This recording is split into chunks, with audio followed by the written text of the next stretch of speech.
Welcome back to Pro Play Summit here in Orlando, Florida. My name's Cosmic, joined once more by HyRool, and we're excited because today is the big day that we've all been waiting for, the North American Championship, where top two players are going to get a full trip to Korea to participate in Worlds. HyRool, how excited are you for today to crown a North American champion? I am super excited, as well as actually there was a small change. What I heard is actually not top two, but up to third place. Nice. Will be going to Korea, as well as one more from Canada as well. So we're going to have a total of four contestants, 4 players going to South Korea from North America. So that is going to be awesome for us to see, and I'm excited to see what kind of plays are going to be brought today, because yesterday, we saw a lot of yellow, especially at the top. Today, I'm hoping to see more of those purples, as well as hopefully we can get some greens on, play, as well as some blues up on the top, at least like 16, 8s and stuff like that. We'll see how it goes, but super excited to see what the players have in store for us today, because yesterday it was their first time kind of getting a feel of what players are playing, because this is our first tournament, right? And now today is going to be for the big buck, which is going to be a flight to South Korea. So we have way more contestants, we have way more players, we have way more rounds to go through today as well. So we'll see if they change anything from yesterday, depending on like, hey, my deck did okay, but there are some tweaks that I can make to make it a little bit better against certain colors, certain play styles, and things like that. So, what color are you looking forward to today? Look, for those that tuned in yesterday, I might sound like a broken record, but I am still very excited for blue. That is always the card game color that I play. Doesn't matter what TCG it is. I always just love getting to draw extra cards and see what's available and make sure I can sculpt my turns. And I really like the discard strategy, but the level 2 actually really popped off yesterday. So I'm kind of crossing my fingers we can see more of that on stream today, because it was very, very strong showing that it had. But, much like HyRool, I got to say, I want to see some green just to make sure that we have all the colors represented this weekend. But in my heart of hearts, I'm a blue player, so I'm hoping we can see more blue on camera this weekend. Definitely. I mean, blue is, we did see a awesome play yesterday from one of the blue players. So hopefully we can get some more of those going for us today. But I believe the players are getting situated now. The pairings have been, launched and to their, to their side. So the pairings are done. We're going to try and get to the players soon in order to go and see exactly what is going to be played in the round 1. I believe you said there's going to be a total of 7 rounds of Swiss. Yep. So for everybody who's wondering what Swiss is, as well as what the rulings are for the top 32 and stuff like that, you want to kind of quickly explain it to them? We have just over 80 players, still waiting for the final count to be put in, but of course it means we're going to be doing 7 rounds of Swiss, and then we're going to have a best of 1 into the top 32, and then as we saw yesterday, once we get into like the top 8, it'll swap to best of 3. But what that means is our players will be sitting down playing a match, and whoever wins that game 1 will get the point, as it were, for winning in Swiss. And then once we get to top 32, it's whoever has the most points or wins of the top 32 will be going into a playoff setting, which will then be single elimination. And that's where we get to see kind of all the glory getting played out for, and really get to see an interesting, because we're going to be doing top 32. And as we saw yesterday within the finals, we had the 1st seed versus the 10th seed. So there's an opportunity that even if you're 32nd and maybe you just snuck into the top 32, you can go out and win the entire thing. And, maybe you just got unlucky at the start and that, hurt your ranking down to top 32. And you can make this awesome run back or comeback story and making sure that you win the entire thing. So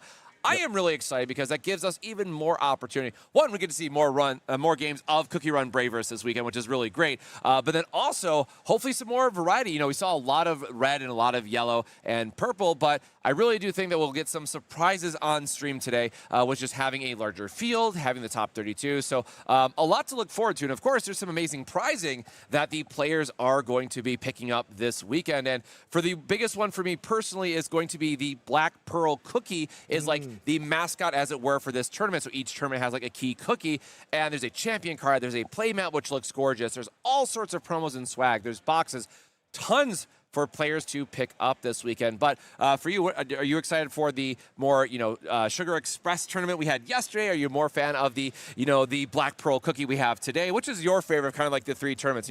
Ignoring the most top-end prizing, what is your favorite cookie that you've liked for the prizing segment that we have? Out of the three, I'm going to have to choose Timekeeper. For the viewers who know me, Timekeeper has been my favorite from, Oven Break. And Timekeeper is one of the mascots for the tournaments, which is going to be tomorrow for the Timekeeper tournament. Today, we also have a lot of side events as well. Again, we have Gunslinger, we still have the junior events, as well as we have the cosplay, as well as the mascots being out here today. So cosplay tournament, or the cosplay contest, is also taking place. We have the gingerbread mascot who will be joining us later down the line around like 12 p.m. EST is when I've heard that he'll be joining us. Nice. So you guys are able to go and take pictures with him. The doors are open for everybody to come in for free.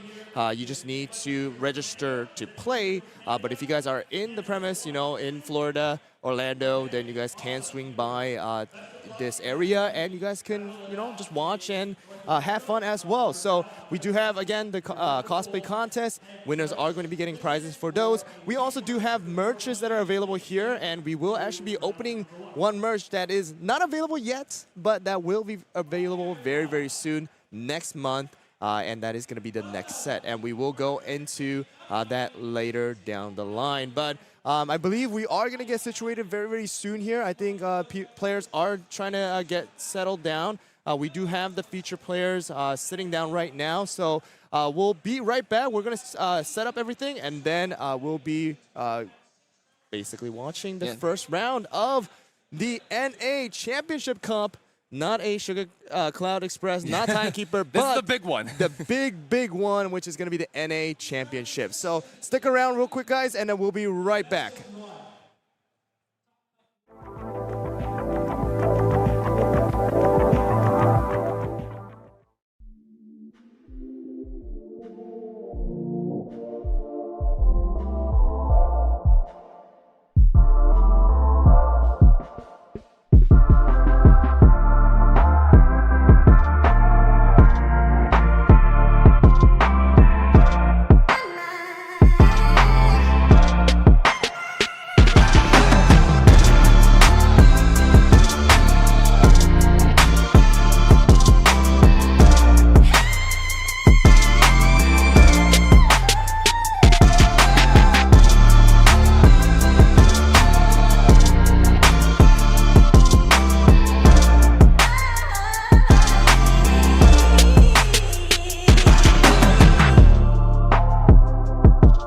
Check out ppgeventmanagement.com for events and tournament information.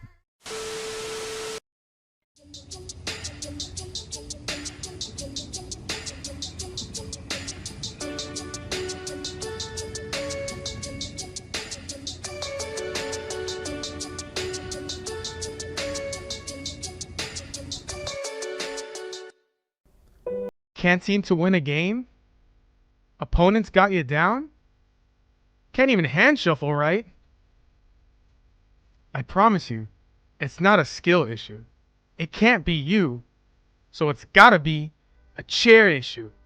So throw out that old nasty chair and it's time to sit where the pros sit. The eWin Gaming Racer Chair Champion Edition. Let's be plus. All right, so we are now into round one, and actually we just got information that the player on the right, Mox Jeremy, is going to be a bounty player for this tournament. So according to the ruling, we have heard that if Kubro, who we have seen yesterday, is able to beat Jeremy, there is going to be some pricing as well. So we'll see how this one goes. But yeah, they're just getting their shuffling done here. And we'll see how this plays out. What color? Oh, new sleeves. Yeah, new sleeves. That is actually an amazing sleeve. Wait. That's a Seafarer. I have never seen that sleeve before. Yeah, it's Seafarers for the Season 1 top 3 rewards, I think. Someone's going to have to keep me honest on it, but it was for the A really cool thing that they do for Cookie Run Braverse is that as the season is going, you accumulate points by going to your local game store, winning and participating. And at the end of the season, based on how many points you can get booster box, you get sleeves. There's like a lot of really cool swag that they'll send to you. And that is the Alt Art Sea Fairy artwork from set 1, and that was part of the promotion. And you actually got a full playmat with that artwork too, which was super, super nice. So a little bit of a flex here, but looks like as much as he dashed my hopes, we know that Cool Bro was playing red yesterday. Yep. And I thought just maybe, just in my heart of hearts, with the blue sleeves, maybe we'll see a blue deck. But no, unfortunately, it looks like we did see his hand. We did get the red, and it looks like the Wild Berry was coming down. And then from on the right, we have a red as well. So it is going to be a Wild Berry start versus a Molossus. So we are going to feature Molossus here first, just for the players who might be wondering exactly what this card does. Again, we saw this in play yesterday. Very, very strong card. A very, very strong opener, especially because of the fact that it is able to do 3 damage in turn 2 right away. So Jeremy is going to start it off with just a support as well as Cool Bro. Now going into the second turn for each of the players, which now everybody is able to take turns to attack as well if that is available as an option. So we'll see. We put down 2 Soul Gems already. He's ready. Cool Bro is ready to swing with 4 damage in turn 3. And for those who are newer and joining us, just a couple setup things. Players start with 6 cards. They can mulligan if they want by putting everything back. And in your battlefield, you can have 2 cookies as a max. And we're going to see the Snapdragon here from Mox Jeremy's side, which is going to boost the amount of damage that Molossus cookie is able to provide. So we are going to see a swing for 3 here and then a draw trigger. So the support, as you saw Mox Jeremy there on the right, tap is how you assign your attack. So every attack on a cookie is going to have a resource cost you have to pay. You rest them, and then you attack. And we saw a beautifully played trap there from Cool Bro, which is the level of interaction. These players are going so fast as these characters are flying across the battlefield, doing some combos and doing some attacking. We do see the Molossus cookie here taking an early break, which is going to push Mox Jeremy to 2. And the way that you defeat your opponent is by getting them to a break level of 10. That is the victory condition in this game. So Cool Bro is off to an early lead with the 2 in the break zone on Mox Jeremy's side, but with these red matchups, we have seen time and time again, it is just a flurry of fists that go back and forth, and we are going to see yet another Molossus cookie coming back down from Mox Jeremy, so it is going to be a lot of fast attacking back and forth. Exactly. So exactly what you said regarding the reds. We're seeing a red matchup, which means that these players are just going to swing at each other, try to get that break area super, super high, up to that 9, to try and finish it off with another Wild Berry. So it does look like we're going to have another Molossus out. We're going to put a Snapdragon in response to the Wild Berry being knocked out. So both of them are going to be at break area level 2. And we will now go into turn 4 for Cool Bro with Mox Jeremy with Snapdragon as well as Molossus. You guys know Snapdragon is going to be a great, great card, but we are going to be answering that Snapdragon with the Pataya. So Pataya does have a special effect on play where you are able to select one of your opponent's level 1 cookie and instantly faint it, which means that they go straight into the break area. Amazing card. It's super, super powerful, especially against a red like this, where you do utilize something like Tiger Lily, where you utilize something like Snapdragon. It's going to be super, super good. And it does look like we are going to be swinging with the Pataya for 3 damage onto Molossus. All of those damage are going to go through, and we are now at break area level 5 for Mox Jeremy. Cool Bro with the 3 level lead, but we do see that we need to keep in mind, 2 cookies are out in the field, which means that these cookies are most likely later down the line going to faint, which means that they're going to increase your battle area or break area level as well. So we're going to try, keep those things in mind and just say, Cool Bro, we still have about 6 level up there. Jeremy now has to decide what is going to be that response cookie to deal with this Pataya. And it does look like we are going to be getting a Wild Berry of his own as well, but no Soul Gem yet on the actual support area to take those special effects. Yep, and whenever a cookie faints or breaks, you have the option, if you have one already in the battlefield, to play another one. But here, because he had no cookie in the field, he does have to immediately play one before the sequencing can pass back.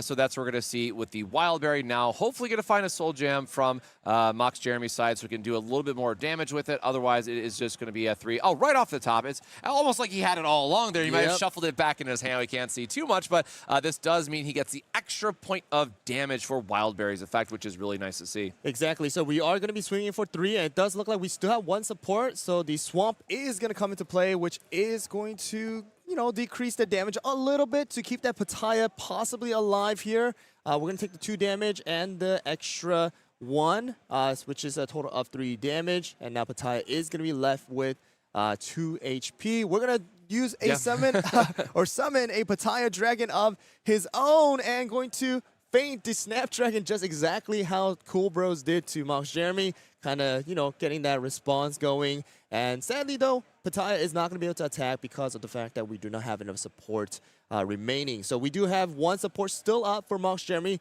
Can still use that Swamp as well if he chooses to do so in order to decrease some of the damage that Pattaya does. But we'll see what kind of move they are going to make. Kubro is able to attack with a total of 4 damage with the then effect of Pattaya Dragon as well. So let's see what the move is here, and it does look like we are going to be swinging that Wildberry, and then of course a Swamp is going to be coming out. And this is really important because this is one of those interaction points in Cookie Run Braverse. You declare an attack, and there's a action window that opens for your opponent to play a trap card or this Swamp, as we just saw, and it'll decrease the overall damage that you're taking. So one of the ways that you can interact on your opponent's turn is through these trap cards, which have a variety of effects. Now, the most common ones are going to be the ones that reduce the damage, and we're going to see a lot more Swamps as our players are using it as a defensive option. But we are going to have Tiger Lily Cookie joining us from Cool Bros side and just getting the damage dealing here for us. Yeah, I think this is the first time we are seeing Tiger Lily today. I mean, obviously, this is the first game today, but yesterday we actually did not get to see a Tiger Lily, I don't think. And this is going to be a card that is restricted right now for the red players, with Rebel being banned, which was a super, super, super overpowered card during the set 1. But this is going to be the card where during this turn, this cookie gains +1 attack, so you are able to deal 2 damage for 1 support, as well as then attack damage of 2 or more received by this cookie is reduced to 1 until the end of your opponent's turn, which means that essentially next turn, even if you hit it with 6 damage, it's still only going to take 1. So you do need to hit it at least 2 times for that first initial turn of Tiger Lily being out in the field. So this is a very, very strong card in that sense. And it does look like we are going to have Cool Bro going into turn 6 with Tiger Lily still being alive and kicking inside of the battle area, with the Pattaya and Wildberry still alive in Mox Jeremy's area as well. But we're going to be swinging, and it does look like we are going to get a draw flip from the Wildberry's HP, and now we are pushing break area level 7 for Jeremy. Yeah, the flip cards there, as you are dealing damage to your opponent, flipping those HP cards, or that they're under the cards, you get a flip, which can be a draw effect. You can discard a card to gain 1 HP. There's some other variety of effects that happen, but draw and gain HP are the most common ones, and those can lead to some very exciting moments in the game, as we saw yesterday. So I'm really hoping we can see some of those like high-value flips that really can take control and turn the pace of the game one way or another. But a lot of these draw triggers just give you more cards to have options with, which is also really important. So going right back into Wildberry, and again, because we have that Soul Jam, we're going to deal a total of 4 damage. And it does look like an HP flip does come out, so we are going to discard 1 card to do gain 1 HP, but another HP flip is going to come out. But Jeremy does need to decide whether he is going to take this effect or not, because you also do need to be reminded that, hands are limited, right? The hand sizes are limited, and you do need to decide whether you want to discard or not. And it does look like, we are going to keep the Pattaya pretty healthy, relatively healthy with 3 HP. And I guess this is a good time to tell the viewers exactly what the other way of winning or the other win condition is as well. Here, because if you guys do not have any other cookies that are playable inside of your hand, when all of your cookies are knocked out in the battle area, then your opponent automatically wins, even if your battle area or the break area level is not 10. So hand size, very, very important, right? Yeah, purple has a lot of discard strategies or break strategies that'll most likely come up on stream later that really tax your opponent's hand, and that's where it can be the most common time you see that alt victory condition really take play here. But as we saw with those HP flips, and definitely red who wants to have a bunch of cherry bombs and the punch cards, like there's so many extra items that are in the deck that your cookie count can be a little bit lower. So the purple versus red matchup can be really, really interesting if they're doing a break heavy focus, because you can sometimes just catch a player without having a cookie to play. And it does look like we are going to be putting down 2 Hollyberries to the support area for Mox Jeremy, and it does look like we are going to be, answering the Pattaya Dragon's, damage right here with the Oath on the shield, which is going to be select up to one of your opponent's cookie, and during this turn, that cookie deals -3 damage. Then select one of your cookies. That cookie receives 1. So technically, it is essentially reducing the damage you take by 2 because of the fact that you still need to have one of your cookies take that 1 damage. That's why Wildberry took 1, and it does look like we are going to be, summoning another Pattaya to get those Tiger Lily out of the battle area. Tiger Lily can be a pretty annoying cookie to deal with, especially if you're left with those little HPs or the little damage left as well. You don't want to waste those big damages, right, from Pattaya to just deal with the level 1 that has 1 HP only.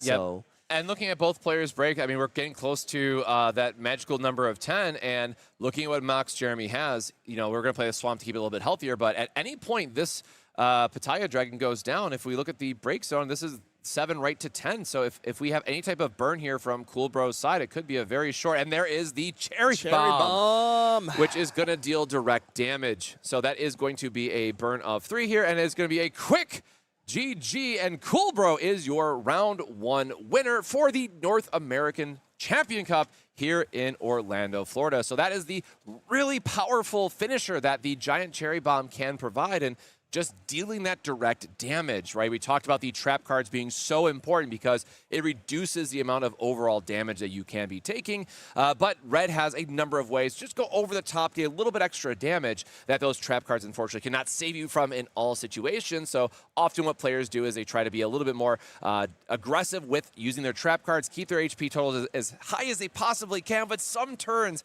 you just get met with a double Cherry Bomb, in fact, and there's just nothing you can do sometimes to save those cookies. But exactly. I mean, you got to realize that round only took like maybe 12 minutes.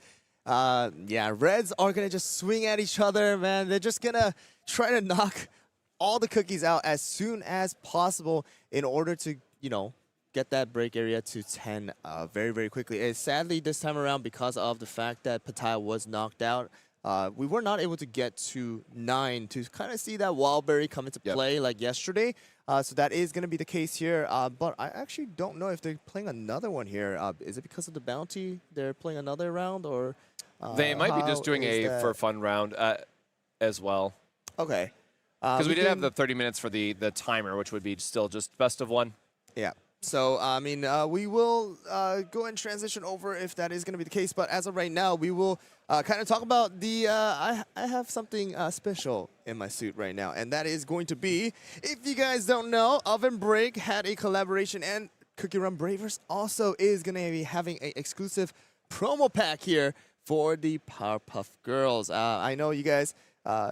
know the Oven Break one, but hey, Braverse got one too. So we're going to open this during the stream right now to kind of show you guys, hey, what's inside. There's a total of 3 different cards. I don't know what I'm going to get. I know Cosmic also has one of his own.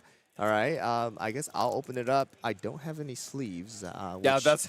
yeah, you don't want to be opening packs, without sleeves, especially the ones that are going to be promo packs. So here we go, though. Let me open this up. It does look like it is just going to be that, one round here, and the players are now taking their leave, but we need to open packs, right? Yeah.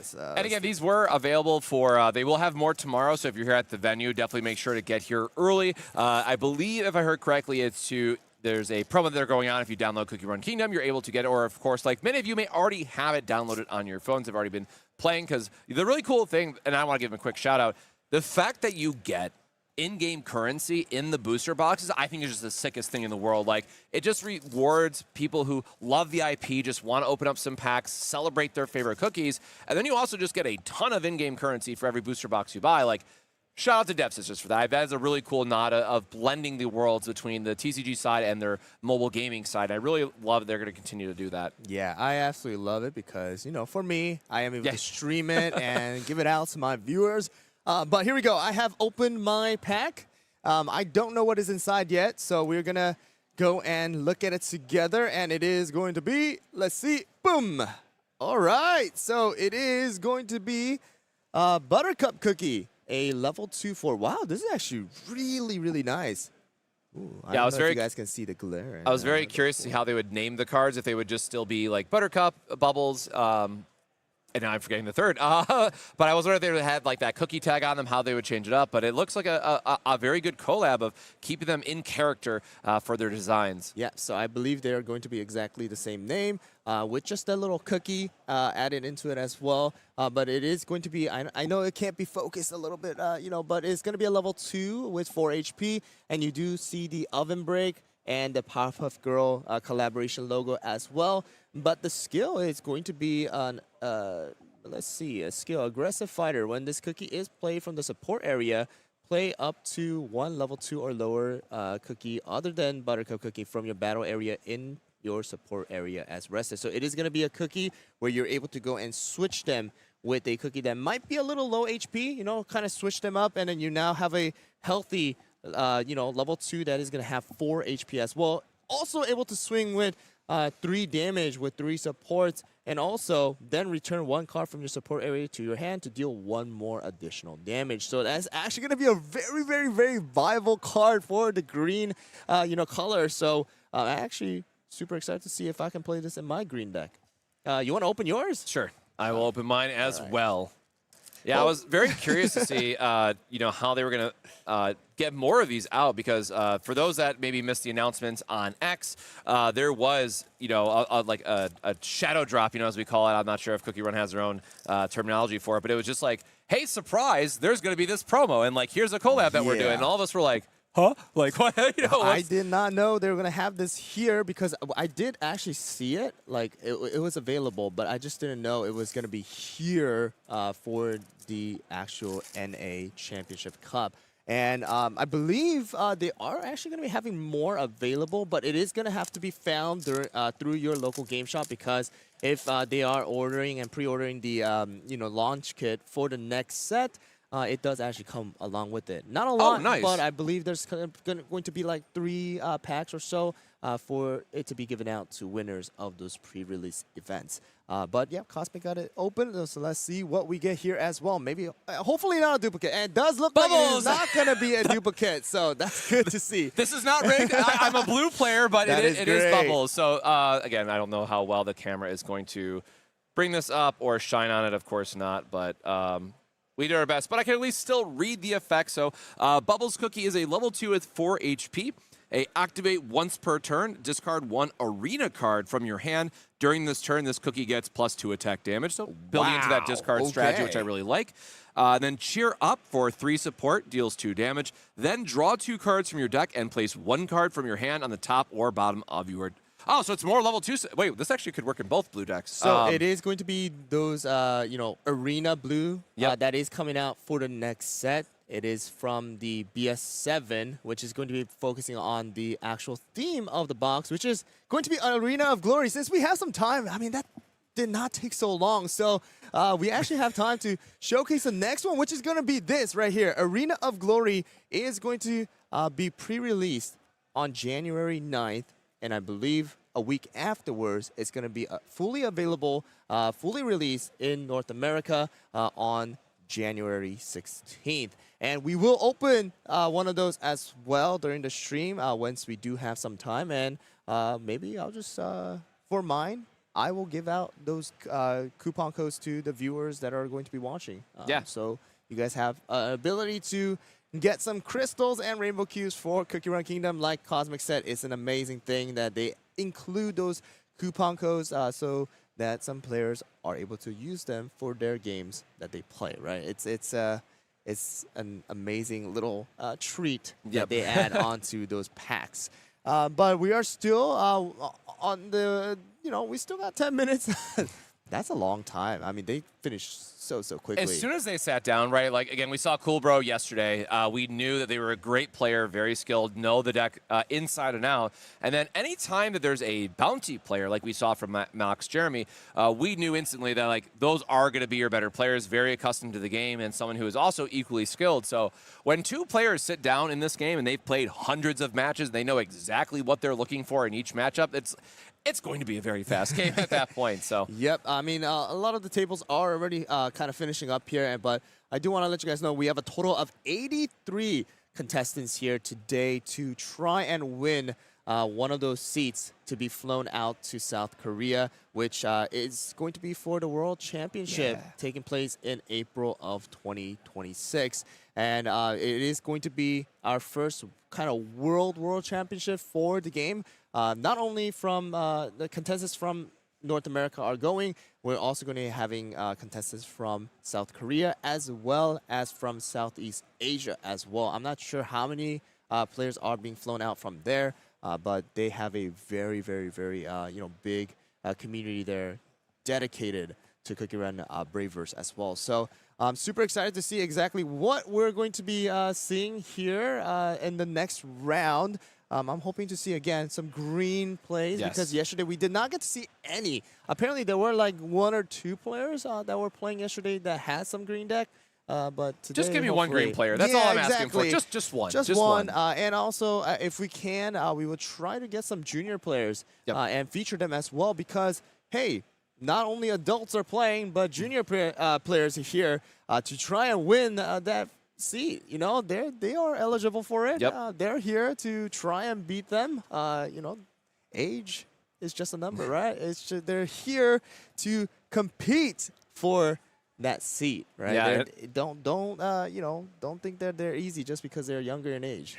Yeah, and going back to the Worlds piece too, I mean, we got to talk about just the overall roadmap for this game because there's more local game store support that is coming together. There's going to be some online access for players to play from the comfort of your own home that they're developing. Once Worlds rolls around, everyone's going to be playing the same format because especially for those of us here in North America, we, of course, are coming in a little bit late, but what Dev Sisters is doing is combining the sets and catching us up very fast so that by Worlds, we could all be playing the same format. And for me, as a long-time TCG player, that is what I love. I really enjoy a format where everyone comes together. We're all playing with these same cards, the same rules, all that stuff. And then from that point going forward, we really get to see the best of the best battle it out at the Worlds tournament to see who will be the first true Worlds for this game championship in April, as HyRool mentioned. So very excited for the next few months of this game. I know that we're going to get even more information about the roadmap once they're able to share it. We got like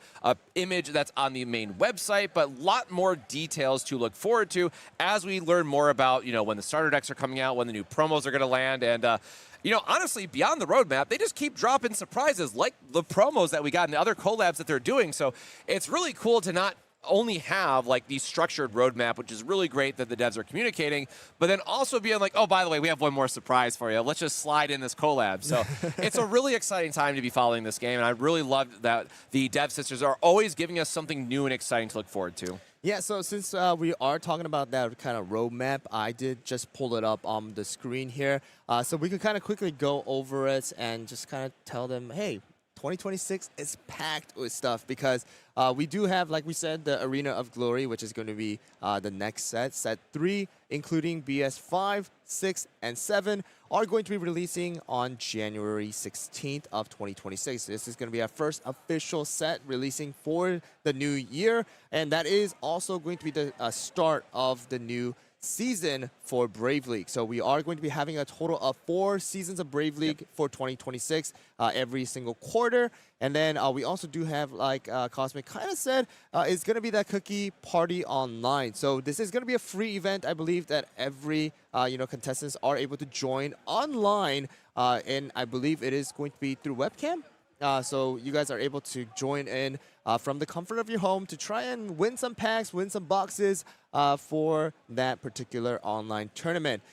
We also do have news that next set of BS 8 and 9, which is set 4, is going to be planned to release middle of March. And those kind of previews of the cards are already out for Southeast Asia because they are a little bit ahead of us in the releasing of the cards. But again, Cosmic said we're catching up. We're catching up quickly. And because of it, we're actually going to have a few weeks until we actually join them for the World Championship in April. All right, so we are going to have to try and catch up to that meta, try to figure out what kind of playstyle is going to be for us in North America with the new set of, total of 5 new sets that are coming out quickly in 2026. And then we also do have some extra, starter sets as well, starter decks that are releasing. So 5 new ones that will be releasing in the middle of May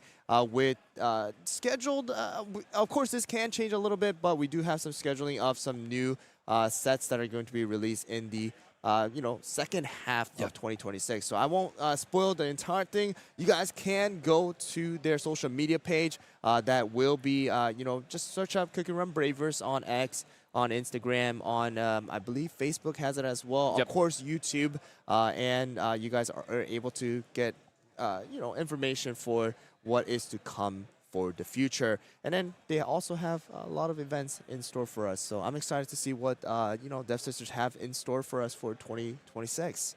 Yeah, lots to look forward to. And again, I got to have my small little disclaimer that all this is subject to change. Because, of course, as a roadmap, it is giving us a far, far ahead look. So some dates might shift, some plans might change. But I love that we are at least getting an early roadmap, because a lot of times, it feels like there's just a set will come out, you don't hear any updates. So I really do, again, appreciate the transparency they're giving us. And all the updates have been on the website. So even if they tweet it out later, or if they sync it up for like a broadcast announcement, always make sure to go check out the official webpage. It has the latest and greatest news. And of course, we will get the updates to the roadmap as they are available. Yep, so if you guys do want the website, it is going to be CookieRunBraverse.com. Very, very simple. You guys are able to go and look at all of the available cards, the cards that are going to be coming out in North America, because, again, the English version is available in Southeast Asia, but, the sets that they have are ahead of us. So you guys are able to actually preview those cards if you guys would like to do so.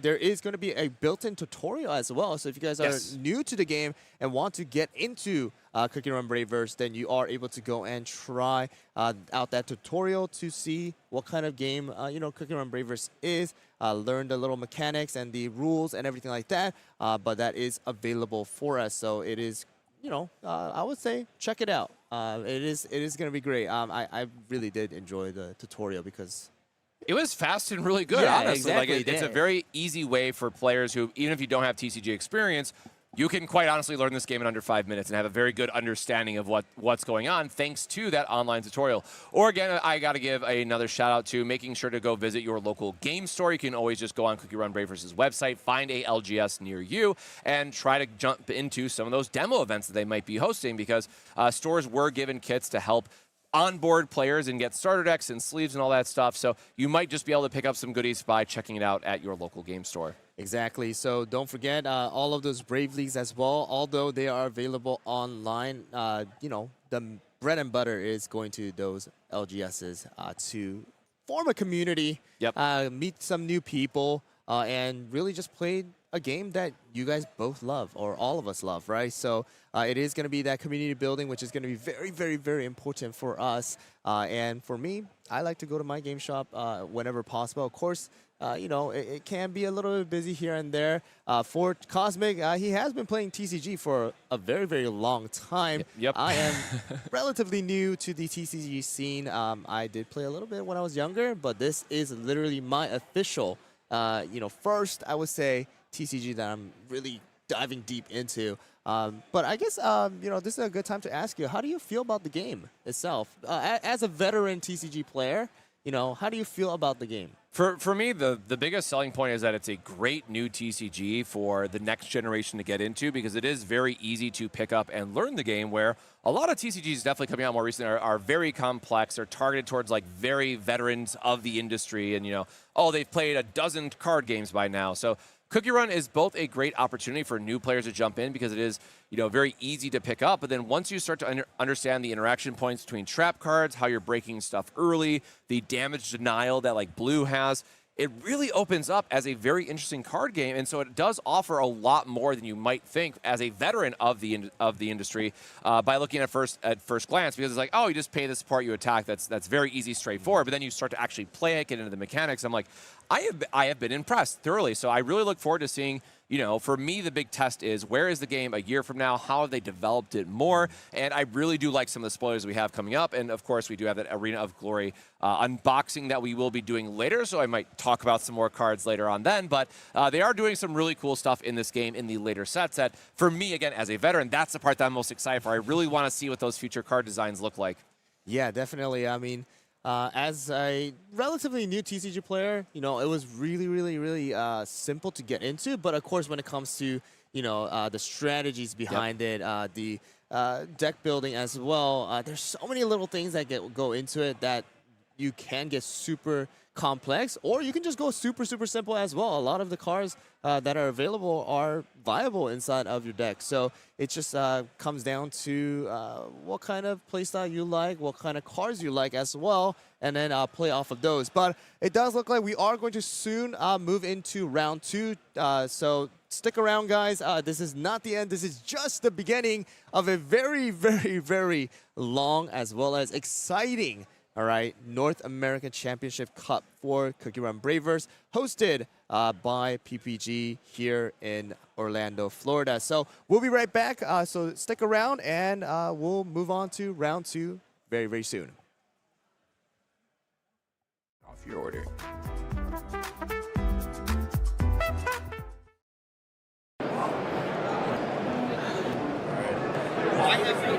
Welcome to Origins Game Fair. They have good tacos.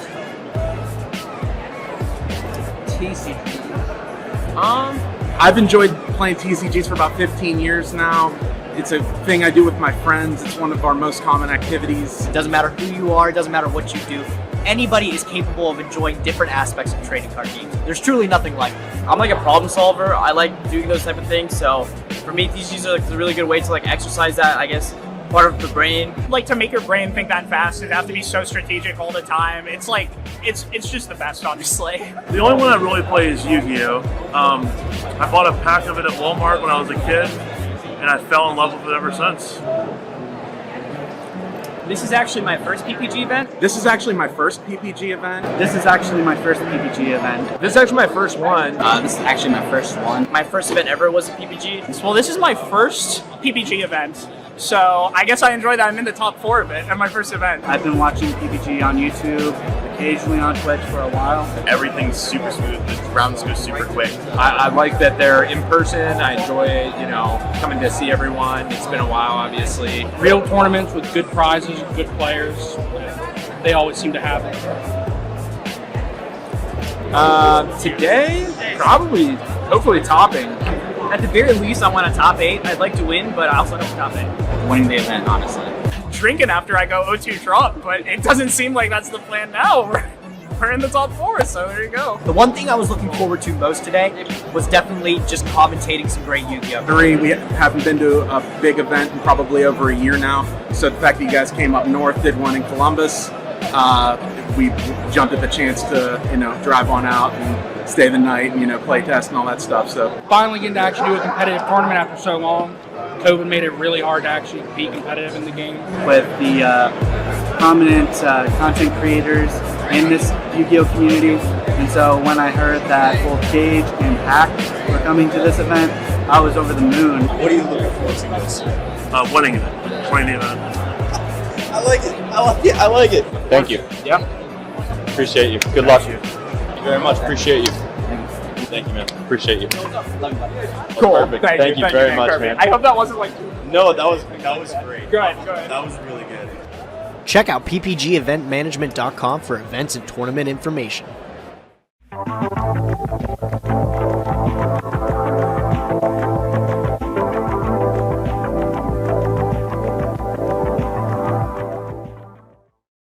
Want to advertise the product you represent on our streams? Great!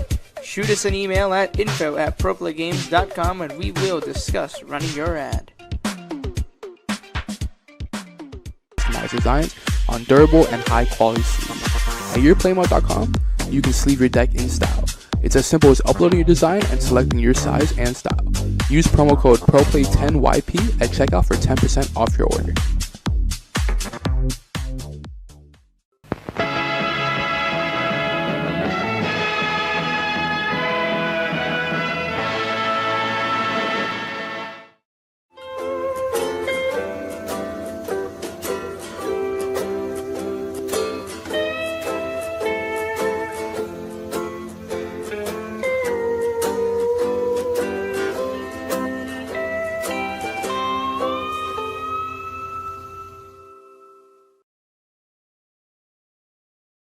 Spreadsheets, business models, gaming?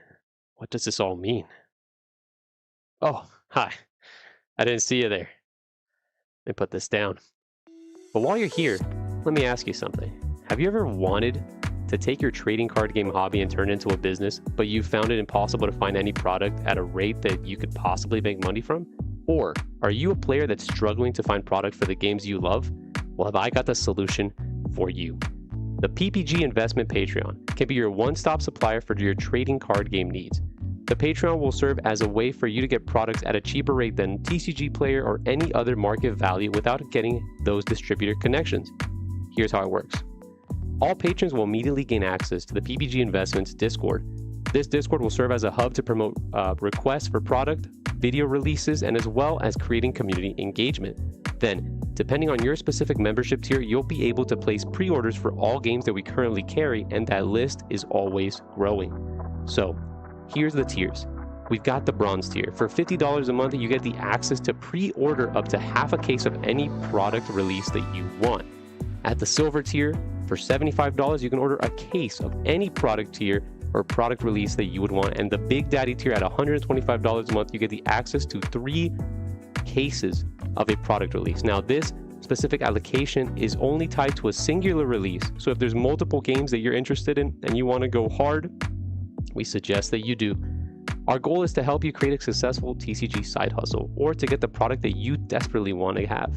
The only problem is you got to act soon, because once each tier is capped out, there won't be another opening until possibly next month. So don't wait and join the PPG Investment Patreon today. Welcome back to Pro Play Summit here in Orlando, Florida, hosted by Pro Play Games. My name is Cosmic, and I am joined by the wonderful HyRool, and we are about to get into round 2 of the North American Championship of 7, and then, of course, the top 32 as well. So we're just starting things off. We saw a lightning-fast red round, but so fast. What are you hoping to see in this next match? I am hoping to see, let's say, blue, because I do want to see some more blue gameplays today, especially because there's different varieties of blue decks out there. There's that level 2 that we did see yesterday. There's more like controlling, type of blue gameplay as well. There's ones that are very, very heavily focused on like discarding and trying to get those hand sizes low to utilize certain effects, as well as just casual neutral blue as well. Yep. So there's a lot of different ones. Yesterday was a lot of level 2, so I want to see some more blue gameplays. It does look like the players are now seated. They're getting situated here, so we'll just kind of, just warm it up here for them and see what kind of gameplays we're going to see. I mean, I'm excited to see more colors. Again, we do know that this meta, or at least this set right now, is kind of heavily focused on 3 colors, which are going to be red, which we saw in round 1, yellow, which was the winner for yesterday's tournament as well, and purple, which we saw, like, I would say the first 4 or 5 games were purple yesterday. So I'm actually surprised to not see purple in round 1, which, You're going to say that, and then it's going to be a purple versus purple mirror match. That's what's going to happen. That might actually happen. So it does look like the players are seated, so we'll go and switch right to the players now to see what kind of sleeves they got as well. It does look like we got... we had Goatson yesterday. Oh, yeah, who we was did have Goatson stream. yesterday. I recognize the stream. The sleeves, I recognize the name. I do not remember what he played now, unfortunately. I think it was red, so we might have another. Oh, well, please don't be red now if we have another red versus red mirror match. But we do have a red Fingal up on the left. And it does look like yellow. Yeah. So Okay. Ghostin did play yellow yesterday as well. It does look like a mulligan is coming out. So let's talk about that mulligan as well. So I'm not sure exactly how the other TCGs are, but for us in CookieRun Braverse, we do have one free mulligan, right? If Yes. you do not like your hand, you look at it, hey, I got 6 cards. I don't have a really good starter. I don't really have any early traps to play. I don't have any cards that I really want to put down in the support area. Here, I'm just going to mulligan, get my hands refreshed, and see if I could get a better start.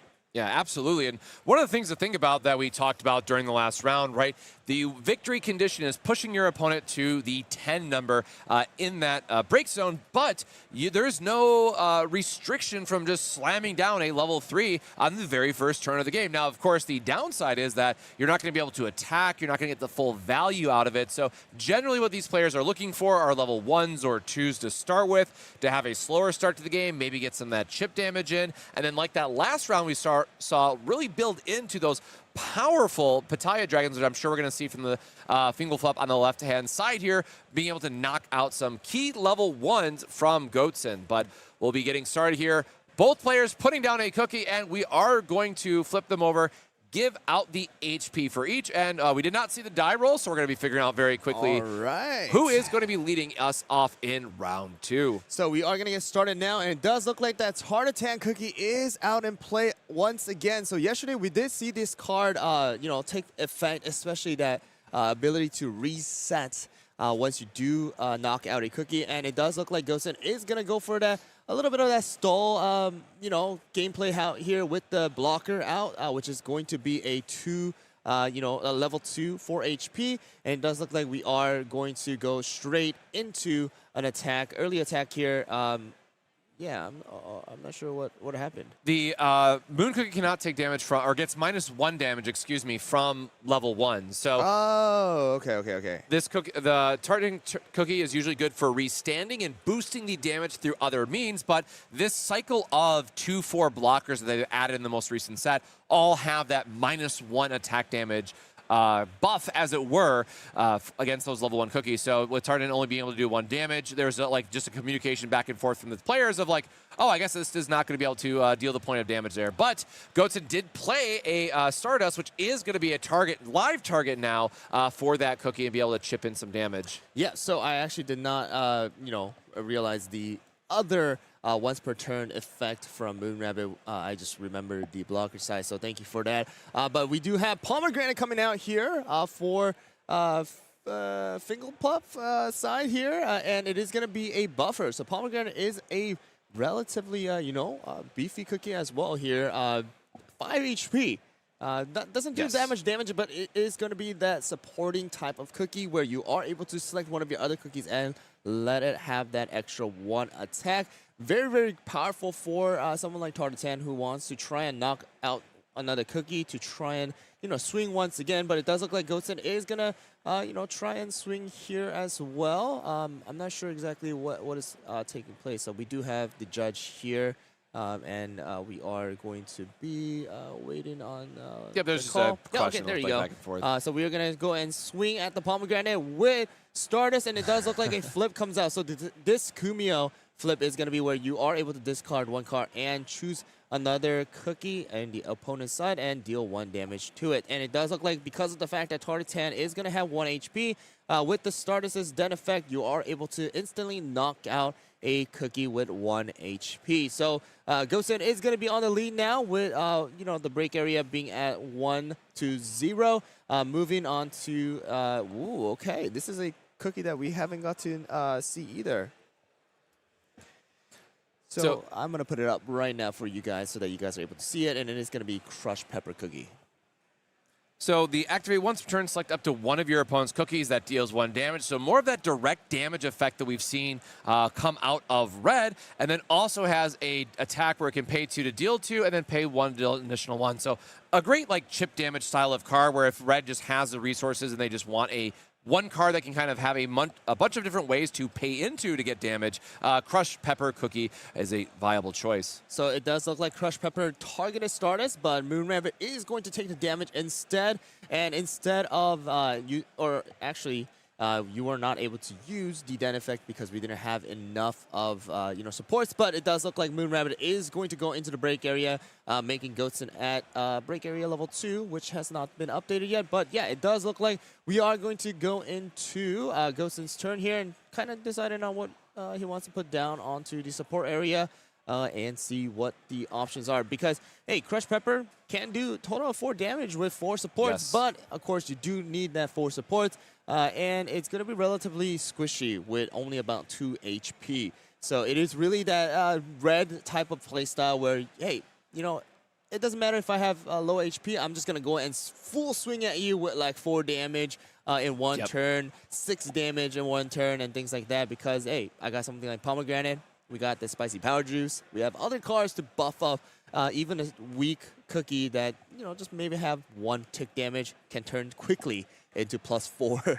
Yeah, Crushed Pepper Cookie is a really interesting tech choice as well, because a lot of times you'll be left with just 1 HP left on a cookie, and you can use that skill to knock it out and make your opponent put in a fresh new cookie, which then you can add 3 damage onto with the rest of the card. So Crushed Pepper Cookie is really great at doing some split damage here, but we are going to see a very fast attack, and again, with only 2 HP and no flips, the Crushed Pepper Cookie is going to go into the break zone, putting Fingalfup up to 3 total break.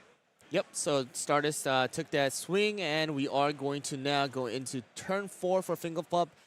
We are going to still have 2 support up for Goatson as well, so we do have that ability to use those traps. We have seen a ton of those Jade Deers being used yesterday, but it does look like we are going to get Tiger Lily once again up into the battle area. We saw this card being used last round, and we are going to swing at it with 1 damage, trying to get that Den effect up so that Tiger Lily is able to take more, less damage and tank it as well.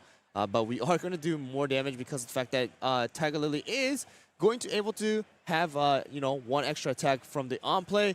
We also, I think, did the Pomegranate as well. So it does look like Stardust is going to go into the break area, and Goatson now needs to go and decide on what kind of cookie he wants to put out in response. They're kind of just going back and forth, letting each other know, hey, this is what my cookie does. Because they might be playing in the LGS, but sometimes they might not have seen this cookie or this card being used very often. Yeah, Tiger Lily's effect is a very interesting one just because it sticks around on the following turn, and it usually just comes in and gets its KO, and you don't mind if it leaves in a couple turns, but that 1 little additional poke of damage can really be a struggle for a lot of players to come out over the top. And Timekeeper Cookie now coming in from Goatson, and this is really the true identity of yellow. So as we've seen, red is very aggressive, just wants to deal a bunch of damage, can do some direct damage, and then yellow with Timekeeper Cookie, if you pay the 2 and discard a card, you can actually heal out of your break zone. So yellow is all about break zone manipulation, so we're going to take 1 of those level 2s, put it into our trash, effectively healing us, which is going to put Goatson back down to 2 total, and then again put him kind of in the lead in that regard because Fingalfup does have a total of 3 in their break area. Yep, so Timekeeper is going to be one of those cookies that, was greatly used for set 1. Of course, going to be a crucial part of yellow for set 2 as well. Quickly getting that break area low for Goatson once again from 4 to 2. And now we are going to be going into the next turn. Thing about Timekeeper is that we also do have a pretty powerful Den effect, which is going to be you can use with 1 support where you're able to select 1 level 1 cookie from your opponent's battle area and just instantly put them into the break area. So right now is a perfect situation for Goatson because if we look, a Pomegranate only does have 3 HP, so you can swing with 3, you can use another support and instantly put that Tiger Lily into the break area as well. So we'll see what the damage is here. Oh, it looks like no flips are going to come out. Pomegranate is going to go into the break area. We're going to use 1 more support and instantly put that Tiger Lily also into the break area. Yeah, huge turn here for Goatson because Normally, Tiger Lily sticks around for an extra turn because you're normally just dealing damage, but because of the Timekeeper's effect, to just place it there and say, get out, Tiger Lily gets banished, right, and goes right into the break area, putting Fingerflup up to 6. And,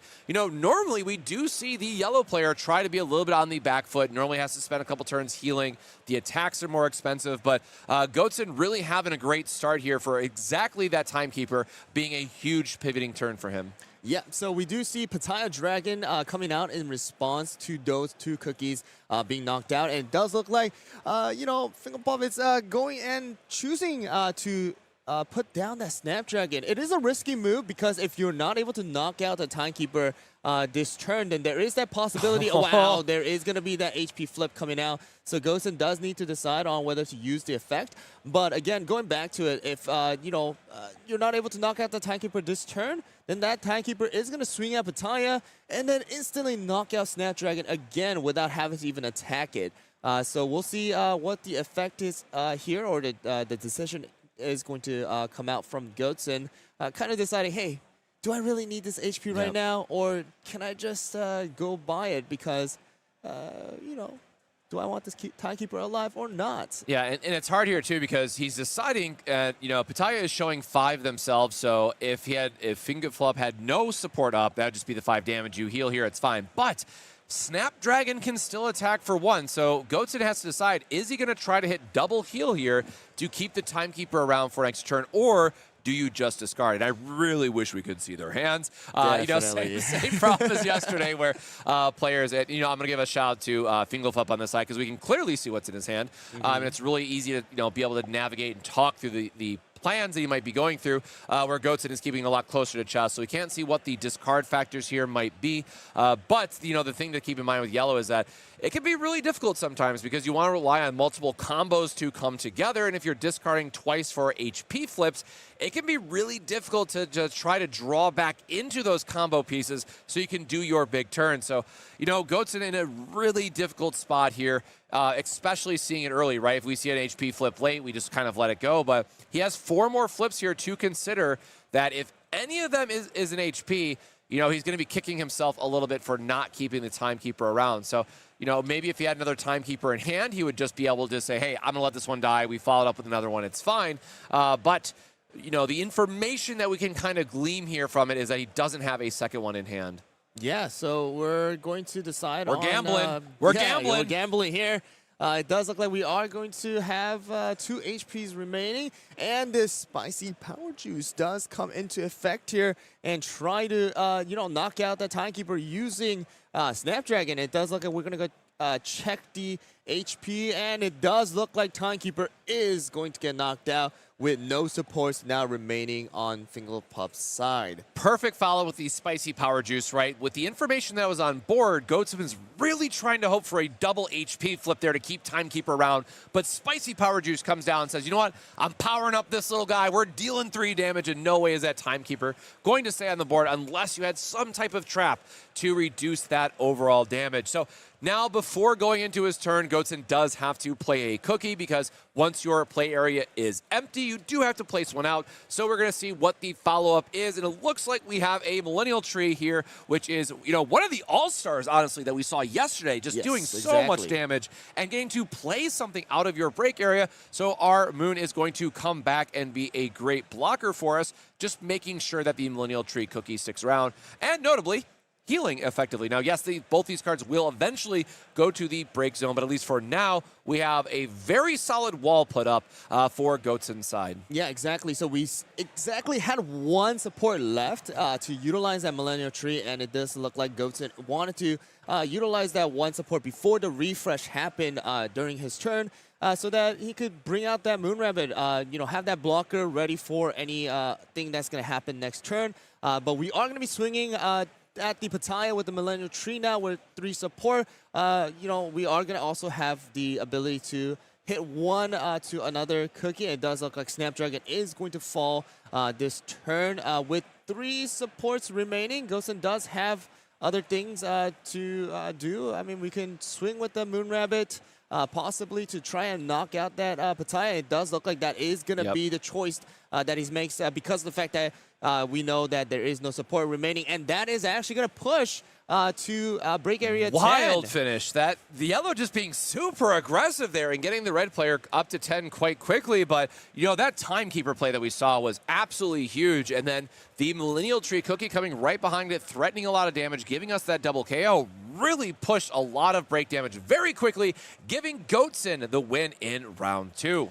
Yeah, so that was a playstyle that we did not really see last tournament because of the fact that a lot of the yellows were playing a little bit slower, trying to stack up that support area. But this time around, Goatson playing a little bit differently than yesterday, kind of matching that speed of the red and quickly putting out that Timekeeper, trying to knock out those level 1s quickly. Even though the support area might be a little lacking, you know, hey, I'm just going to choose to knock out those reds quickly because there is no way to, you know, manipulate that break area like yellow is able to. So I want to I'm going to utilize that strategy, have that Timekeeper out. Even if it gets knocked out, I have a Millennial Tree to bring out that Moon Rabbit, which was knocked out earlier. So it does look like Goatson was able to kind of adjust the gameplay from yesterday, so which is really, really good to see. That means a lot of the players today that played yesterday will play a little differently depending on what kind of matchup they had, what kind of practice they also had afterwards, because I know a lot of players stuck around and they got kind of played with each other, played some friendly games, and kind of, you know, share strategy and things like that. That's always the funnest part about one of these weekends, right? It's not just players coming to the tournament, playing the tournament, then, you know, leaving or whatnot. So many times, if it's either like back at the hotel or if it's after the tournament, even still in the venue, people are just still happy to jam even more games, right? So it's always really cool to see the community stick around, play some extra pickup games, maybe talk about tech choices, try to things about different strategies they might want to utilize in the event. So that's my big thing is I'm curious to see how players, as we just saw in that last round, right, how players shifted either their mindset or decks coming into today's tournament, knowing that it is going to be a much bigger event, a lot more on the line, you know, a lot more pressure put on the players to perform well today because everybody wants that super sick trip, right? That is a once-in-a-lifetime trip, too, for a lot of people that you can just, you know, free flight, free hotel, an amazing, amazing tournament that you get to celebrate all that, you know, and play card games. So really excited to see that. Yeah, so we're going to be able to show some of the prizes later down the line as well. That is going to be given out to the top 32 as well as the championship or champion of this championship cup, which we kind of talked about it earlier, but, you know, Black Pro is going to be the main mascot, the main face of this particular championship cup. And it does look like we are going to try and get an interview going here for one of the players. So we'll be right back and we'll catch you guys with that interview.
Yeah, because I have my level 3 cookies, so I could play the Timekeeper and do well the effect. Exactly. You noticed it, by the way. All right, so we are here in the interview area with Goatson, who actually just won the round 2 for this North America Championship Cup. How'd you feel about that play?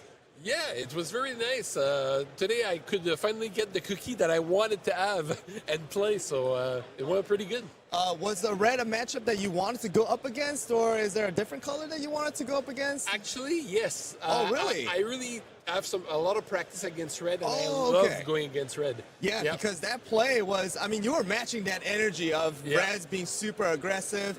Yellows, usually, you know, they kind of take their time to build up that support area, but you were like, I was hey, on the play this time. you were like, hey, Timekeeper, Millennial Tree, Yeah. and bam, you instantly make that 10. So that was a really, really, really, you know, unfamiliar play, but an awesome play. So is there a color that you are not wanting to kind of play against right now today? To tell you the truth, the purple scares me a little bit. Is there a reason why you are not, you know, wanting to? Just because when you play 2 cookie at the same time, they can play Moonlight That and is then very take true. any of the 2 cookies and trash it. So it's this and missing some cookie in your hand. Got sometimes. it. Yeah. All right, well, yesterday you did really, really well. Yeah. Today, how are you feeling? I'm feeling good.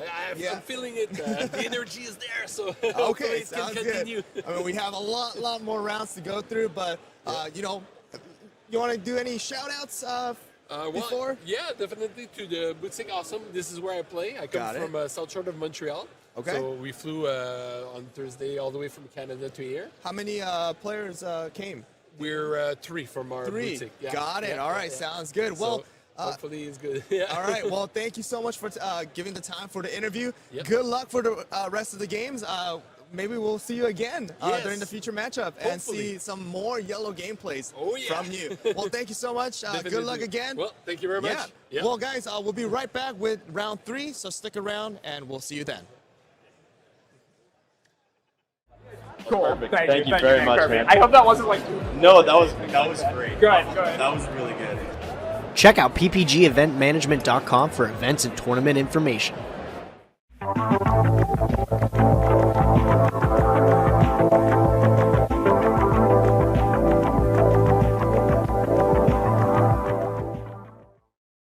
Want to advertise the product you represent on our streams? Great!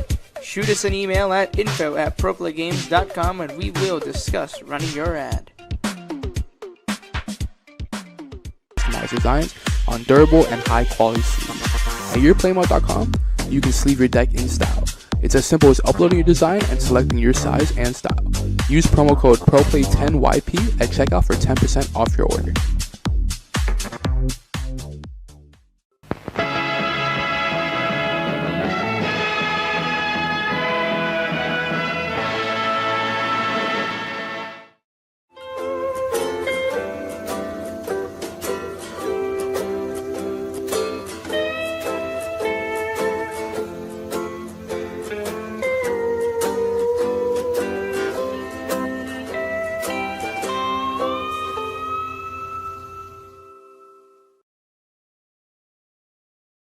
Spreadsheets, business models, gaming?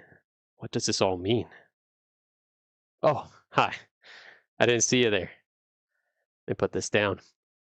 But while you're here, let me ask you something. Have you ever wanted to take your trading card game hobby and turn it into a business, but you found it impossible to find any product at a rate that you could possibly make money from?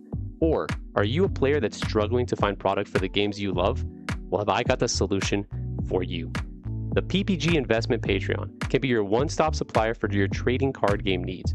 The Patreon will serve as a way for you to get products at a cheaper rate than TCG Player or any other market value without getting those distributor connections. Here's how it works. All patrons will immediately gain access to the PPG Investments Discord.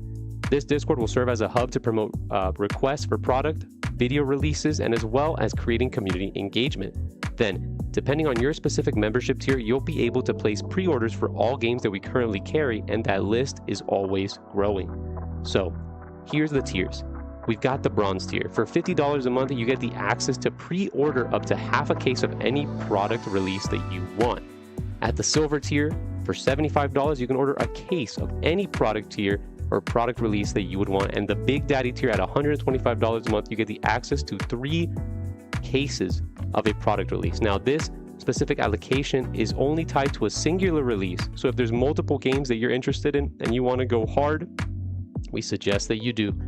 Our goal is to help you create a successful TCG side hustle or to get the product that you desperately want to have. The only problem is you got to act soon, because once each tier is capped out, there won't be another opening until possibly next month. So don't wait and join the PPG Investment Patreon today.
Check out ppgeventmanagement.com for events and tournament information.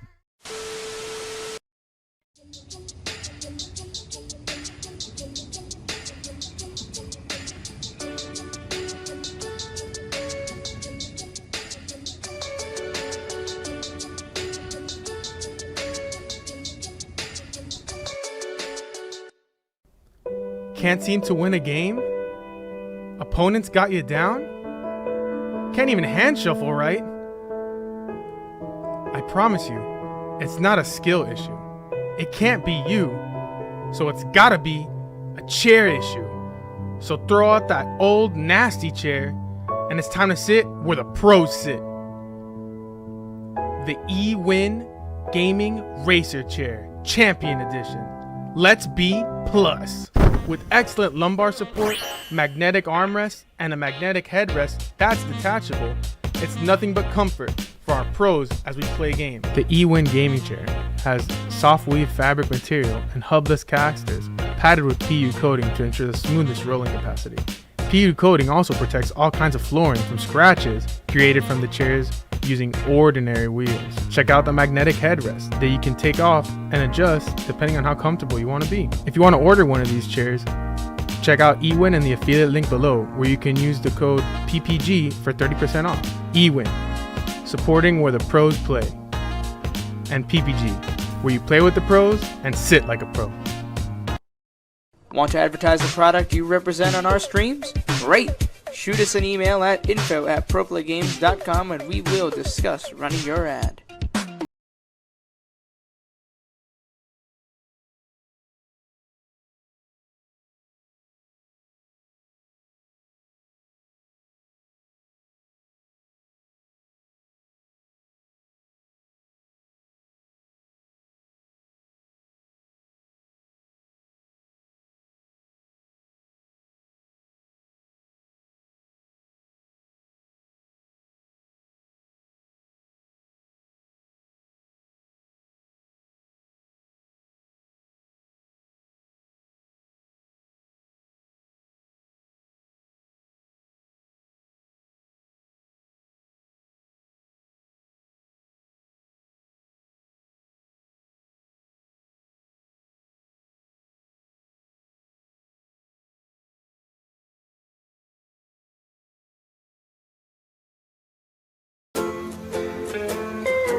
Want to advertise the product you represent on our streams? Great!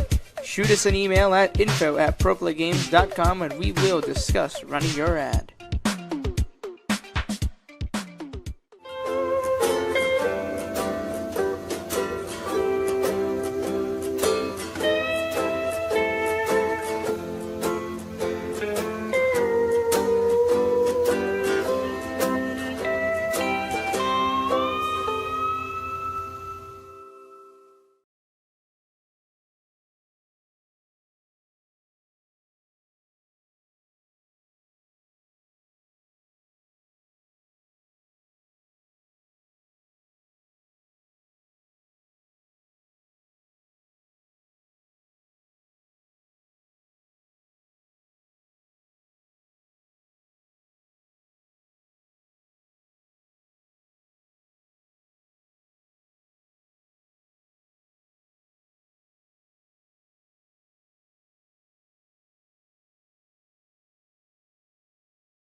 Welcome to Origins Game Fair.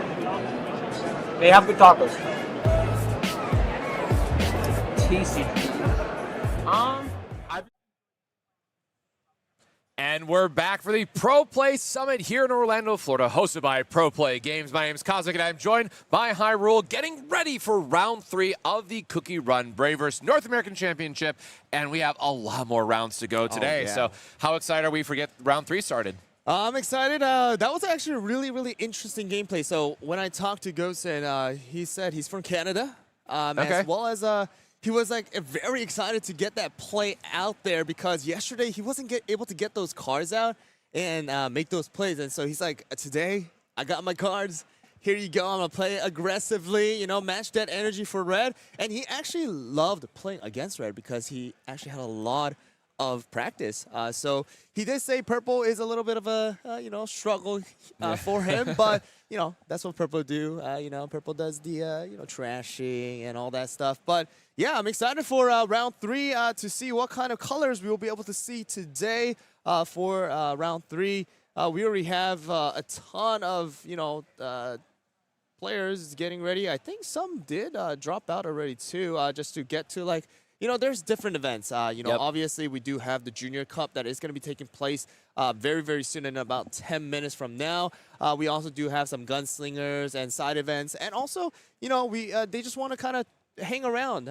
If they don't do too well, they're going to just be like, hey, you know, it's okay. I'm here to have fun. So I'm just going to watch some of the gameplays for the next time and kind of learn from them too. So it does look like those are going to be you know, some players are going to take that route as well, which is, you know, it's okay. You know, you just have to, you have to have fun, right? Side events, merch. I mean, there's a lot to enjoy here down in Orlando, Florida, and this amazing event that Pro Play Games has been putting on. So the thing that I always love, right, even if sometimes, you know, it's a card game at the end of the day, sometimes you just get a little unlucky, you have a rough start, can't find the right cards, you know. Sometimes they just host the main event and that's it, right?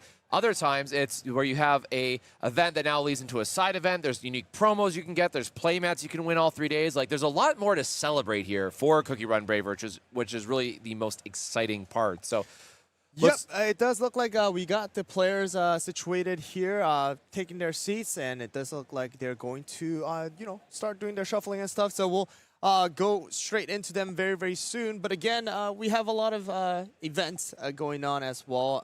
Again, if you guys are in the premise, if you guys are in Orlando, Florida, you want to kind of participate in cosplay contest as well. That is taking place today.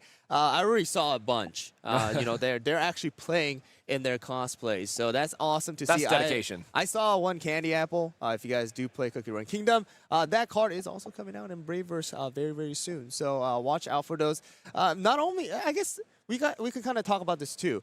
Not only are cookies from different Cookie Run IP games are coming into Braverse, but we are actually having exclusive Braverse cards as well. So even though those cookies may be in other games, you know, their costume or like the design and the colors and the you know, the themes are exclusive to Braverse as of right now. So hint hint, it's gonna be for the sets that are gonna be coming out very, very soon. But yeah, we all do love Shadow Milk.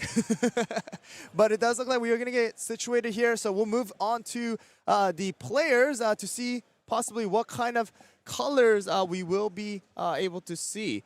All right, so let's see what is going to take place. It does look like we do have the sleeves that I do run as well here and there.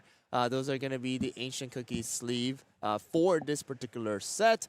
I want to see what kind of colors they're going to be running here. It does look like possibly it looks yellow. like a yellow. Okay, we do have one yellow. What is I want to gonna say be purple, on? like is the other one, but I only saw like a quick corner of it. So we'll let players mulligan. As a reminder for those who are maybe just tuning in now, for players in this game, your mulligan is you get 6 cards to start with. If you don't like them, you can shuffle them back, draw 6 new ones, and try to... Oh, is that a rock, paper, scissors dice? Is that what that is, actually? Oh, that's super sick. I guess that is. I actually didn't realize. I thought it was going to be a, you know, a 1, 2, and, you know, the regular dice, except that one was going to be a different format. But that is actually a rock, paper, scissors dice. That is an awesome way to do it. That is actually an awesome way. Okay, so it does look like we're going to have yellow once again.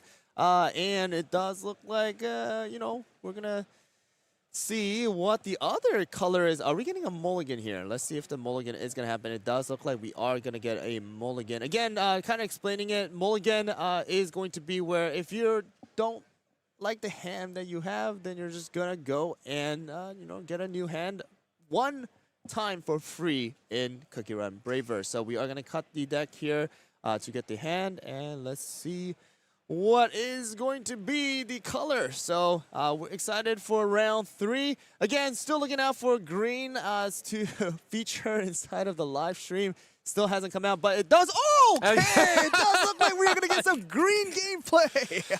All right, so everyone's, you know, one of the most favorite cookies, especially at locals, is just those cute animals. Like, and also there, I was just saying, do they have the giraffe cookie as well? It's just, or biscuit giraffe, I think is like the full name of the level 1 flip card. Like, absolutely just an adorable card. Because again, I wasn't familiar with it. I was just opening packs and I saw that. I'm like, this is so great. I love this as a cookie, man. So Cookie Malls is going to be a very, very, very powerful starter for the green you know, deck. And it does look like we are going to take full effect of it. If you do have support area of 3 cards or less, you're able to draw 2 cards from your deck every single turn. Of course, that is not going to last very long, so that is why it's a great starter. And it does look like we are going to be getting the stage card as well in order to kind of get this ramp going, because that is exactly what green wants to do, right? We want to get those ramps. We want to get those early supports up as soon as possible, and that is exactly what is happening right now.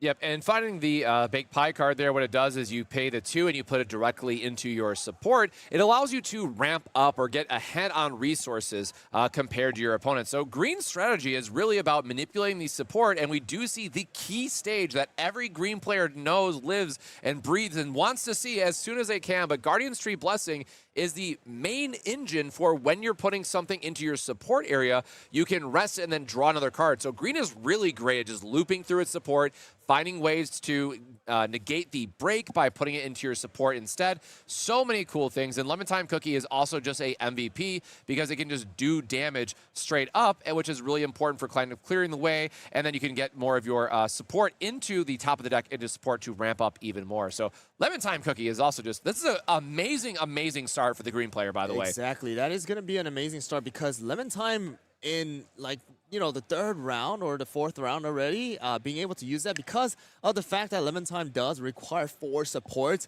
It is a pretty late game card, but it does look like we're going to get that started and then do some damage additional to the release and the summoning of White Lily Cookie. We don't get to see this card much because, again, we don't see green, but one of our ancient cookies, right? We saw a bunch of holly berries We didn't get to really see others, you know, but we have White Lily coming out here. Again, on play is going to be placed up to one of the green cards from your support area into the top of the Cookie's HP. So essentially, we can start out with 6 HP, which I believe, you know, we did choose to do. And also, we do a massive amount of damage, 4 hits. And then also, you're able to, you know, have some other effects as well. So we'll see how this goes. We do have Churro still alive and kicking. And then we also do have Cookie Moles now in the break area. So we're at 1-0. All right, so Churro taking a hit at White Lily, getting the HP flip. And the Wind Archer is going to be going into the trash as the second HP checked. And now moving on to, I don't even know what turn it is. It's going to be turn 4. You will never look at the green player. Yeah, you're never going to be able to look at the green player's support area to determine the turn because, you know, they're ramping up quickly. So we are swinging at Churro for 4 damage here with White Lily Cookie. We'll check the damage here. Timekeeper coming out. We do have a draw flip. And let's see what the next one is, and it is going to be a trap. So we're checking all 4 damage. Still one left. Yeah, still one left. I mean, Churro is very, very tanky, you know. Still able to stay alive after that massive 4 damage hit. Yeah, and we don't, it doesn't look like Werfs has it in hand, but Green also has a Ladybug card, which can deal direct damage. They have the Green Gem, which also deals direct damage if you rest extra. So Green also has an interesting amount of, you know, ping resources, a way to get that extra bit of damage. So we are going to see the draw here from the support stage and, you know, seeing what we're able to play out. So it looks like they have our Blue Lily Cookie, so the pair that you love to see. And this is just another way that, well, when on play, you get to deal that extra damage as well. So this is a very interesting play because we did use the stage to bring back Blue Lily from the support area that was rested. We decided to play it. Now we're going to use the on-play effect here where we are able to go and trash one of our support and deal 1 damage to all of the opponent's cookies. So Werfs decided to go and, you know, knock out the Churro using Blue Lily. But the thing is now, we're down to only 4 supports. So we utilized 2 of our support cards that was ramped up to put out these cookies. But also now, we're board locked, right? So we have 2 of the massive, you know, level 3 cookies out to possibly make those plays before they are knocked out. But I mean, they actually hit for a lot. Like Blue Lily is very also aggressive. a 4/4/4 damage. White Lily is also 4/4/4 damage. But I did want to kind of go back to White Lily because we don't really see this card a lot. But this is a very, very, very powerful card that allows you to prevent your opponent from actually having active cards in their support area. Because if you guys actually look at the card, if there is a active, you know, support card in the opponent's area, then you are actually able to put it into the trash, which is actually super powerful. So we'll see how this comes into play for this particular round. I'm super just excited to see, like, hey, Green is actually being featured here against a yellow, which we see have seen so many times. Yeah, and Green also just getting a beautiful showcase here, you know, as HyRool mentioned, of getting to ramp up, use those extra resources, go through your support, and then try to get ahead and get that early tempo. And, you know, typically Green is a deck that wants to go a little bit to the later game, and we actually have Yellow, who follows kind of that same strategy with wanting to heal up, as we just saw the Timekeeper coming into play, healing that Churro Cookie out of the break area, that it is going to be a game here that's really going to be a bunch of level 3s, you know, battling it out with one another. Yeah, I mean, looks like we do have the early Timekeeper also coming into effect. It does look like we are going to have 5 support for the green side, as well as it does look like 1 active for the yellow side. I think that Mozzarella is going to be in the support. I'm not too sure, but that is the case. And if that is the play here, then the White Lily is able to trash that Mozzarella in the support. So we are swinging with the White Lily. It does look like we are getting an HP flip. I'm not sure if we're going to... Oh, we are going to hit it. Okay. So we're taking a total of... it's 4 damage here. So there is that draw flip coming out. And the Kumio is knocked out. It does look like we are going to use the effect of White Lily to trash that active support and now we are basically knocked down to only 4, and no traps are being able to be used.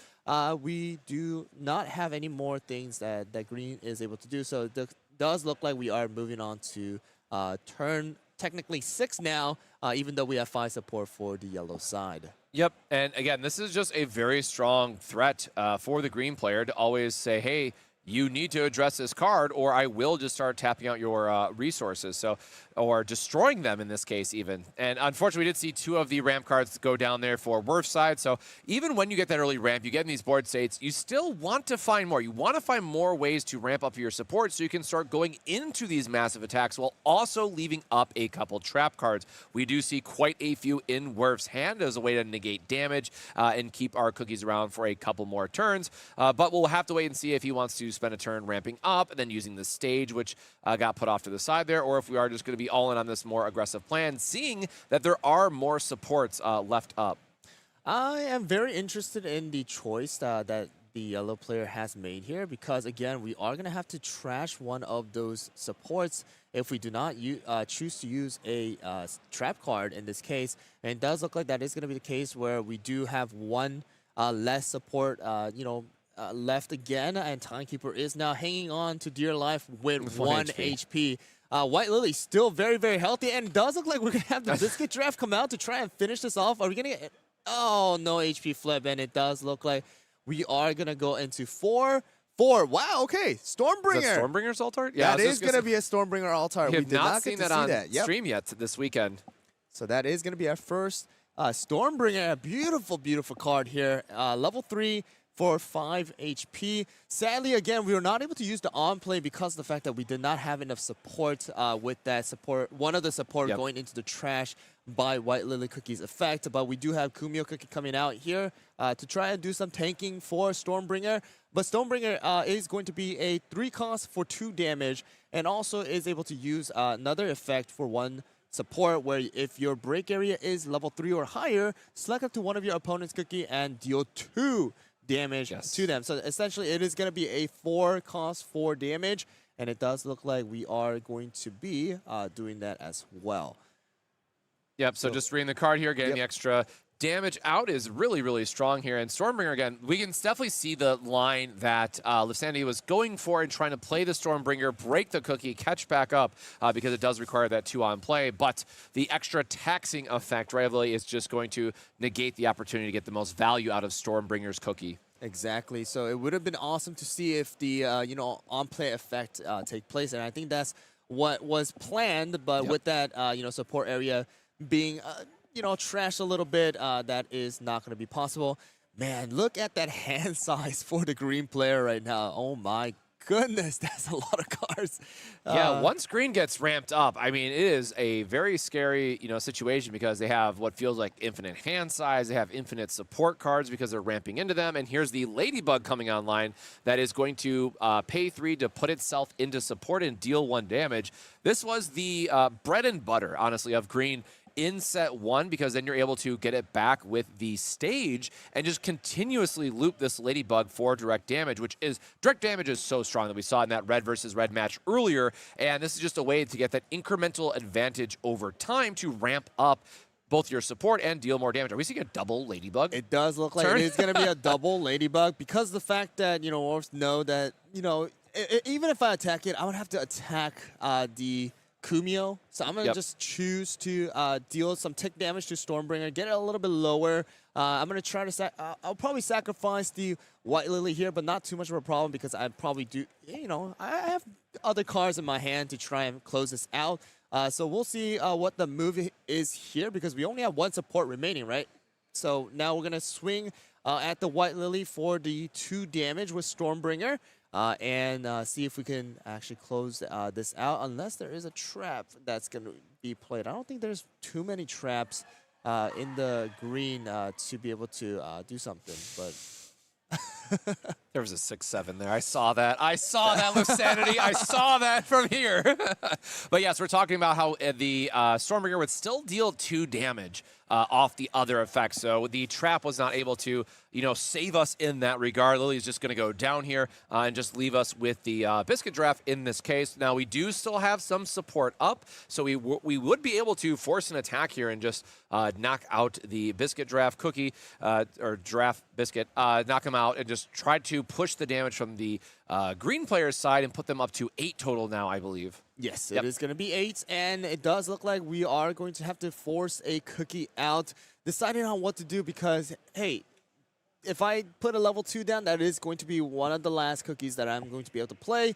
Possibly if I... Ooh, wait, there's going to be a Sugar Swan. A lot of new cookies today, right? I'm very excited to see Sugar Swan, though, because 1, the artwork is just gorgeous, but 2, just getting the extra damage because it plays into the theme of green wanting to ramp up really well. So the on-play not going to take an effect here because he only has the 1 support left. But that second effect deals 3 for 3, and then you can use a support that if your support area contains 7 cards or more, select one of your opponent's cookies, and it takes 1 damage. And really, that's the other part of green really didn't have something that was like, oh, I get rewarded for having 7, 8, 9 resources other than just like normally playing the game. So for me as like a TCG veteran, I really love to see Sugar Swan joining us in the more recent set because it just really calls out to the green strategy that they are trying to implement. It was like now the hallmark card of the green identity.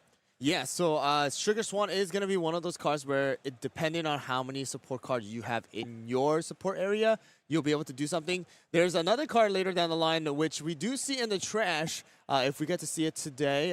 It's going to be Wind Archer. I think there might be a Wind Archer in hand, but depending on, Wind Archer, for Wind Archer, if there is 7 or more support in the opponent's support area, you're actually able to do more damage as well. So green really getting a lot of new playstyle of cards with these powerful level 3s.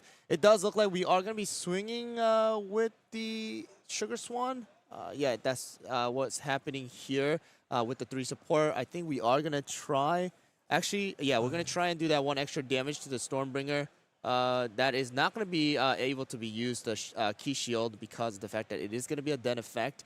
So Stormbringer is now going to be left with 2 HP with the break area now at 5. So, I mean, of course, if you're able to knock out this Sugar Swan, then that's going to be game. But we'll see what other moves we have left because there's still 6 supports remaining. Yep. You use 4, still 6 left. We got 10 cards in support areas. That's a lot.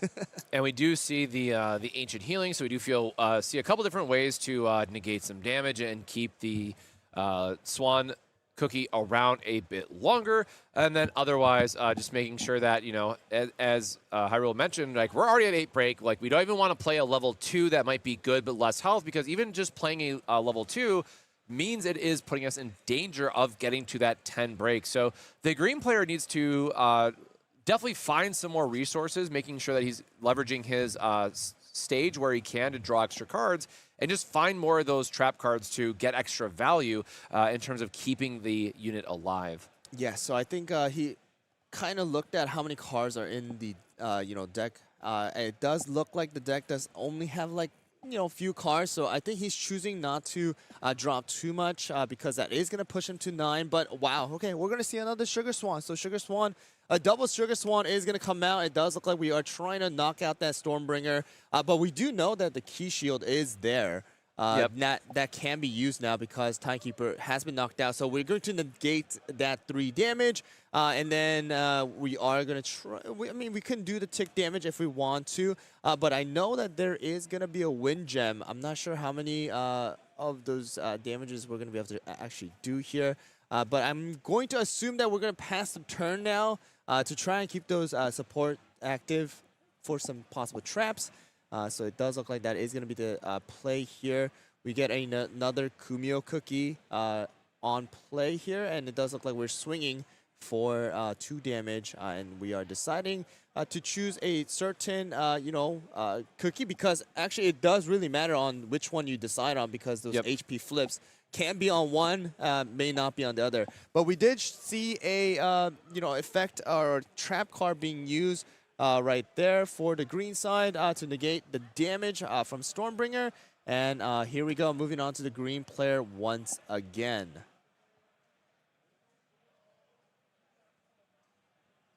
And the trap card there for the green player, right? It burned a resource. That's why he picked one up from his support as a cost of the activation for reducing the damage. So every color has a way to get more, -2 or -3 to an attack. For the -3 ones, there's always a couple extra conditions in terms of what they need to do. But the green player here has to burn a support to activate that various effect. All right, so we're going to see the green player now moving on to the active phase to see exactly what he wants to do. And it does look like we are going to be swinging now with the Sugar Swan and knocking that Kumio cookie out. And, of level 6. And it does look like we are going to put out a Moon Rabbit in response. I love that alt art so much. It is one of my... I mean, Yellow just has a lot of great alt arts, I'll be honest. But just seeing that big round lad just brings a smile to my face. So, yeah, Moon Rabbit. I don't know if I said Moonlight or not. I kind of did identify the cookie. But here we go. We are going to be having the Moon Rabbit come out as a blocker. So we're going to have to swing at the Moon Rabbit instead. And there is going to be a draw flip coming out. We're going to take the 3 damage. Yep. So are we not choosing to do the draw flip? Or did we do the draw flip? I think you should draw and then fix it. Yeah, there you go. So the draw flips are coming out. And, okay. No, it was just a pass. Never mind. Then. Yeah, it was a pass. And now we're going into the next turn here. And here we go. Are we going to be able to finish it off? Because if any of those Sugar Swan gets knocked out, that is going to be the game for this. And also, if you guys actually keep in mind, too, Yellow is pretty much board locked, as well as if those 2 cookies are knocked out, that is going to be the end of the game, too. So let's see what the play here is, because we did take some damage. And it looks like we are going to finish it off with the item here. We saw this yesterday where we are able to just knock out that cookie instantly and deal 2 damage. And it does look like we are going to get a draw flip instead of an HP flip, which means that's going to be game. And instead of the hand, we're going to be shaking the hand of Shadow Milk. Yeah, very nice there at the end. So Lift Sanity is going to take it in round 3, giving another showcase to Yellow. Now, we were most excited for green there, finally getting green on camera, getting to show off some of the really cool support manipulation that it can do. You get the extra cards in resource, you pay cards from resource, you pick them up at the stage. Again, it's just one of those cool things to see the identity getting displayed on camera and getting to see the pros and cons sometimes of going down to the 4 support, right, that we saw during that one turn that couldn't really get the momentum back, and if we were able to line up like multiple attacks with level 3s, we would have been able to apply a lot more pressure back at the Yellow player. But I mean, really, Stormbringer Cookie, even without the on-play, I mean, did a lot of damage in that round. So a lot of damage, as well as a lot of those, Kumios coming out to tank for Stormbringer. Yes. I believe that the double Sugar Swan could have been a little bit of a, misplay there, just because you are like, going and board locking himself there. I wanted to see some Wind Archers come out, because Wind Archer is a very, very, very powerful cookie where you're able to literally just place any cookie in the opponent's battle area into the support. Yes, you're getting them a 1 support, but still, if there's like a Stormbringer, Millennial Tree, Timekeeper, whatever it is, you're able to just instantly put them into the support area. So it would have been really nice to see some Wind Archer action, but I saw a lot of them go into the trash. So sadly, we were not able to see that. But that is a good, at least finally we got to see a green player versus a yellow. A little bit of a struggle, but, that was awesome to see. Hopefully, he's able to adjust his gameplay for next time, too. And maybe we'll see some more greens today, right? Yeah, it's still very early on, so any color can really come out on top. We're going to be extending out to top 32 again as a reminder, so a lot more gameplay to come for the North American Championship here at Pro Play Summit. And it does sound like we will be having an interview set up shortly, so don't go anywhere. We're going to talk to Lift Sanity, who won that round 3 there, and we'll be right back here in the booth. Don't go away.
Cosmic here, and welcome to the interview booth. I'm joined by Liv Sanity and Shadow Milk Cookie joining us here as well. Amazing last round. We saw Stormbringer Cookie really just be able to close out the game, doing a ton of damage. So how'd you feel about your last match with, Stormbringer Cookie just doing so much work for you in that matchup? I felt really nervous at first, but I feel really nervous about every match. I have Shadow Milk as a support animal, I guess. He's an animal at this point. Stormbringer, the moment I pulled Stormbringer, I kind of knew that gives me a big leg up. If I pull Stormbringer, that does give me a lot better odds. I also pulled really good on the first one. I saw the cards I needed to see. If I see Churro, Banana, or at least even Kumiho, then I see good characters. That's good for me. So out of all those, which is your favorite that you always want to see in a matchup as you're going into it? Stormbringer. She's actually my third favorite cookie and got me into Kingdom. Is Shadow Milk your first? Shadow Milk's my first. She was originally my second, but Pure Vanilla knocked him down. Fair enough. So last question that I want to ask, what is the one matchup you're trying to avoid this week? We have a lot more routes. Purple. Get me out of purple. Get me out of purple. Never let me see a purple player again in my life. But appreciate you joining. Congrats again. We still have 4 more rounds, a lot more action to be bringing here. But is there any final shout outs you want to do? Anyone you want us to give a shout out back on the stream, say hi to or anything? Layla, you better be watching still. You better be watching still, girl. Root me or I'll cry. Thanks. Also, any of my friends watching, thank you so much. Shout out to myself. And Exactly. Okay, thank you. So perfect. Thank you so much. Again, that was just round 3 of 7. A lot more Cookie Run action to join us here in Orlando, Florida. But we're going to take a short break and then get into round 4. Of any product release that you want. At the silver tier, for $75, you can order a case of any product tier or product release that you would want. And the Big Daddy tier at $125 a month, you get the access to 3 cases of a product release. Now, this specific allocation is only tied to a singular release. So if there's multiple games that you're interested in and you want to go hard, we suggest that you do. Our goal is to help you create a successful TCG side hustle or to get the product that you desperately want to have. The only problem is you got to act soon, because once each tier is capped out, there won't be another opening until possibly next month. So don't wait and join the PPG Investment Patreon today.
Check out ppgeventmanagement.com for events and tournament information.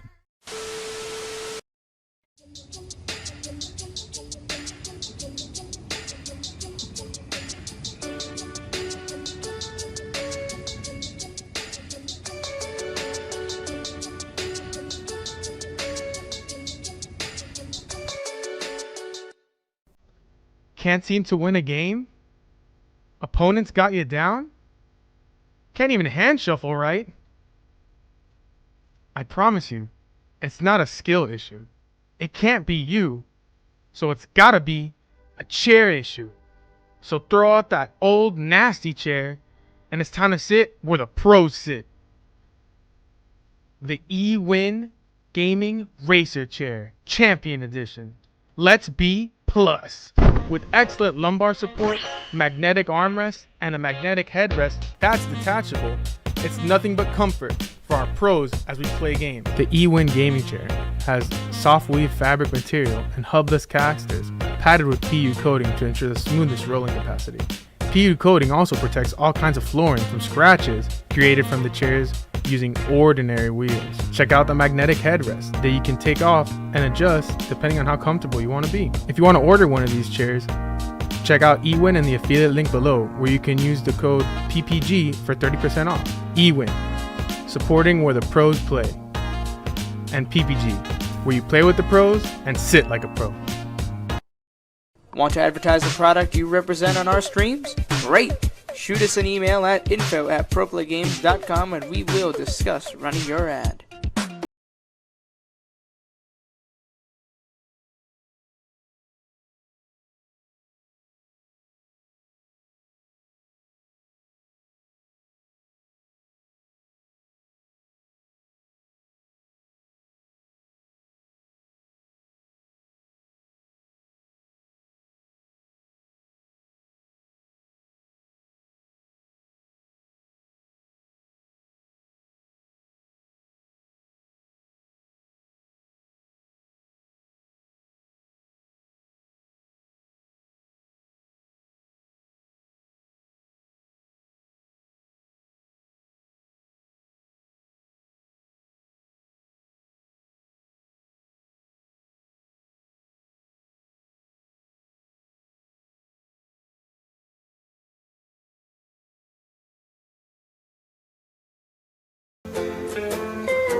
Want to advertise the product you represent on our streams? Great! Shoot us an email at info@proplaygames.com and we will discuss running your ad.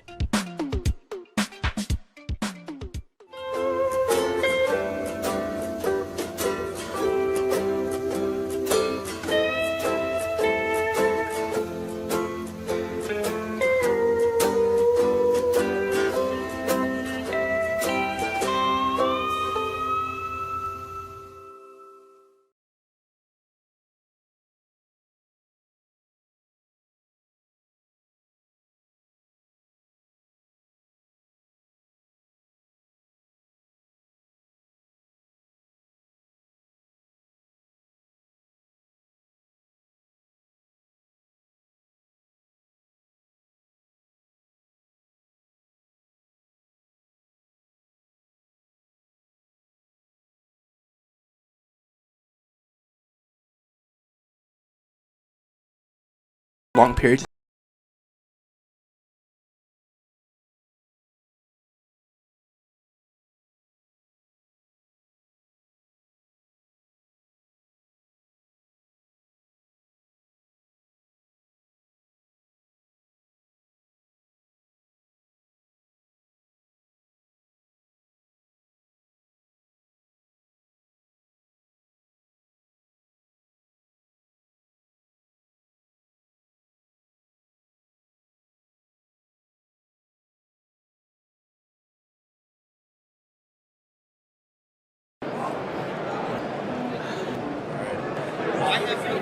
Welcome to Origins Game Fair.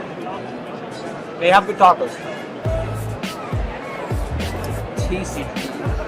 I've enjoyed playing TCGs for about 15 years now.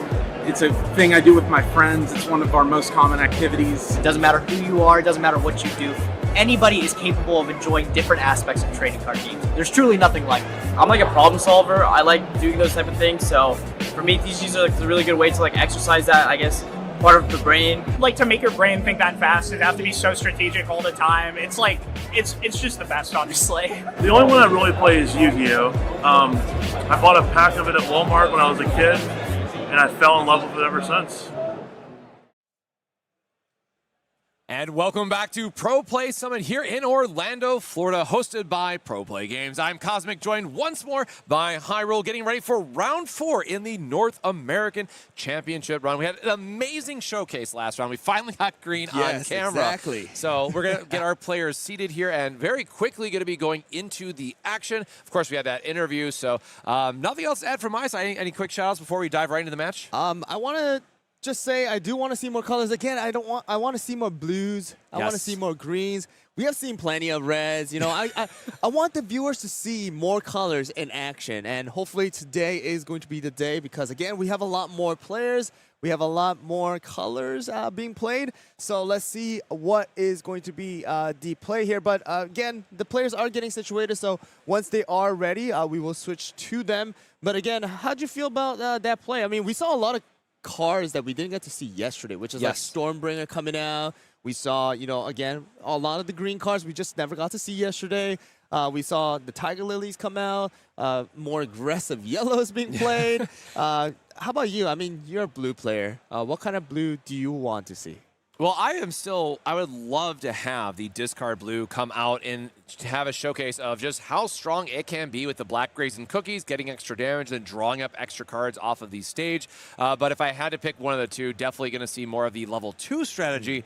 Just because, as we saw yesterday, you draw a ton of cards, you get to loop and you get to do the break denial by putting a card. That Captain Caviar yesterday, I'm still thinking about that 2-5 guy. Great one. Absolutely sick play. Went down to 1 HP, got put back to the top of the deck, and then allowed the Strawberry Crepe to deal the 5 damage off the effect and just completely swing the tempo of the game. So I am still rooting. Hopefully we're going to see some blue today at some point. I do want to see some too as well. And it does look like the players are ready, so we're going to transition over to them and see what kind of colors we're going to be seeing for round 4 for the NA more green. Cup. Oh, it does look like we got more green from Nicholas here, and we got Vivian on the right side. We'll purple, see. I'm pretty sure, Is it a purple?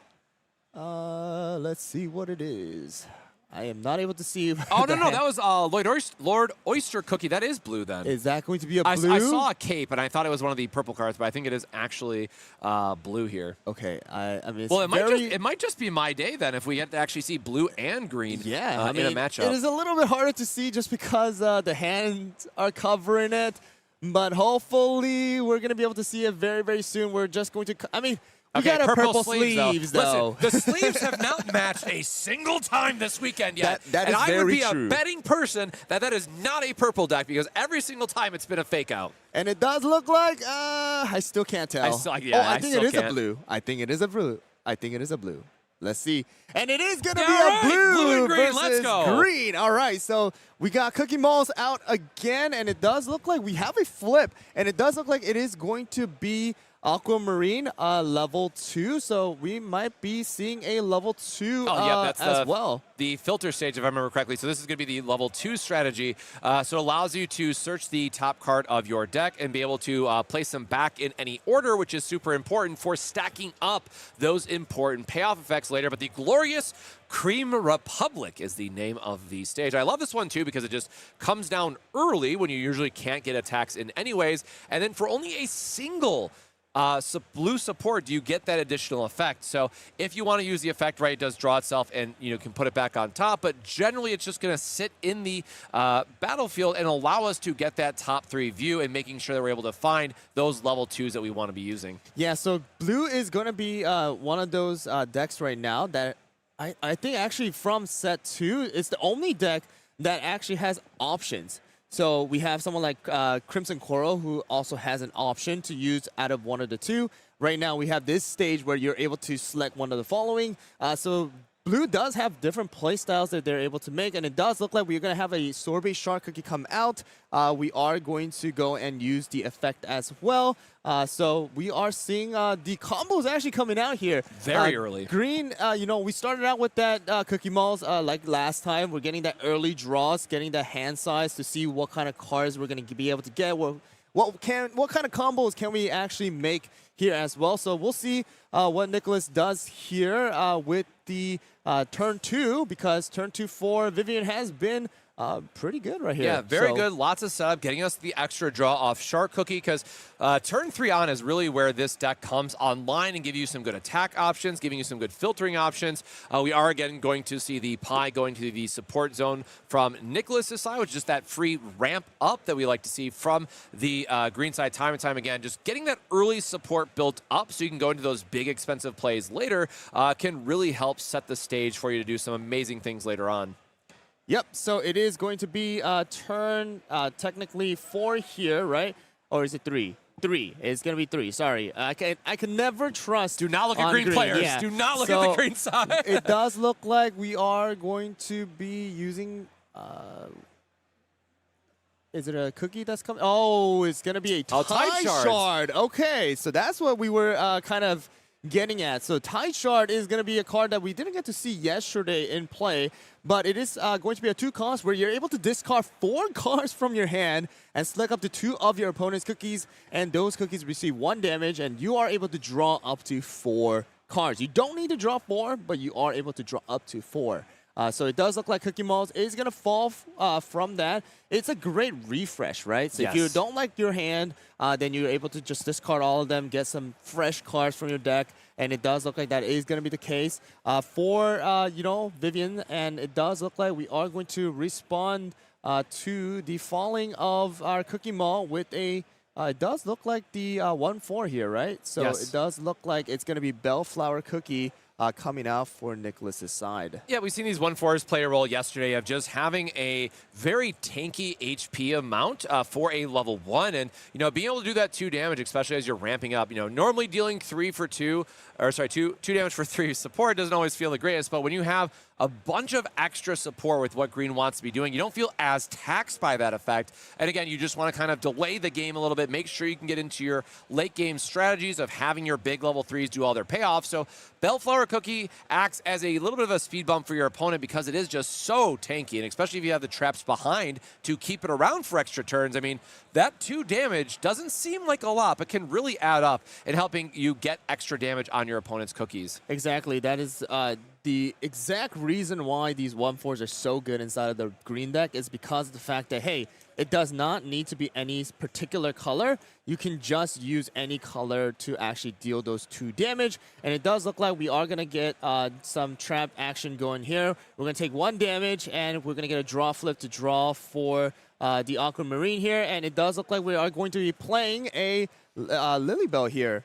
We did not get to see this card last time too, but we do have different variations of Lilybell. I am trying to pull it up, but it does look like that Lilybell is going to come into effect. Actually, the special effect of this Lilybell is at the end of the turn, you are able to select one of your rested card, and you're able to make it as active in the support area. So it does allow you to possibly use other traps that requires a higher cost for the next turn or your opponent's turn when they do attack. Yeah, green, again, just getting so much value out of this level 2 because, it's, as you mentioned, just gaining that extra resource, which doesn't seem like a lot. Like, oh, I'm only getting 1 resource. How much does that really open up for me? But, in the reality, green has a lot of trap cards that can activate under that just 1 condition. And, it is still a 3 for 3. So it is still a good card for just being able to attack. And we are deciding here on the flip if we are going to activate it or not. But, again, Lilybell Cookie just being a great option here for giving us a little bit more of support and being able to ensure we can get our traps activated turn after turn. Yep, so we are going to take that 2 damage, but again, we did have that HP flip come out. It does look like we are going to be, putting down another Sorbet Shark to possibly use that effect. Actually, we are going to go and see the altar here as well. We are going to place Sorbet back into the deck to draw some cards. So we'll see what kind of effect we are going to have for this, because it does look like we have one support still up. So we still have some options. We can use the stage, we can use other things, but it does look like we are passing it to Nicholas here. So let's see what we got here. We do still have that Lily Bell pretty healthy with that 3 HP. We have the Bellflower still, with that 4 HP, and now we are total of 5 support. So let's see what the move here is, because we can hit with 2 damage or we can hit with 3 damage, depending on what you want to do, right?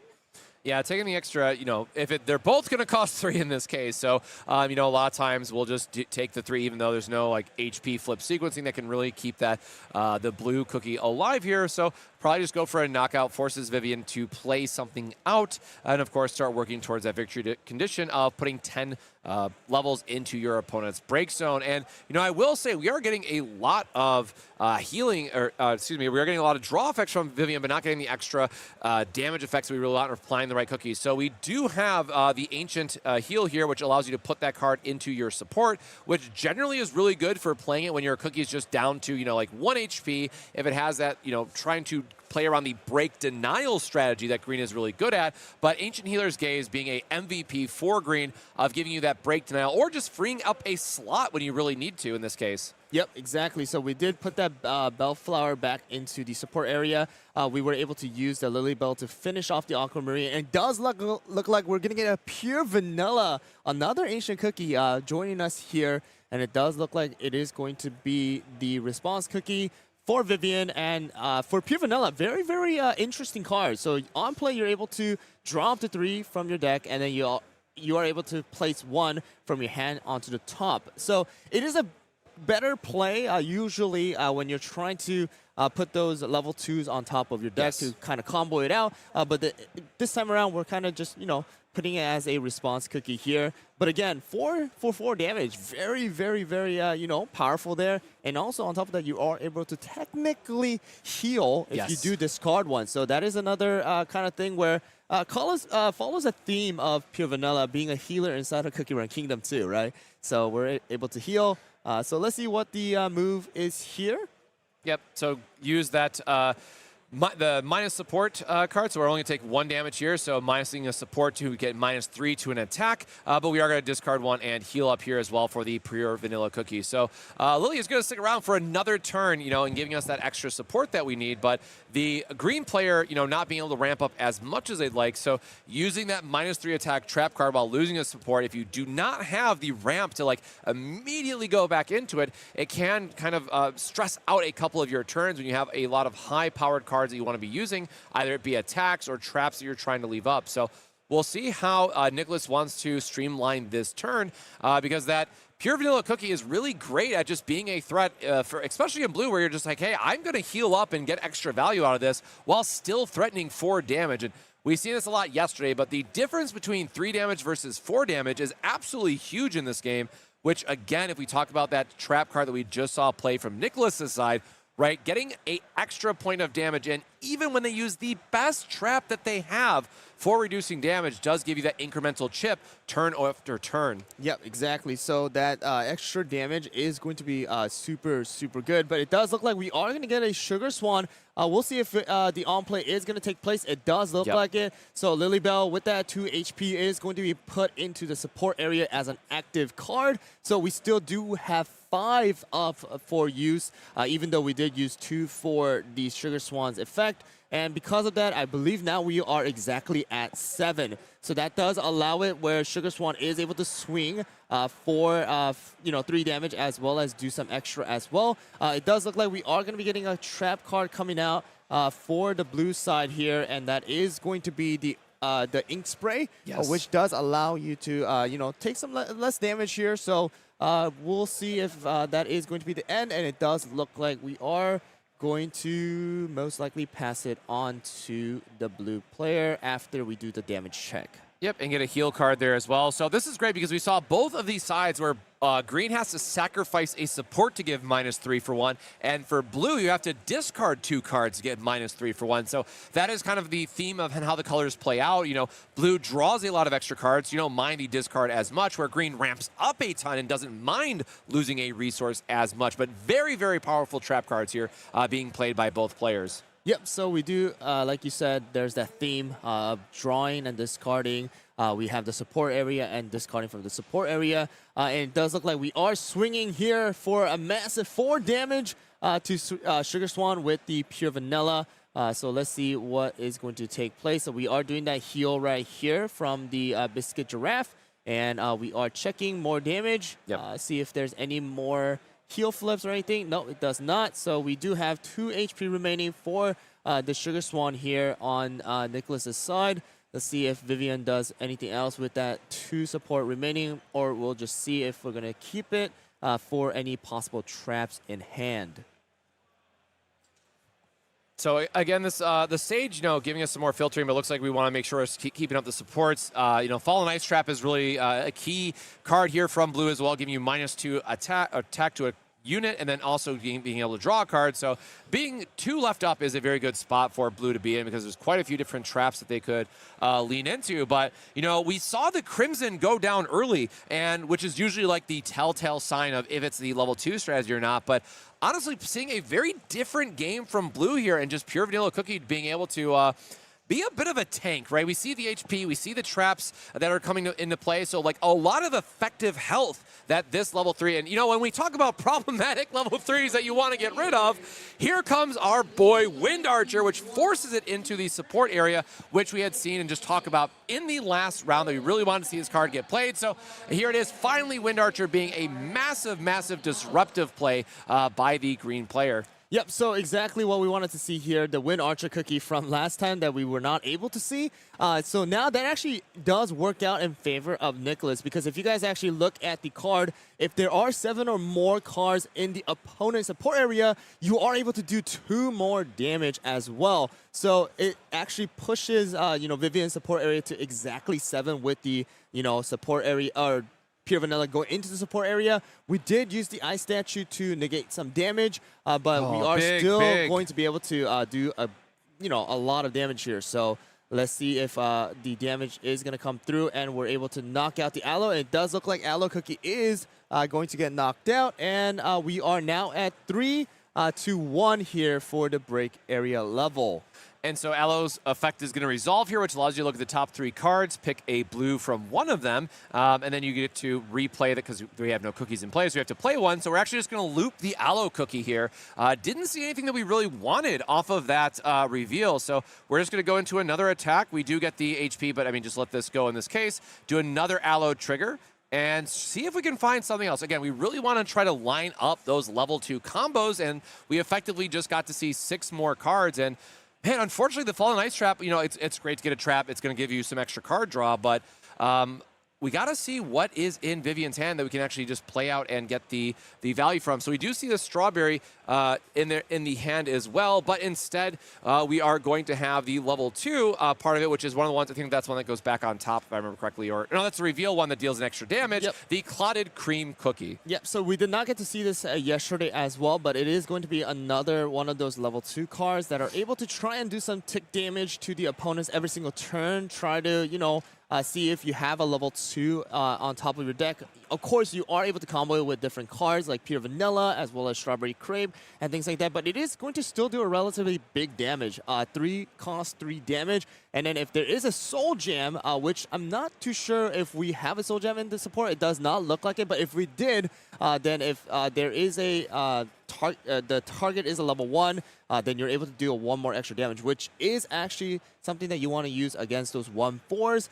Sadly, right now, we don't have it on the field, but if that Bellflower was still there, that would have been something that, Vivian is able to utilize and take advantage of. Yep, so this is great because Clotted Cream now can take advantage of our stage card, and yes, it does take an extra resource to do it, but, Nicholas was just oh so kind and ramped us a resource, so we do actually have enough to do this, where you want to set the top 3 cards of your deck and make sure that there's a level 2 on top, use Clotted Cream's first effect to deal a damage, and then you get to do 3 more damage with the actual attack itself. So this is a level 2 that can hit for 4 damage fairly consistently when you have the stage card in play, which is honestly very, very good value, right? We've seen other level 2s in red that get the ability to deal 4 damage at level 2, which is insane amount of pressure that they can provide. But we are instead going to send our Sharky Boy back to the bottom to draw 2 more cards here again, and just trying to find again those main combos of where we can streamline a bit more damage and try to find the right pieces we want, but otherwise looking like it's probably will just be a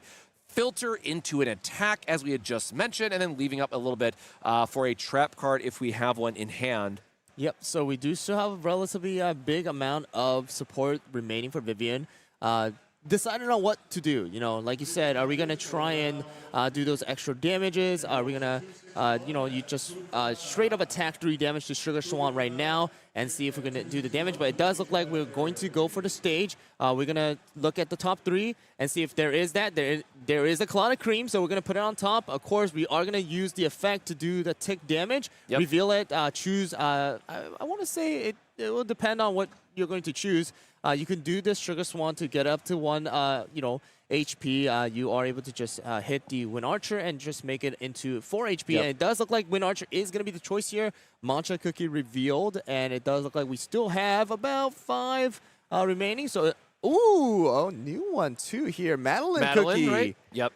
The other level 2 that you really want to line up, and again, it's kind of one of the combo pieces going into excuse me, the bigger turn, especially if your opponent is tapped out. This lets you restand to deal extra damage. So the way that this one now works is that you get to pay a blue, discard 2, you get to deal a damage, and then set it up as active. So the big combo that this does is a very quick double strike from Madeline Cookie. You want to swing first for 2, pop up the active effect to discard 2, deal 1 more damage, activate it, then swing again for 2 more damage. So this one takes a lot more work to pull off and is very dangerous, because if your opponent plays a trap card, it's going to, you know, turn off the entire combo in that regard. But in a setup like this, where if we had just a little bit more support, this could be a massive 5 damage turn coming from Madeline Cookie. So now it puts the pressure on Nicholas that says, hey, if you know this card, if you don't answer it on the next turn, and if you for some reason tap out, I am knocking out a level 3 on the spot. So I love Madeline Cookie for the amount of double strike pressure that it can provide in the level 2 strategy. So it does look like that combo is going to come out. We are going to deal 1 damage to that Sugar Swan. We still have 2 remaining to swing, and it does look like we are going to swing at the Wind Archer. No flips are coming out. So that Wind Archer is going to get knocked down, pushing Nicholas to level 4 in the break area. Doesn't look like we are going to get a response. I think Nicholas is still deciding, hey, do I want to put a support or do I just want to move on to the next one? It does look like we are going to the next turn for the refresh of the supports. We're going to draw. So now, though, because of that pretty expensive combo of Madeline, it was great. Like, we did a lot of damage, but now Vivian does not have any supports to actually use any trap cards. So if both Claudette and Madeline are knocked out, that is going to push Vivian to break area level 8. But we'll see if there is going to be enough combos. Because, I mean, Sugar Swan does 3 damage. That is able to knock out Madeline. But do you have anything for that Claudette Cream, who is going to just kind of, you know, get those values off, trying to do the tick damage. That is also possible to knock out the Sugar Swan next turn, right? Yeah, and thankfully we do know that we have quite a few ways to add some more damage denial here from the blue side, so we'll have to be very careful about how Nicholas wants to split his damage for this turn, because if he tries to leave something alive at even just 1 HP, Vivian's going to be able to take very big control of the tempo and just resetting it back to the top of the deck to make sure it's no longer a break threat. So instead, we're going to see Herb Cookie coming down from Nicholas's side from the, I think that's the starter deck version, right? If I remember correctly. That is actually not going to be a starter deck version. Oh, it is going to be a version from the set 2, level 2 for 4 HP. It is a pretty strong card. You are able to deal 3 damage for 3 costs. And then if your support area contains 7 or more, you're able to activate one of those rested cards as well. So it does look like we are going to hit the Madeline Cook for 3 damage. Madeline is going to get knocked down by Herb. We'll see if a response cookie is being made, but it does not look like there's any. Oh, there is going to be a Black Pearl in hand. Not going to respond with the Black Pearl. We are going to swing at the Clotted Cream, it looks like, with the... actually, no, we are activating one more of that rested card. I think Nicholas now deciding which supports to use, possibly to swing with the Sugar Swan. That's exactly what is going to take place. We are going to try and knock out that Clotted Cream here with this Sugar Swan because we do have 7 or more in the support area. So we'll see what's taking place. I think Vivian wants to try and see, hey, what kind of cards are in my trash? Do I have some HP flips that are possible? Because I do have 2 cards. I need this Clotted Cream to try and stay alive. It does look like we do have we do get the HP flip. But you have to decide, do you want to get rid of the Black Pearl or do you want to get rid of that trap card? And it does look like the trap is the one. We checked the 3 damage. Now, Clotted Cream still alive with 2 HP. Yep, and looks like just a pass here. So we are able to line up a attack, and we'll have to see, what we drew into. We have a lot of resources on the blue side, so we probably can skip putting a card down. I think we're at 8, right? 1, 2, 3, 4, 5, 6, 7. Yeah, 8 is a very good number for blue to usually stop at because it allows you to do like a double attack into holding up a trap card still. So we'll have to see. Looks like, well, we did get the strawberry and then the Black Pearl and a flip. I think it was the third card. I think that was a Aquamarine as well as a Black Pearl with Strawberry Crepe. It does look like we are going to just swing possibly with the Clotted Cream first to maybe knock out the Sugar Swan. We'll see what the option is here. But it does look like that might be the option where Clotted Cream is actually, going to target the herb possibly. But it does look like we are going to get a trap card coming out from the green side to try and negate those damage, not take any damage here with the first aid kit, and let's see what the option is. And it does look like Strawberry Crepe is going to be the card in response afterwards. Yep, so Tasty First Aid Kit being a one that has an increased cost compared to the traps normally give -3, but really interesting now board state from Vivian's side. And we talked about the Strawberry Crepe wanting to, reset effectively the Clotted Cream back to the top of deck so you don't take the break effect for it. But the downside here is that because of that refresh that we just took and adding an extra cost to our break area, we're now at 7, which means this Strawberry Crepe cookie is the last thing that we have that if it gets knocked out, that's going to be it. That's going to push us to 10, which would then give the victory to Nicholas and the green player. Exactly. So the Strawberry Crepe is a great move, but we did have that refresh come in because of the HP that still needs to be added onto the card. And it does look like possibly getting that Clotted Cream onto the top of the deck is going to be the option here. So that Clotted Cream does not, go into the break area. We'll be able to be resummoned later down the line with it. We'll see what the options are. So we have still the on-play to be used.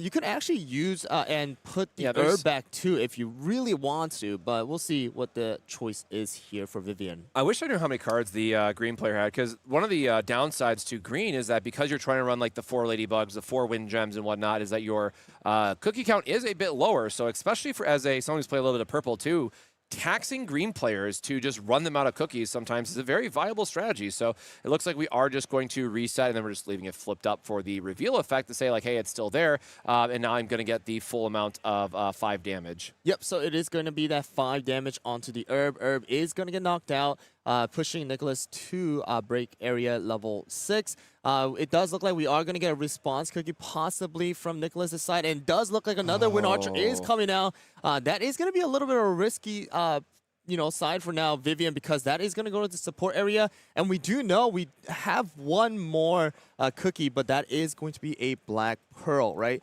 So Black Pearl, a great card, but you really want to use it during a time.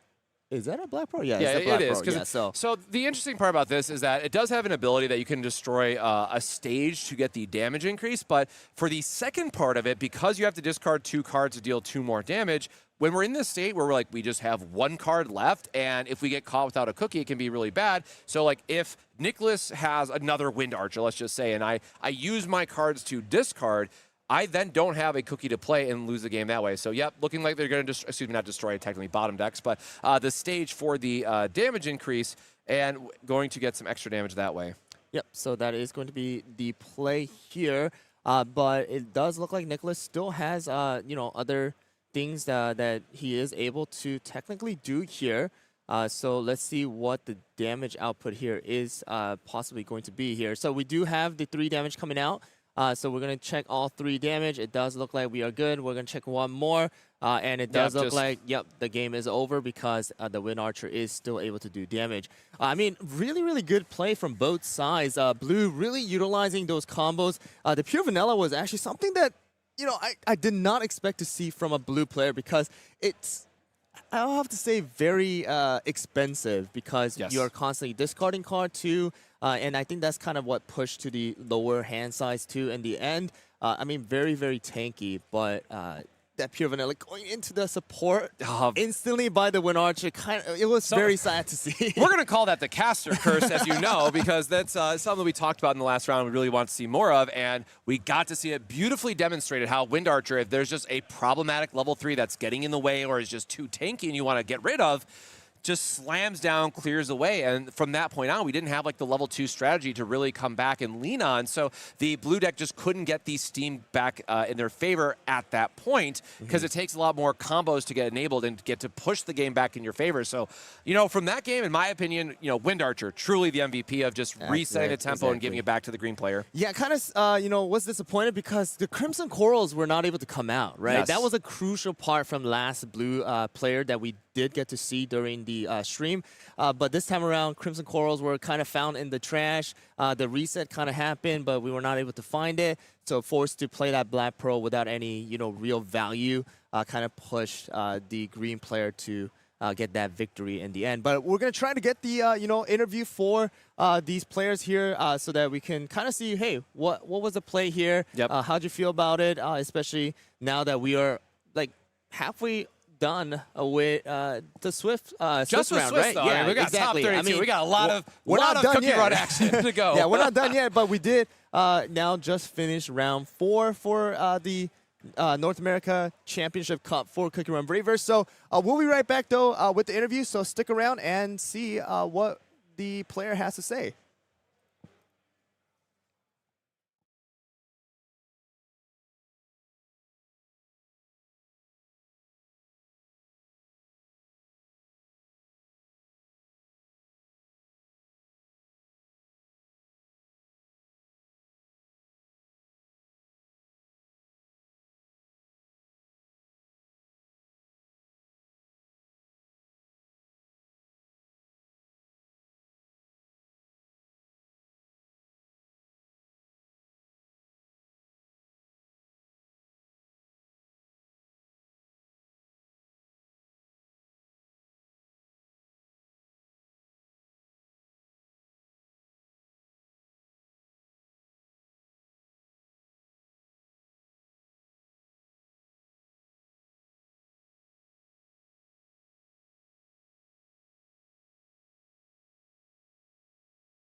All right, so I'm here in the interview area with Nicholas, who just won round 4 for Cookie Run Braverse NA Championship Cup.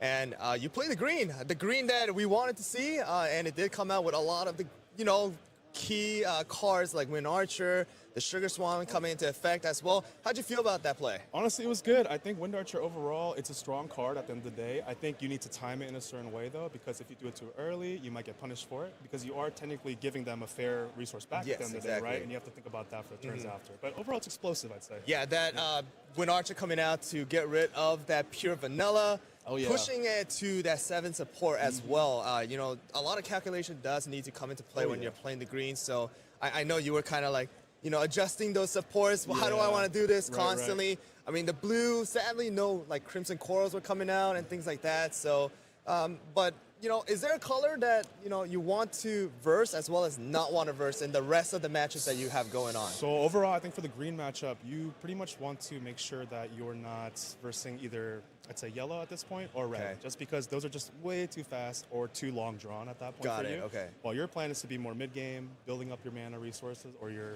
color resources, and then just going in at that point. All right, sounds good. Any you know, last minute shout out or comments that you want to Yeah, make? I would love to give a shout out to my crew, Michelin Stars. What's up, guys? We are in and we are doing great. And I just want to let everyone know, have a great tournament. All right, thank you so much for your time. thanks so much, Good man. luck Appreciate it. with the rest of it, and stick around for round 5, guys. We'll be right back. Bye.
Want to advertise the product you represent on our streams? Great! Shoot us an email at info@proplaygames.com and we will discuss running your ad.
Welcome to Origins Game Fair. They have good tacos. TCG. I've enjoyed playing TCGs for about 15 years now. It's a thing I do with my friends. It's one of our most common activities. It doesn't matter who you are, it doesn't matter what you do. Anybody is capable of enjoying different aspects of trading card games. There's truly nothing like it. I'm like a problem solver. I like doing those type of things. So for me, TCGs are like a really good way to like exercise that, I guess, part of the brain. Like to make your brain think that fast, and have to be so strategic all the time. It's like, it's just the best, honestly. The only one I really play is Yu-Gi-Oh! I bought a pack of it at Walmart when I was a kid, and I fell in love with it ever since. This is actually my first PPG event. This is actually my first PPG event. This is actually... And welcome back to Pro Play Summit here in the beautiful Orlando, Florida, hosted by Pro Play Games. I'm Cosmic, joined by the wonderful HyRoll, ready to get into round 5 of our Swiss for the the first North American Championship, where the grand winner, or top 4 ultimately, will be winning a paid trip to Worlds in South Korea, which is super, super exciting. And, you know, we just saw green, and blue on that last match. We had really interesting showcase. So we've had a pretty good day so far, haven't we? Just in terms of what we've been able to see in the stream, in the games and whatnot. It's been really refreshing to see so much variety. Yeah. I mean, being able to see green 2 times in a row is something new, especially from yesterday when we just see so many, yellows and actually purples just being played. I'm surprised no purple yet. I mean, knock on. Where's wood? Where's wood to knock on? I was just going to say, we haven't seen purple yet when we saw so many of them yesterday. But yeah, we're moving on to round 5 now for the NA World Championship Cup. Of course, like we said, the top 3 from NA, or at least top 3 from US, is going to be flown out to South Korea. And I believe 1 from Canada is also going to be flown out because, hey, you got to represent Canada as well, right? So we're going to have those players, compete later down the line, but we're still, a little more than halfway done for Swiss round, right? We have a lot more rounds to go. We have a lot more feature plays to be made here, and it does look like the players are getting situated again for round 5 here. So we'll watch out for them to see what kind of plays are going to be made for round 5. So let's move on to the players and see who we are going to be looking out for this 5th round of Swiss. All right, so we have Ross going on here on the left side, as well as Binks. I want to say, I don't want to butcher their name, but of course, I'm not going to be able to get a confirmation. Yeah, that's we will use Binks, and then Ross is, as we know, on the left-hand side. I was here yesterday, actually playing in the previous tournament, playing yellow again. It looks like so decided to stick with his tried and true yellow, and we are going to say, well, you know what. That's 2 strikes for you, sir, with the caster curse. We're seeing purple now being able to get played here. Both players undefeated at 4-0, which is really great here. But the start of what sleeves are those? Are really cute. Those sleeves, are actually. going to be some K-count sleeves. I have not seen them, but it does look like really it cute. possibly might be from maybe Korea or Southeast Asia. But we are going to start out with Sugar Glass here. Going to use the effect to discard or trash the HP to draw 1 card. And then it does look like that is going to be the end of turn for Binks. We are moving on to Ross now. Kumio going to be the first, cookie being played out here. And most likely that is the play that, we'll have to see. And moving on to turn 2. Yeah, this is really a great startup for Binks with that Sugar Glass Cookie, because it allows you to get the 2 extra draws before your opponent can even attack. One of the downsides usually of going first is not getting the extra draw, but Sugar Glass Cookie is very great because you can just get the extra draw from it and then use it as kind of like a sacrifice outlet if you want to play like a Star Fruit as a follow-up. So just a free cycle, get those back into the deck, and then in the late game, using like the U Village scroll. Man, it's almost like I've played purple a little bit. With the Star Fruit Cookie, being able to trash the Sugar Glass Fairy and not give our opponent like an easy KO target. Yep, so Sugar Glass is going to be placed into the trash. We are going to pull out the Star Fruit and, trash the Kumio from Ross's side as well. So Ross does need to respond with the cookie. It does look like a Snake Fruit is going to be coming out. Again, Snake Fruit does have a very unique, ability where you are able to bring a level 1 from your break area onto your field. Sadly, of course, we don't have any level 1s into the break area or have enough support for it. But again, Snake Fruit is going to be a very, very powerful 2/4, a very crucial card from, set 1 for the yellow, archetype. So here we go, round 2. Nothing more can be really done because that Snake Fruit does require 3 supports to actually attack. So we still have Star Fruit.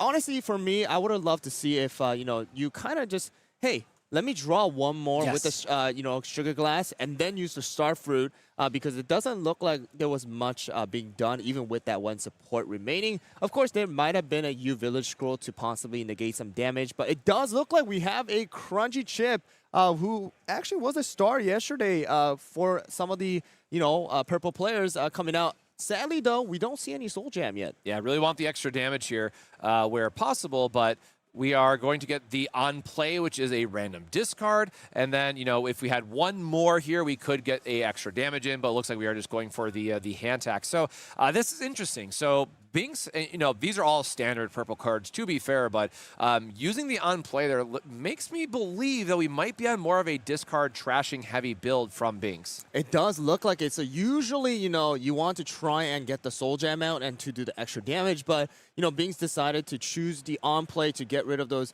hands, as well as it does look like the Grimoire comes out to negate all of the damage from Snake Fruit, leaving Ross with no support active. And if there is a Soul Jam here, it does not look like we are going to get a Soul Jam, but if there was a Soul Jam, then we would have been able to do a massive amount of damage onto the Snake Fruit with the Crunchy Chip. We'll see what the next move is, and it is going to be a Moonlight. Very interesting play coming out here because, again, Moonlight wants to try and utilize that, additional ability where, hey, 2 cookies in the battle area, I'm just going to trash one of them. But it does look like we are just choosing to trash, 5 of those cards from the deck and try to build the trash pile for Ross, maybe leading towards the Moonlight Shard. Yeah, maybe we just wanted the 3 attack here as well, because Moonlight really excels when you have the extra filter effect, but it does require, 15 cards in your opponent's discard. So we are just going to get the 3 damage in here. We do see an HP flip by Ross, leaving that Snake Fruit with a 2. So, lining up maybe a good removal on the following turn, but ultimately need to find ourselves a couple extra sources of damage to knock out that Snake Fruit ultimately. Yep, so we are moving on to turn 4. Now we're going to, have a decent amount of supports to be able to use any combos, maybe some on plays, especially if that Snake Fruit does get knocked out. You have the Millennial Tree to possibly follow it up during the opponent's turn. So it does look like we are going to attack the Crunchy Chip with the Snake Fruit, but a U Village Scroll does come into effect here to negate some damage and possibly put some cards back into the deck for Binks. So it does look like that is going to be the play here. We're going to put Star Fruit, Sugar Glass, U Village Scroll, Grimoire as well. But that does sacrifice, the trash of your, or at least your own trash pile. So that 15 is going to be a lot more, further away now than what it was before. Yeah, and those level 1s are critical to Purple's game plan. We saw very early on with the Grimoire having to sacrifice 1 to give -3. So again, another one of those -3 attack traps that we've talked about that have some additional attacks built into them. And the Grimoire is really good too because it just can deny an attack outright. And unfortunately, we do see a Soul Gem off that first flip, which would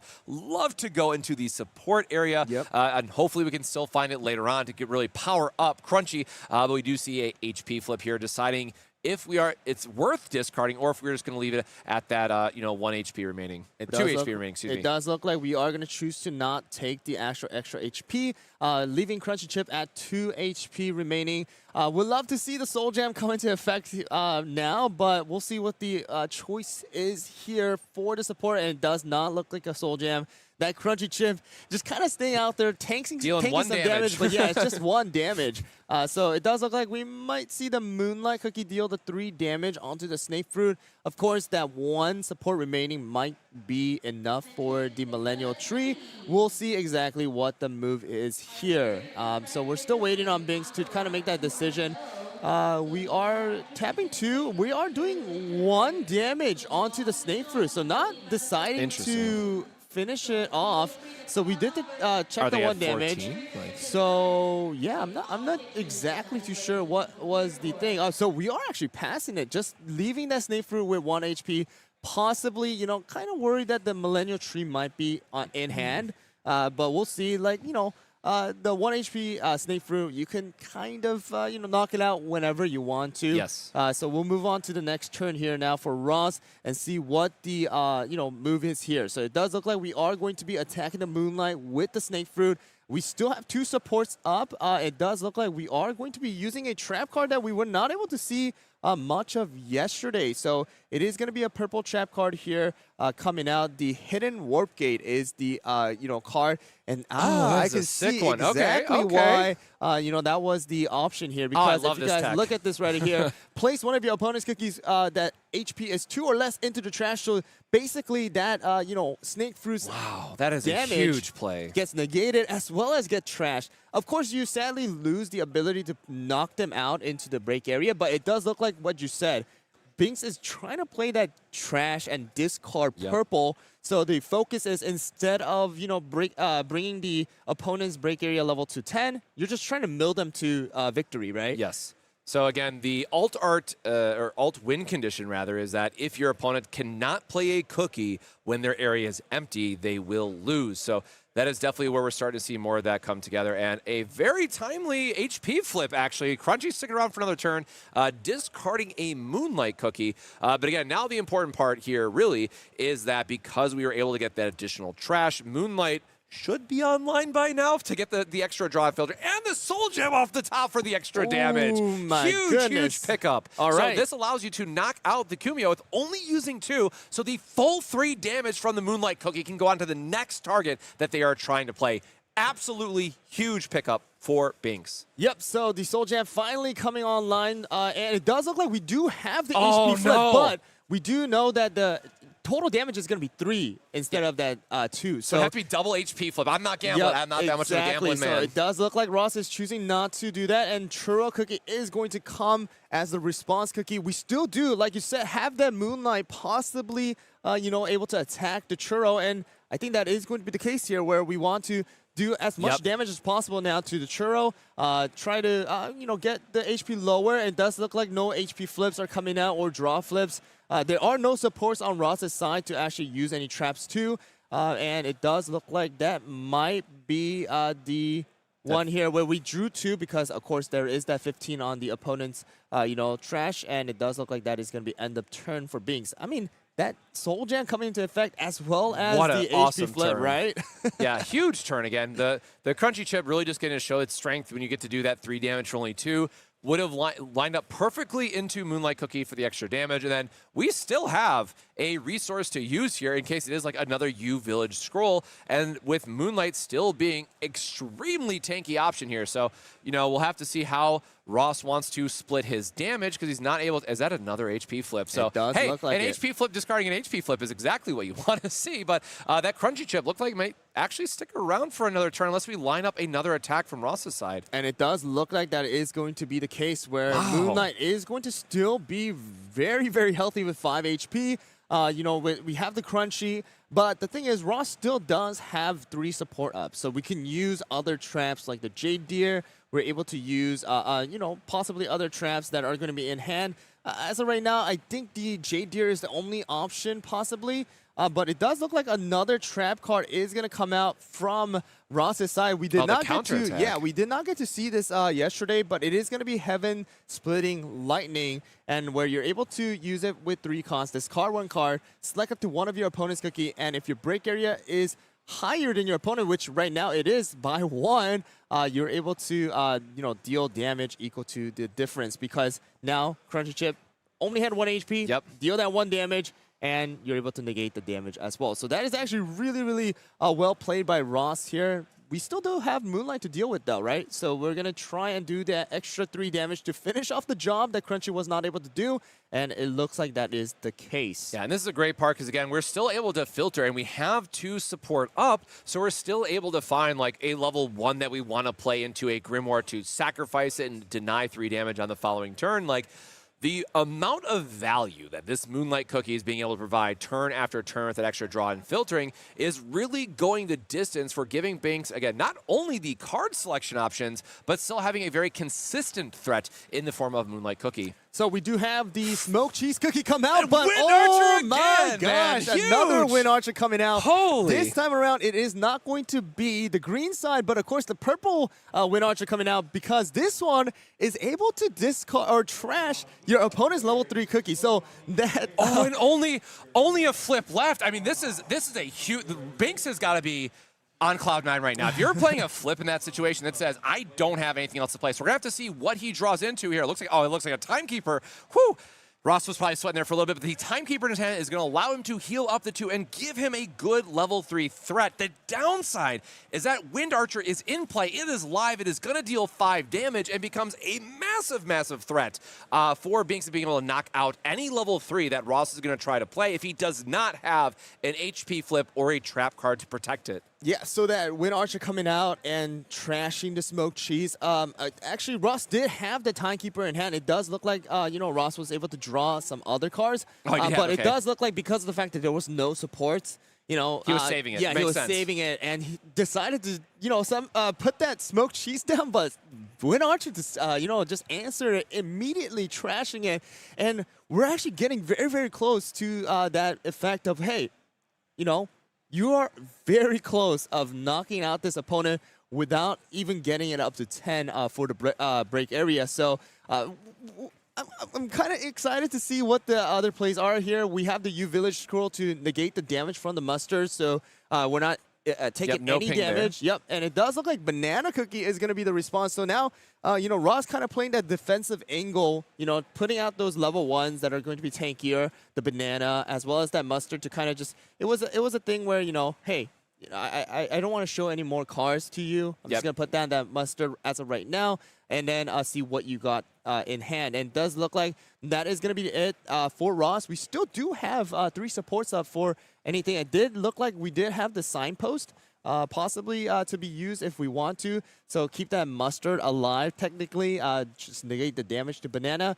That is an option. Of course, you can do that for other cookies so that you keep your level 3s alive, like your Timekeeper that Ross does still have in hand. It does look like we are going to be attacking total of 5 damage with the Wind Archer to banana. And it does look like we do get the draw flip. So we are going to take that. We're going to check the more. Oh, mustard cookie coming out for the HP flip, but we'll see if Ross decides to choose. Yep.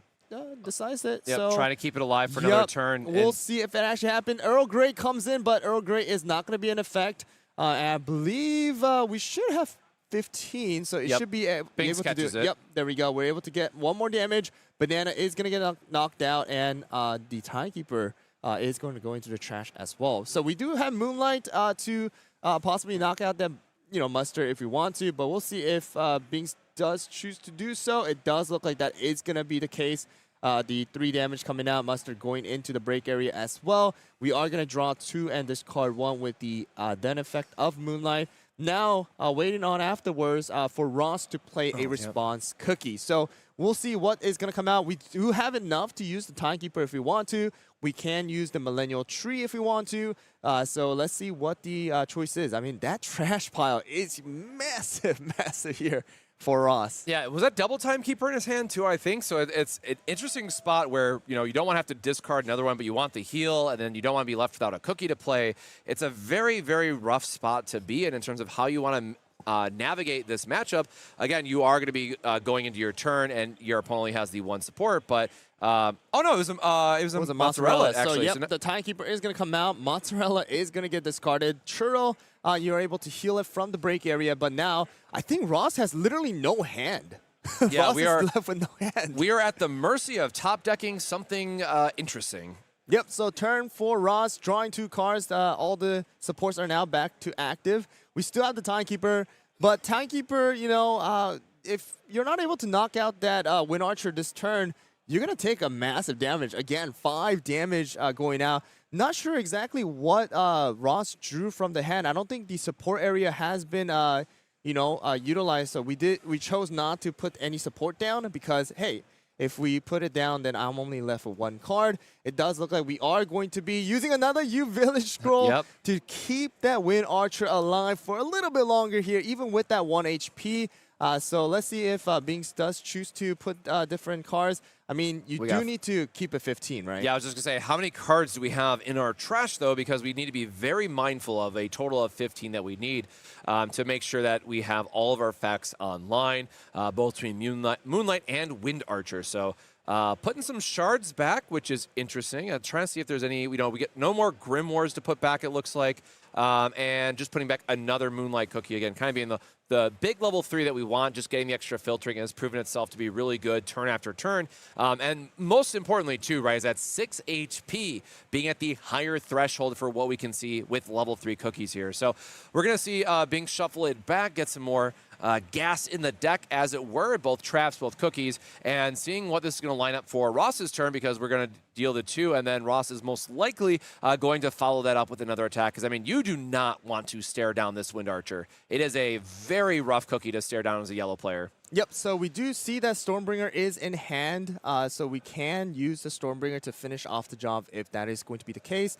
Of course, Binks does not have a very high break area as well, so you can utilize the on-play effect too, but of course that is going to make it so that you're not able to attack with Stormbringer. It does look like Ross is choosing to put the Stormbringer down. I want to see what the choice is. Do you go and, put...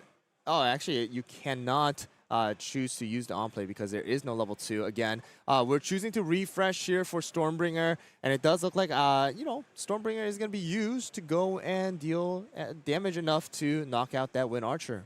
Yeah, the damage split is super important here for what Stormbringer can bring to the yellow side of the table, right? We see a lot of healing effects usually that with Timekeeper or the Millennial Tree and resetting up and having the Kumiho to protect it. But Stormbringer is all about, like, look, man, I'm here to punch things. Like, I'm here to hit you. Is it a spear or a rod? I always forget what, hammer that they had. Okay, spear our opponent and choose to do the split damage. So what's really nice here is we're going to see the 2 damage come across here at the, there goes another Wind Archer at the Moonlight Cookie. And then getting to use that then ability for the extra resource to knock out the Wind Archer here. Yep, so that is going to be a perfect play by Ross. Again, now we have a 2 relatively, very, very healthy cookies. But actually, Moonlight is going to come out in response. So now that allows Binks to trash one of those cookies. And it does look like, we're going to get the trash pile going first for Ross, building that up. Millennial Trees already being trashed here.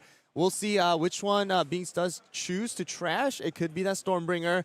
It could be that Timekeeper. Honestly speaking, I would say the Stormbringer is definitely the better option. Yep. So we're going to trash this Stormbringer. And now Ross, no support left to use any traps. And Binks left with 2 Moonlights out. A total of 6 damage. And, break area is still relatively good.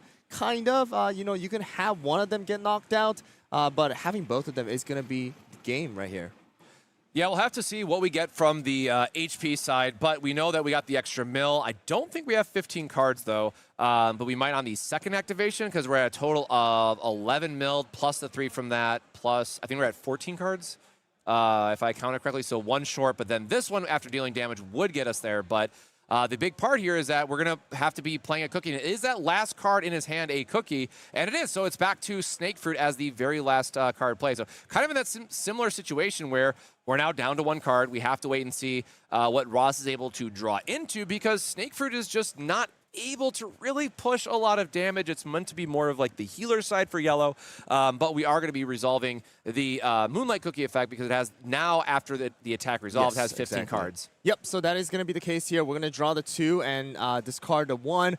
Of course, we still do have 3 supports up, but like you said, Ross does not have any cards in hand. We have to see exactly what he draws into to possibly see what other moves can be possible. It does look like we are going to get a mozzarella. Double mozzarella. Double mozzarella off the top. Of course, we'll have to decide, hey, do I want to put one of them down as a support area? Because I only have 7, right? We only have 7 to actually play off of. Snake Fruit does require 3 to attack and try to knock out that 3 HP Moonlight. But we'll see what the option here is for Ross. Ross does not choose to put any support down, does decide to try and damage the Moonlight, but Cloud Nest coming in, negating all of the damage here. And it does look like that might be the end of turn for Ross. So keeping those mozzarellas in hand, hey, I want to keep at least a couple cookies in case my snake fruit does get knocked out or gets trashed, whatever it is. So let's see exactly what takes place here for this turn for Binks. Okay, so it does look like we are going to use the Moonlight Shard to do 2 damage. Because of the fact that, you know, we are able to use the Earl Grey, and, you know, Brass does choose to do so. So, you know, that is going to be extra, you know, HP for the Snake Fruit, basically taking no damage because that Earl Grey is absolutely, you know, a strong card when it comes to this late in the game. So Ross is just trying to buy himself some time here, right? Trying to find his combos, but the break area there did get updated now, so this is going to put Ross to 9 once the Snake Fruit goes into his break area. So again, we still have an extremely healthy board, all things considered, from Binks' side. We have extra support, we have our extra break area to work with, we have extra support to leave up traps, we have a whole extra 6 HP Moonlight Cookie to go through. So yes, most likely we will see the 3 HP one here from Binks' side get taken a little bit of a hit once Ross is going to be able to go into his turn. But getting through that second Moonlight Cookie for 6 HP after we've been able to draw through so much of our deck is honestly just a massive challenge for yellow players to hit through that HP wall. You know, 12 HP that we have to go through for these 2 cookies, and then we have all the traps on top of it. That is why we are seeing Binks at just still such a low break threshold because of the traps, because of the HP. Really great showcase of why Moonlight Cookie is such an amazing top end for the purple decks here. And it looks like, you know, Mozzarella is going to be coming into play here. But yeah, just like you said, because of the fact that Binks is able to constantly draw and try to get those U Village scrolls out as well, it kind of, you know, helps out in case because, hey, I'm constantly drawing, but I'm putting it back as well with the U Village scroll. So, you know, Ross was counting, hey, how many cards does Binks have? Because he's been constantly drawing with those Moonlights, but, you know, U Village Scroll, putting back 5 cards every time, still keeping those trash pile at 15 as much as possible. But now it's going to be that Mozzarella standing. We'll see what the play here is. It does look like now Mozzarella is going to be the one cookie standing. I actually saw 1 signpost and 1 mustard. So Ross is literally playing that hand, you know, just hanging on, hanging on to dear life with it because, hey, that Mozzarella get knocked out, it's over. Even if it gets trashed, pretty much I only have a mustard cookie to actually work off of. So. And what's really great here, right? We've seen this U Village scroll loop happen yesterday, and it's really a great masterclass that Binks is putting on here because, as you mentioned, we're not taking the break costs. We're keeping all of our effects online, and the U Village scrolls just being able to loop into the extra ones again is exactly what you want to be seeing. And, you know, one other thing to note is that Binks has been able to do this consistently because these Moonlight Cookies have been in the field for so long that at no point have they had to use the top of their deck for HP, which is usually what happens. Then you lose the loop because, oh, one of those cards got put into my HP because I had to replay something. So the fact that Binks is able to just continue this loop and continue to go through that effect has been extremely strong. Yep, exactly. So that Moonlight still hanging on to dear life with that 1 HP remaining. You know, Mozzarella gaining that 1 HP to possibly tank 2 hits from you know, the Moonlights that we have on board. We have 4 you know, supports up, but we do know that Ross only has 2 cards. Again, it's that signpost and that mustard.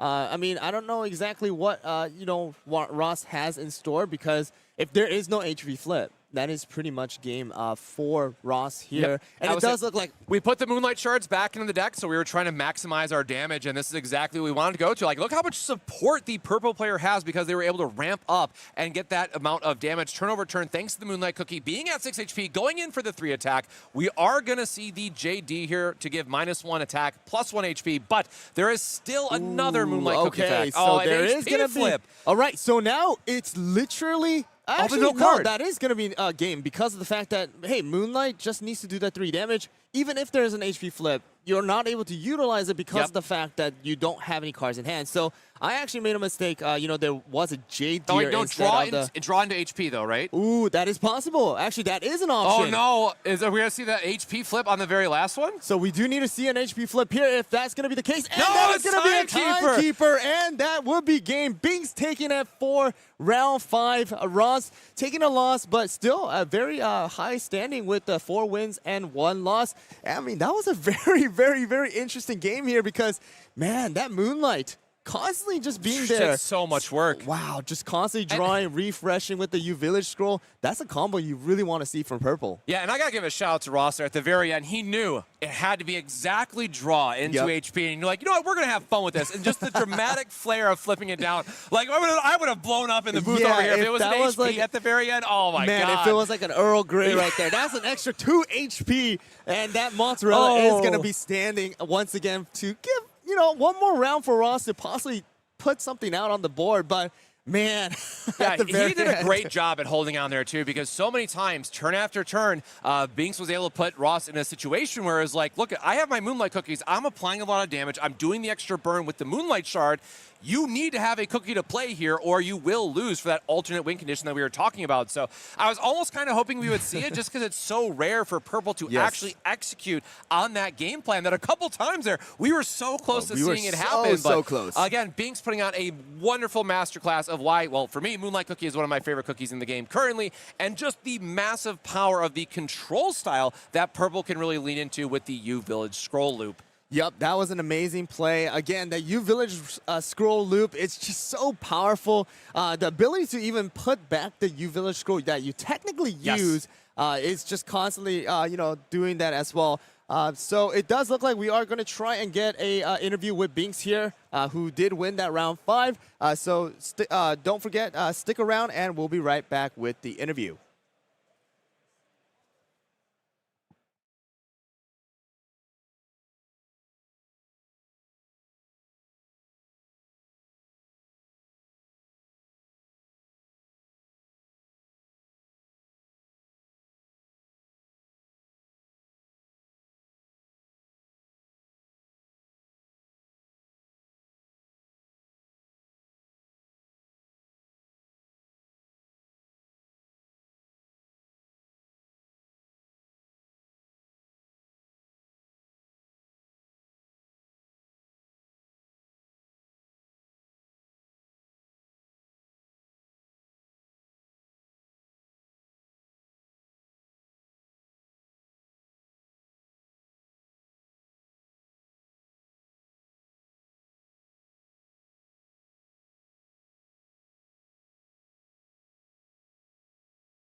All right, I am joined by Binks here in the winner's corner, showing us a masterclass on purple in that last round with Moonlight Cookie, which, thank you for bringing purple. Moonlight Cookie is one of my favorites. Really great to see the amount of control that that deck can put on. So how are you feeling about that match? Is there a key moment for you that really stuck out in terms of how you felt in control? You know, was it the U Village loop? Was it getting to play the second Moonlight Cookie? What was the moment that you really felt like you had control of that? Never, honestly. I was so nervous the entire time. But U Village, doing the U Village loop, I think is probably one of the things that saved me the most. Just in terms of being able to keep my keeping my trash at exactly the number that I needed to be able to draw with Moonlight to get through my deck more, as well as being able to potentially ping extra damage if I had played Wind Archer, and just, huge credit to U Village Scroll and Moonlight. They definitely carried that match very heavily. Yeah, and Wind Archer also had a great showcase of just showing how strong it can be to remove a problematic cookie, putting Ross down on only a couple cards left, always stressing, does he have a cookie to even play in some situations? So, I think Moonlight was really the showcase there at the end, but for being a purple player, what is your favorite cookie that helps you really close the deal and bring you over that finish line you find in a lot of the matchups? Moonlight Shards definitely does great, but honestly, Hidden Warp Gate is honestly like the key card. It's great against red, especially, and obviously yellow, or anything where I can get them down to 2 or less HP, and then I can be pretty safe because then they're going to be using their resources to attempt to swing, and then that cookie's just going to be gone. And so not only do they lose their resources from attempting an attack that doesn't go through, but they now also have to replace at the same time. Yeah, that was a huge play that we saw, and we both had to look up that card because, the thing that we talk about is, like, purple is so diverse in what it can bring to the table. So when that card popped up, you're both like, wait, what does that do again? Like, have I seen that before? And amazing tech choice that really, again, on that one turn, completely changed the tempo of the game and put it in your favor, which was really awesome to see. So, final thoughts here. Any shout-outs you want to do? Hype up your LGS, friends who might be watching. Any last-minute thoughts on that match in particular? Absolutely. So definitely a shout-out to my spouse, Rain, and my daughter, Yumi. Like, thank you so much for supporting me. Also, very huge shout-out to my my hometown, LGS, Old Town Hobbies and Games in Albuquerque, New Mexico. Thank you so much, Joe, for helping me playtest an obscene amount. And I literally wouldn't be here without everyone behind me supporting me. Thank you all so much. Yeah, but thanks for joining us. So don't go anywhere. We'll be right back shortly. That was just round 5 of 7. We hope to see you in top 32. A lot more action to come here at the Pro Play Summit in Orlando, Florida, hosted by Pro Play Games. We'll be right back.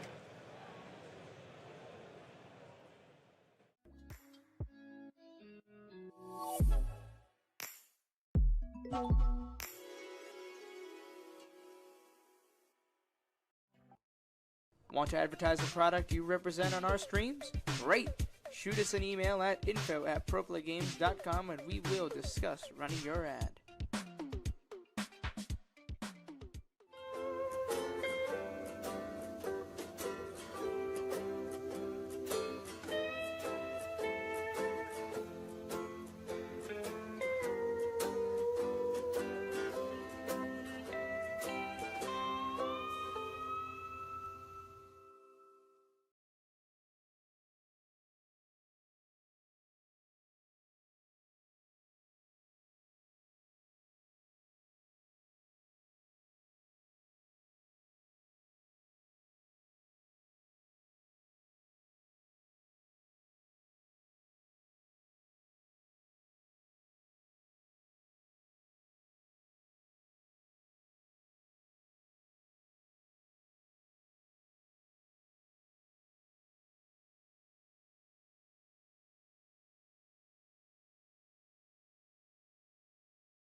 All right, and we are back for round 6 here at Pro Play Summit in Orlando, Florida, hosted by Pro Play Games. Once again, I'm Cosmic, joined by HyRool, and we just saw, again, a wonderful purple showcase here in the last round. So I'm very happy that we've gotten everything, represented here, a great variety of the colors, showcasing the different strengths of every single color. And of course, we have 2 more rounds of Swiss before we get into the top 32. So there is a ton more action to go from this point. But do you think we're going to see more purple? Because we saw a lot of it yesterday doing well, and we might start seeing more of it here as we seat our players down and they're getting ready to get shuffled up. Yeah, so we did get to see that purple. The plays were amazing. I mean, it was a little different than the purples that we saw yesterday because those moonlights, like double moonlight, getting so much value out of it, right? And then having that again, like you said, the U Village scroll loop was just so powerful, negating at least 1 damage and constantly cycling that. So again, it was a little bit different because of the fact that it was the mill, purple. But the thing is, at the end, because of the fact that Ross kind of kept alive for a very, very long time, kept, getting those draws, it ended up being a, regular standard victory of getting up to 10. But it does look like we do have the next players, situated for round 6 of this championship cup. So let's go into the players and see what kind of colors we'll be seeing for this one.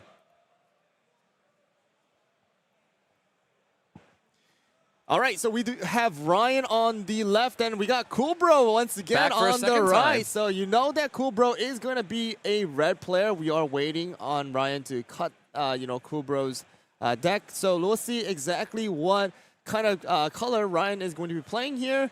Because, we know how Cool Bro kind of plays his red now, right? We got the Tiger Lilies, we got the Snapdragons, we got those, standard, Hollyberries and Patayas as well. But very, very aggressive as well because that round 1 literally ended in 10 minutes. Yeah, it was, when red versus red gets to it, I mean, it is just a brawl of throwing damage back at one another and just rushing to that, that point of 10. So it looks like we are going to be getting a start here. Cool Bro just trying to figure out what he is going to be playing. And so it looks like we have a yellow versus red showdown. So kind of harken back to yesterday where we have that Tur 1 Churro Cookie being the 2-5. And that is a alt art, I believe. That is an alt art version of Capsaicin. So we actually didn't get to see this alt art, card actually. Holy cow. yesterday. But it is going to be a skill card where if this cookie's remaining HP is 1, this cookie gains 2 attacks. So technically, you are able to do 5 damage for 3 support at the very end when this Capsaicin cookie is about to be knocked out.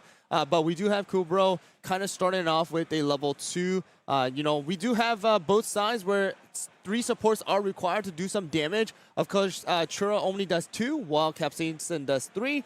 So we'll see how this turns out because we are just passing it right after drawing and supporting for both players here, and it's going to now turn into a place where, hey, I'm going to put down 3, now I'm able to attack. So Capsaicin doing 3 damage to Churro here, and we'll see. Wow, 2 Jade Deers already going into the trash. That must feel really, really bad. Yeah, here. Jade Deer has been an MVP for all yellow players all weekend long. Just such a huge damage swing, and just getting to heal one matters so much too. But, with the level 2 start from each one of them, of course, Cool Bro might try to play to that level 9 strategy where you want to get up to exactly 9. So Wildberry is a big hitter, where on Ryan's side, we don't mind having a level 2 break early because we do have those Timekeepers in hand, which are going to allow us to heal it back up later. So now the interesting part of, we need to be very careful about how much damage that we're dealing into Capsaicin Cookie because we don't want him to get that powered up effect and suddenly deal 5 damage out of nowhere. So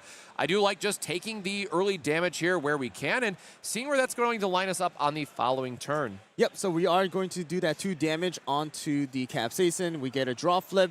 Now, we have enough to go and knock that Churro out. But we do know that, even if Churro gets knocked out, there's so many ways to bring it back. There's so many ways to, put that card into the trash. And it does look like we have Mozzarella Timekeeper as well as Millennial Tree in hand for Ryan here. So Churro does get knocked out early. So we'll see what the option here is. Are we going to put another Churro down? Kumio, we got Stardust. We got a lot of cards in hand.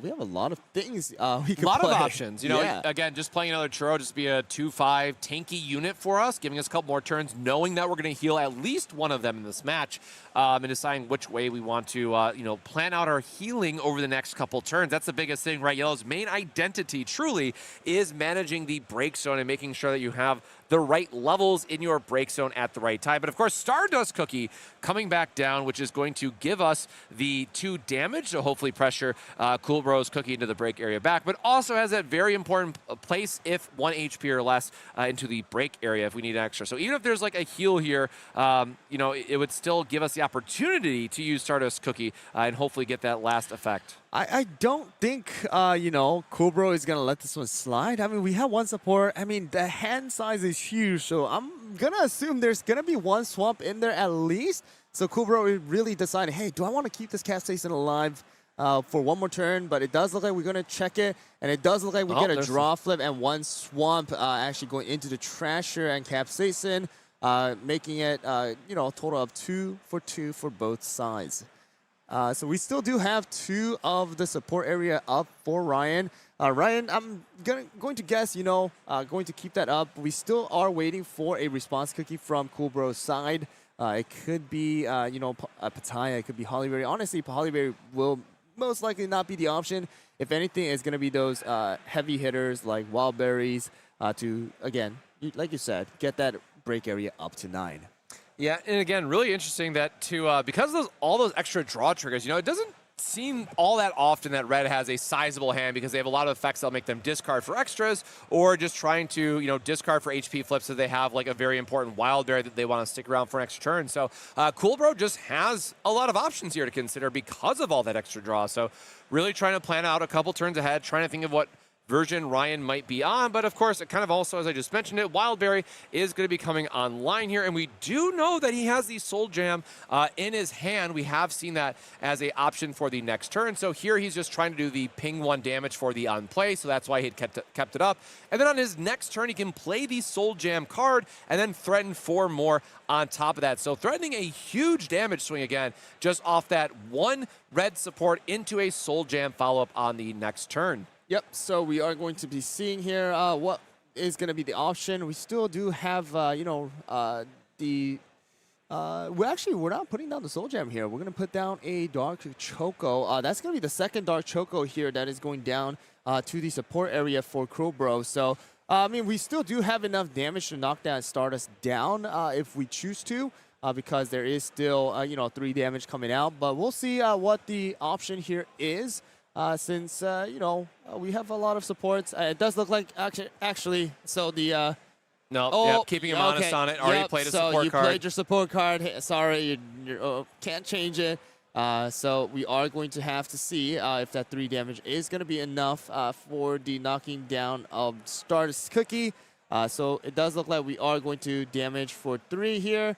If there's going to be a trap to use, it does not look like there are any traps that can be used.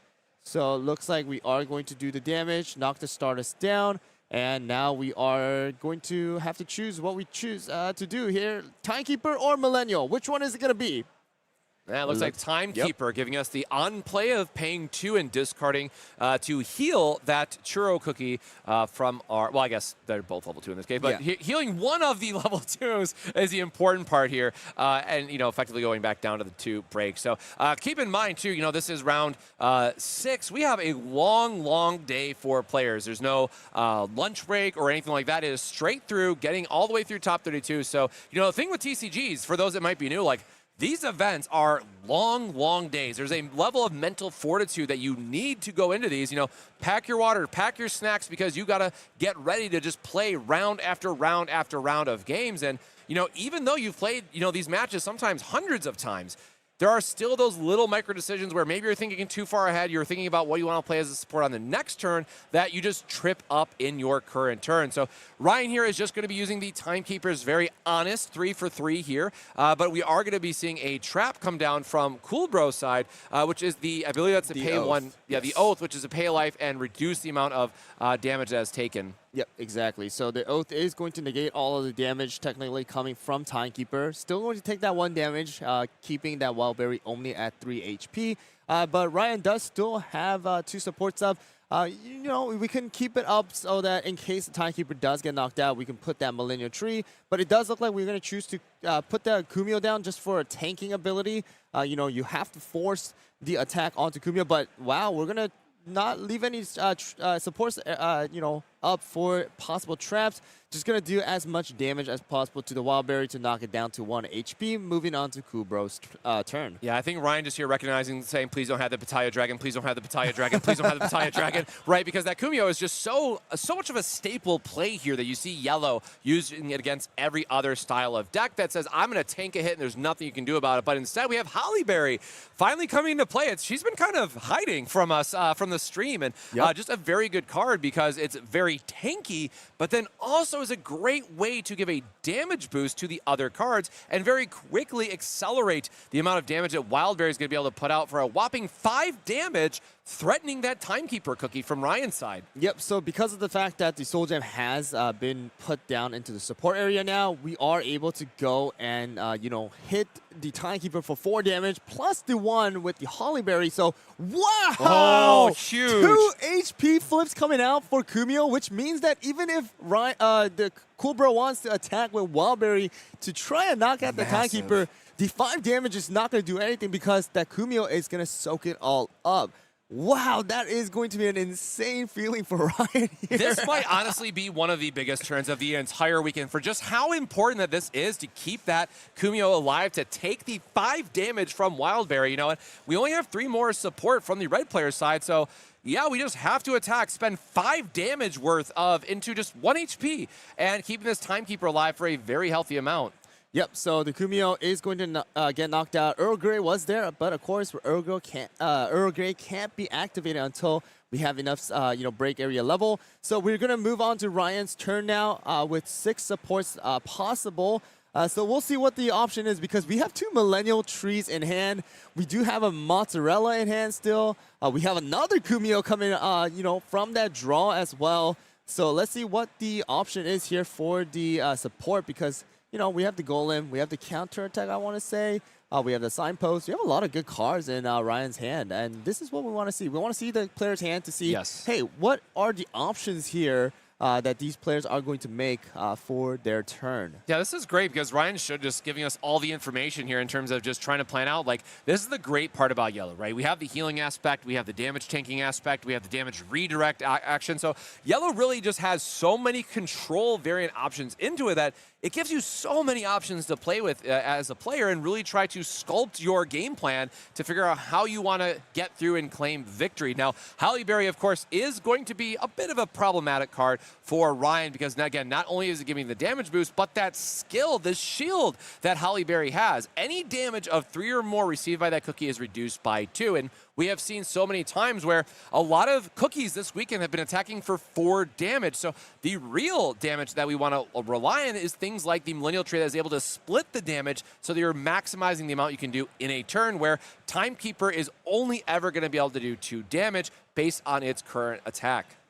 Yep, so we are going to see Ryan try to put down another cookie just in case we are able to try and knock out that Wildberry and do some damage onto the, you know, Hollyberry as well. It does look like Kumio is going to be another, you know, cookie that is going to fill up that spot once again. And it does look like we're going to try to finish off the Wildberry with the Kumio damage here. And no HP flip coming out, so we are going to push Kubro to 4. Ryan is going to be at 3. So we are going to see if there's a response cookie. Most likely not, just because, again, we don't have any support stuff. We're going to do 3 damage, but again, Hollyberry only taking 2, so we do have a draw flip. And then the next one, another Hollyberry coming out, and that's probably going to be it for Ryan's turn. Yeah, this hand is really nice too because if we have another cookie that we want to play when Kumio goes down, we can actually play another card, just any other unit basically, and we have just enough for the Broken Signpost, which is also another redirect ability for Yellow. So, you know, Timekeeper is, you know, we wish it was something that maybe could do split damage, but Timekeeper is just chilling, just hanging out, saying, I'm not going anywhere. Here's my wall of defense that you first have to chip through before the level 3 will ever enter the break area in this case. Yep, so another thing about the Timekeeper being alive is that you guys know that if Timekeeper is alive, level 1s are not much of a threat, right? We can instantly put that level 1 into the break area. So that's another reason why I think Coolbro is kind of, hesitating on possibly using something like Snapdragon or even a Tiger Lily, just so, it prevents the Timekeeper from actually, putting into the break area instantly. But of course, we'll see what the move here is because we put down that Capsaicin onto the support area, making it a total of 7. So we are able to go and first attack, but it does look like a Soul Jam is going to be coming into effect. That Soul Jam is going to be able to do some damage onto, our cookies here. We're able to deal 2 damage either to the Kumio or the Timekeeper. I'm most likely thinking it's going to be happening to the Kumio here. Yep. And also that equip ability, right? So this is, I believe, the first time that we've seen it get paired up, but it's an extra damage even. So we're going to have to wait and see if we can do, the draw into HP flip miracle again. But no. It's not going to happen. If that actually happened, oh man, I don't know what Coolbro will be thinking, but that would be pretty miserable. But yes, just like you said, the Light of Passion, this one's the first time we're actually seeing it happen where it is equipped to Hollyberry. We did see yesterday the Soul Jam of Resolution, the Light of Resolution going on to Dark Cow taking effect. But here, right now, Hollyberry is able to damage the Timekeeper for a total of 4 damage now because of the Soul Jam being attached to the Hollyberry. I'm thinking Coolbro might be thinking, hey, is there a way for me to knock out this Timekeeper if needed? Or am I just going to do damage and just leave one support up? So we'll see what the option here is. Yeah, and Ryan really considering if he wants to play that cookie or not because, again, he has the broken signpost to keep Timekeeper around. But, again, this is still a lot of options that Coolbro has because he could just still go into maybe a different attack if he doesn't want to use a Hollyberry for it. So exactly. Lots of options. We're just waiting on Ryan to possibly put a response cookie down. We do see a sideboard. We see a mozzarella. We see a millennial. But most likely, I want to say no response cookie is going to come out. We'll see what Ryan does. We do have the timer still ticking.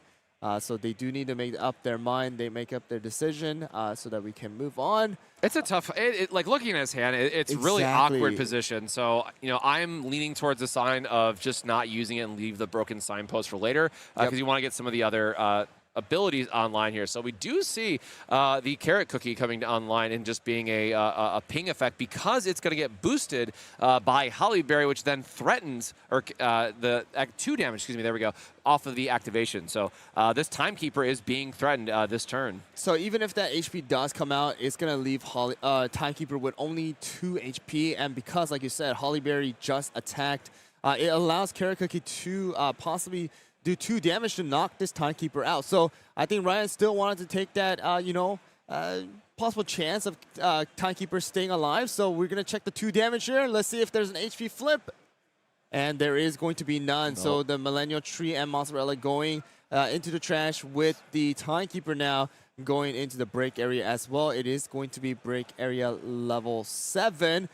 Because the Timekeeper has joined. But again, we do have the Millennial Tree. So if we put that Millennial Tree down, we are going to be able to use the on-play effect to put that Churro back into the battle area as well. We'll see what the option here is for Ryan because, we could use Mozzarella too, but it does look like Millennial Tree is going to be the option. Yep, a great one that's been a show stealer all weekend long, right? Just being able to deal 3 and then split the damage has been so relevant all weekend long and just how good it is. And again, seeing the split opportunity here for Millennial Tree being able to attack into Holly and effectively still do 3 damage because you have that first instance of 3 reduced down to 2, plus the extra ping of 1, right? We could see this Hollyberry getting knocked out on the following turn. Yep, so we do have the Churro come into effect, and we do know that Churro is able to go and deal damage to the level 1 as well. So I think Ryan was really kind of thinking, hey, do I want to put the Kumio as a possible option to tank for my Millennial Tree?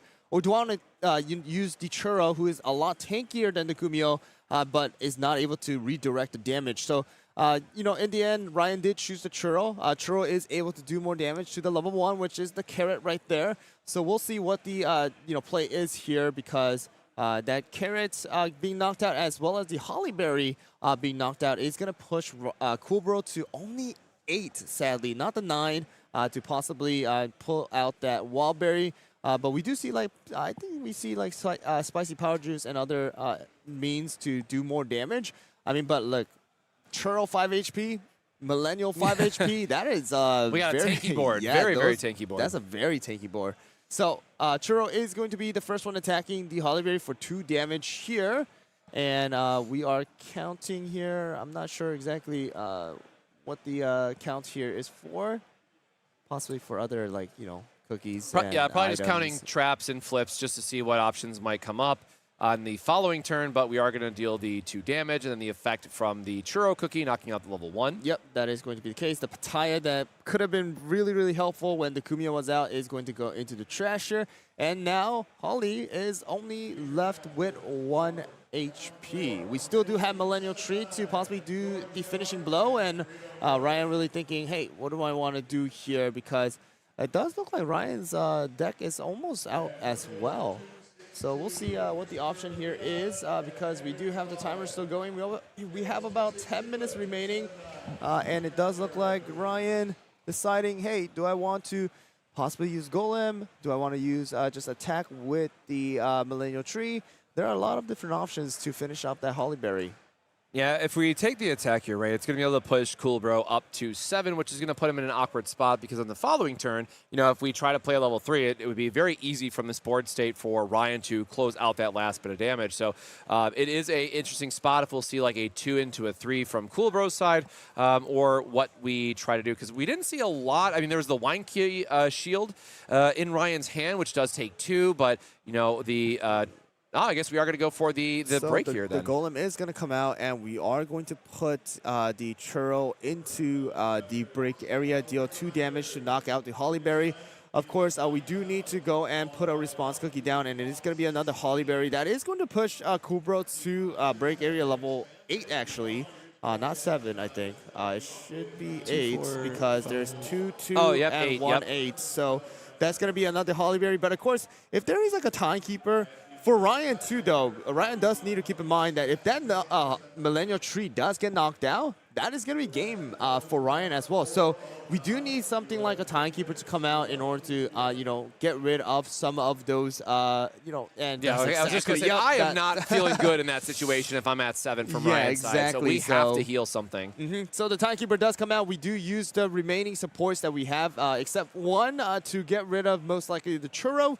And then that also at least leaves a little buffer room so that if, you know, Millennial does get knocked out, Timekeeper does get knocked out, we still have one more at least turn to deal with anything that Cool Bro is bringing out. So again, Hollyberry does need to be hit about 3 times to get, you know, to be knocked out completely. We do have a Millennial Tree, which is able to do a total of 3 damage to the Hollyberry, and then the finishing move can come from Timekeeper too, but of course, Cool Bro does have a lot of cards in hand, and see if there's something that we can do to knock out one of these or both in this particular case. Yeah, we got to be very mindful of the very first attack that Cool Bro does here, because again, we know that Red has things like the Cherry Bomb, which can deal extra damage on the top. So we only have about 8 support to work with, it looks like, from Cool Bro's side. So probably not able to do, like, you know, double attack into Cherry Bomb otherwise, but there's still a lot of over-the-top damage that Cool Bro can throw over at these level 3s to potentially try to knock them out. But again, we are looking at a board state where both of the level 3s will have to go down in a single turn, or we're just going to go for a multi-attack against the Hollyberry. So very interesting state here in terms of how we might want to navigate. So the Snapdragon does come into effect here, and it does look like Snapdragon is going to be able to boost up that Hollyberry. Hollyberry is able to do 4 damage, as well as Snapdragon able to do 2 damage. So a total of 6 damage on the board. However, we do have to keep in mind that that is not going to be enough to actually, you know, knock out completely these 2 cookies. Earl Grey come into effect. I believe it should not be coming into effect here because of the fact that, again, we don't have a break area of level 6. So we are going to move on and take the whole 4 damage from Hollyberry. Another HP flip does come out, though, Mustard Cookie. So, Ryan, do you choose to, you know, heal up because Snapdragon is still able to do 2 damage? Are you going to let that possibility prevent you from healing, or do you take that heal and try to take the 2 damage and hope for another HP? Yeah, counting how many cards left in his deck, looking very low at this point because, again, a similar situation where we are going to have to take 8 point of damage, too. Wow, so we are going to be at 8 right now. So once that Millennial does get knocked out, it's going to be 8. And if the refresh does happen, that is going to, bring Ryan up to 9. So the HP flip does come out, and that's going to be all of the damage check for now. And then the Snapdragon is going to come into effect here, most likely to possibly knock out that Millennial tree. And we'll see what the option here is for Coolbro. It does look like we are going to be damaging the Millennial tree for the 2 damage. Let's see what the flips are. And it does look like we get a draw flip, which does... actually, I thought it was going to be 2 cards, but there's a total of 3 cards, it seems like. We are pushed to break area level 8 for Ryan. And now all of the cards are almost out on his side of the deck. Yeah, we do see that Cyborg Cookie, which is interesting because it is threatening the with the both level 3s, it counts for level 2s or higher, so it is a split damage that way. So that is effectively like 2 instances of damage we can get on Hollyberry, and then the Timekeeper ends up being the 3rd. But if Coolbro has just any trap card under that situation, he's going to be able to keep the Hollyberry around for an extra turn. So again, that shielding ability really playing a heavy role here. Yeah, so we'll have to see if there's any trap cards to prevent that Hollyberry from getting knocked out next turn, because if that does, that is going to be it. We still have 4 supports up for Coolbro.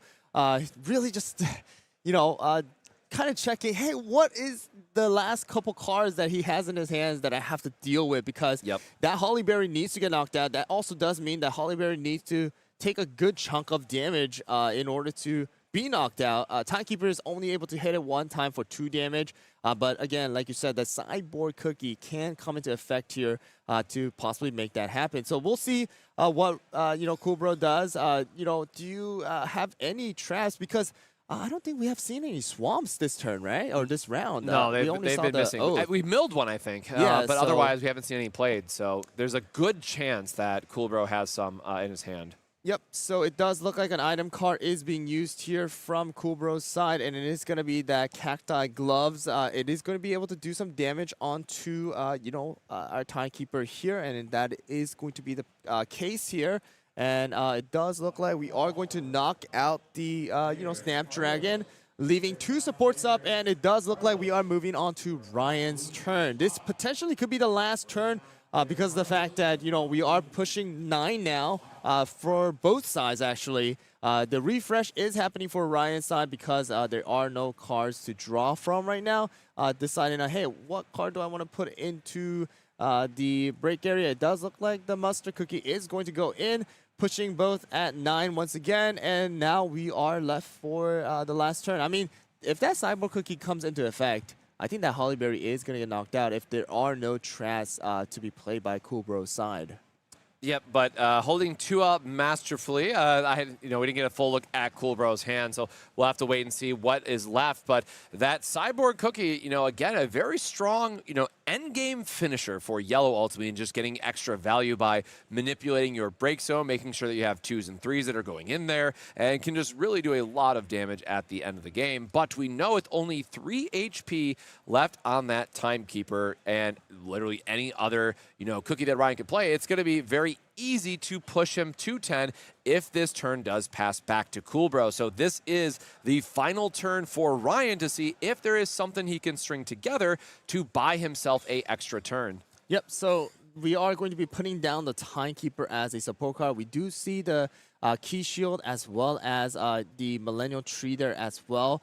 So Ryan kind of calculating, hey, how many of the supports do I need to do damage here with the Cyborg possibly, with the Timekeeper possibly. So let's see what the move is here. So Coolbro still has a pretty healthy hand. I mean, that's a total of 5 cards that can possibly have, some sort of trap. And it's going to be the Cyborg Cookie coming online here for Ryan. And that is going to be a total of, 1 damage plus 2. So that is going to be a total of 3 damage, which is not going to get, lower because, okay, well, there's the HP coming into effect. Fastest heal of my life, honestly. Oh, my goodness. Okay, so we are going to do extra damage here. 2 more damage coming on to the Holly Berry. Now it's going to be able to live with another 1 HP because Timekeeper, again, we only do 1 damage, and it does look like Oath of the Shield is coming out, so just going to take 1 damage instead of the 3. Holly Berry still alive, and Ryan needs to somehow keep that Cyborg alive because if that Cyborg's 2 HP goes to 0,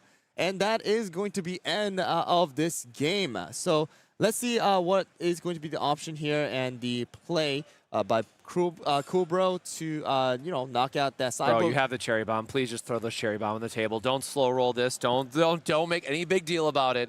The cherry bomb is just going to do more than enough. Again, we're at 9 break. It is just straight on the Cyber Cookie to knock things out. Oh, it's going to be onto the Timekeeper instead. If there is an HP flip there, that might be something. Let's see if there's going to be a HP flip. Earl Grey at the end would be... I was just going to say, Earl Grey would have been so sick. Man, he could have taken the safe route and just gone with the Cyborg, but decided to go a little bit riskier and going into the Timekeeper instead. Knocking that 3 HP off instead of the 2. Getting any possibility of HP flips coming out too from the Cyborg. But there you guys go. That was a very, very long game. That almost went to...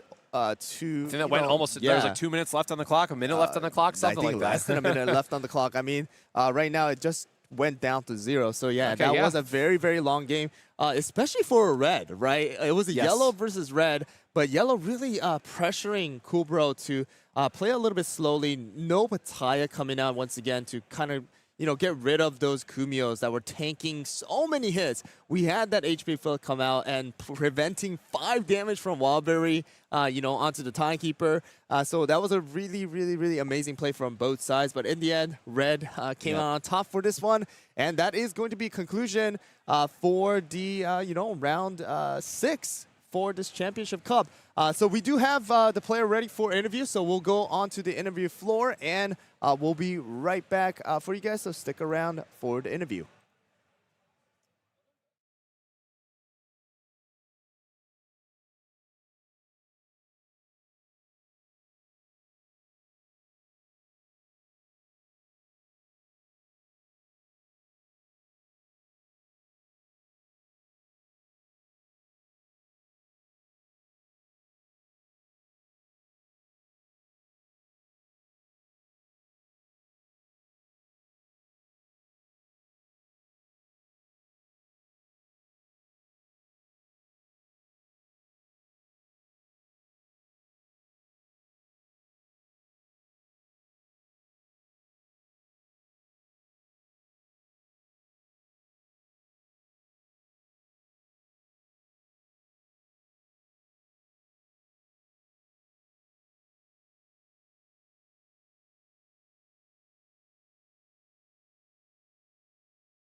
All right, we're back with the interview here with Coolbro, who has won round 6 for this NA Championship Cup for CookieRun Braverse. And for you now, it's going to be 6 wins in a row, right? Yes, sir, absolutely. How'd you feel about that play? I mean, it got very close, so you guys got down to very last second of the round as well.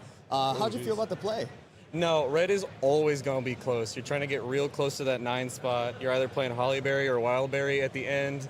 Everybody's going to be biting their nails, counting how many heals are left in deck and everything like that. Let me ask you, we had that we could say a misplay earlier on with the Soul Jam. Was that a misplay? It was. I was supposed to put Soul Jam down, and I was like, oh well. Well, I mean, you did a recovery right there, and you know you had that thing. And also at the very end, what was the reason for you choosing the Timekeeper with the cherry bomb instead of that sideboard? We had 30 seconds left, and I was panicking. Okay, so because if there was an Earl Grey right there, or if there was scary. an I was holding another cherry bomb. Okay, so we should have been okay. Okay, so that was the reason why. All right, got it. Well, you've been showing us a lot of those really aggressive red play as well. Round 1, you were there as the bounty game as well. Yeah, absolutely. That ended in like 10 minutes. Yeah, it was done. Which was a super fast game. Any other color though that you are kind of I don't feel very comfortable playing against, or I'm gonna have a little bit of a tougher time playing against right now for this tournament? It's usually yellow. If yellow gets to go first and sees everything at once, suddenly I see he's on 7, and then he's not on 7, and I'm not sure when I'm gonna win. You just gotta keep going and hope you get there. Any color that you do want to play against though? Ooh, I do want to play against purple. I've been testing with my friends. They all play purple. I've seen that maybe a million times by now. Gotcha. Okay, sounds good. How do you feel about the Championship Cup? Do you think you could get to that top 4, final? I absolutely gonna try my best. Love to go to Worlds. I was #1 for Brave League's first season. And there's rumors going around and everything, and I was like, I gotta prove I'm not a fraud. I'm gonna take it home. Well, you're playing great. You're showing your, that, hey, I have 6 wins in a row. It's all skills now, right? Right. But yeah, I mean, good luck to you. Thank you. You still have a lot more rounds to play, right? You're definitely going into that top 32 for sure now that you have 6 wins in a row. So with the single eliminations coming out after that, though, you gotta really be on top worried. of it. All that work you could lose right away, and suddenly you're done. So those little misplays, right? Hopefully that does not come out for the next one. Yeah, no, I'm gonna try my hardest. Well, do my good best. luck with it. Thank you so much for the time to do the interview. Yeah, any shout out or last minute comment that you want to make? No, I love my friends. I got Diet and Cool Bro also top of the leaderboards. We all hang out, love playing, spends hours and hours practicing. So I'm really glad it's paying off today. All right, sounds good. Well, again, thank you so much, and good luck to the rest of your games. And stick around for round 7 for the NA Championship Cup for CookieRun Braverse.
Want to advertise the product you represent on our streams? Great! Shoot us an email at info@proplaygames.com and we will discuss running your ad.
Welcome to Origins Game Fair. They have good tacos. TCG. I've enjoyed playing TCGs for about 15 years now. It's a thing I do with my friends. It's one of our most common activities. It doesn't matter who you are, it doesn't matter what you do. Anybody is capable of enjoying different aspects of trading card games. There's truly nothing like it.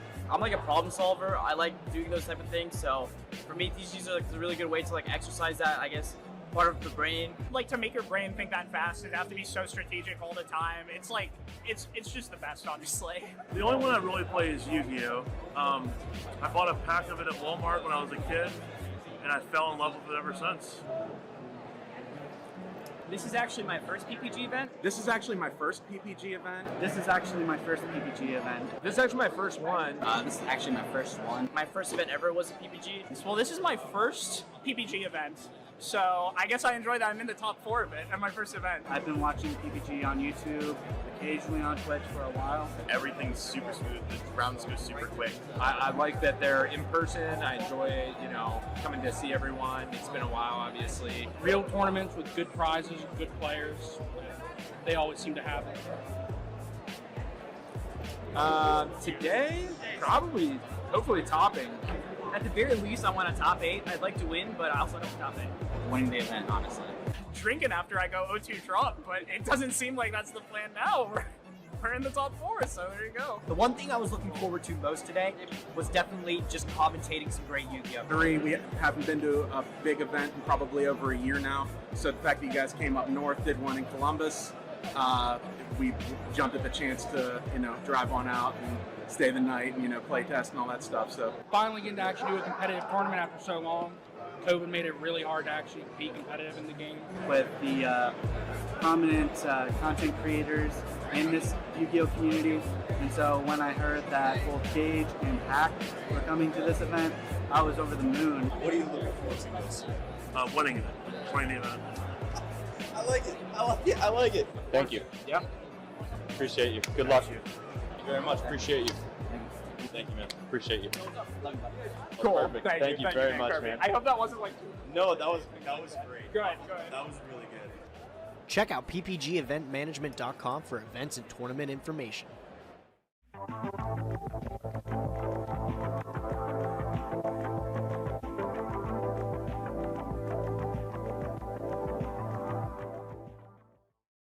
Want to advertise the product you represent on our streams? Great! Shoot us an email at info@proplaygames.com and we will discuss running your ad. Customize designs on durable and high quality sleeves. At yourplaymode.com, you can sleeve your deck in style. It's as simple as uploading your design and selecting your size and style. Use promo code ProPlay10YP at checkout for 10% off your order.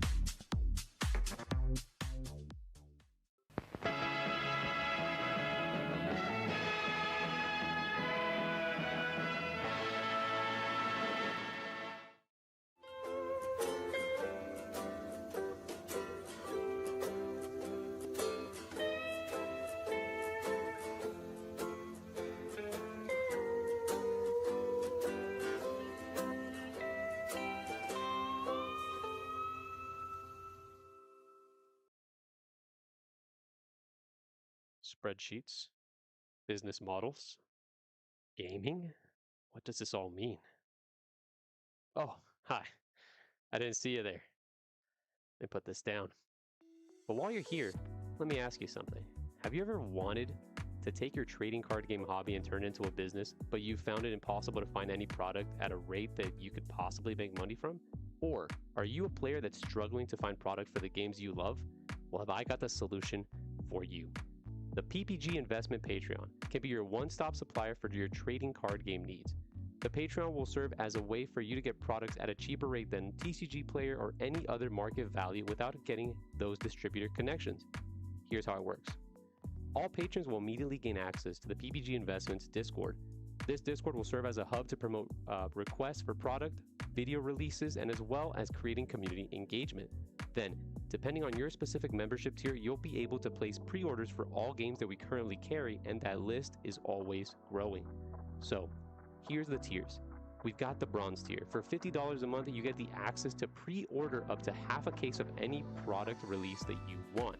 At the silver tier, for $75, you can order a case of any product tier or product release that you would want. And the Big Daddy tier at $125 a month, you get the access to 3 cases of a product release. Now, this specific allocation is only tied to a singular release. So if there's multiple games that you're interested in and you want to go hard, we suggest that you do.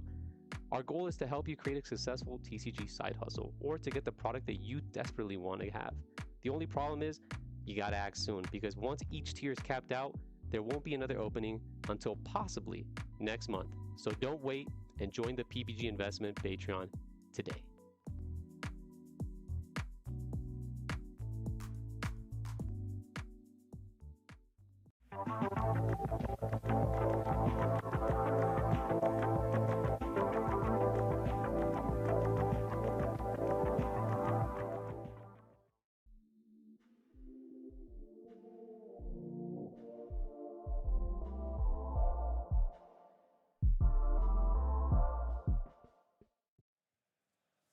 Welcome back to Pro Play Summit here in Orlando, Florida, hosted by Pro Play Games. My name is Cosmic, joined once more by HyRoll, and we are getting into actually top 32. Quick update. So those were actually the last 2 undefeated going into that round. So the official rule, as I have honestly just learned myself, is that it goes until 1 undefeated and then gets cut into the top 32. So we're going to be diving right in. I mean, I'm not sure how much more we need because the players are just about to get seated, and we're going to be diving in right away. But hopefully get to see a lot more variety. We got to see a very engaging Swiss, every color represented. Got to see green on camera today, which I was really excited for. Got to see blue. So really exciting. But what was your favorite match so far in these Swiss rounds? Oh, man, I got to say that yellow and red was very, very interesting to see. Going up to that 9-9 for yellow and red is not something that we always see. And Kubro even did say during the interview, hey, yellow is a difficult one because you just never know when that break area is going to go from 7 to 5 to 7 to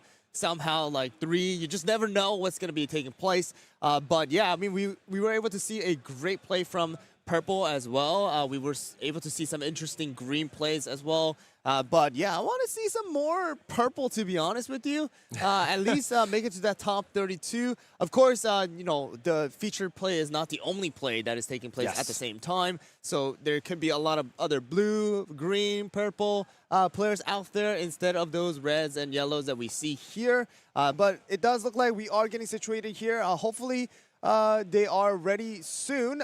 But yeah, I mean, top 32. This is still going to be that best of 1 single elimination now, right? So if you do lose here, then technically you're out. You get your prizing for the top 32, but of course you have to try for next year, in this particular case, to go to the World Championship that is taking place in South Korea. How do you feel about the whole thing now, going into top 32? I think the best thing for those that are in top 32, right, you get a playmat, you get promos, there's additional boxes to win. This is like the exciting part, right? Because now players recognize that they got a pretty good prize prize pool for top 32, and now it just keeps getting better with every single win that you get from here on out. Of course, leading up to that big paid trip that, of course, everyone is playing for today. So really exciting matches coming up. A lot on the line for just a few wins away from winning that big trip to South Korea. So I think that's going to be the most exciting thing, is seeing who is going to come out on top to just not only be the champion for the event, but also all the wonderful players who will be representing North America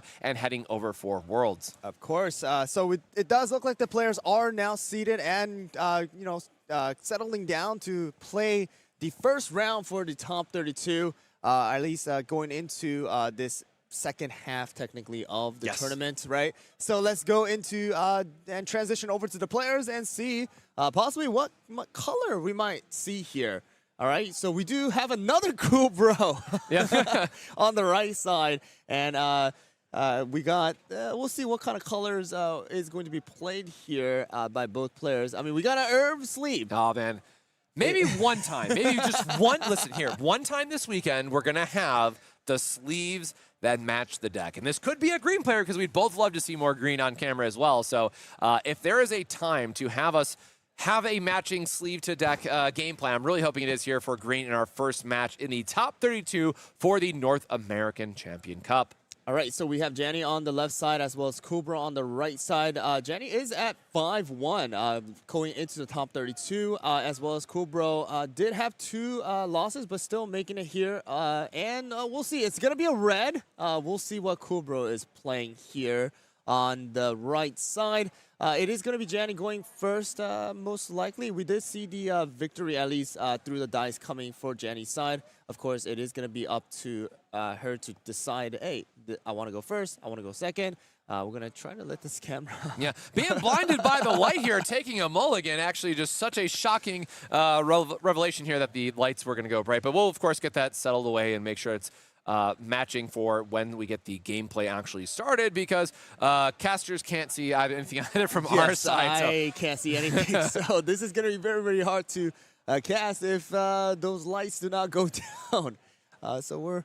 It does look like purple. we have purple. All right, So there we you have go. the sugar glass as well as espresso coming out as a first starting cookie. Wow, that is a very interesting start. And once again, we'll take the moment just here to note that we are still 0-many in terms of the sleeves not matching the deck. So we have the green sleeves on the purple deck here to showcase. But Sugar Glass Fairy, of course, as we saw earlier, getting the extra draw here from Coolbro's side. But Espresso Cookie is a very interesting one. Yeah, it is a very interesting one. Usually it is kind of like a replacement for that Wild Berry. A little bit easier to use because of the fact that it does not have to be 9. It just has to be a level 6 for your break area to be able to deal 4 damage. But the fact that you are starting out with the Espresso Cookie, kind of, you know, it's a risky move at the same time. But, you know, you're still building it up. You have that HP of 5. So if Coolbro wants to attack, it still does require a decent amount of hits to knock it down. But the good thing is once you get to that 3 support. Now you're still you're starting to deal those 3 damage. You're able to deal a lot more, and it actually does prevent a lot of those Milky Ways as well as Star Fruits from taking effect, because Star Fruit can't trash a level 3, which is going to be Espresso here. So now we're going on to turn 3. Now Espresso is technically able to go and knock that Star Fruit out if you know, Janny decides to do so.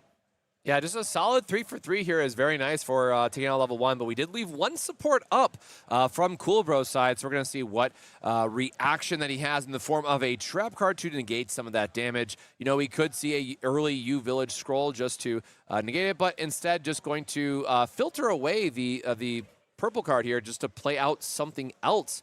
So again, it is able to sacrifice itself for that -3 with the Grimoire, and then going into the Cream Unicorn, the 2-4. 2-5 actually. 2-5, bigger end of it. Yes. So the tankier option, right, is we're getting the health down put here, and the interesting choice here of what they're going to get back with the effect. So a discard to return 1 purple, giving that looping option here, but only being able to deal 2 damage with the Cream Unicorn Cookie. Yep, so Star Fruit seems like the one that was picked up in case that Cream Unicorn does get low. Hey, I'm just going to use the Star Fruit to instantly put that into the trash and not allow Cream Unicorn to go into the break area, because, again, for any other color than yellow, there really is no way to recover those you know, levels from the break area. So we have now turned to Coolbro's side, and it does look like we are going to hit. Wow!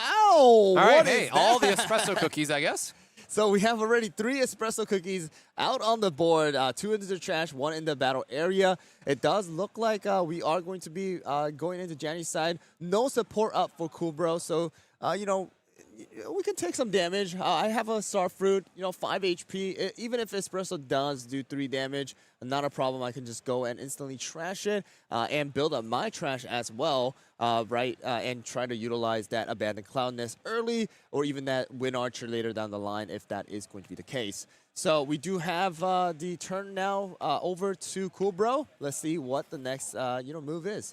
Yeah, an interesting note here. I think, you know, Janny made a very great play here at the early level 3. If they know what their opponent was on, or just from this point on, right, a lot of Purple's effects are mainly going to be focused around level 2 and less in the early game, unless we see that Wind Archer that was a real MVP earlier in the day for us that is able to just break a level 3 or feint a level 3 to go right into the trash, get it out of the way, remove problematic level 3s, and still have 5 damage behind it. So when we're trying to do these things with like Starfruit, from our side in this board state, it is really just a damage denial aspect of making sure our own cards don't get into the break zone while also trying to normally trash something out of our opponent's side, but we are instead going to be having our Milky Way cookie and once again limiting the effect of what we can have access to in terms of dealing damage. It does have to be a level 2 or level 1 cookie and dealing it 2 damage, excuse me. So level 2 or less is what you can trash. A level 1, you can deal 2 damage. Lots of 1s and 2s there to get mixed up on my end.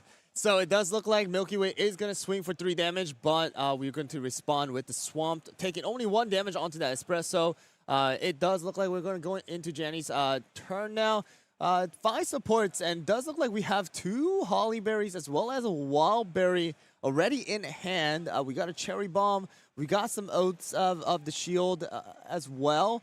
So it does look like we do have a decent amount of traps to deal with any more damage. Really have to decide, hey, those cards are really, really good. So it does look like Holly Berry, the extra 1 Holly Berry in hand is going to come down into the support area. Now have to decide, hey, do I hit that Milky Way for 3 damage and try to possibly knock it down? But the thing is, we do know that there's still 1 Starfruit left in Kubro's hand. Yep. So the 3 damage is going to go through. We still have, 2 supports left. We can use the Cacti Glove to finish it off. But we'll see if that's not going to be the case. We're just going to move on to the next turn. Yeah, so we're going up to now 5 support on Coolbro's side, trying to line up the 3 attack damage here, trying to knock out the Espresso and then sacrifice it. But we are going to see that Oath once more, reducing 1 of its own life to reduce the attack by 3, so completely negating the attack there from the Milky Way cookie.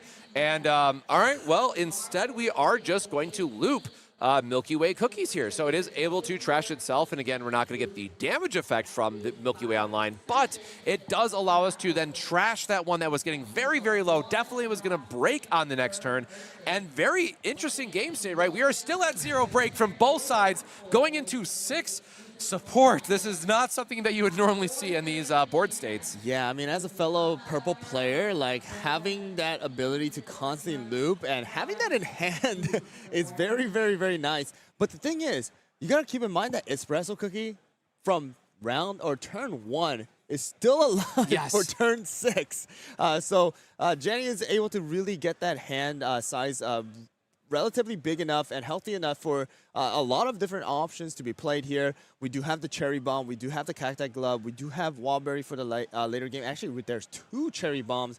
So there's a lot of different options for her to play, because if you do the 3 damage here onto the Milky Way, you're able to possibly finish it off with the Cherry Bomb. U-Village Scroll being played here because there's so many cards already in Kubro's trash pile, because we got 1 Milky Way trash, we got Sugar Glass trash, we got so many cookies just already in the trash pile here. So there's definitely more than 15 in there already.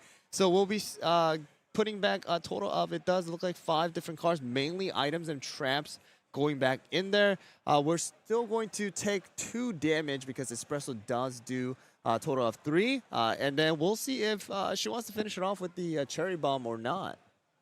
Yeah, an early Cherry Bomb would be interesting just to push, something into the break zone, because the purple deck really wants to go the distance and go into the late game to try and get that Moonlight wall up that we saw earlier. So still a very interesting spot in terms of how the red player wants to navigate from this point, because if there's like another level 2, we could also just save the Cherry Bomb for later if we really want to, but I'm not sure I saw like another early attacker that we'd want to play out from this point. Yeah, so not too sure what the move is, but it does look like the Cacti Glide butt might be the option. The reason why, it does look like she's, hesitating on putting down another cookie is because always, like you said, there's that Moonlight possibly in hand to, trash one of those cookies. So it does look like Holly Berry is going to be the option to replace the Espresso. So it was a little bit of a riskier, change here because of the fact that, Espresso is a level 3 going into the break, while Milky Way is a level 2. But, of course,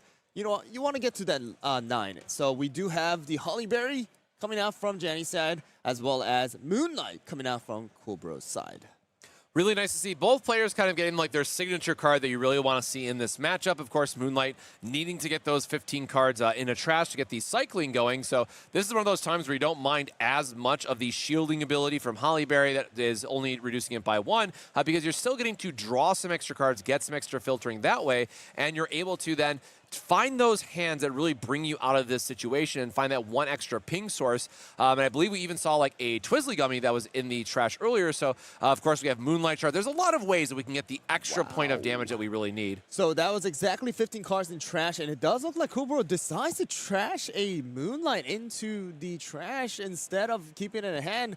Wonder what that hand is supposed to be to trash a Moonlight, possibly to be used for another turn, but we're going to now move on to the next, turn for Janny here. I do see, again, we do have the cherry bombs. Two of cherry bombs, three? even. Is that possibly 3 cherry bombs in hand? I think that's 3 cherry bombs in hand. We got Well, one in the middle, one in the left side, and the one on the right side. Oh, yeah, that is. All right, well. Well, you can just do a lot of direct damage that way, but of course we do want to have some cookies on the board so we can actually attack with them, but that is a lot of burn damage that can be very, very effective at removing purple, right? Because a lot of our cards are going to be really great at, sacrificing something and reducing the damage. So if we're dealing just direct damage like we are with the cherry bombs, it can be very difficult to line up those more defensive plays that purple wants to be doing. And cherry bomb, just very, very good at what it is meant to be doing in terms of the direct damage. Yep, so Jenny still do need to, decide whether to put down the support or not here. Kind of counting what kind of cards are in the trash right now, seeing if there's any traps that were in there or any other, HP flips and things like that. It does look like we are not putting down any support, and it does look like we might... Actually, was this the turn for the support? Maybe not. I am kind of...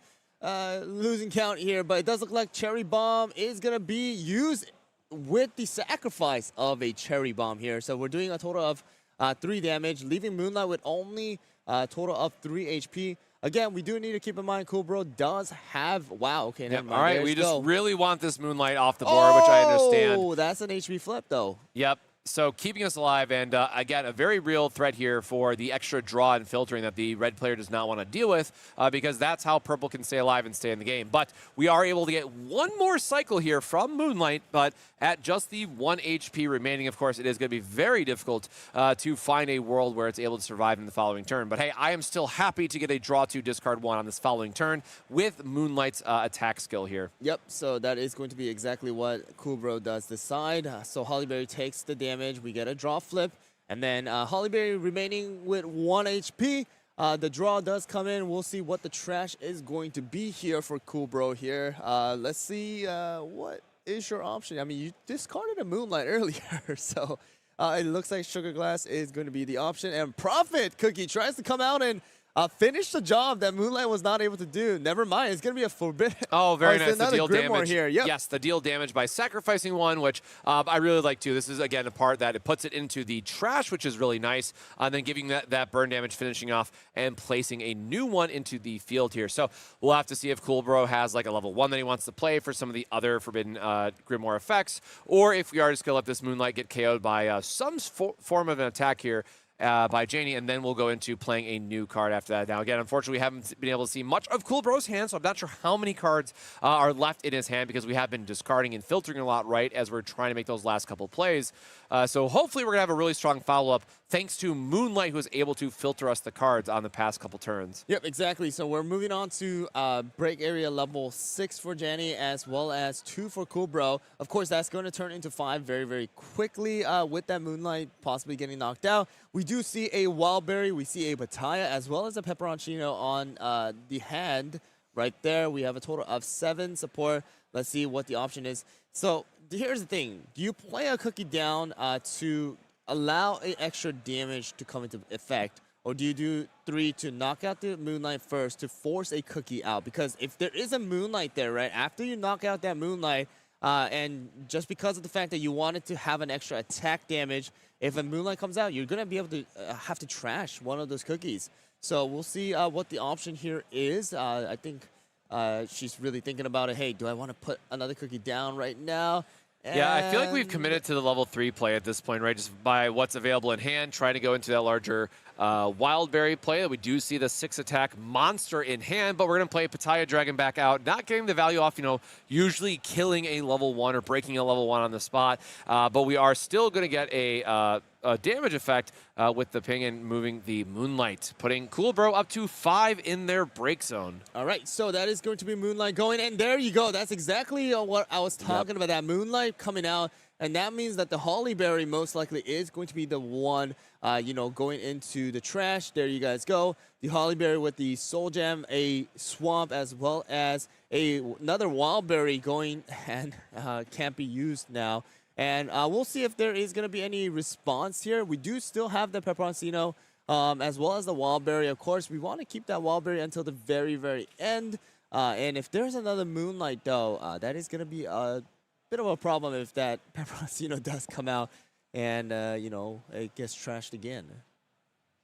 So counting the cards left in deck there. Super interesting spot, right, where you're trying to line up, going to 9 for the Wildberry, but if we refresh, we will be at exactly 10. So Janie will lose out on the refresh option. We have been milling a bunch of cards, right, with the Moonlight as well. So normally red doesn't have a lot of draw, and you usually finish the game before the reshuffle tax, as it were, becomes relevant. But because of the strength of Moonlight and how this game has played out, Janie does have to be very mindful about that break cost of 1 when you refresh your deck, because we've been having level 3 after level 3 entering our break zone. Yep, so it does look like she was counting, hey, how many Moonlights are left right now? Because it does look like we have 1 in the break area, we have 1 out in the field, and 1 in the trash. So that Moonlight could be in hand, could be in the deck, or it could be in one of those HPs as well. But she's going to take the risk here and put down the Peperoncino. It was going to be a very, very, a tanky, strong cookie here, total of 6 HP. Very, very simple of just doing a total of 3 damage. And it does look like that is going to be the option here. And a U Village scroll does come into effect to try and cycle more. And it does look like, those Wind Archers, man. Oh, man. There's a tell, right? It's like, hey, hold up. Let me just grab all these Wind Archers really quick, because I don't want to have to deal with this. I want to try to push the refresh, quicker. So it looks like we're going to be grabbing the Village Scrolls to just do that loop that we've seen earlier. If we have them, we only have 2 Wind Archers to look back, it looks like. So we are putting some very real threats back into our deck from Coolbro's side, as well as a Cloud Nest as the -3 attack trap. Yep, a Caramel Arrow is going back in as well. That is going to be a very, very good card to finish it off as well, because you put every single card in your trash back into the deck. It's a free refresh without having to take that 1 damage onto your break area, as well as do 2 damage to all of the cookies in, the opponent's field. So we'll see what the outcome here is. We did check the 2 damage, and it looks like the turn is now over to Coolbro.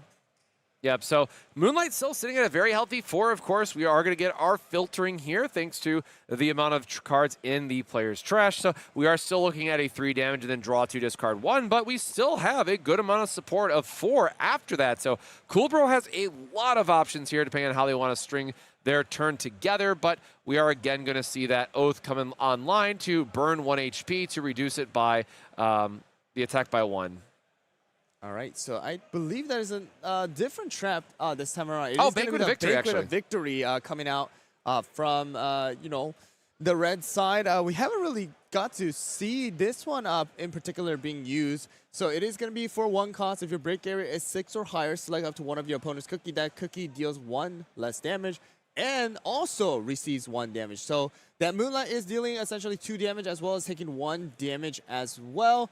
So we'll see how it goes. I believe, yep, we took a total of 2 damage last time. And now we're going to have the Moonlight Shark coming into effect to do 2 more damage onto Pitaya. Pitaya left with 1 HP now. Let's see what Coolbro has in hand, possibly to finish off that Pitaya and push Janie to level 9. And again, we'll have to figure out how many cards are left in deck here. I'm sure that's a question that's going to be relevant very, very shortly, because if we try to play it on level 3, that might cause a refresh and push us to 10. And the Affogato cookie, right, being a great option for finishing off the Pitaya Dragon here, because we only have the 1 left. So we have an HP flip come out. Yep. So the Affogato, like you said, is going to possibly trash a little bit more of that deck. And if that is the case, then the mill comes in, and that is going to be it. That is the game because Pattaya has been knocked out, and the refresh comes into play. And that is what we were just talking about, the tax there effect. So huge heads-up play here by Coolbro, being able to get that last point of damage into the break zone. Because, again, as a player goes down to 0 cards left in their deck, you do have to choose a card from your trash, put it into your break zone, reshuffle, and then, finish applying the rest of the HP cards or finish resolving what you were trying to do. But at any point, you go to 10 levels in your break zone, of course, that is the defeat condition. So it is going to go to Coolbro for our first match in top 32 with Purple. Again, Moonlight showcasing a very strong wall here for us and doing a lot of damage through the mill effect in that last game. Yeah, so it's rare to see Red going to that situation where you have to do that refresh, because once that refresh does come into effect, it really ruins your whole plan of getting to that 9. And in this particular case, Janie really went for those level 3s, right? Just kept going with the level 3s. Hey, I just want 3 of these level 3s out, potentially get them knocked out, and then just finish it off with the Wild Berry. And I think that's the reason why we didn't get to see any of those level 1s actually come into effect here this time around. No Snapdragons were in play, no Tiger Lilies. It was just that Espresso, and then the Pattaya with the Holly Berry. So that is a level 3 red deck that we got to see today. Sadly, it was very, very close, but that Moonlight really coming into effect 2 times.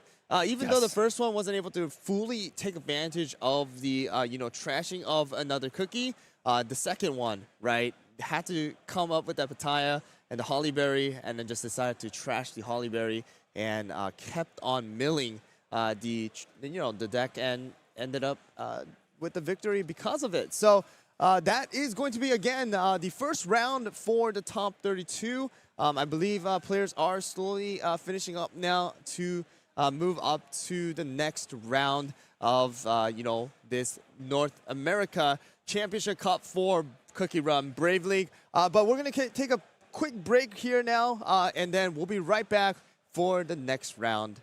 So stay tuned for more.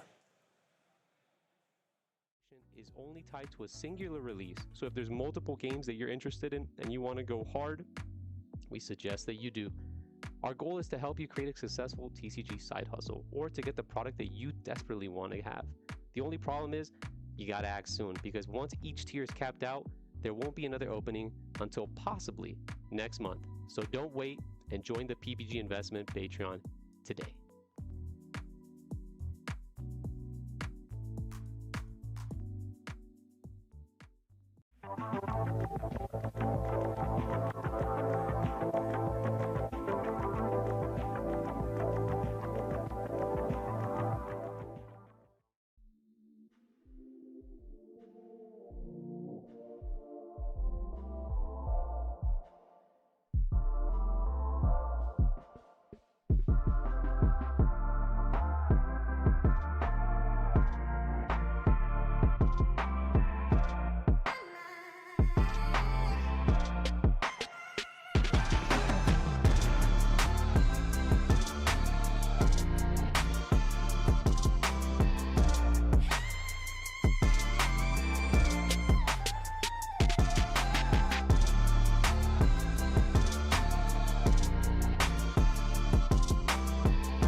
Check out ppgeventmanagement.com for events and tournament information.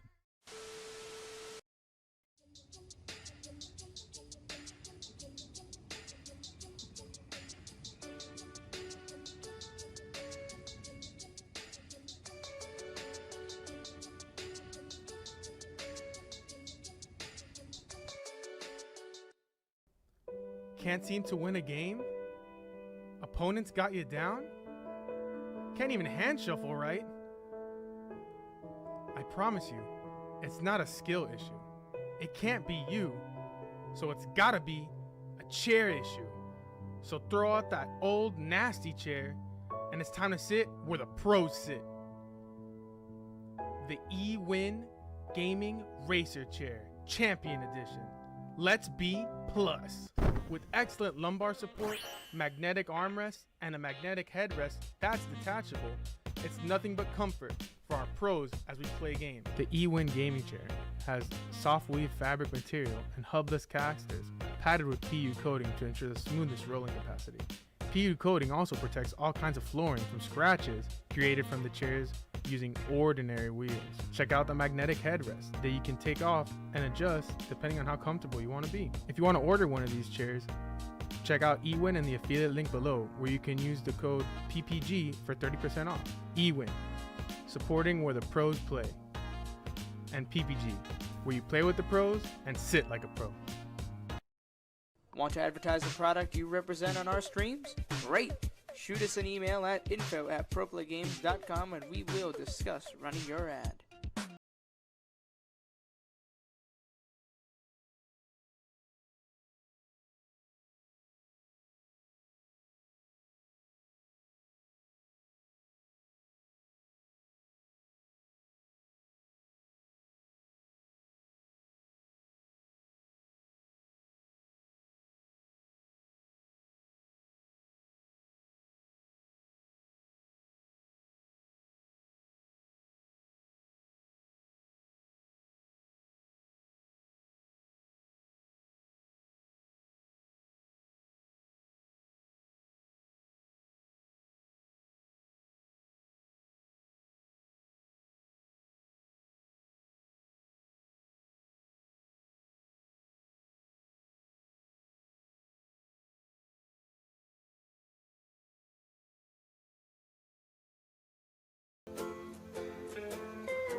Want to advertise the product you represent on our streams? Great! Shoot us an email at info@proplegames.com and we will discuss running your ad.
Welcome to Origins Game Fair. They have good tacos. TCG.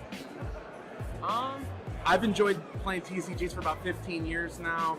It's a thing I do with my friends. It's one of our most common activities. It doesn't matter who you are, it doesn't matter what you do.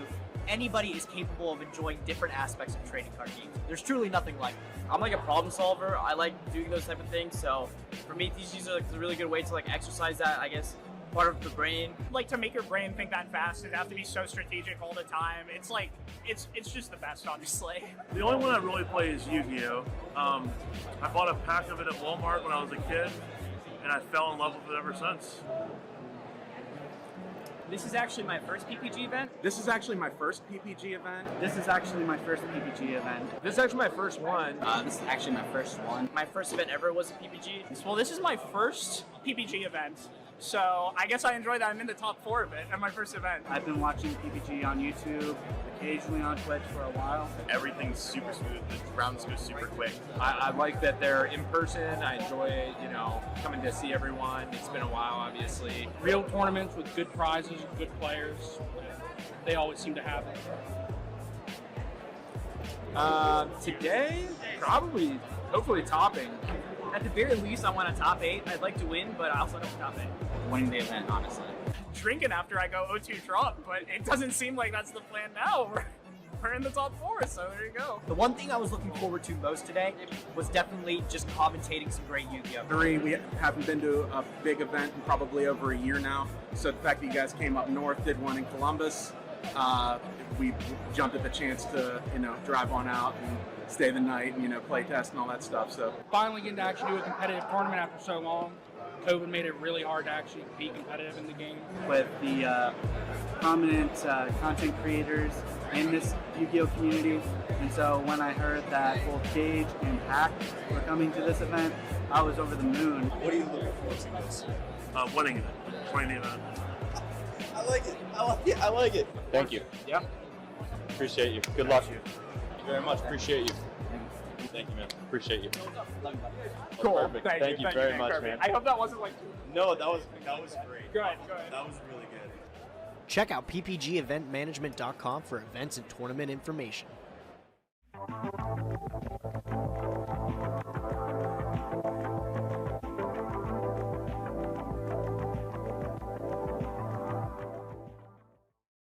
Want to advertise the product you represent on our streams? Great! Shoot us an email at info@proplegames.com and we will discuss running your ad. Customize design on durable and high quality sleeves. At yourplaymode.com, you can sleeve your deck in style. It's as simple as uploading your design and selecting your size and style. Use promo code ProPlay10YP at checkout for 10% off your order.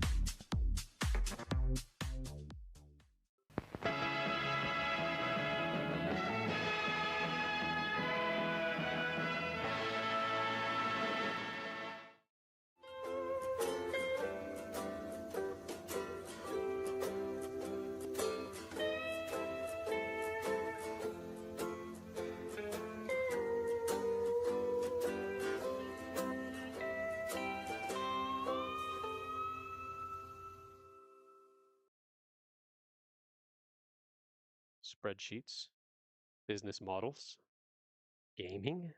What does this all mean? Oh, hi. I didn't see you there.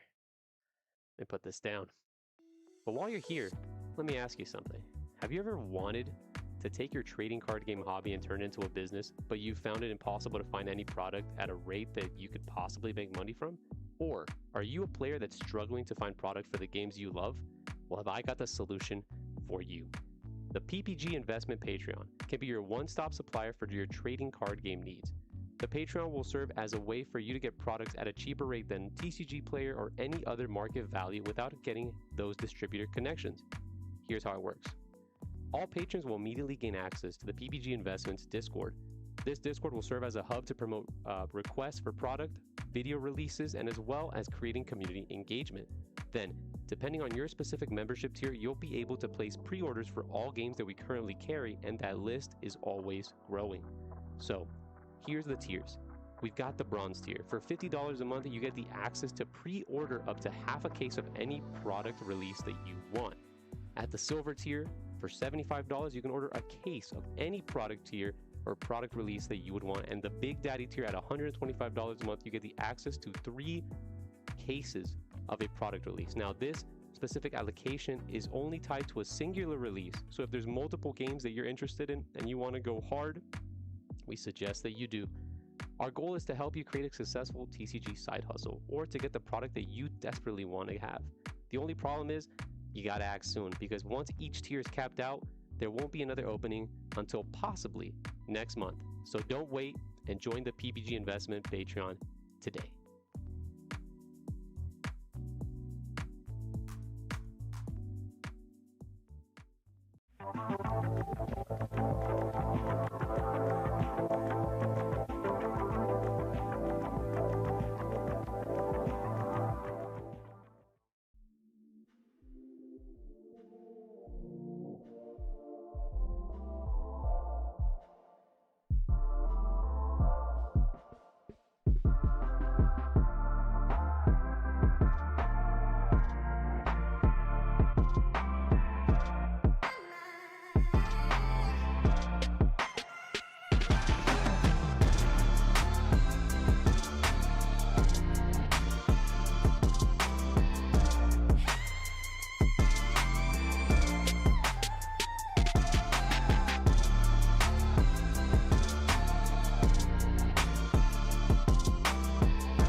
Check out ppgeventmanagement.com for events and tournament information.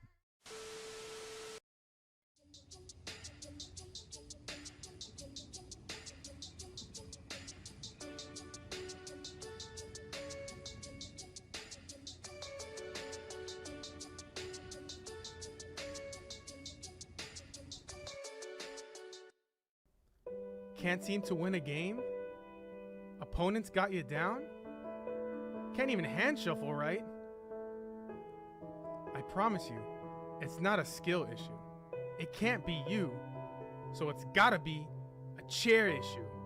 So throw out that old nasty chair, and it's time to sit where the pros sit. The eWin Gaming Racer Chair, Champion Edition. Let's be plus. With excellent lumbar support, magnetic armrest, and a magnetic headrest that's detachable, it's nothing but comfort for our pros as we play games. The eWin Gaming Chair has soft weave fabric material and hubless casters padded with PU coating to ensure the smoothest rolling capacity.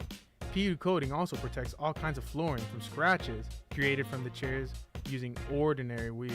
Check out the magnetic headrest that you can take off and adjust depending on how comfortable you want to be. If you want to order one of these chairs, check out eWin and the affiliate link below, where you can use the code PPG for 30% off. eWin, supporting where the pros play. And PPG, where you play with the pros and sit like a pro. Want to advertise the product you represent on our streams? Great! Shoot us an email at info@proplaygames.com and we will discuss running your ad. And welcome back to Pro Play Summit here in Orlando, Florida, hosted by Pro Play Games for the North America Championship for CookieRun Braverse. My name's Cosmic. I'm joined once more by HyRool, and we're getting into the top 16, as I mentioned. Very exciting matches that are taking place so far, and we are just a few wins away from crowning the champion and also finding out who's going to be representing North America for that World Championship in South Korea. So, HyRool, how have we been feeling so far? We got a lot of great opportunities to see every color get showcased, but how do you think the rest of the day is going to go for the matches? Well, we do know that a purple now is going to be in the top 16, so we might be able to see some more of those. Of course, we do have the high probability of seeing yellows as well as reds. Again, I want to see if there's going to be a green or a blue in that possible top 16. We are going to have the players, situated soon for the next round here.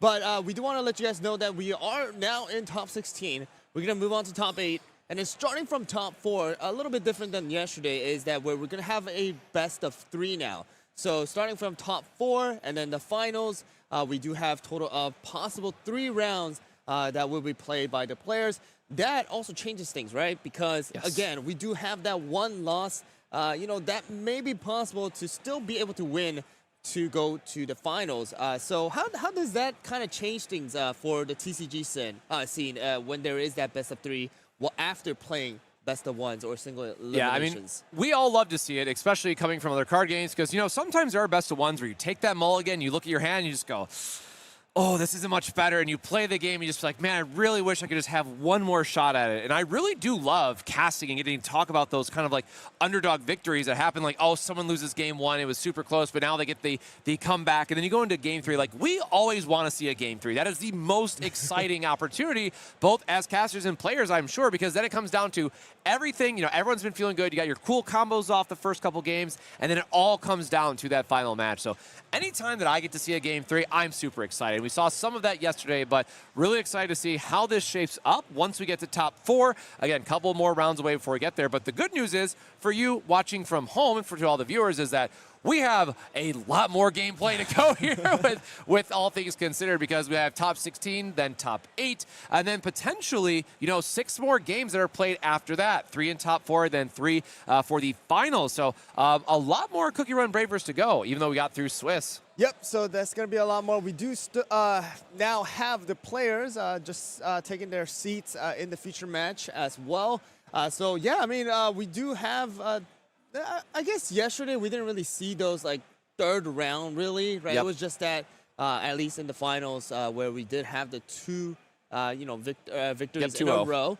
So that took place. For this time around, we'll see if there's gonna be those third games being played for us to kind of see, hey, I made a little bit of mistake, or I just had a bad hand, but here, this is my second chance, or this is gonna be that third game that is gonna really decide on whether I get to go to South Korea or not.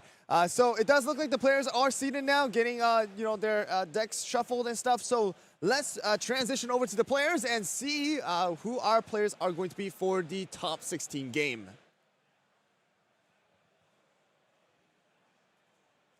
All right, so it's going to be Cyber versus Goatson. So Goatson joining us once again. I think this is like third, fourth feature game by him.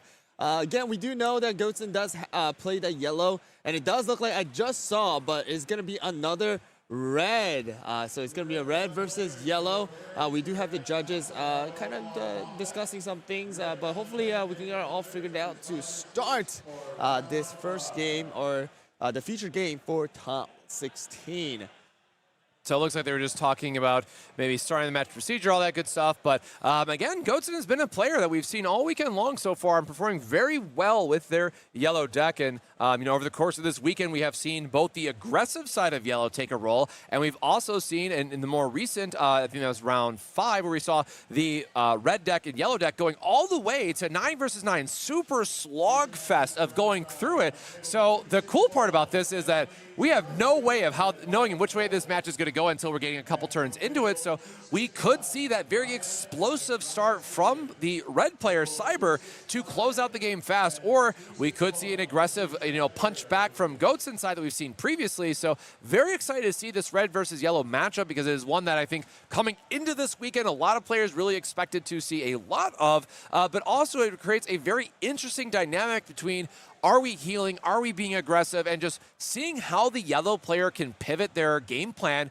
really sets aside, how strong they're able to execute on that, perform very well. And of course, Goatson has been now here in top 16, showcasing all weekend long. They are very good at swapping up their game plan and adjusting on the fly with the yellow deck to ultimately come out and get here into the top 16 for the North American Championship Cup. Yep, so it does look like Cyber is going to be doing a mulligan. Goatson is going to be ready with that cookie up onto the battle area already. Yeah, I mean, the hand really is very, very important to start off, so that, that mulligan is going to be really, really nice to have a free mulligan.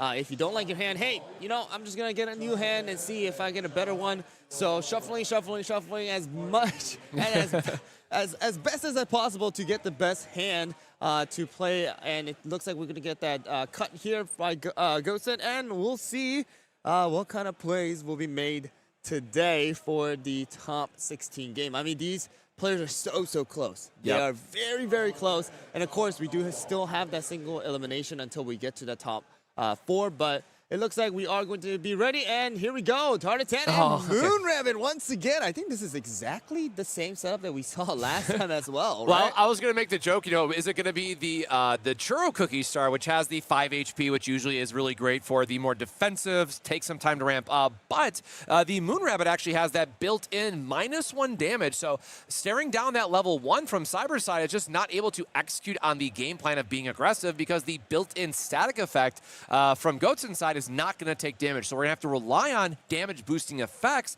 to effectively start dealing some damage. So we'll have to wait and see what other maybe attack patterns that Cyber can line up. But this is a very good start, just looking at the board as it is right now from Goatsen's side and having a, hey, we're going to stall out the game because you're not able to get that chip damage in like you might want to. Yep, so the Tartatan not really being able to do anything, so Cyber just decides, hey, I'm not going to attack, I'm just going to put down that support and see what Goatsen does, because Goatsen, we still have 2 supports that is going to be enough to start doing something. That's a beautiful altar from that Wildberry right there. That is going to be the base set Wildberry. Such a beautiful card. But we'll see here what Goatsen decides to do. Let's see what the option is. Putting down.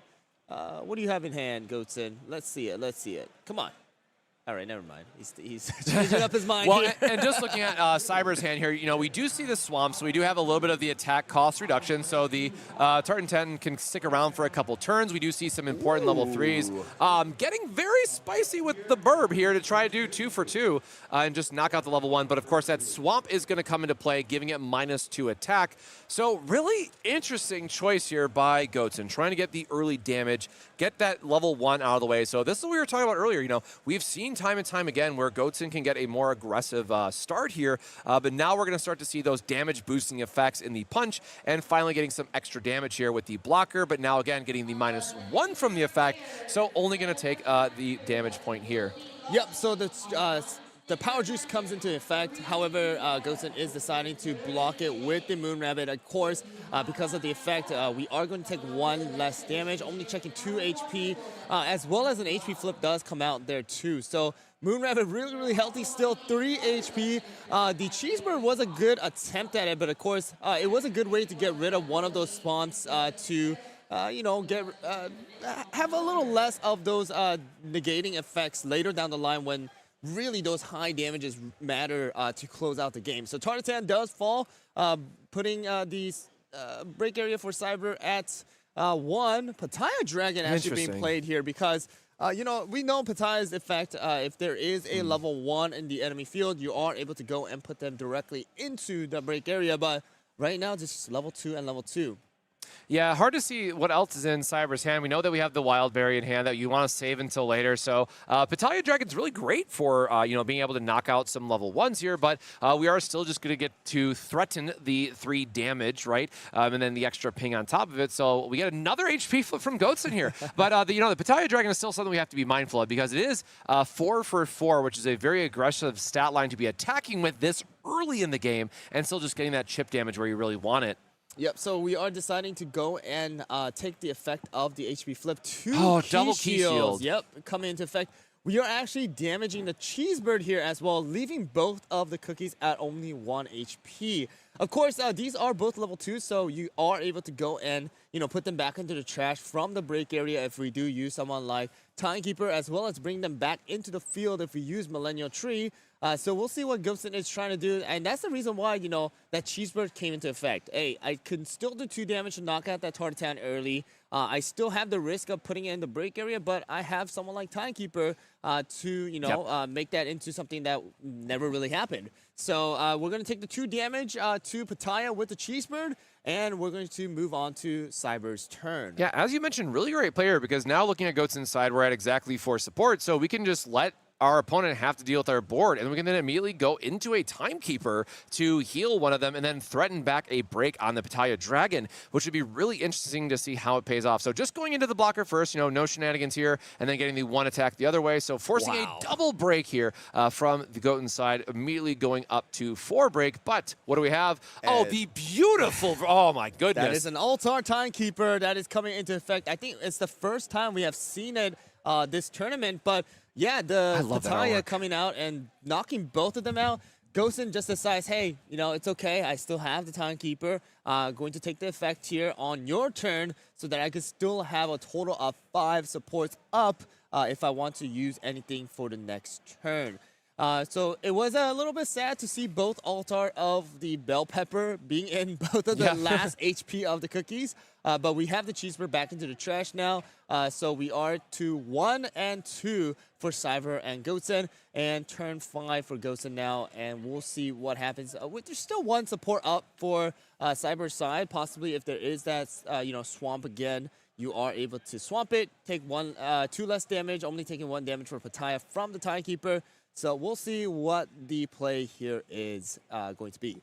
Yeah, Timekeeper just being a great, catch back up there for Goten. Just looking at the breaks, we have 1 on Cyber's side and 2 on Goten's, with the Rabbit there chilling out in the break zone. But again, keep in mind, we can always find another Timekeeper later to heal that back up. But, I think starting this turn, just choosing the 3 for 3 and saying, hey, do you have a trap? No? Are you going to hit a HP? Well, I guess you are in this case. So we are going to get another life here on the Pitaya. So it is going to stick around at 1. And this puts us in a spot of, are we going to save the 2 support, leave up a trap, make sure that, Red has a great way of punching through for 5 damage in a single turn. We've seen this time and time again. So it's either, hey, do I knock this out, or do I think I can keep my Timekeeper around for a turn by a trap card that we have? Or if I just want to play out like one of our other level 3s that have a on-play effect, we want to leave up the support for that as well. Yep, so it is going to be where we are going to keep the 2 supports up, and we are moving on to Cyber's turn. And it does look like Altar of the Pomegranate Cookie is going to be coming into effect. That allows Pitaya to potentially do a total of 5 damage now, because of the fact that this Pomegranate is buffing up Pitaya with 1 extra damage. Total of 4 coming into effect here right away. And then we also do have that ping damage at the end with the 1 extra support. So we'll see what the outcome here is. It does look like we do have 1 HP flip does come out from the cheerleader cookie being flipped over. We'll see if Gosen does take it. Are you going to take it, Gosen? Depending on what's in his hand, because, we only have 2 support up, which is not even enough for the Pomegranate Cookie, but there are some burn effects we could rely on. I think you just still have to put yourself in the heal, because it forces him to use the Pitaya to put it back down to 1, but instead we do have it. Glove. All right, once again, double flip. Do we see anything? Nope. Oh, the secret cyborg. Man, he's got some bling over there. The cyborg cookie going into the trash there. Of course, a great card in the late game for dealing some extra damage, but we are going to go into... Oh, no, that's a Stormbreaker Altar. Oh, this is a huge pickup turn for Goten. This is... Stormbringer Cookie is a great way for Yellow to get those aggressive lines. On play, coming in, immediately breaking a cookie and being at that amount of where you need. So very quickly pushing and having a swing here, because now we're going to be able to break the Pitaya Cookie with the Stormbringer Cookie, against the Dragon. So... wow, great pickup and on play here from Goten's side. Yeah, that is going to be something that we were not able to see last time. So Stormbringer finally being able to use that effect to put the Pomegranate straight into the break area with the 2 remaining supports Goten had from the previous turn. And now we do have enough damage to put that Pitaya into the support area as well, because, hey, there's no support up and active for Cyber to possibly use any traps. So right now we are currently at a total of 3 for Cyber as well as 5 for Goten. It has not been updated, but it does look like Goten is going to be swinging for that 2 damage onto Pitaya. It looks like just that knocking is it going out. to, going straight to the break. And that is going to be a total of 6 now for Cyber and 5 for Goten. We still do have 3 remaining. It does look like Hollyberry is going to be the response here. And, we'll see what Goten has in store for us for the remaining of this turn. Yeah, this is very interesting because Stormbringer is definitely one of the best options that we have here against the Hollyberry because we're able to do a 2-2 damage split off of a single cookie. So it's a lot easier to knock out Hollyberry. So Goatson still has 3 supports up, and I'd be extremely motivated to try to keep this Stormbringer alive for another turn and try to, you know, come back and knock out the Hollyberry. But as we've seen time and time again, that would put Cyber at exactly 9 for a big Wildberry finish and attacking for 6. So a very powerful couple turns here, back and forth in terms of how the break zone is lining up for both of these players. Yeah, so we do have that 9 ready for Cyber in case Hollyberry does get knocked out. We did see 2 of the key shields already in the trash from Goatson, so that means that there really is no or not as many of those traps that is possible. But wow, we're taking a little bit of a riskier move here, putting down the Pattaya, trying to knock out that Stormbringer right now. That rather than having it alive, right? Having the ability to try and do 4 damage to Hollyberry next turn. So it does look like Hollyberry is swinging at Stormbringer for 3 damage to buff up these Pattaya for potential next attack. So we'll see what the option here is for Goatson. Goatson does have 3 support up, so let's see what's happening. Is it going to be a Jade Deer? What is it going to be? Yeah, some type of trap. And Jade Deer counter again, another one for today. So we are going to see a draw trigger there into the damage really quick. The second one. Yep, that is going to be the total of 2 damage that you need to take. And now Pattaya swinging for 4 damage with the buff of Hollyberry. And we're going to check all 4 here. Let's see what happens. Oh, an HP flip does come out. You really have to decide, hey, do I take this HP flip and then make sure that Cyber has no support for next turn? Or are we going to just let it slide here and just allow that 1 support to be up for a potential, swamp to come into effect if that is still, online. So we'll see what Goatson does. It does look like Goatson is making up the mind, hey, do I want to sacrifice that 1 HP? Of course, Storm is going to be going into break area either way. So let's see what Goatson is going to decide here. Hey, 1 support up or no support up? Yeah, I really wish we could see what else is available in his hand just for the opportunity of it, but we are going to just pop it immediately, and Mozzarella was off the flip, so the Stormbringer is going to go into the break zone, pushing us up to a total of 8 on Goatson's side. Yep, so we do need to have someone like Millennial Tree now come out because, hey, it's 8. It does mean that any cookie above level 1 is going to be putting Goatson at a total of, break area of 10. So we'll see if that Millennial Tree does come out and allow that Moon Rabbit that was knocked out earlier to be coming back to the battle area to block some damage for our Millennial Tree and also be the supporting end to help Millennial Tree do more damage. So Goatson, really think about it. Hey, what do I want to do here? There are cards in the trash. What are the options here for me to play? I still have 1 exactly support up, which also does mean that, Millennial Tree does have the ability to use its on-play effect. Yes. So let's see what card is in that hand. It looks like it's a Cyborg cookie. Nope. Ooh, so Cyborg is an interesting spot here because we are threatening 4 damage off of it. We are able to put this into our break because it only put us up to 9, but where is that refresh? How many cards do we have left in deck from Goatson's side? That is definitely something we have to be mindful of as we're going through these turns because even that Cyborg cookie becomes a threat of pushing our break level too high if we have to get a refresh. Yep, so that is exactly what I think Cyber is kind of looking out for as well because that deck does look pretty darn low. So we need to be really careful about it, especially if that Cyber cookie with only 2 HP is going to get knocked out next turn. Of course, right now, the deciding factor is, hey, do I try to knock out that Pattaya as, the first target or do some damage to the Hollyberry? Because either way, both of those cookies actually need to get knocked out in order to actually take this win here. So we'll see what Goatson does. Goatson deciding to attack first here. Let's see which of the cookies is going to be target of that Cyborg. Let's see, what is it going to be?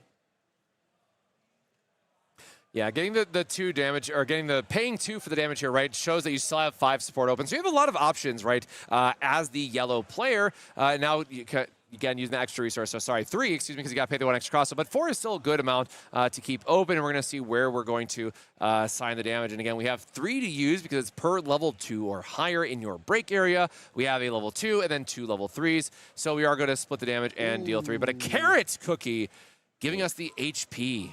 And it does look like we're going to check a total of 3 damage here. Pataya still, you know, relatively healthy with that 3 HP. You're going to need another, you know, pretty darn heavy hitter to actually go and knock that cookie out. And it does look like we have 1 card in hand for Cyber, which is going to be that Wild Berry. He's still keeping just in case one of these cookies do get knocked out, pushing these, you know, break area to a total of 9 to swing and finish at the very end with the total of 6 damage. So Goatsin again still does have that 4 support up, has some cards in hand. I'm not sure exactly what it's going to be, what the move is going to be, but let's see if Goatsin is able to decide on it. You know, very, very soon. We have about 13 minutes remaining, so still relatively good amount of time.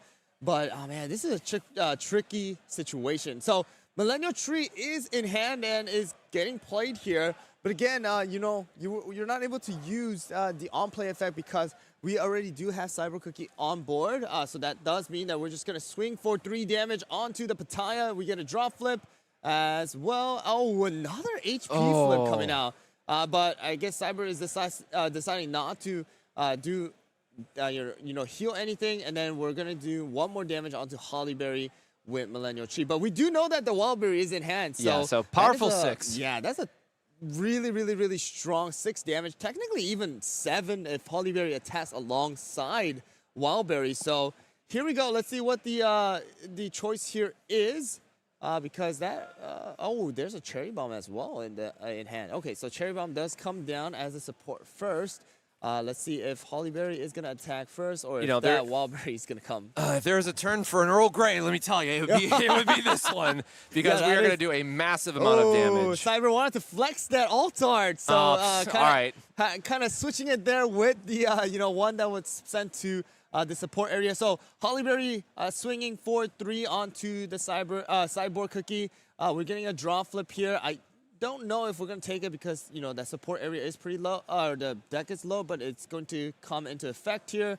Let's see, because that Wildberry is going to swing for a total of 7 damage here. Let's see. That is going to be a lot. 5 HP versus the world. And again, this will be a lot of flips. And if there's a time for an Earl Grey cookie, it would definitely be this one. There's a draw right there. Come on. Let's see it. Let's see the Earl Grey. Ooh, another Man, all the draw. Wrong flips. Wrong flips. Oh, come on. And 2, and then. Oh, no, there you go. And Cyber. That is going to be a victory for Cyber. Man, Goatsin going all the way up to 12 here. And that Wildberry actually finally coming and having the chance to shine and deal a massive amount of damage. We were, you know, able to see the Wildberry come into effect earlier, like at break level 6, just to try and push it. I guess they had it in their hand earlier, like last time. But this time around, actually getting up to 9, putting that Wildberry down, along with Hollyberry, total of 7 damage. Not enough for Millennial Tree to actually tank. Unless, again, we were looking out for the Earl Grey. I think this tournament, we only saw 1 Earl Grey actually taking effect here the entire time. So it would have been really nice to see if that Earl Grey was able to come up and kind of heal Millennial Tree to maybe possibly push to the next turn. Sadly, didn't happen. But how did you feel about that game? It was really exciting to see that we got a total of 7 damage off the Wildberry Cookie. I mean, that is a record amount of damage for us to look forward to in this tournament weekend. Again, being a big pickup for our players. And, you know, it's going to be hard to maximize or to beat out that amount of damage in this weekend. But we finally got the Wildberry play, got to see our players take it. And Red is going to be advancing on there into the top 8 overall. So lots to look forward to still. We have top 8, of course. Then once we get to top 4, we will be looking at the best of 3. So a ton more coverage to come here at the North America Championship here at Pro Play Summit Orlando. But we're going to take a short break before we get into top 8. And, you know, again, we promise we're going to find time to get to this, but we got some unboxing that we're going to do and show off some more cards. So be right back after this short break.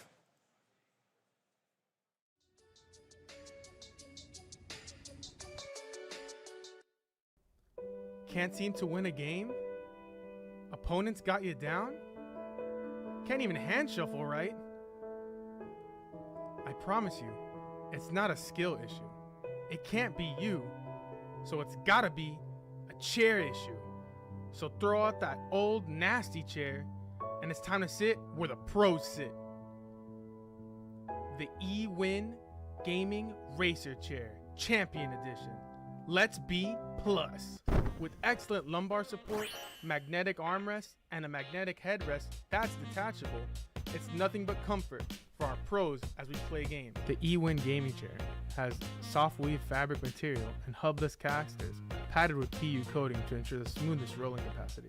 PU coating also protects all kinds of flooring from scratches created from the chairs using ordinary wheels. Check out the magnetic headrest that you can take off and adjust depending on how comfortable you want to be. If you want to order one of these chairs, check out eWin in the affiliate link below, where you can use the code PPG for 30% off. eWin, supporting where the pros play. And PPG, where you play with the pros and sit like a pro. Want to advertise the product you represent on our streams? Great! Shoot us an email at info@proplaygames.com and we will discuss running your ad.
Want to advertise the product you represent on our streams? Great!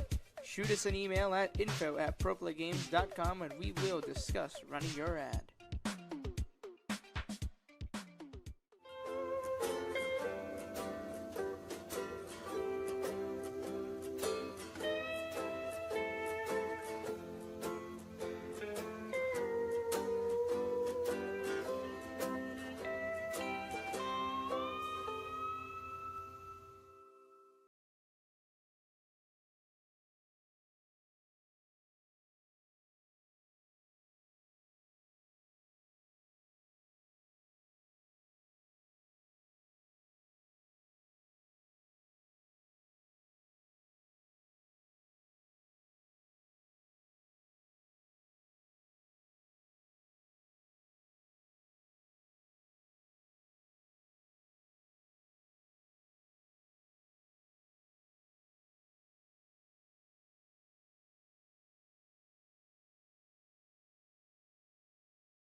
can be tough sitting in a chair for long periods of time, especially while you're playing your favorite trading card game.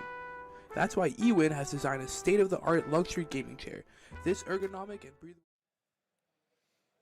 And welcome back to Pro Play Summit here in Orlando, Florida, hosted by Pro Play Games. We're getting ready for our top 8, but first, we have a special showcase of this beautiful map that players are looking forward to that HyRool is about to show off. Yeah, so I was able to get this thing. I am going to be the champion. No, just kidding. This is going to be the championship mat for the finalists for the NA Championship Cup for the first official one, right? This is going to be the Black Pearl Champion playmat that we do have. So you do see the champion on it on the bottom. So this is going to be going to one player today, right? At the very end, once they do finish up and that final, match does end, that is going to be taking place. But wanted to kind of show you guys, hey, this is the kind of, nice prize that is going to be coming. And also, later down the line, if we can, we will try to get the trophy as well so that you guys can see what kind of trophy is going to be handed out for the first official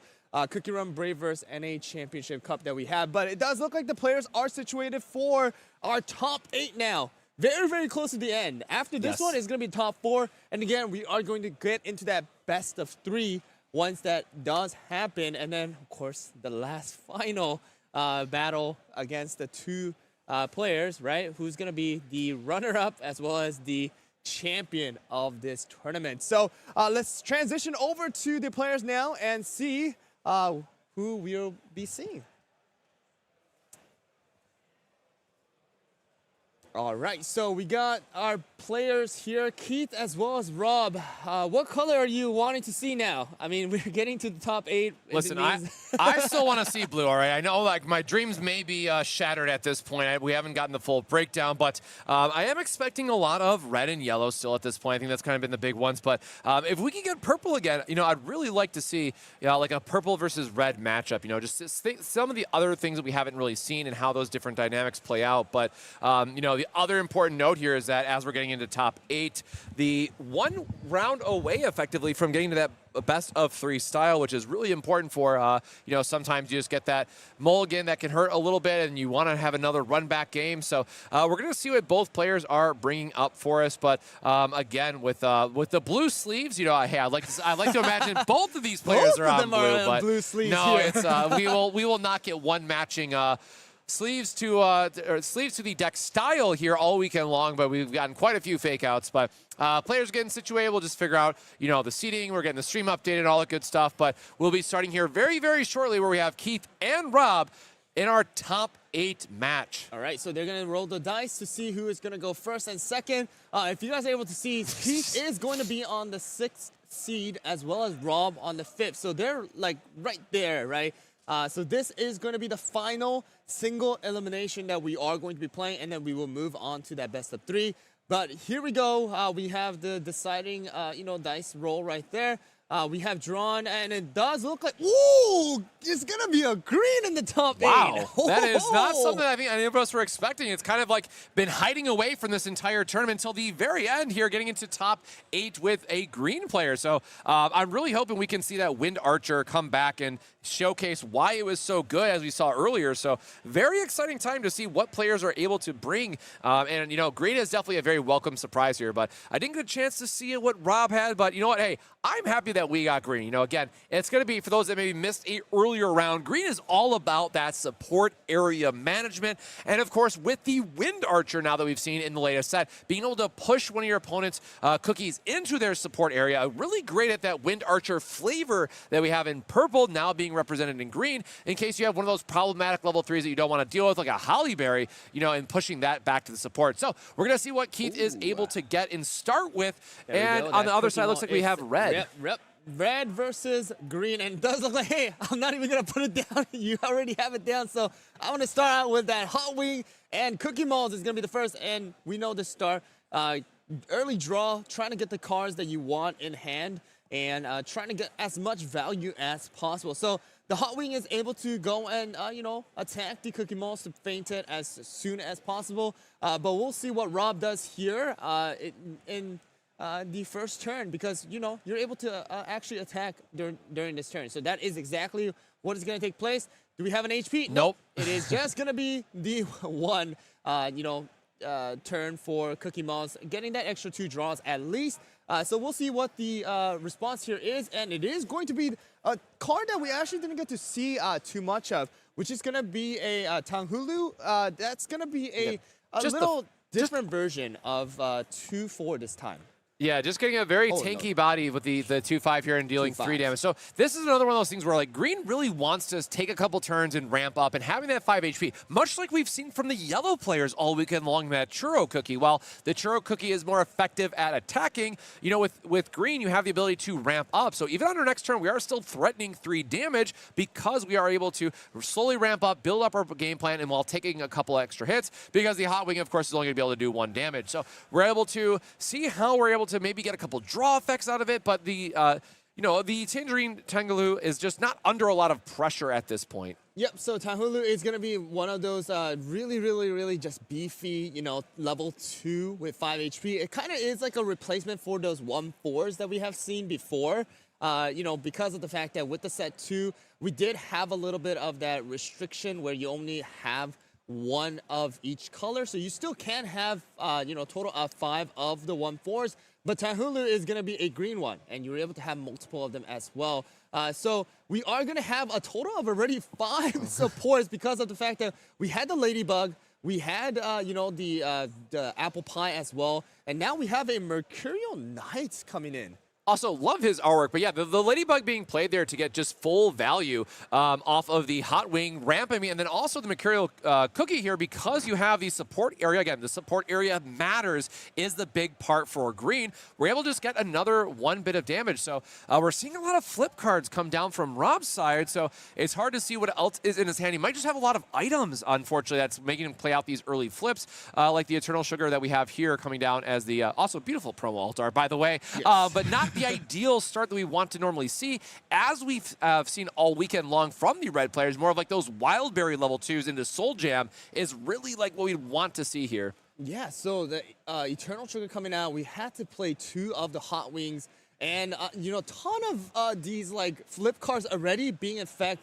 Like there's 3 already in the support area. We have 1 out in the field. We have 2 in the break area. While Keith is just able to really just ramp up because of the fact that Rob is not able to get those high-hitting, red cards out, like the Mala Sauces as well as the Wildberries. So I'm not exactly too sure what is in the hand for Keith, but it does look like total of 3 damage going out, and already Rob at break area level 4. So let's see what the response cookie here is, because, hey, you have about 3 supports now. You're going to have 4 next turn. It is enough to try to take full effect of Pitaya, even Hollyberry, even any of the other, cookies that we do have. So let's see what the option is. I think we do see the Hollyberry right there. So that is going to be the move here.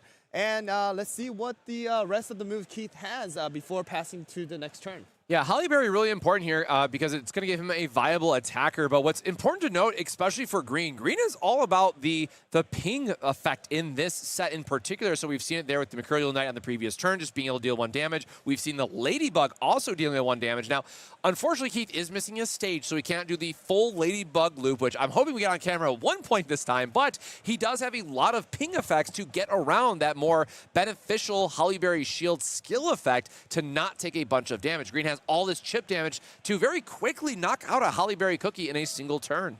Yeah, so that is actually something that, Rob needs to, be reminded of, because, hey, green, you can do a lot of damage with something like the Wind Archer or the Sugar Swan later down the line, but with a lot of these Ladybugs, as well as some of these Mercurial Knights and other, smaller hitting cookies, with a quick ramp, you're able to hit them multiple times and really knock out a Hollyberry in 1 turn instead. So we do have the, Soul Jam actually coming into effect, dealing damage to the Mercurial Knight, and we do get an HP flip. Perfect timing for that. No, the stage stage, though. The stage goes to oh, man, that is a heartbreak moment. He would have drawn into the stage if he didn't heal there, which is a pivotal piece. If there is a single color who cares about their stage the most, it is by far and away green. They need that to be online to get their game plan truly unlocked because it is just such a draw advantage engine. So, you know, Keith is happy to keep his guy alive. It's going to stick around for another turn, but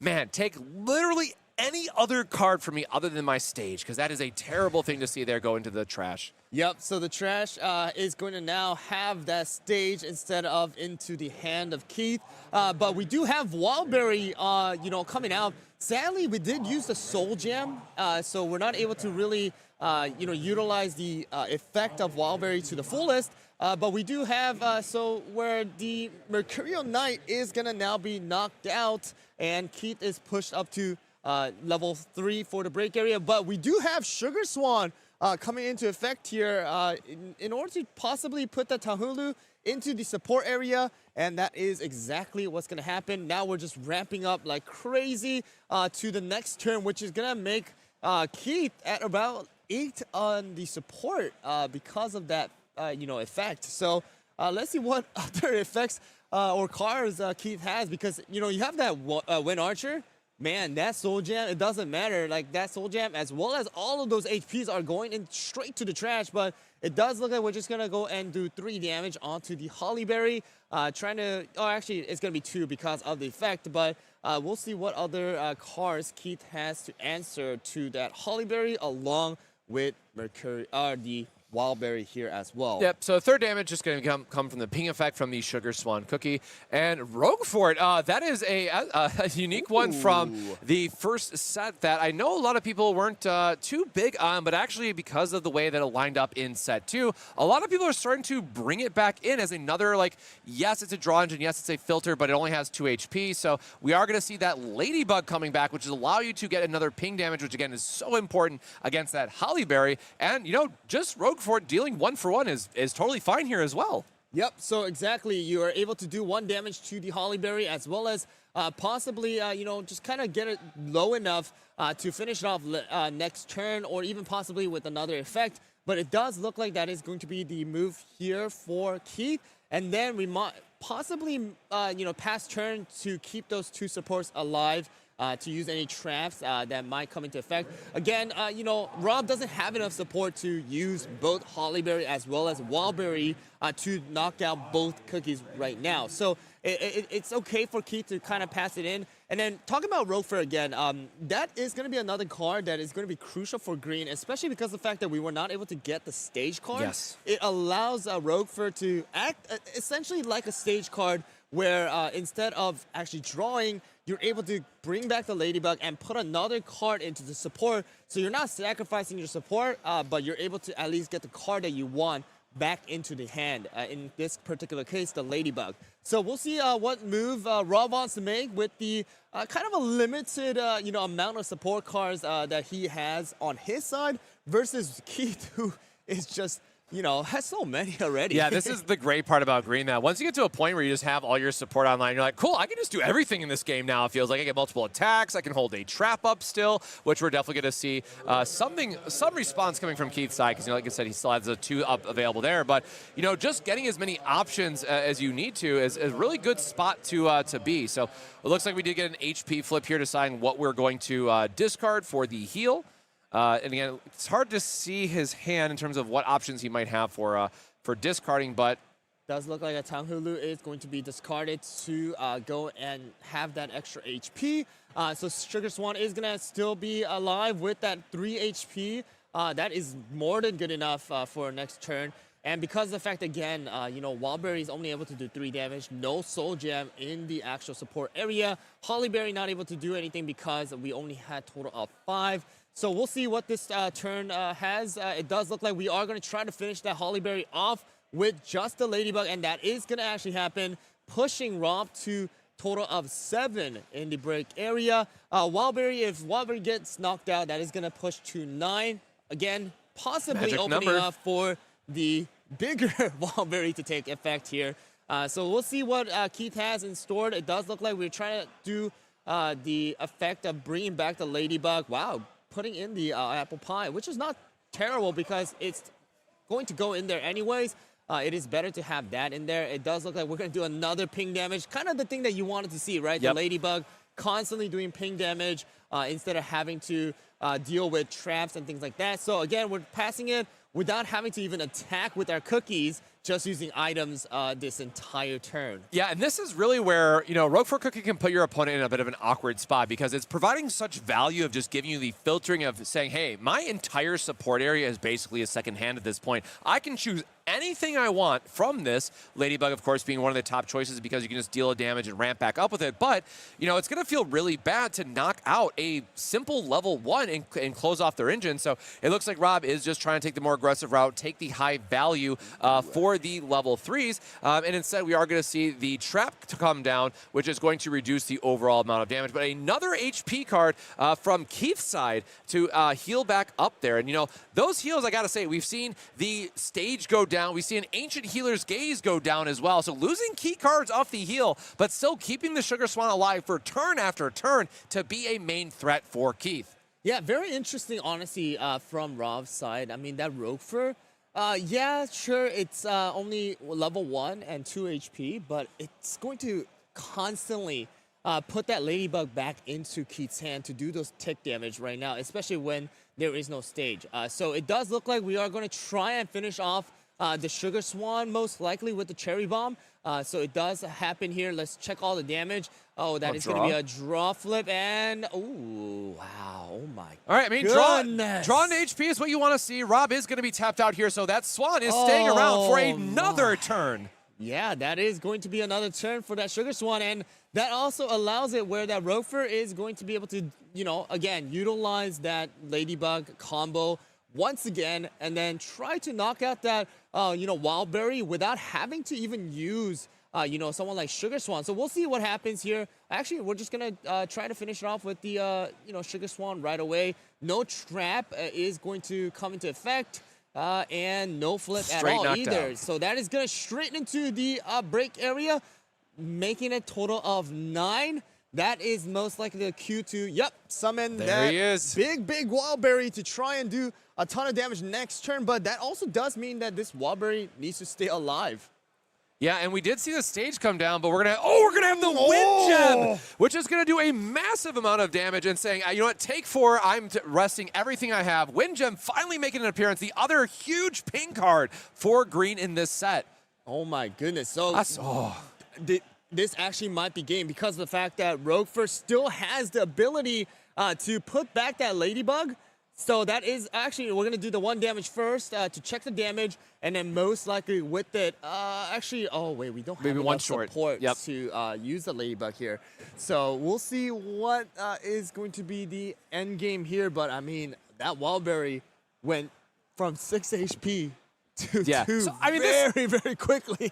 This is great. I mean, we finally got to see green in all its glory all weekend long so far. We're just saying, listen, man, please, the Cookie Run deities that are out there, hear our plea. Give us a green player. And we got to see not only, we did see the stage earlier in the event getting to do its thing, but here we got to see Roquefort, which is a card I know a lot of people were not that excited on, but truly in this game, we got to see the value in that level 1, and then also Wind Gems, a key card in the newest set that a lot of us have been so excited because it's just another damage outlet for green, but it's very expensive. And just in this turn, we got to see that massive 4 damage slam down from Wind Gems and very quickly put that Wildberry down to 2 life. And we're still trying to decide if we can afford a discard or not, because Keith is only at a break level of 3. So even with what's on board, Keith is only showing 7 and Rob is at 9. So we have a lot of, room to make up for on the break zone from Rob's side to try to come back and secure their spot into the top 4. Yeah, so the interesting thing here is that Keith actually has a Wind Archer in hand. Yes. So that Wind Archer actually has not even shown up this particular game because Keith was able to just ramp up so quickly, utilize the Ladybug as well as the Roquefort to even ramp up even more than what you normally would be able to do. And then also that Sugar Swan being able to stay alive for so many turns now, it just adds so much value to Keith's side right now. And Rob really needs to figure something out because, yes, you're able to do a total of 6 damage. But, I mean, look at the board. Sugar Swan only has 1 HP. Roquefort only is going to be a level 1 with 2 HP. you're basically wasting a lot of those damages. But the thing is now, it requires 4 supports to use Wildberry. That only leaves a total of about possibly 2 to 3, depending on if Rob is going to put down a support, because I don't think he actually did. So we'll see if that is going to be the option here. The hand does look like the support card is coming down. We do see a trap card. I want to see that's a trap card in his hand. Not sure. Looks like the banquet again, the one that... Yeah, exactly. I'm not sure what the other cards are, though. So we really need to figure out, hey, oh, the swamp is coming down. Okay. Yeah, again, this is a very interesting spot for the Wildberry. Just in the last round we saw where that massive 7 power attack finished to just KO that level 3 and make sure that that damage was good enough for a clean break. Where here with the Wildberry still presenting the magical level 9 break activation requirement that is now dealing 6 damage but doesn't have a good target to go into here. All right, so we are going to try and, deal as much damage as possible this turn, because this turn can be the last. And so here we go. Let's see what, Rob has in store for us right now. Let's see what the move is. We are going to first initial damage here. The 2 damage, I think that is going to be coming out for us on, Rob's side. Let's see what is going to be the answer to that caramel shoe that is being used. Yeah, and again, one of these things to consider, right? If there is a way to force Keith to play a cookie here, we could then pressure the 6 attack, and that's really what we wanted. So it's a very different game here if the Sugar Swan didn't stick around as long as it did, and instead we were able to have like a different level 3 or like the Wind Archer. But again, the biggest takeaway here is that the Wind Archer is going to get its on-play effect to kind of negate that last attack otherwise if he has enough to pay for it. Yep, so the Wind Archer is going to come out. The thing here is that you are able to put that, Wildberry into the support area, and that's what Keith does decide. Because, hey, that caramel shoe, if that is gone, then Rob is going to give the victory to Keith here. So if there's no way to protect that level 2 now with only 2 HP, then that is going to be game. And we were able to actually see in Keith's hand, the stage was in there. Yep. So drew it on the last turn, but it's just like, I'm good. I have all this access now. And, at this point, you really just need to loop back 1 card. And as long as Rogue Fort is sticking around and being able to loop that value for you, here we're going to be able to just deal the damage, get the Ladybug back, and do a lot of extra value that we are just going to check the last little bit of damage here from the Caramel Shoe. And it looks like we are going to just damage straight into it with the 3. And it looks like that is going to be game. And Keith, it's going up to top 4 as a green player. Yeah, this is a very exciting moment. We've been talking all weekend long about, when is green finally going to have its moment? When is green finally going to appear on camera and showcase everything that it can do? And we did see it a little bit earlier, but what a way to say going into the top 4, we get a green deck after nobody playing it, nobody believing in it all weekend long. And everyone, I know a couple locals that have swapped off from it even, but green having a really strong showcase, and also didn't have it staged that entire game, too, is another big factor. So how do you feel? We finally got to see a little bit of excitement there from green. I feel like Keith really just had the best hand. Like the apple pie coming out super early, the Ladybug also coming out. And the fact that I just really feel like Rob had it, it's just the hand in the beginning was not good enough. Like all of those flip cards coming out early on, like the Hot Wings to do a little bit of chip damage, but that was it. And then also the, Eternal Sugars being played out early on as well. That, negates a possibility of HP flips coming out, as well as, a very weak 2-2. So that was the start for Rob. So, yeah, you were able to get up to 9, but you weren't able to do much in the early games to push Keith to a little bit of a higher break level. Kept it at 3 for a very, very long time. Sugar Swan just getting so much value during that round. And yeah, I mean, the Wind Gem coming into effect. I love that. Rogue Fur coming into effect this time around, and the Ladybug really, really, really helping Keith do all of those chip damage. So a very, very, very great play from Keith's side. Of course, Rob, again, just didn't have a very good hand, it seems like. So, I mean, we'll see how this turns out in top 4, especially for a green player, right? green player who is able to ramp up versus not being able to ramp up, at least now you have that one possible, loss you can take and then still win the next two. So we'll see what happens, but we're going to try to get the interview going here for Keith. And so stick around and we'll be right back.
All right, we're in the interview booth, and here with Keith as well as Rob.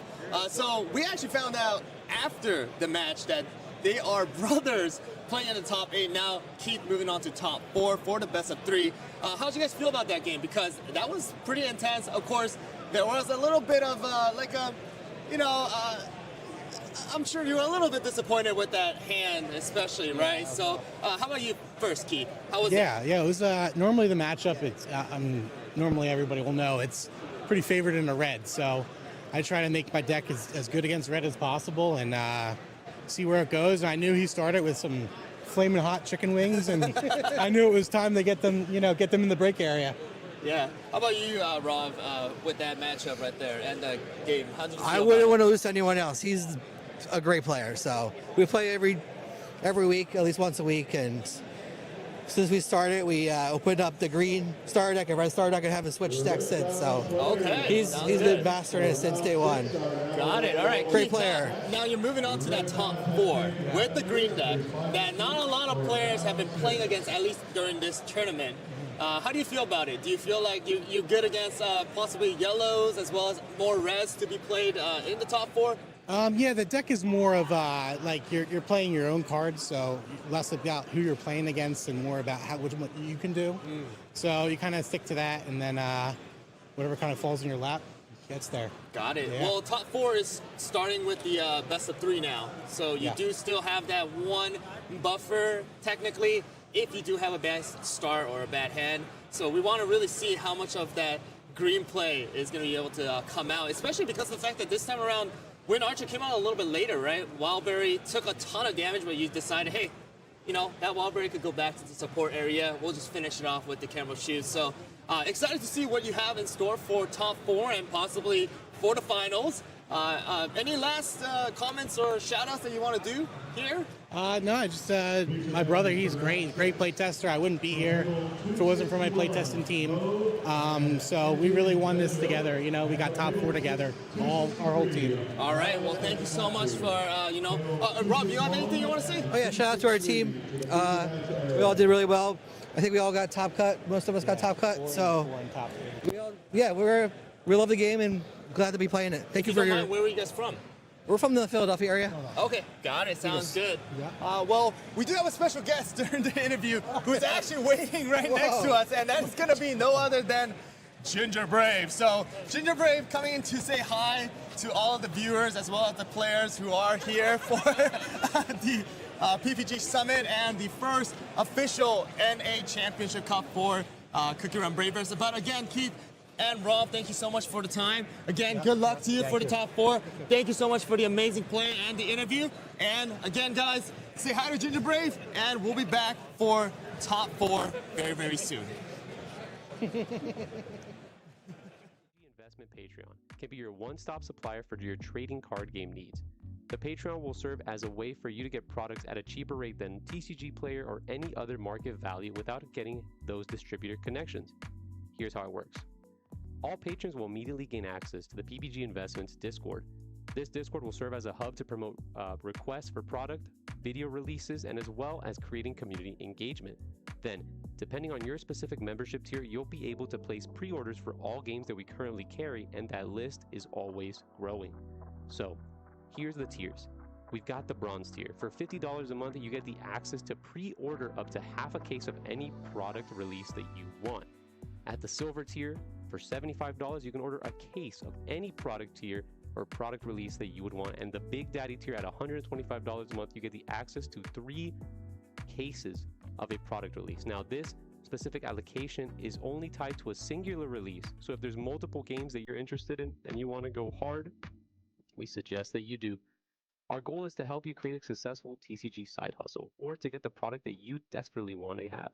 The only problem is you got to act soon, because once each tier is capped out, there won't be another opening until possibly next month. So don't wait and join the PPG Investment Patreon today.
Check out ppgeventmanagement.com for events and tournament information.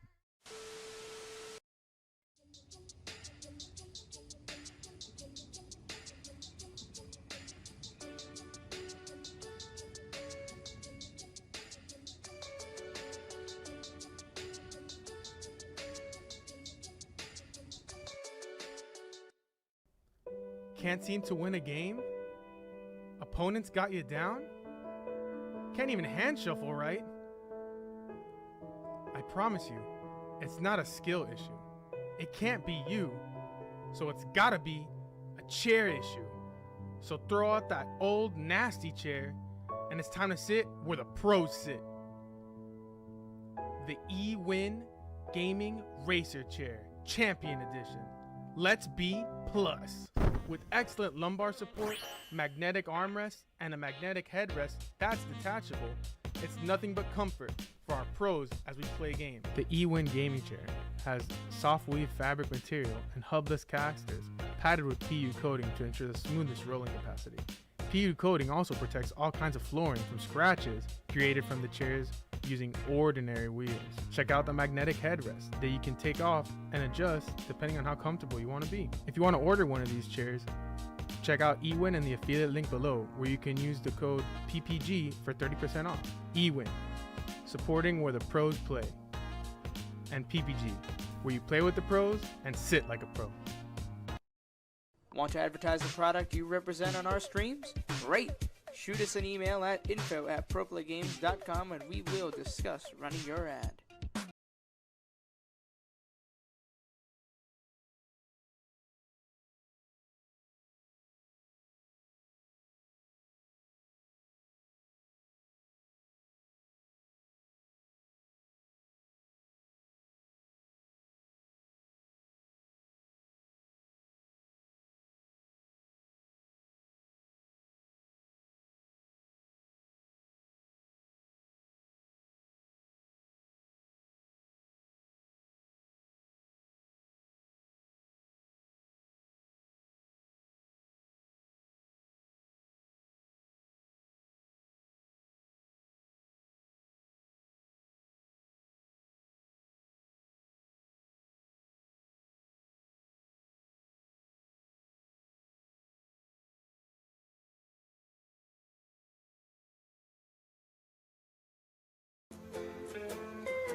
Want to advertise the product you represent on our streams? Great!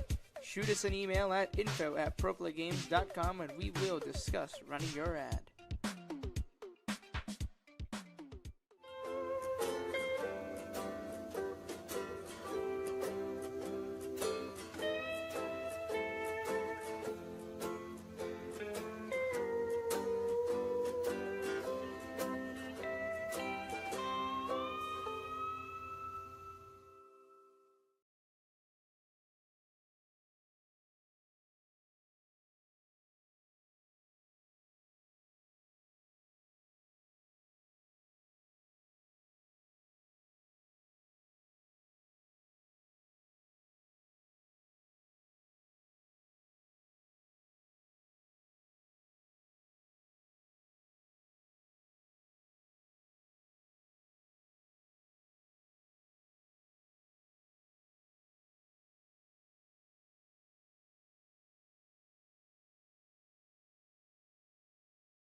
Welcome to Origins Game Fair.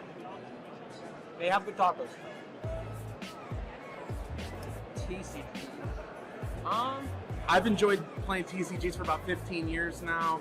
It's a thing I do with my friends. It's one of our most common activities. It doesn't matter who you are, it doesn't matter what you do. Anybody is capable of enjoying different aspects of trading card games. There's truly nothing like it. I'm like a problem solver. I like doing those type of things. So for me, TCGs are like a really good way to like exercise that, I guess, part of the brain. Like to make your brain think that fast and have to be so strategic all the time. It's like, it's just the best, honestly. The only one I really play is Yu-Gi-Oh! I bought a pack of it at Walmart when I was a kid, and I fell in love with it ever since. This is actually my first PPG event. This is actually my first PPG event. This is actually my first PPG event. This is actually my first one. This is actually my first one. My first event ever was a PPG. Well, this is my first PPG event. So I guess I enjoy that. I'm in the top 4 of it at my first event. I've been watching PPG on YouTube, occasionally on Twitch for a while. Everything's super smooth. The rounds go super quick. I like that they're in person. I enjoy, coming to see everyone. It's been a while, obviously. Real tournaments with good prizes, good players. They always seem to have it. Today, probably, hopefully topping. At the very least, I want a top 8. I'd like to win, but I also want a top 8. Winning the event, honestly. Drinking after I go 0-2 drop, but it doesn't seem like that's the plan now. We're in the top 4, so there you go. The one thing I was looking forward to most today was definitely just commentating some great Yu-Gi-Oh! We haven't been to a big event in probably over a year now. So the fact that you guys came up north, did one in Columbus, we jumped at the chance to, drive on out and stay the night and, play test and all that stuff. So Finally getting to actually do a competitive tournament after so long. COVID made it really hard to actually be competitive in the game. And welcome back once more to Pro Play Summit here in Orlando, Florida, hosted by Pro Play Games for the CookieRun Braverse North American Championship. I'm Cosmic, joined once more by HyRool, and we got something special to show off before we get into our top 4 match. Yeah, so last time we showed the playmat that the finalist is going to get, but this time it is going to be the one and only championship trophy. So this is going to go to the winner of this tournament here, and you guys are able to see, bam, it says champion December 2025, and it does have the Championship Cup for North America. So this is going to be the official first one that is going to be handed out here in North America, hosted by PPG for the PPG Summit. So we are going to be handing this out very, very soon, as I really love this because of the fact that, again, it's pure vanilla. You guys know me with pure vanilla. But we're going to carefully place this back into the cover because we do not want this thing to drop or anything like that. So we're going to carefully put them back and put it to the side. But we do have the top 4 player now going and setting up in the play area. But how'd you feel about that last play? Because, hey, we actually found out afterwards that they were brothers.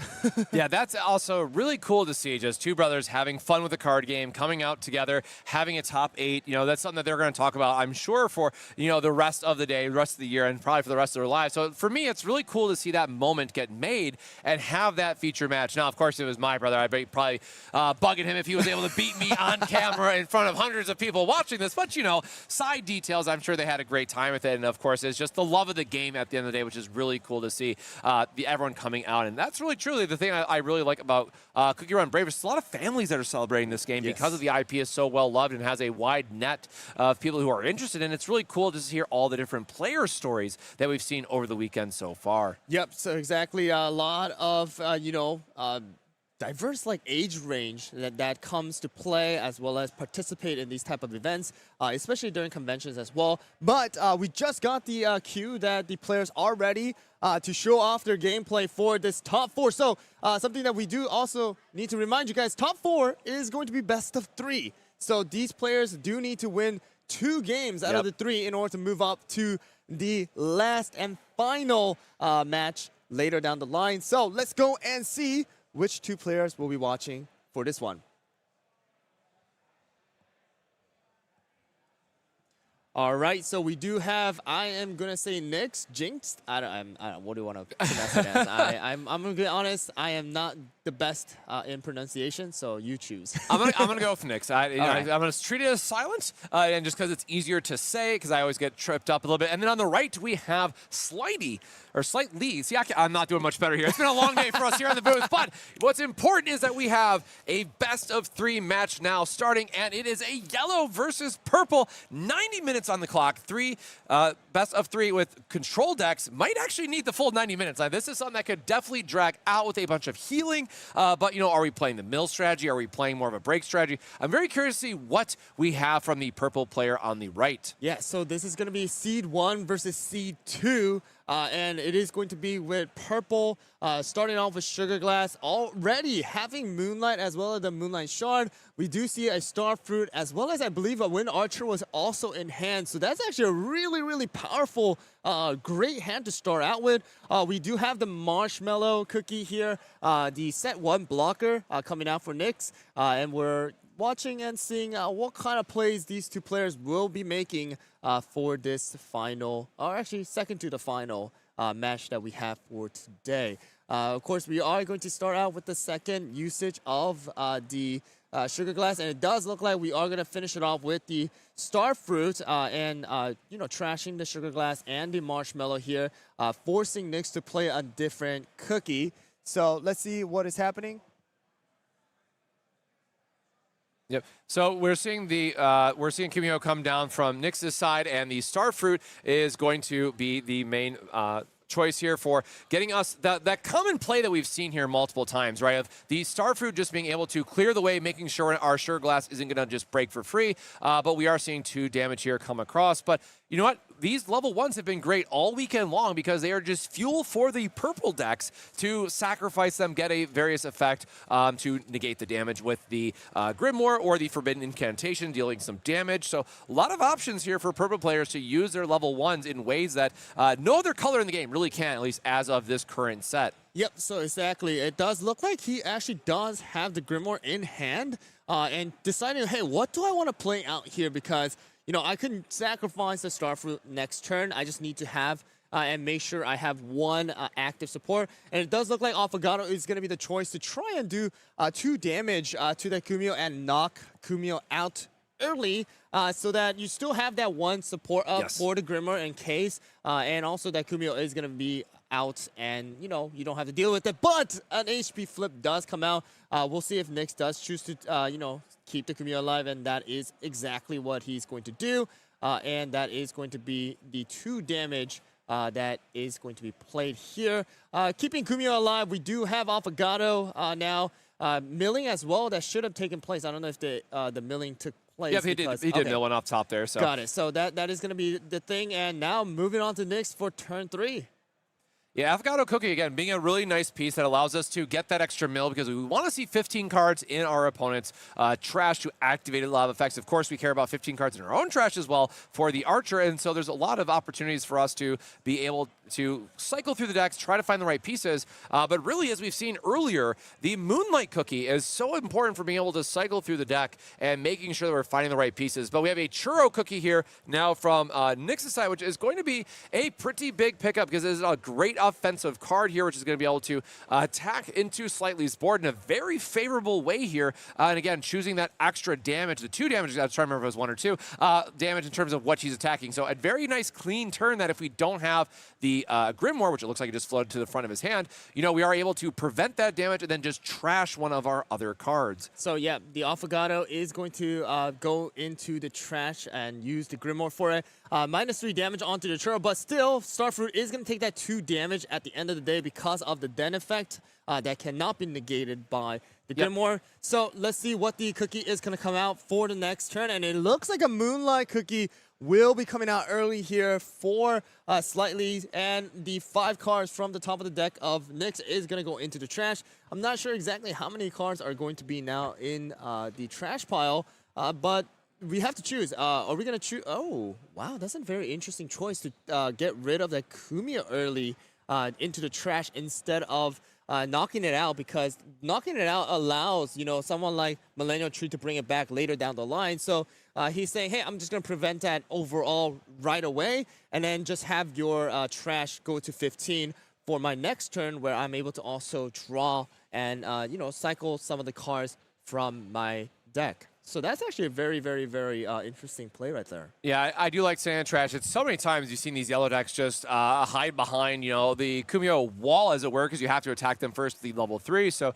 just cutting out one of those resources from Nyx's side, I think, is important. But, the big question for me is, are we at 15 or yet? I think with the trash here, we should be at 15 cards, meaning we are going to get the draw 2 and discard 1. Yep, so even before it was, I believe, around like 14 or 15. Yep. So it definitely makes it possible for those draws to happen. And it does look like we do need to trash one, kind of deciding on what it's going to be. We have like Affogato, Pumpkin Pie. We have a lot of, very, very good cards in hand. It does look like Pumpkin Pie is going to be the choice here that will be put into the trash. Again, Churro is still relatively healthy with that 2 HP. It needs to take another hit from Moonlight to actually be knocked out. So that bought Nyx one more turn at least to kind of draw, get some more cards in hand. And it does look like we have like Burnt Cheese. We do have someone like, Millennial Tree in hand. And let's see how many cards are in Slightly's trash as well. It doesn't look like exactly 15. Very, very close to it. But we have one support of, and I believe there was a U Village scroll as well. Yes. So let's see what the move here is from Nyx. Will we do the damage and then save the 1 for the possible Millennial Tree to come out next turn if Churro does get knocked out? And it does look like we're going to attack for the 2 damage. We will use the U Village scroll to negate one of them and bring back some of these cards. And it does look like both Pumpkin Pies are going to be chosen here. And it does look like there was a Moonlight trashed as well. And it looks like 2 U Village Scroll and a Moonlight Shard. So it does look like we're going to keep that Moonlight in trash possibly for a, Cream Unicorn as well, because that allows you to bring back, Moonlight from the trash rather than having to draw it from, you shuffling back in. So we'll see what the next move here is. We had the U Village Scroll. We still need to count and see what that 1 damage is going to be. And then most likely the next turn will be brought for Slightly. Oh, wow, an HP flip as well. Our hand is so loaded, though. It's hard to find a discard that I think we're really good with. So we're still very healthy, and I think we just take the 1 and go into our next turn. Yep, exactly what you said. There were so many good cards in hand, like the Moonlight Shards as well. So, Slightly just, allowing Moonlight to take that 1 damage here because it's not too much of a problem. We still have 5 HP remaining. We now are in turn 5, allowing, Moonlight to do a damage and still have a little bit of support area active. So we'll see what the move here is, because we know that the Millennial Tree is in hand. So the next turn, this turn, we are able to utilize the Millennial Tree. But here we go. We're going to use the Moonlight Shard. It does look like a draw flip does come out, but Churro is still going to get knocked out here. And now, what is the, the play here? Is that Millennial Tree coming out, or is it Burnt Cheese? What is it going to be? Yeah, we keep the 1 up, so we're just, calculating how much damage do we have left from the Moonlight Cookie side, which is still going to be 3. So interesting here that we're just going to be playing out the Kumiho to give us our, just a, hey, I have to play a level 1 on my next turn. If I do develop a level 3, it'll be a blocker for us. So definitely a card that, I want to attack anyways here. So I think we are just playing a filter, putting it into our break zone, and then we are going to line up, trying to be as healthy as possible for that Millennial Tree Cookie play that we were talking about just a moment ago. Yep, so forcing Moonlight Cookie to attack that level 1 here, and so that, Millennial Tree or any of, Churro doesn't need to take that 3 damage from the Moonlight. And it does look like the Millennial Tree is going to come out, use the last support. We'll see if it's going to be Churro or Kumio. It does look like Kumio, so he was setting up so that he can bring back the Kumio that gets knocked out. So now moving on to Nyx's turn. We do have 5 supports, which means the Millennial Tree is going to be able to do a decent amount of damage and still have some support up for a possible, trap to be used. We're going to go right into it where Moonlight Cookie is going to take some damage from Millennial. Wow, another HP flip. This one you have to take. Come on. Yeah, I think here we're just going to see what's available in our hand. Maybe the Moonlight Shard. We haven't seen a Soul Gem yet, actually, so the Crunchy is not quite online yet, which we'd really like to see. The discard value for his on-play could be good at some point, but if I am committing to the Moonlight Cookie play, I think it actually has to be the Crunchy chip that I put down, because we really only are playing that card if we find these Soul Gems. So, or was that an Affogato? That was an Affogato. Black and gray style looks so close. Oh no, the Crunchy is still in there. Okay, never mind. So Affogato was trash. We still have the Crunchy chip. Now we got another HP flip going on. That Moonlight literally had 3 HP flips already, taking a total of now 9 damage technically from the opponent. That Moonlight just staying alive for so long. Yeah, this is really the value of having that 6 HP at the start. Just increases the likelihood that you are going to get one of those flips under it. But also when you're backing that up with the we have the scroll in hand or other cards, or trap cards to reduce the damage. The Moonlight can stick around for several turns. Discarding a Wind Archer is going to be the play here.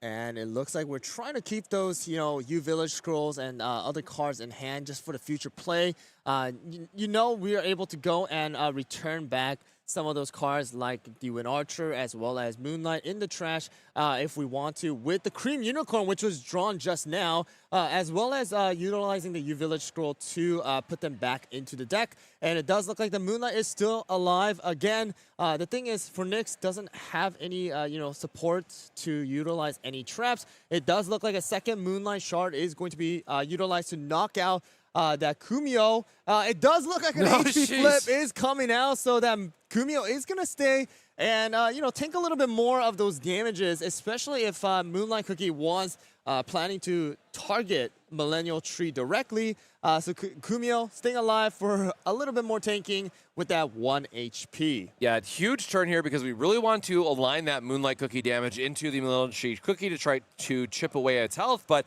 now we have to force ourselves into a 3 HP attack with the Moonlight Cookie into the Kumiho just to get it out of the way and try to set up something for the next turn. So honestly, massive turn here for Nyx in our first match of the best of 3, getting that HP flip that, we still have to attack with our Moonlight Cookie because we want the filtering, but it does feel not as good to make it go into just this level 1. Yep, so going to be forced to attack the Kumio here, knocking it out, as well as now being able to draw 2 cards, as well as a trash one. It does look like we drew a Sugar Glass as well as a U-Village Scroll. One of them is going to go into the trash. We still have 1 left inside of the hand for Slightly, and with 1 support remaining, you're able to utilize that, U-Village Scroll if you want to. So I really think, we have another Moonlight in hand as well. So if there's another cookie that comes out in play, once that Moonlight for us that's remaining with the 1 HP is knocked out, then the second Moonlight can come in and utilize the full effect. So we'll see what Nyx does here. Next turn, a new turn for him. Let's see what will be the response in order to deal with that Moonlight. So we are going to go and, attack. We're still going to use the U-Village Scroll even though, it's only 1 HP remaining and it is still going to get knocked out. We just want to kind of cycle and put some of these cookies back as well as cards back into the deck rather than having it being stuck inside of the trash pile.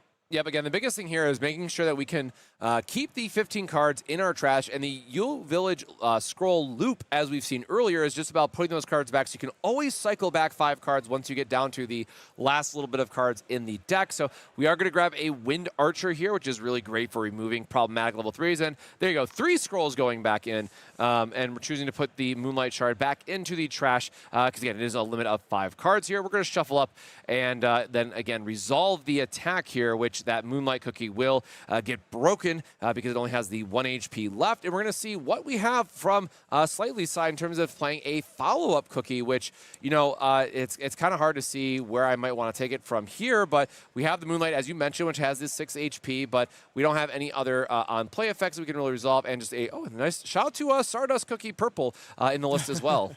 Yep, so Stardust Cookie is going to be that flip card, or at least the HP that was flipped for Moonlight. all of the damage has been, counted from Millennial Tree. No more effects are able to be played.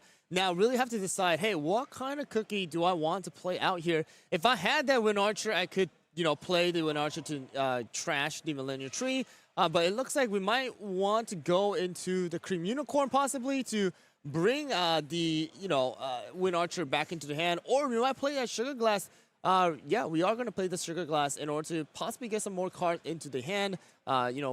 Basically, we want to have more options right now because we only see Crunchy, we only see Moonlight, as well as the Cream Unicorn. No more traps are available for Slightly Side. Yeah, and here we're just trying to bank on, our opponent not being able to push 3 for 3. If it was a red deck, obviously you'd feel a little bit more scared putting down the Sugar Glass Fairy here. But against yellow, when they have a lot of, 4-cost attacks they want to string together, we already have Millennial Tree down. We're feeling pretty good here because even if they try to do like Timekeeper, right? That's like a big part here of wanting to heal up. Timekeeper would not be able to attack because you have to use 2 for the on-play effect, leaving with only 1 support on Nyx's side. Yep, exactly. So we're going to see what the move here is. Are we going to, get some more draws going, see what cards we can pull from the deck? We still do have some U-Village Scroll back into it. We had some Grimoire as well. It does look like Stardust Cookie is going to be the move here. We haven't been able to see a purple Stardust this entire tournament. So it's going to be a level 3 with 5 HP where you are able to use for 1 cost and discard 1 card to select one of your cookies. And that particular cookie is going to take 1 damage and none of those flip cards are going to be able to be activated. So even if there's no HP, healing. Earl Grey, doesn't matter. That is just going to be a regular HP card. Yeah, I really like this too because Stardust Cookie is another one of those cards in the set that allows you to deal that split damage, which is so good against Hollyberry right now. And so many times we've seen a Hollyberry that can just get taken out in a single turn because of Stardust Cookie, getting that first ping, shutting off HP flips, and then just dealing the 2-2 damage split for exactly 5 HP cards. Yep, so we do have 4 HP remaining on that Millennial Tree. We are going to attack with the 3 right here for the Stardust, dealing 2 damage first. Of course, we still do have enough for any possible traps, like the Jade Deer as well. So we'll see what Nyx does. Nyx, do you want to take the damage, or are you going to use a trap? So let's see what the decision is going to be. Kind of calculating here. You want to... do I want to use it? Do I not want to use it? Because if you don't and there is no... Actually, you can't even use the HP. So Stardust is definitely going to knock out that Millennial Tree without a doubt if no traps are used. Yep, so we do see the Key Shield in hand as a way to negate some of that damage. We're still going to potentially take 2 off the second later part, the burn effect of Stardust Cookie, which would put Millennial down to 2, which would line up very well on the following turn of being able to knock out that Millennial Tree Cookie. Yep, so the Key Shield would have been an option, but sadly right now we don't have enough in the break area, so the Jade Deer is the only option we really have for Millennial Tree to, at least take a little bit less damage and stay alive for the next turn. So we'll see what the option here is. He's really thinking, hey, do I really, really want to use this Jade Deer right now because that is the only one? It does look like we are just going to check the 2 damage and then most likely slightly will tap 1 more for that extra 1 more damage because... Oh, actually, no. Maybe he doesn't have enough cards in the trash. Maybe not 15. Oh, we did cycle a bunch back off the U-Village Scroll, and you are right about the break requirement for Key Shield. I'm so used to yellow players being higher up because we've removed so many cards already, but some of them went to break instead of the trash instead of break. So we are at only 3 on Jinx's side and 4 on Slightly. So we are closing in on 20 minutes on this matchup and just having a 3-4 break. So this is what we were talking about. These more control decks that take longer, build up their boards, want to take some time. That we'll have to see how players navigate a best of 3 match in 90 minutes for these decks that can definitely go the distance and get to 8, 9, 10 support sometimes as these games go turn after turn. Yeah, so it does look like Slightly does have it more than enough in the trash. It was just that he wanted to save some supports to be able to use that Abandoned Cloud Nest, which does cost 2 supports that was in his hand. So it does look like he wanted to take a little bit more of a defensive side of things, wait for that next turn possibly. Hey, I know Millennial Tree is out there already. I don't want, at least I know 1 cookie that's going to be there. What is the other one? At least have a little bit of protection against some of those damage. So Nick's just kind of, deciding on what to do here because there are a lot of cards to be played, and it does look like possibly the smoked cheese will be an option. I mean, that 4 damage is massive, so... yeah, the 4 damage is so tempting. Again, we've seen so many times where a lot of the cards in this set only reduce it by 3 at most, so it gives us an opportunity to still get in a chip damage where we really want it, and we see if we're keeping up for Cloud Nest, generally if your opponent leaves up to support. In this case, there's going to be some type of interaction that they can plan for. In this case, it would be like a -3 effect. So we are going to see Millennial Tree Cookie coming across and trying to deal some damage, and we might just do one really big swing here into the into the Stardust Cookie, but if we have a way to sacrifice the Sugar Glass Cookie to give -3, that can buy us a little bit more time on the Stardust Cookie's HP.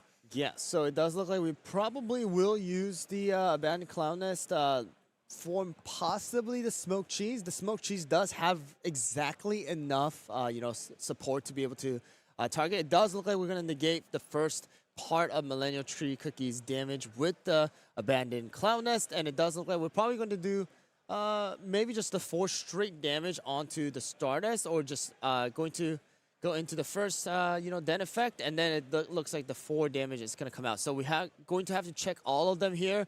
Hoping that there's a flip card in there, but it does look like... Ooh, there it is on the last HP. So yellow got one earlier. Now it's time for Slightly to heal up while Nyx is tapped out. Stardust leaving for another turn here, showcasing a 4 damage back swing, and very pivotal HP turn there. Yep, so sadly, the Crunchy Chip had to be discarded, and then the Soul Jam actually comes into hand here.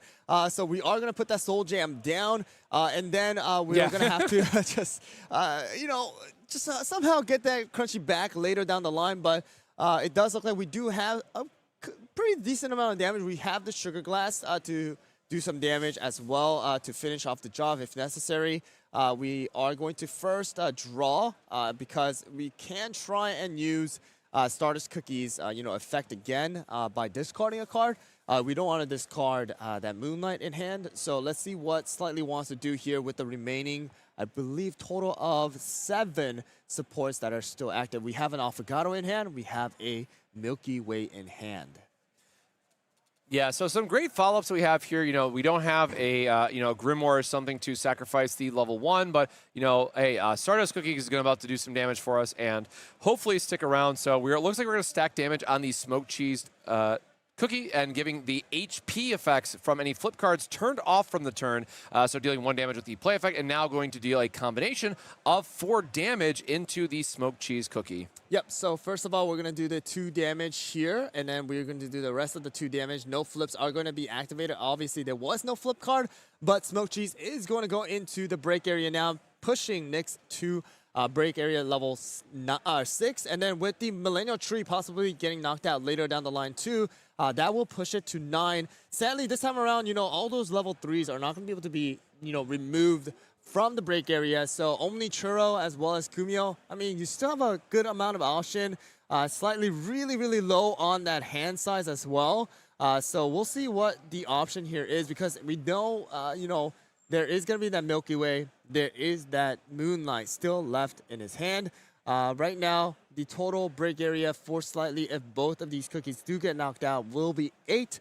Still leaving a little bit of room for Moonlight as well as, other cookies to be played for the next turns. Yeah, this turn in particular, the Stardust Cookie is great for getting that split damage, allowing us to be aggressive with it, but this turn in particular really showcases where Moonlight is truly the key cookie that you want to have, because it's giving you that extra draw, which would be really important in the more control style of matchup of who can find those perfect hands to sculpt out their combo turns, or just even having an extra trap card to play can be really important too. So really curious to see how this, if we can find another Moonlight Cookie, hopefully from Slightly side to draw up a bunch, but Stardust at least been able to provide a bit of damage for us over the course of this match. All right, well, the Timekeeper is going to be the play here for Slightly, trying to, get rid of a little bit of that break area level here.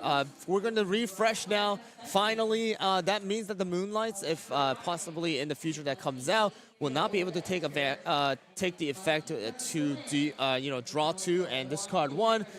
We are going to have most likely the Churro Cookie from the break area go into the trash now after this HP as well as a refresh does take place. It does look like we are going to use the on-play effect. We will discard 1 of Churro and put another Churro back into the trash. Now still leaving Nyx at break area level 5 with Millennial Tree with 2 HP remaining and Timekeeper with a total of 5. So either way here, it looks like we're going to have the split damage both from Millennial Tree and from Timekeeper. So level 1 was not long for this world. So we are going to very quickly push slightly up to that total of 8 that we were talking about. We still have 3 support up from Nyx's side. So we're still able to apply a little bit of pressure here and see what's available. So we'll have to see what that last HP flip is from the slightly, and see what our follow-up turns are going to look like from a just drawing and seeing what cookie we can play. So Sugar Glass Cookie for Sugar Glass Cookie. Yep, so it looks like Sugar Glass will be knocked out. Now we'll have to decide, do I play the Milky Way or do I play the Moonlight here? Because, we know the 2 cards in hand. Nyx knows that there is no trap cards because, both cookies have been knocked out now. No U Village Scrolls left in his hand. So let's see what the choice is. And it does look like we are going to get the beautiful altar for the Moonlight Cookie coming out here. What the choice, what will be the choice? It does look like the Timekeeper will be trashed from the effect of Moonlight. Of course, we do need to mill 5 from the top of the deck as well. Kind of pushing close to that 15, which will most likely happen next turn when Moonlight Cookie does attack. But we do also have to keep in mind slightly, if that Moonlight Cookie does get knocked out now, we'll give the round to Nyx because we are already pushing to level 8. So we'll see what the next move here is. We still have a total of 3 supports remaining for Nyx's side, allowing more trap cards to be used if that is going to be necessary. So let's see what the choice here is. They're just kind of counting, hey, how many trash do I have right now? How many trash do you have? So let's see. I think he has more than 15. I think we're pretty healthy there for the effect. But yeah, really interesting choice here if we want to get just more damage stacked up on the Moonlight Cookie and try to win on the next turn is a very strong possibility here from Nyx's side. Because again, that Moonlight is kind of the only thing that stands in the way from Nyx claiming victory in the first game of 3. Again, keep in mind this is best of 3, but looking at the timer, we are almost completely out of that first 30 minutes. Try to always think if you're playing a best of 3 match, you still want to try to finish those games in 30 minutes so that if it does go to a game 3, we do have the full 30 minutes to play. So 2 minutes here left on the clock for that first, 60-minute warning, as we'll call it. But it looks like we are only a few turns away from ending this first game and deciding who a victor is going to be. All right, so Milky Way is going to be placed down into the support area. I know that there's going to be a U Village Scroll that slightly did draw. We're going to try to do 3 damage onto the Millennial Tree. We're going to use the Jade Deer here to negate some of the damage, leaving Millennial Tree with only 1 HP. I know that there should be now 15, right, in the trash, so we should be able to draw. Oh, wait, we're not drawing the 2? Oh, let's see what the option was, because that could have taken into effect. Maybe, they decided not to do it. We'll see how it goes. Milky Way is going to come out, deal the 3 damage onto the Millennial Tree to push Nyx to break area level 8 as well. Another Millennial Tree coming out, and that one last support being used to bring back the Kumio here. So now Nyx back to a very, very healthy board, as well as slightly pretty darn healthy too. But the thing is, Nyx has a lot of damage for the next turn. Millennial Tree has total of 4 damage. Kumio has another, 2 as well. So we'll see if, Slightly is able to do something here for the next turn in order to keep that Milky Way alive, right? If you use the U Village Scroll, you cannot have any HP flips. Unless you get the draw to the HP flip, that's the only way to actually make this survive. So here we go. We're going to move on to the next turn for Nyx. Let's see what moves we got. So we got the Cream Ferret down as support. We're going to attack a Milky Way with the 3 damage from Millennial Tree. Now you have to decide, do I go and use the U Village Scroll or not? We're going to just go and check it. It looks like we're going to check the 3 and no HP flip. Now the extra damage. It does look like that is going to be game 1 going to Nyx out of the best of 3.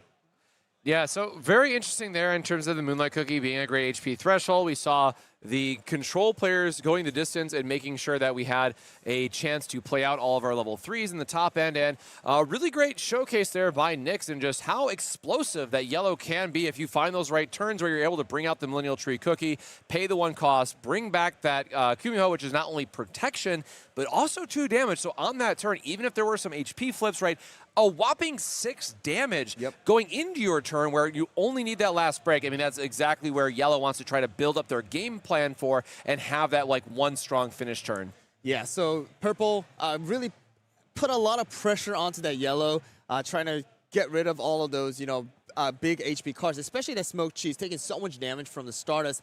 But the downside was that Stardust took up a lot of discards. Instead of being able to draw more, we were just constantly discarding. So at the very end, Slightly really didn't have too many hands to actually play around with. Even if you had an HP flip card come out or anything like that, we were not able to really utilize it because we didn't have enough cards in hand. But it does look like we are going to slowly move on to the next round of the best of 3. If Nyx takes it here, then Nyx will move on to the finals with Slightly, possibly playing out for the top 3. I'm not sure exactly how it's going to work here, if it's going to be based on a scoring, like the statistics, or they're going to play out for the bottom 2, will play out for 3rd and 4th. But it does look like we are going to be moving on to the game 2 with already the other side actually winning game 2. So let's go back to the players now and see how this second round is going to be played out. Yeah, and while they're shuffling up and resolving mulligans, I want to call out that we have a yellow player, we have a purple player, we have a green player that we saw from the previous round, and then I can only assume that there's going to be red in there as well. Like, surely out of all the red decks that we've seen so far this weekend, if I was a betting person, I just have to assume that red is that 4th color. So, you know what? For a top 4 in a card game, you really do want to see a good representation of players being able to, pick their favorite color, do well with it, perform well, and get here to the top 4 finals. Now, we definitely knew coming in there was going to be a lot of red and yellow taking up the majority of the field, but a very good balanced spread here in our top 4. And if I can make my bias claim here, I'm hoping the 4th person is blue, but I know in my heart of hearts it's most likely going to be red. Yeah, I mean, the fact that we are able to see at least the 3 colors, for sure, we know that purple is here. We have a yellow. We do have a green. Again, we just don't know exactly what the last color is going to be, whether it be a blue, most likely a red, or another yellow or something like that. But it really is an interesting thing because compared to something like Korea as well as Southeast Asia, with their ban list being a little bit later than us, the heavy majority of the top players were abusing, or I guess majority are playing the yellow with the slushies and those kind of cards. But for us in NA, we're kind of very diverse because the ban list did hit, and it kind of showed, hey, you can play a lot of the favorite colors and still do really, really well as long as you make the right plays, as long as you do have the right cards in your hands, and you make the right decisions when it comes to playing those cookies. So it's really, really nice to see that, again, we have a total of 3 different colors at least inside of the top 4. It does look like we might be going into the mulligan here for both players to try and choose the best hand for possibly the last round for the top 4 if Nyx takes it. So again, just like Cosmic said, we have now taken up more than 30 minutes of that 90 minutes that we were given for this top 4. That means that they kind of do need to play quickly if it's going to push to that 3rd round, right? Yep. Absolutely. So we'll have to get the absolute confirmation on the end of match procedure and all that if it becomes relevant. But again, really excited to go back to the comment around the difference in the metas, right? So usually when you have a game like this that's playing catch up, and of course we will have a unified set release here in 2026, and everyone will be playing the same page. But you know, a lot of times the meta gets solved, and players are like, okay, well, it's just the one deck that I have to play. And we did see a lot of the yellow decks performing very, very well at the highest levels, and we actually have a pretty diverse, showcasing here in the top 8, which is really exciting. Okay, so it's going to be the starting of the round 2, and it's a very interesting start for Nyx this time around. Orange Cookie going to be coming out as the starter cookie. It looks like the hand really is just not that good. I do see a mustard cookie. I do see the orange. It looks like, hopefully, okay, so the Millennium tree is going to be drawn here with more mustard, so that's already a total of 3 HP flips going into the hand rather than to a cookie. So if Slightly is able to kind of push out the cookies from the hand quickly, deal the damage as well as trash something like the Millennial Tree, we will be able to probably see possibly a victory because there is no more cookies to be played in the hand. Yeah, as we saw earlier with the red matchup, right, having a lot of those flip cards early can be pretty detrimental because they have such a lower HP threshold. Sometimes they're good to play just for attacking, 2 for 3, but generally those flip cards you want to see just either get discarded so they can get shuffled back in, or, what everyone loves to see them is under your health because that means you're drawing cards, getting HP. That's the exciting place for them to be at. So, of course, we're going to take one more here just for the extra draw on the Sugar Glass Cookie. Very strong activate ability, but we have one left. We have the Starfruit if we want to try to just cycle through. It looks like we have the Grimoire if we want to sacrifice it for protecting, but quite a few options here from Slightly's side in terms of how he wants to navigate this, because that is kind of like a free card, as it were, to put into the break area with only having 1 HP. But at the same time, maybe you read that as, okay, well, maybe my opponent just doesn't have that strong of a hand where, they had to play that flip early, and if they didn't draw into anything, they might have to play that second flip. So quite a few options here that we could really lean into depending on how Slightly wants to navigate this matchup.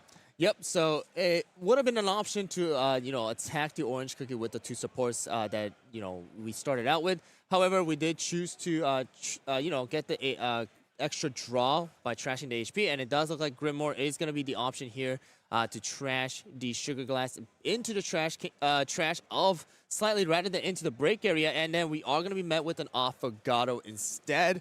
And that is going to be a good amount of damage as well as some milling going on from the deck next turn that is going to be coming. Yeah, really important note here, too, is that on this card, you were able to save the HP because you forced your opponent to use that resource by sacrificing with the Grimoire, denied the break, and denied the damage going onto the Affogato Cookie. So, as you mentioned, really important here for getting the extra mill. So, starting that the package here of getting up to 15 cards. All right, a mill is going to be an orange cookie. So, orange cookie will not be placed into the HP of Millennial Tree, which would have been possible if that mill didn't happen.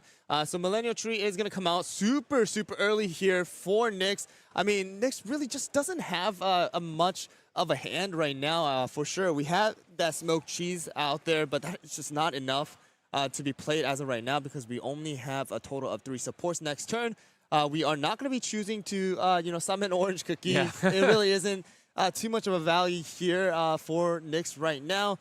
And now Slightly, with the 1 support remaining, needs to decide, hey, what do I want to do? Do I want to keep this Affogato here to take the damage here, or do I want to possibly, summon a Milky Way Cookie instead to trash the Affogato and, possibly get, tank for the next turn? We also do have the ability to, if we want to, use the Affogato skill as well to trash it and, trash boats top of the deck, total of 2 cards. Sorry.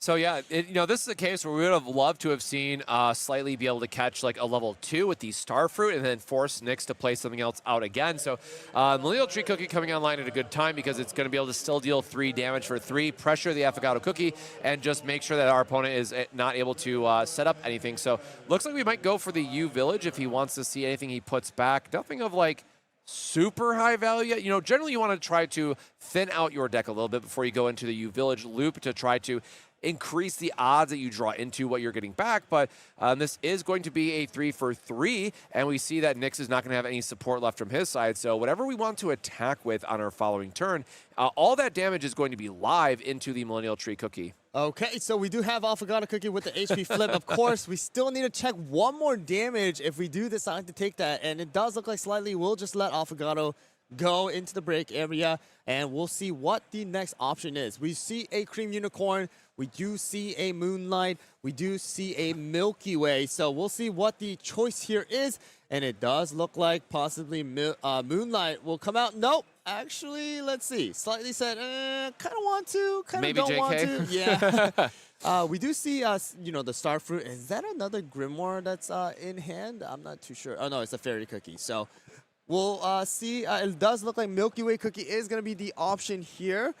In case, you know, Milky Way Cookie does get low in HP, you always have the option to try and, you know, put it into the trash with the Starfruit and things like that. So we'll see what happens. The Soul Gem is going to get placed this time around into the support area in case a Crunchy Chip is drawn, compared to last time where we had to literally trash the Crunchy Chip and then had to, you know, draw the Soul Gem. So this time around, Soul Gem is secured onto the support area. We are going to do 3 damage onto Millennial Tree. HP flip does come out and most likely will take effect here with the Mustard. Yeah, we got stuff to discard. We're happy to play it. But really nice lineup here for Slightly going to the next turn, right? We know that the Millennial Tree Cookie is going to try to go for 4 damage-wise, but we have the U-Village Scroll, which is going to buy us another turn, let that Milky Way stay in play, and then if we want to cycle, right, if we sacrifice it with the Starfruit Cookie or something, we're able to deny even more damage. So, again, a lot of healing, a lot of break denying. So this is just 2 control decks going at it, but ultimately,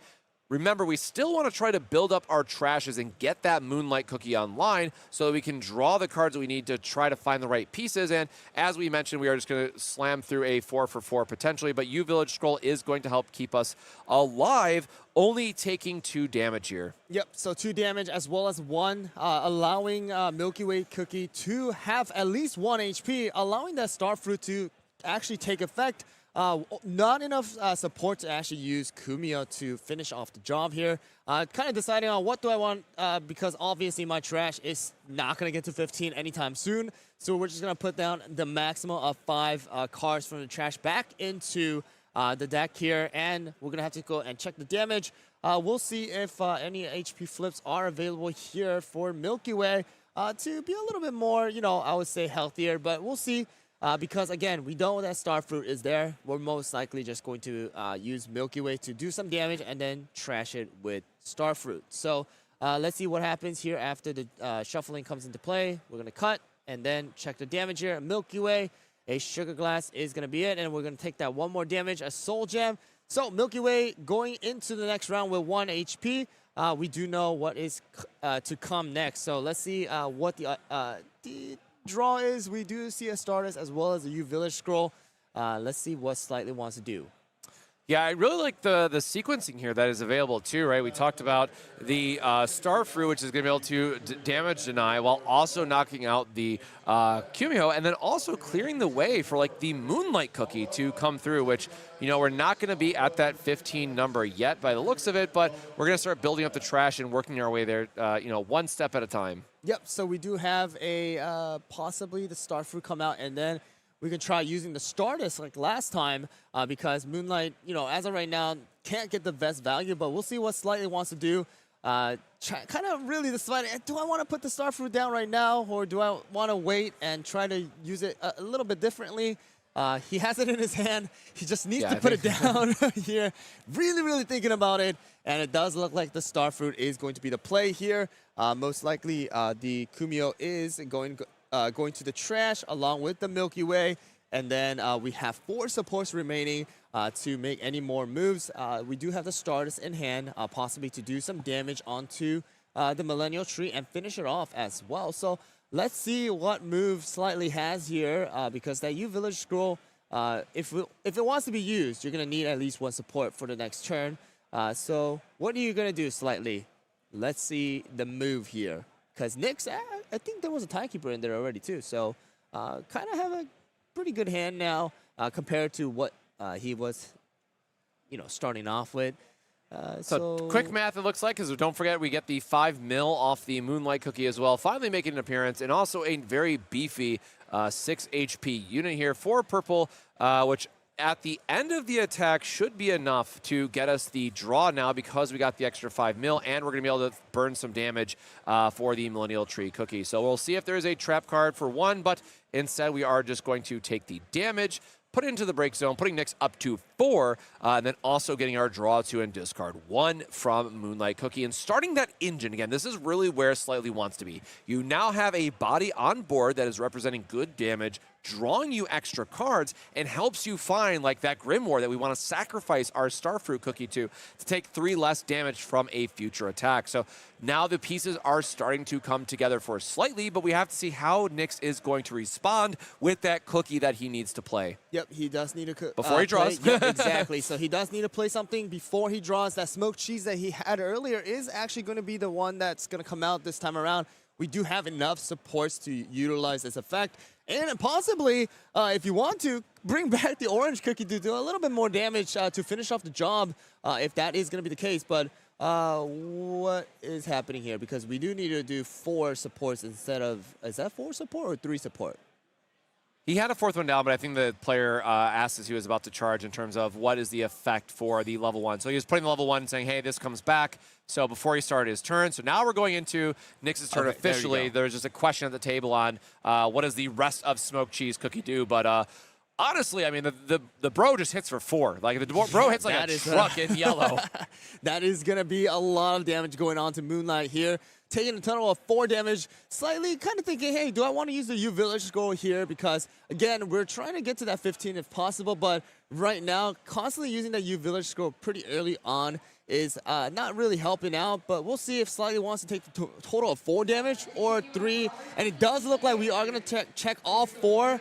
HP flip does come out. We do have a Sugar Glass. That's probably going to be the best option here, and then we are going to check 2 more, and that is going to be Moonlight with at least 3 HP. We are going to bring the orange cookie back as well from the break area, now putting Nyx at 3 instead of that 4, and no supports up for the next turn. We'll see if Slightly will be able to kind of utilize this no support and do as much damage as possible. Yeah, the double Grimoire coming off the HP there is definitely a bit of feels bad. We were just talking about how important it is to draw those as our main, damage reduction item card, trap card, but we'll have to see how can we keep Moonlight Cookie alive for this following turn. I mean, that Smoked Cheese is still threatening a lot of damage, so we do have the Cloud Nest, but I don't think we're at 15 just yet, again, because that U Village Scroll, maybe the discard gets there. I know we're getting close, but we do need some way to trash and make sure that we have 15 alive for our Cloud Nest to give -3.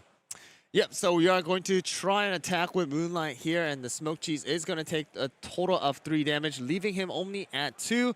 We are going to be able to draw a bit of a card here. It does look like it is going to be Fairy Cookie that's going into the trash with 2 U Village Scroll now in Slightly's hand. We'll see if... the Moonlight Shard going to come into effect here to try and knock out the Smoked Cheese. That is going to happen, pushing Nyx all the way up to a total of level 6 for the break area, leaving Orange Cookie just standing there, with just 1 HP, able to do 1 damage, but not going to cause too much trouble here. So we'll see what the move here is for Slightly with the 1 remaining, and then whether Nyx is going to be able to pull something off here. That Timekeeper not really able to do much because all of the cookies that are in the break area right now are level 3. So we are going to go back to Nyx's turn here. Drawing the Kumio as well as the orange. We're kind of seeing, hey, how many of these trap cards as well as HP flips are in the trash as of right now. Wanting to count a little bit and see what the move is going to be for this turn here.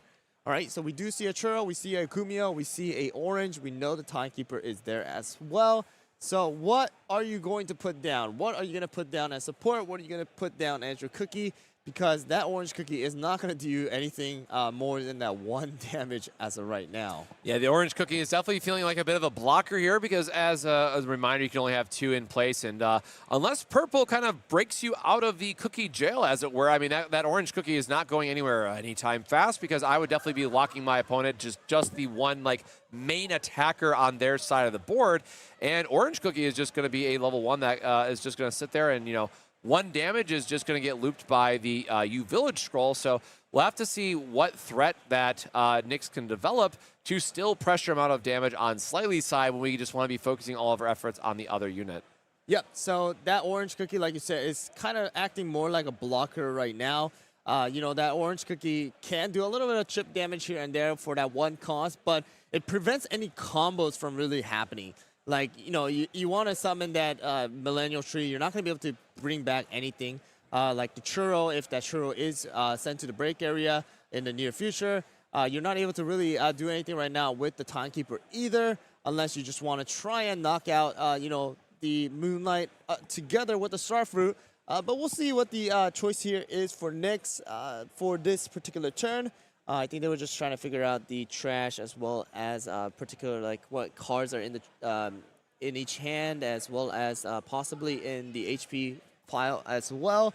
And it does look like we're gonna first start out with 1 damage onto the Moonlight with Orange Cookie. That's gonna be Wind Archer going into the trash. And now Nyx needs to decide. It does look like Churro is gonna be the move here, being able to do 2 damage onto the Moonlight as well as 2 damage onto the Starfruit. But we know that the U Village Scroll is there, so we'll see if Slightly wants to go and negate some damage to keep the Moonlight Cookie alive. And it does look like right now, let's see, are you going to make that move or not? Because that Moonlight is going to get knocked out if you don't, as long as there is no HP flip. You have 2 U Village Scrolls, you have 1 support remaining, and it does look like that is going to be the case here. U Village Scroll coming into effect. Moonlight only going to take 1 damage, and we have to decide, hey, what do I want to put back into my deck from the trash? I'm not sure how many. There's not a lot, honestly. Yeah, the really Grimoire, and there. that's it. And then another Moonlight because we've already burned through a couple of them. But yep, and there is the Grimoires getting added. Yeah, not a lot of maybe you grab a Wind Archer for later, depending on if one's in his hand or not. But I like grabbing the Grimoires because that's our main, again, consistency, or not consistency, but a card that allows to keep our Moonlight Cookie alive, which is our consistency piece, which is why it's so important. But the Moonlight chart has showcased that it's been a very strong card this weekend with dealing extra damage over the top. So we'll have to wait and see, how the HP flips come on here from the Moonlight Cookie and see what's available. Yep, so that Moonlight Cookie, it still needs to take 1 more damage. We are going to try, I think Slightly trying to keep that trash at 15 as much as possible to try and use the Abandoned Clown Nest later down the line, or possibly the Wind Archer. It does look like, we are going to still take the 2 damage onto Starfruit as well. We still have 2 supports remaining for Nyx. The cutting happens. We have the Affogato, so Moonlight Cookie is going to stay alive with 1 HP, as well as Starfruit is going to stay alive with 1 HP, and most likely that's going to be the move for Nyx to pass it on to Slightly. So here we go. Let's see if the damage is going to come out and possibly knock out the Churro here. We do have Moonlight's 3 damage and Starfruit's 1, but I don't think he actually drew a Grimoire here to possibly save the Moonlight for next turn as well. We do have the Abandoned Clown Nest, so let's see here. Moonlight first doing 3 damage onto most likely Churro. Yep, so Churro is going to take the 3 damage unless there is something else. Yep, okay, so the Key Shield comes out, negating all of the damage. Only drawing and discarding is going to happen here for Slightly. Fairy Cookie going into the trash. So we now have to decide, hey, do I attack with the Starfruit to do a little chip damage, or do I just save it for a possible next turn, like on plays as well as traps that are available in his hand? Yeah, finding a way to get the Starfruit out of the field here and giving us like another key attacker would have been nice, or something like a Grimoire to sacrifice it for the following turn. But it looks like our Cloud Cookie friend is only going to be not long for this world, with Moonlight Cookie having the 1 HP left and being a very easy KO target against the Churro Cookie attacking on the following turn. Yep, so we are going to decide to keep all 4 up after the attack of Moonlight Cookie. Passing it on to Nyx right here with Orange Cookie and Churro still remaining on the board. Churro having a massive 5 HP still. And then, of course, we do have, Nyx being able to knock out both cookies with just Churro if he chooses to do so, if, no real traps are used. So we do have a total of, I think, looks like 7 supports possible. So attacking with the Churro to the Moonlight. Of course, even if the Abandoned Cloudness does come into effect, the Starfruit is going to get knocked out. And then, of course, you can use the Orange Cookie to knock out the Moonlight as well. So that 1 HP, or the 1 HP as well as 1 damage Orange, kind of being a little bit of a, a menace here. But it does look like we are going to use the Abandoned Cloudness as well as do the 2 damage onto Starfruit, like we said. And then Starfruit will go into the break area. Moonlight holding on to dear life with that 1 HP. And now Nyx has to make a move. Hey, do I want to go and, finish off the Moonlight here with the Orange? And it does look like that is going to be the case. But Village Scroll coming into effect here, keeping Moonlight alive for a little bit longer and putting back Village Scroll as well as an Abandoned Cloudness and possibly some more cards that we have in the trash. So let's see what other options he has. He's kind of counting, hey, how many do I have right now? So let's go into the next move after the Village Scroll gets added, or the cards get added by the Village Scroll effect. Yeah, and great look up here for the Moonlight Cookie, again, being a key filtering piece for us, but also taking a moment to appreciate that Slightly, with all the damage denial, break denial that he's been able to pull together, Slightly is still only at a break zone of 2 versus Nyx's 6. So a second Moonlight Cookie, if we're able to find one and start with a fresh 6 HP, is going to go a long way of being able to tank it up and give us an opportunity to draw into more of our pieces. So Moonlight Cookie all weekend long showing why it's the MVP, but we do have the removal. So we're going to flip here and, oh no, it's another Moonlight Cookie that goes to the trash. So this is going to push us now to 5, and we're going to see what we have to respond with here from Slightly's side. Yep, so the Golden came into effect. Hey, if you're not going to, put my Orange back into the break area, I'll do it myself, as well as damage your Moonlight Cookie to finish it off. Of course, it was a little bit more costly than he wanted to, but Stardust Cookie is going to be the response cookie here with the Moonlight Cookie being knocked out, and moving on to the next turn for Slightly with another Moonlight coming into hand from the draw, as well as a Wind Archer. So even if the Millennial Tree coming into effect or Timekeeper coming into effect, we are able to go and instantly trash it. We do see Orange Cookie as well as Banana, Mustard, Kumia, as well as Timekeeper in hand. So no more real traps that Nyx is able to use. It does look like is that a Moonlight Cookie being placed into the support? Yeah, I think he had a Ult Art one. He has a Wind Archer still, the Pumpkin, and a Stardust. So unfortunately not drawing into any of the trap cards, but has a lot of options here just in terms of cookies he's able to play. Now, keep in mind that we are at break 5 now for Slightly. We played a level 3 that pushed us to 8. So we are effectively looking at playing a couple more level 3s here to see what we're able to provide. But, Wind Archer's an interesting one because we are live for the effect. It's going to deal 5 damage, which is really good for closing out against level 3s or even just level 2 Churro Cookie. But Stardust himself, right? We have to remember and appreciate that we can still discard 1, turn off all HP effects, and effectively threaten 5 damage just off Stardust Cookie. That unless we have a trap card played from Nyx, this will be a straight shutdown for dealing 5 damage. Okay, so that is not going to actually take effect. No draw is going to be allowed by Nyx because of Stardust Cookie's effect. So now we are going to go into full attack mode, deal 2 damage. No HP flips are going to actually come into effect unless we use the trap card, which we know that there was none.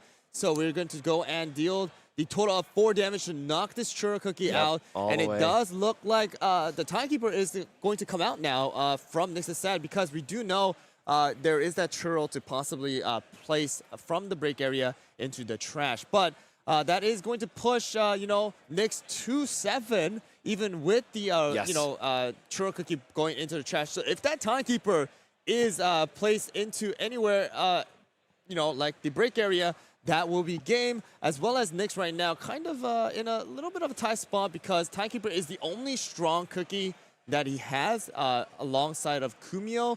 All of them are going to be the level 1s. So we'll see what Slightly wants to do. There's still enough supports to possibly play out that Win Archer if he really chooses to do so to, trash the Timekeeper, or he's just going to let it slide and, possibly move on to the next turn to knock out that Timekeeper to close out this game. We also do need to keep in mind the timer right now is at 31 minutes, so that is going to be pushing it to the last 30 minutes that wants to be used for the round 3 if that's going to be the case. But we are drawn into 2 Millennial Tree for Nyx. So let's see what this turn has in store for us. Both players seeing, these last couple turns of like, well, I would love to draw traps. I would love to draw interaction. And I'm like, I have all cookies, it looks like, for these last couple turns. So we are just going to see a 3 come across from the time. Oh, hey, there's Crunchy Chip finally. We're going to see 3 come across from Nyx, very quickly pushing the Stardust Cookie down to 2. And we're likely going to see an attack here as well because we don't have anything else to do with our support. So 2 more really quick. And yes, that will knock out the Stardust Cookie, which is going to push slightly up to 8. But we have the Wind Archer in hand, which is a very interesting spot to be because a real heads-up play here, knowing that we haven't had a lot of trap interaction for a couple turns, banking on maybe Nyx to just not have a lot of action here. He could use the Wind Archer just to clear the way and have a bunch of damage come across. But it looks like we are going to do the mill instead, which is going to refresh, turn off the Moonlight effect instead, and put us up to 8 in our break area for the refresh tax. So I think this was a good move here. Yes, the Wind Archer could have come out and trashed the Timekeeper, but that won't push Nyx all the way up to 10. So I think what Slightly wants to do is mill, refresh, as well as trash the Kumio to possibly next turn use that Wind Archer instead to trash Timekeeper to actually attack it and do a total of 5 damage and close out this game because, Nyx might not have any more traps. You're going to really have to push it to the very end to finish off this game. So we'll see what the option here is, and then we're going to see if Slightly will be able to go on to the next turn here without Nyx putting any more response cookie down. Yeah, so the play that I was thinking about there was the Wind Archer to snipe the level 1 and keeping my opponent at 15, forcing refresh later. But Wind Archer, of course, caring about our own trash for the 15. But no matter what, we are going to have a ton of damage being presented by Slightly going into this next turn. Okay, so Millennial Tree is going to be summoned here to try at least do a little bit more damage here to the Moonlight Cookie as much as possible. So total of 4 damage coming out by Millennial. So we will do a total of 4 with the last being checked here.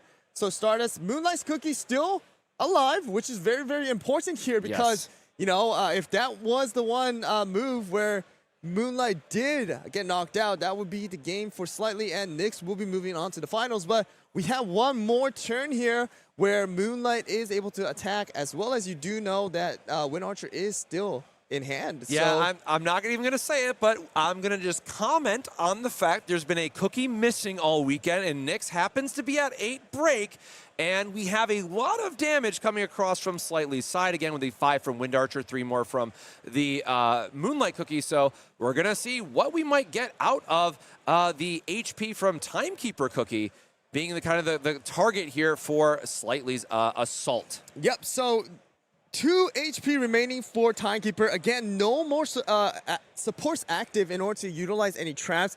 Nyx really needs to kind of rely on, the HP flips to come out if that is going to be the case to survive Wind Archer. And I know one cookie that you are really, really talking about here. That Earl Grey really needs to come into effect here. And it does look like that is not going to be it. And game 2 will go to Slightly, and we will be pushed to round 3 for this top 4 with 27 minutes remaining. So they do really need to play quickly here to try and close out and see who the winner is going to be for the top 4. Yeah, and this is what we were talking about, right? As yellow and purple go against one another, there's either going to be some games that are just over in an instant, or they're going to get dragged out like this for the amount of time, right? We had 27 minutes there just as a reminder, so taking about 30 to 33 minutes per match, and the players are going to be aware of the time, going to shuffle up very quickly and get ready to do their best to play a Game 3 match in time. But we, of course, know as those last 2 games have gone,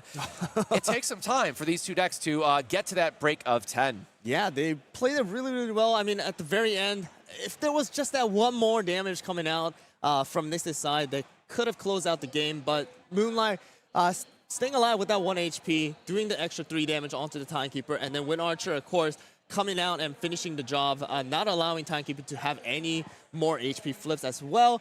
So the players are now shuffling their decks once again to try and finish this game out, because I believe the other side, they're done already. So they're just waiting on whoever wins here in the feature matchup to go and play the last game to determine who the champion is going to be. So we'll wait on this here, guys. They are now 1-1. And the winner here technically has a spot to go to South Korea, right? Yeah, so, a lot on the line for this one last match that separates it for. Because again, you know, there's something to be said about winning the entire thing, saying that I was the first CookieRun Braverse national champion here in North America. But you know, on the side of that, like, hey, if I get second, man, I'm still getting a free trip. Like, I'm okay with that. Like, exactly. I will just make it up at Worlds, right? I'm gonna go win Worlds instead. That's how I would be looking at it. So we'll see who comes out on top at the very end. Again, we still have one more match in our top 4, and then another best of 3, and that one will be untimed for the finals itself. So, you know, maybe we get 2 yellow players, we find out. We just are here for 2 hours and watching a bunch of Timekeeper loop happening. But, of course, we'll get ready for some more matches here soon as the players are shuffling up. But, again, keeping in mind, we're going to be going into this Game 3. It's probably 24-ish minutes, and both players are going to have to play at a very, you know, accelerated pace to make sure that they can close out a very clean Game 3 to ultimately determine a winner. Yep, so I believe the players are ready now. Let's move back to the players and see how this round 3 of the top 4 is going to go, and see who is going to be seeded onto the finals to have that also, you know, ability to go to South Korea. It looks like Slightly is ready. Nick's kind of still deciding on what to place down. And here we go. With 24 minutes and about 30 seconds remaining, we are going to start the last round of this top 4 with Affogato as well as Churro coming out from each side. So Affogato slowly you know, going to do some chip damage on round 2, because that is going to be possible. Churro still needs to wait until that top turn 3 to be able to do some damage.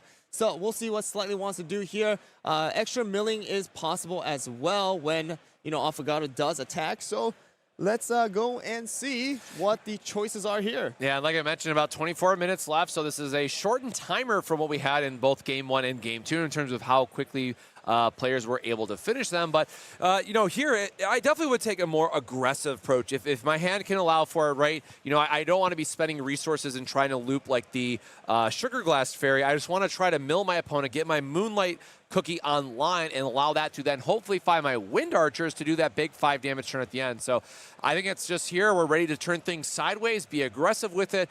And we do see the Timekeeper in Nyx's hand, so that Churro, being a massive 5 HP body, is going to then heal later on in this matchup. But again, getting to that number of 15 from our opponent's side is very important. So the attack does come out from Affogato to do 2 damage onto Churro.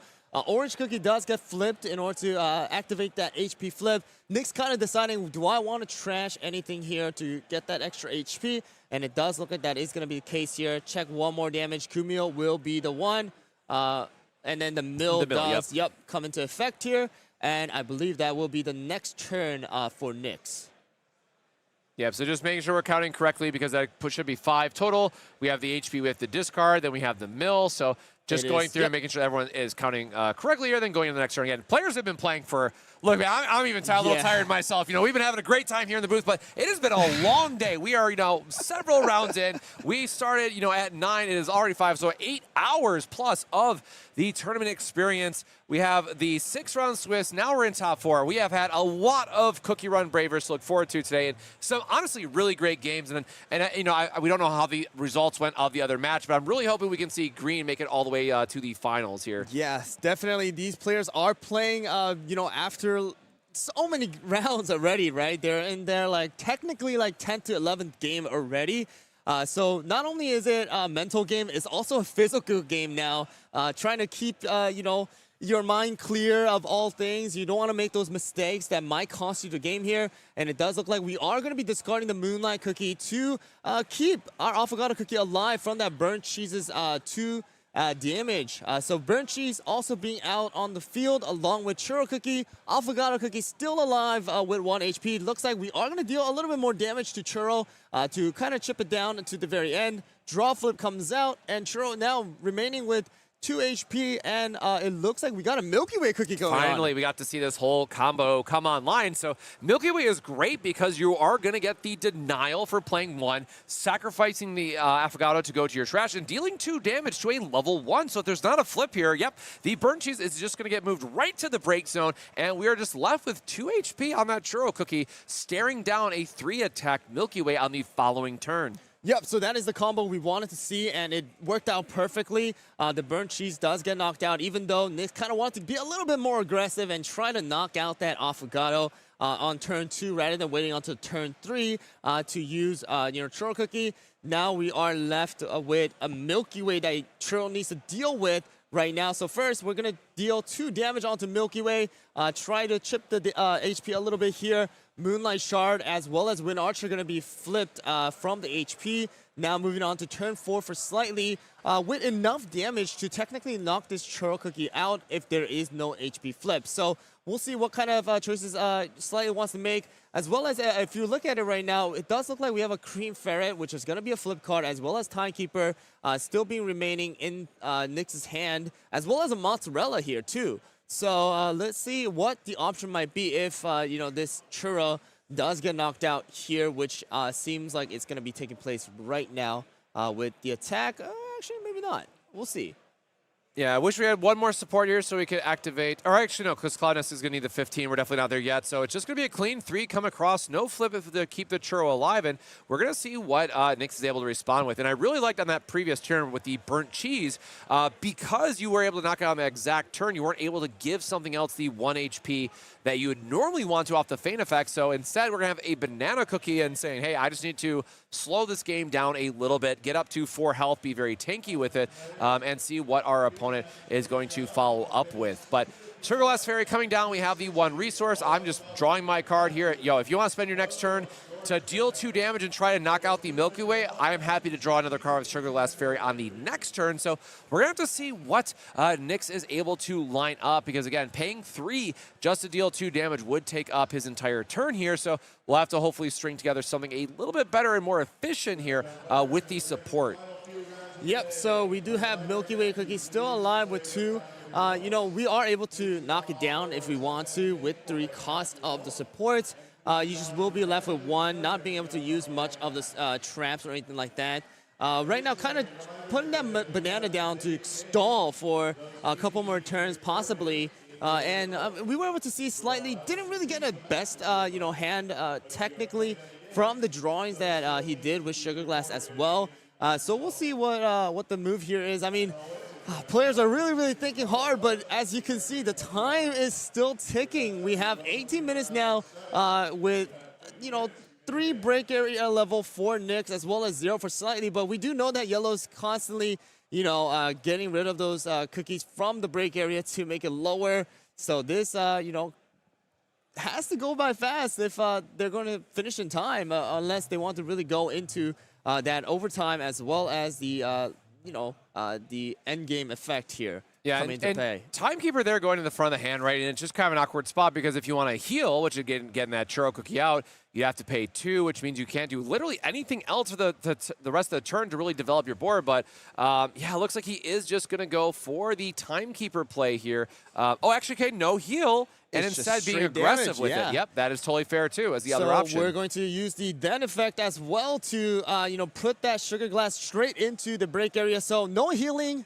coming to this particular play, but now we're going to be placed into 3 for the break area for both players. Now forced on to play the Moonlight Cookie. All right, so the Moonlight does come into effect here. The 5 mil is going to come, and most likely Timekeeper will be the one to go to the trash. Slightly kind of thinking about it here because, of course, if we put the Timekeeper into the trash, that's great for us, but also that prevents it from kind of going into the break area as well. So I think we're counting the trash right here. Yeah, we're going to be so live for this, right? We already milled a bunch of cards here. We're going to get another 5 once the Timekeeper goes down. So Moonlight is going to be very alive for the next turn. We're going to be going up to 5 support, which is very relevant because then we're able to line up the attacks, see if we have enough cards yet in our trash for the 15 to then get the Cloud Nest online as well, because we're going to get one more discard from the Moonlight Cookie as well. Yep, so it does look like we are going to have 15 in the opponent's trash. Wow, slightly actually choosing not to trash any of the cookies. So we do know that there's already 15 in the trash, so I guess we're just going to do damage onto the Timekeeper from the Moonlight because we do know that there are no more supports remaining for Nyx's side. Gonna have to try and take all that damage if there's no HP. That's the case. We sadly drew into 2 cards that are going to be HP flips here on Slightly's side. We're going to try and finish off the job here with the Moonlight Shard, possibly because there is 15 to utilize it. So that is going to be the case here. And if there... Oh, there is an HP flip to keep it alive for another extra turn, seeing what the extra damage is. And, that is what we were trying to be mindful of the time and be aggressive with it. But the Timekeeper is going to be alive here for another 3 damage on the following turn. Now, of course, there's no level 1 to get the automatic break effect, and we can't really utilize the other Banana Cookie to deal more damage. But just a 3 for 3 when the ties, the break zones are so close. Every little point of damage matters in this case. Yep, so it does look like Timekeeper is going to stay alive for one more turn, allowing a little bit more damage, but again, not enough to actually finish off Moonlight because Banana is going to require another 3 support as well. So we'll first do the 3 damage onto the Moonlight with the Timekeeper here, keeping the 2 supports active as well. We're going to check the damage if there's any other HP flips. It does not look like that's going to be the case. The Crunchy Chip does go into the trash, so that is not going to be an option as of right now. Nyx kind of thinking about, hey, what do I want to do? I do have the Golem right there as well to be used if I want to try and do a little bit more damage onto the Moonlight to finish off the job, as well as put the Banana Cookie into the break area. But we'll see if that's going to be the case, or we'll just save the rest to use the. I think there was a Jade Deer in hand, so that is going to be also a viable option as well. Yeah, so, having Moonlight Cookie only at 2 HP left here is definitely not a good feeling because there's a lot of ways we can just either burn for the damage or just any solid attack. But, the good note here is that we're still able to do a little bit of filtering, try to draw 2 cards, discard 1, see what we can get into, and hopefully find some key pieces in terms of how we want to string our turns together. Having a lot of 2s here and not being able to use their effects is not giving us too much help, so we definitely want to try to filter where we can and see if we can get a trap card that's going to be beneficial for us, or try to see if there's any other ping effects we might have to take out the Timekeeper, try to take out the Timekeeper again. But we're going to see what Slightly is going to play and see what get shuffled to the front of their hand here. But playing some before the Moonlight Cookie gets their effect. So it is going to be the Pumpkin Pie Cookie with the... on play is going to come into effect. So Pumpkin Pie is going to trash both cookies' top HP. No flips are going to be able to be possible. What I would have liked to see was Moonlight Cookie first doing the 3 damage onto the Banana Cookie, kind of drawing first to see what is going to be in my hand, and then utilize the Pumpkin to actually knock out both cookie at the same time. Unless, of course, Banana does have an HP. But as of right now, it does look like that is going to be the case where Pumpkin is used first and then knock out that Timekeeper.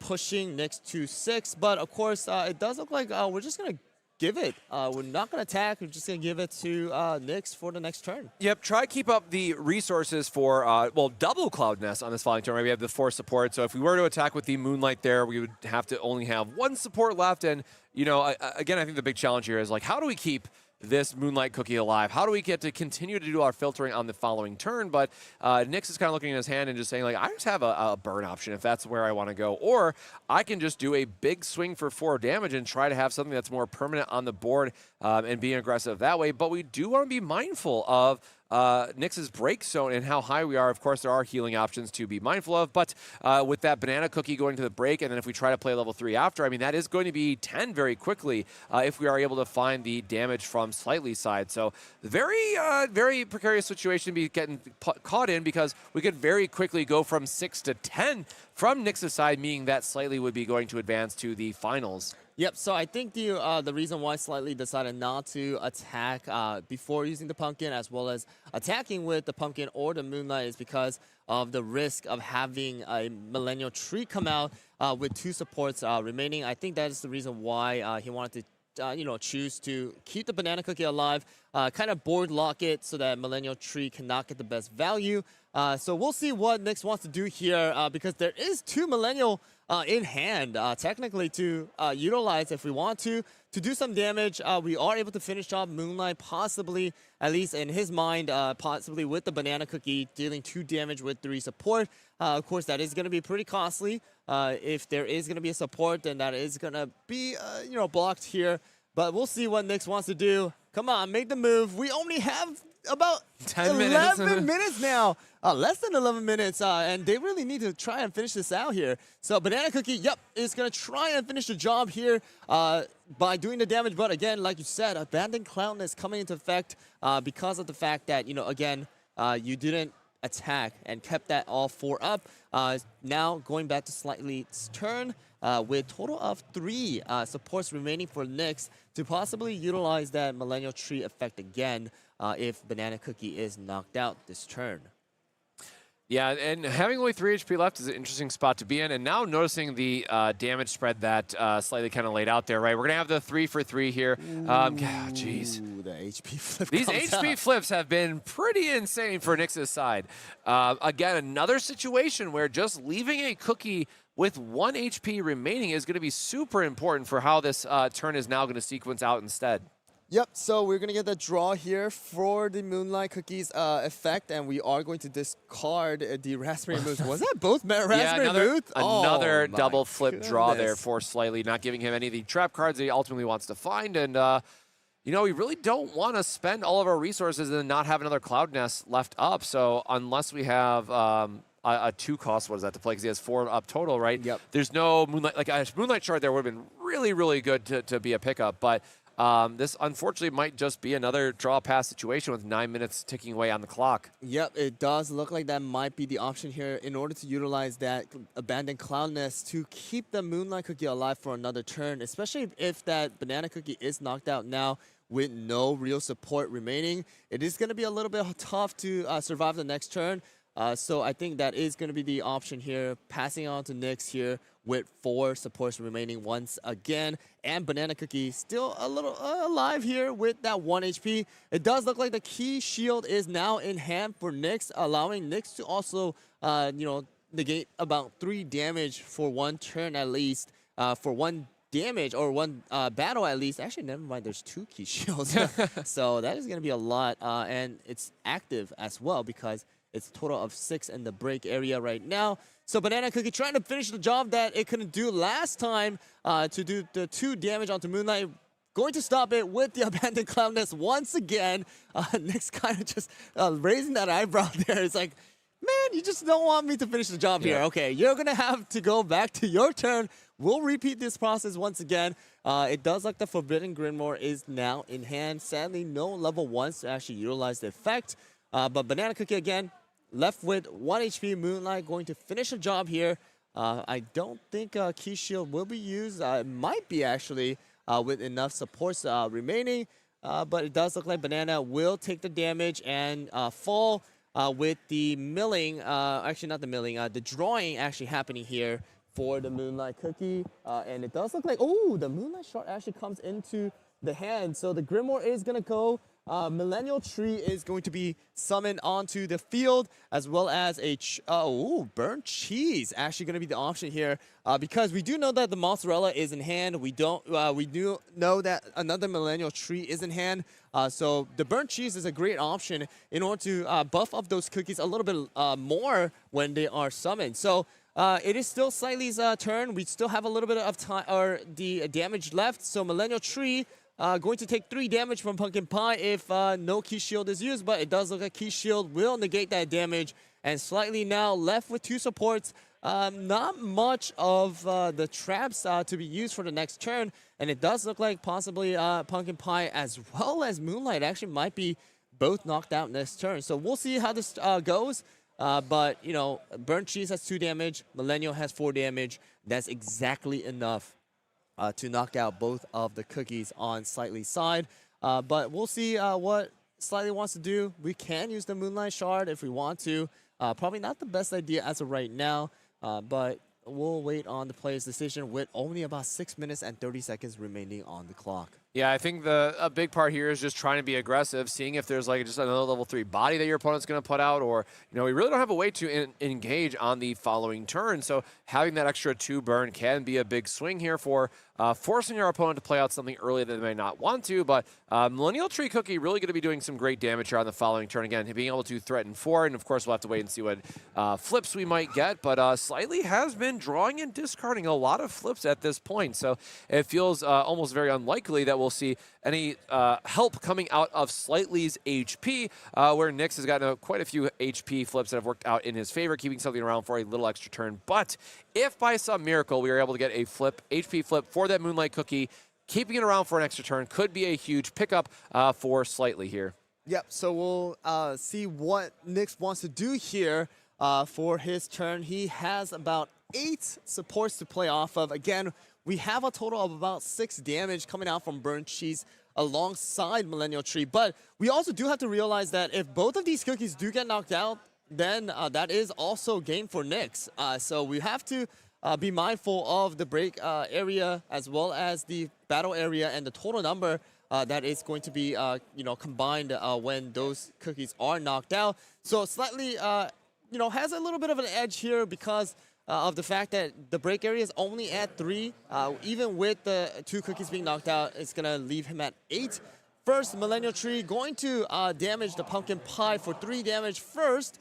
We did get a draw flip here. We'll check the rest of them here and see if there's anything. It does look like the Moonlight Cookie is going to be the last one, and there should be 1 more damage coming out from Millennial Tree if Nyx chooses to do so.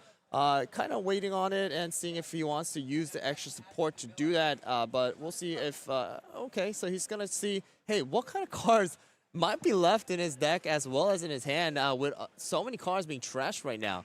So the judge coming over right now to kind of let them know, hey, about 4 minutes remaining in this round. The top 4 round, the other tables are already been done for about like 30 minutes, kind of waiting for you guys to finish up. So it does look like we might do the 1 damage. We might not do the 1 damage. So it does look like the 1 damage is going to come into effect here. And then let's see here. Is that a pass? Oh, is that a pass? Oh, actually, I guess it's waiting on see if there is going to be a response cookie from the Pumpkin Pie being knocked out. Slightly chooses not to put any response cookie. And now Burnt Cheese having the option to try and knock out that Moonlight with the extra 2 damage that it is able to do for 2 costs. So let's see what happens. There is 2 Jade Deer in hand for Nyx as well as a Key Shield, but Nyx actually choosing not to attack the Moonlight, keeping the Moonlight Cookie alive for a little bit longer, trying to force another cookie out from Slightly, and keeping the Burnt Cheese alive, as well as having so much option with the Jade Deer as well as the Key Shield as well. So let's see what Nyx does here with the Moonlight Cookie damage onto the Millennial Tree. It looks like the Jade Deer comes out, negating a little bit of damage as well as gaining HP for the Millennial Tree. So Millennial Tree left with about 4 HP, drawing here for Nyx coming out. and has to discard the Cream Unicorn. We do see a Stardust Cookie, which is actually going to be a really, really good one here to possibly do some extra damage and prevent any, HP flip from coming out. We have now 2 minutes and 40 seconds remaining on the clock, and they really need to decide on what they want to do. Oh, we're one short here, right? Because we have the 2-2 split. Oh, wait, no, because if we bank on not having HP, right, we can actually use Stardust Cookie. The first 2 gets eaten by the Key Shield, but he still deal 2 damage off of the burn and then deal 2 more damage with the Moonlight Shard. So is that a discard or was that was a play, right? I assume that was he's choosing what to deal 2 damage to here. So there might be like an all-out play with 2 minutes, left on the clock here to just try to do a Hail Mary, because when it passes to Nyx's turn, he only has 2 cards left, so it's going to cause an immediate refresh and cause that potentially 10th point of break going in. Yep, so he really wants to try and finish this job here. Going to be summoning a Sugar Glass here to possibly even draw as well as do a little bit more damage onto the Millennial Tree.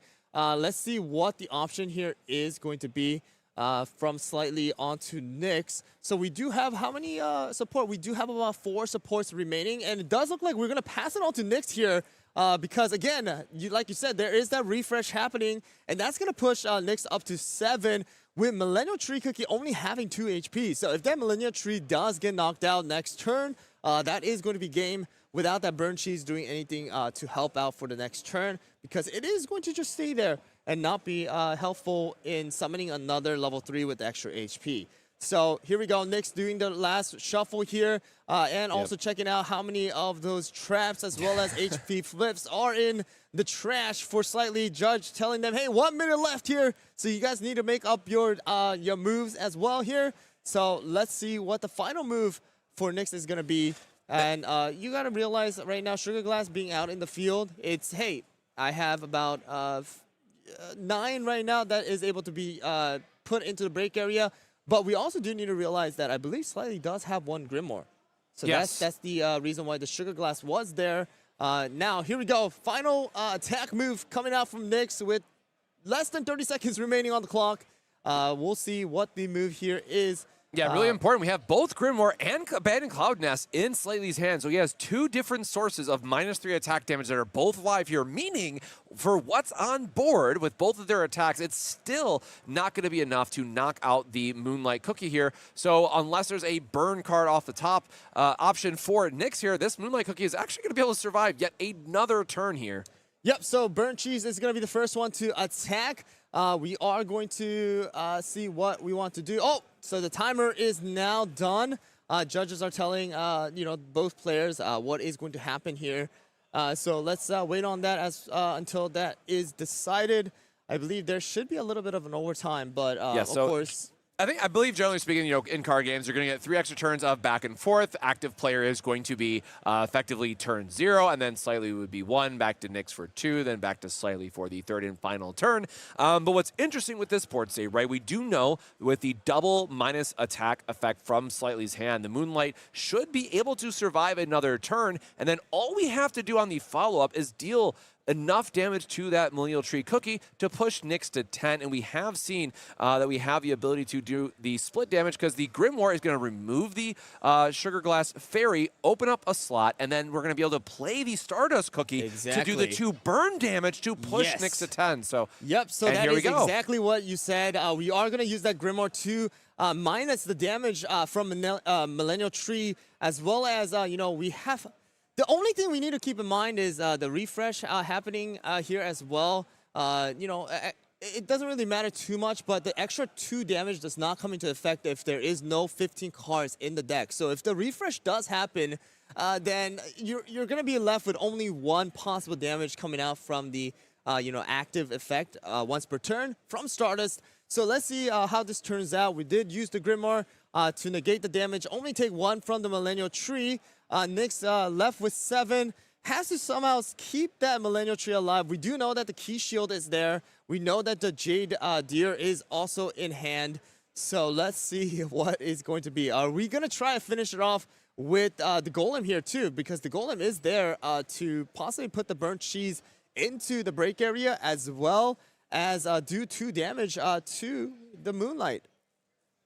Yeah, and that put us up to 8 on Slightly's side, you know, with the HP refresh coming, or the deck refresh coming, excuse me, we put it up to 9. So we still have a turn here where Slightly is going to have a total of 10 support potentially and double attacks to do as much as possible. So we are just going to put it into the break zone here, say, yep, that's fine, go up to 8, it's not 9, and we are going to see the Stardust Cookie come down, it looks like, and I'm not sure that he has another level 3 in his hand to apply the pressure, so we'll have to see what we might have for a follow-up. Oh, just double Stardust Cookie, I guess. So again, we'll have to see what the refresh is looking like here and seeing if we're able to go to okay, there's exactly 5 cards left here. Wow, the Timekeeper also coming out here as well to try and do a little bit more damage onto getting rid of the Churro from the break area to make it into 6 instead of the 8 here. And that is actually going to be really, really good for Nyx, because that also means that it's going to be 6 instead of 8. Even if Millennial Tree Cookie does get knocked out, Nyx is still alive with 1 break area level to spare. So let's see what's going to take place here. We do have the Moonlight Shard coming into hand that allows, Slightly to kind of deal the damage needed to knock out Millennial Tree. But we also do, another Stardust Cookie coming out. So we are able to, attack both cookies with 1 damage, and that is not going to be able to be trapped. So let's kind of see what Slightly wants to do here. Again, we don't have the extra damage coming out because of the fact that the trash now is at 0. So really, really needs to do something. Again, no Key Shield. Yep. No Jade Deer that is available because we only have 1 support. So first of all, we are going to use the once per turn, discard the Sugar Glass to deal 1 damage to the Timekeeper. No HP flips are going to be available for that particular cookie. We are going to now deal 2 damage onto the Timekeeper and going to leave it with only 2 HP. Now we have to decide. I believe there is 1 Moonlight Shard, but I don't know if there's enough trash as well. So we'll see how this goes. Again, we're using the 1 extra damage onto the Millennial Tree here as well. No more HP flips. Let's see how this takes place. This is... We're going right into the last, couple moves here. All right, so the 2 damage onto the Millennial Tree here. Millennial Tree is going to get knocked out, pushing Nyx to break area level 9. I'm not exactly too sure if there's 15 in the hand of Nyx. Or the trash of Nyx. Yeah, we have such a beefy board, though. I mean, Stardust is being at a fresh 5 going into the final turn here. Yellow really having only the Cyborg Cookie as kind of like that super late game big 1 power punch move, which, we've already lose Millennial Tree Cookie, which is usually our 4 of. We have the Smoke Cheese, which is another 4 of attack. But it looks like actually in the corner there, we still have 2 resources available from Slightly's side or support. So we might actually have another trap card. So there's a lot of HP for us to kind of climb over this wall as the yellow player, and also trying to be mindful of that Slightly is going to get the last turn, and all he has to do is knock out that Timekeeper at 2 HP. So very interesting sequencing here that has to happen. Nyx definitely wants to consider all of their options, and looks like we do have a Key Shield. But I think that's it, right? Oh, no, there is a Millennial Tree. There is a Millennial Tree as well as the Jade Deer as well. Again, there is the Millennial Tree to do a little bit more damage to push the Stardust to the very end, as well as I believe Slightly might have a U Village Scroll. So we'll see how this turns out. I believe they're counting their decks right now for certain ruling here. Yeah, so the number of cards left in deck is a very common last resort tiebreaker here. So in this case, if the way the game works, if it's much like other ones, it would be whoever has the higher amount of cards left in deck would ultimately win if it's tied in life, tied in resources. So again, every game is a little bit different. We'll definitely have to try to get the clarification on the end of match procedure. But we do know that the finals will be untimed, so we won't have the same. We'll have a clean winner for the final round. So Nick's just going through the rules process, making sure that each player clearly understands, okay, if this is the last turn that each player gets, what do I need to be mindful of so I don't just throw the game away from some kind of accident of not knowing the rules perfectly, right? So both players taking the time with the judge, making sure that everyone is in very clear understanding of what the rule process is. And so we are finally going to see the Millennial Tree cookie coming down from Nyx's side, trying to get some of that damage and seeing if we can push slightly up to that 10 break limit. Yep, so the U Village Scroll coming into effect, total of 2 damage to Stardust Cookie, as well as the extra 1. That also does mean Timekeeper does have extra damage here to do 3. If there's no HV flip, then that is going to be it, and that will be game where Nyx is going to now move on to the finalist position here, or at least a chance to shoot for finalist, and then we will go into the last game now. That was a very, very, very long top 4 game. Again, the other table kind of finished like way before, in about like 40 minutes. Yeah.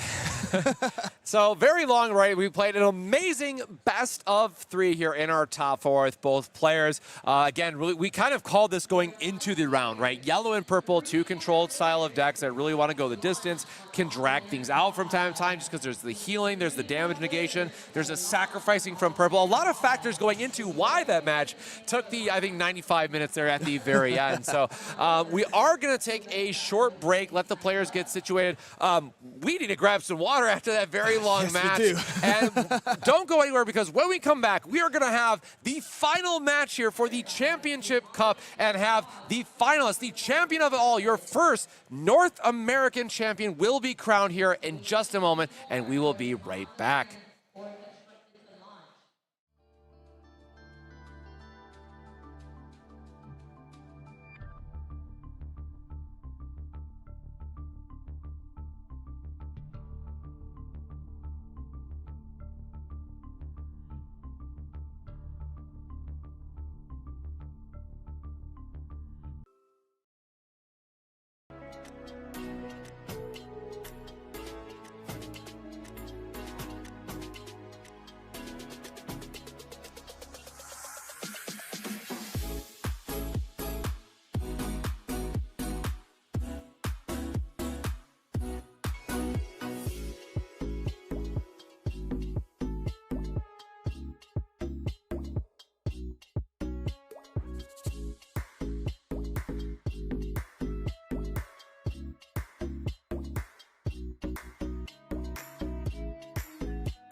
Want to advertise the product you represent on our streams? Great! Shoot us an email at info@proplaygames.com and we will discuss running your ad.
Welcome to Origins Game Fair.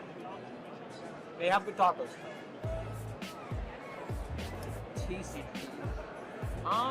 I've enjoyed playing TCGs for about 15 years now. It's a thing I do with my friends. It's one of our most common activities. It doesn't matter who you are, it doesn't matter what you do. Anybody is capable of enjoying different aspects of trading card games. There's truly nothing like it. I'm like a problem solver. I like doing those type of things. So for me, TCGs are like a really good way to like exercise that, I guess, part of the brain. Like to make your brain think that fast, it have to be so strategic all the time. It's like, it's just the best, honestly. The only one I really play is Yu-Gi-Oh! I bought a pack of it at Walmart when I was a kid, and I fell in love with it ever since. This is actually my first PPG event. This is actually my first PPG event. This is actually my first PPG event. This is actually my first one. This is actually my first one. My first event ever was a PPG. Well, this is my first PPG event. So I guess I enjoy that. I'm in the top 4 of it at my first event. I've been watching PPG on YouTube, occasionally on Twitch for a while. Everything's super smooth. The rounds go super quick. I like that they're in person. I enjoy, coming to see everyone. It's been a while, obviously. Real tournaments with good prizes, good players. They always seem to have it. Today, probably, hopefully topping. At the very least, I want a top 8. I'd like to win, but I also don't top 8. Winning the event, honestly. Drinking after I go 0-2 drop, but it doesn't seem like that's the plan now. We're in the top 4, so there you go. The one thing I was looking forward to most today was definitely just commentating some great Yu-Gi-Oh! We haven't been to a big event in probably over a year now. So the fact that you guys came up north, did one in Columbus, we jumped at the chance to, drive on out and stay the night and, play test and all that stuff. So Finally getting to actually do a competitive tournament after so long. COVID made it really hard to actually be competitive in the game. With the prominent content creators in this Yu-Gi-Oh! Community. And so when I heard that both Gage and Hack were coming to this event, I was over the moon. What are you looking forward to this? Winning the event.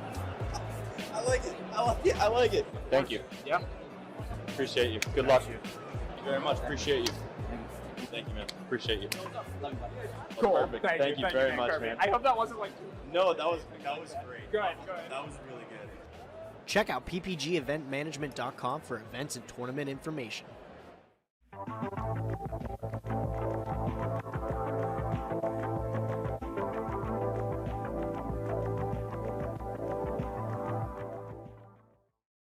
Want to advertise the product you represent on our streams? Great! Shoot us an email at info@proplaygames.com and we will discuss running your ad. Customized designs on durable and high quality sleeves. At yourplaymode.com, you can sleeve your deck in style. It's as simple as uploading your design and selecting your size and style. Use promo code ProPlay10YP at checkout for 10% off your order.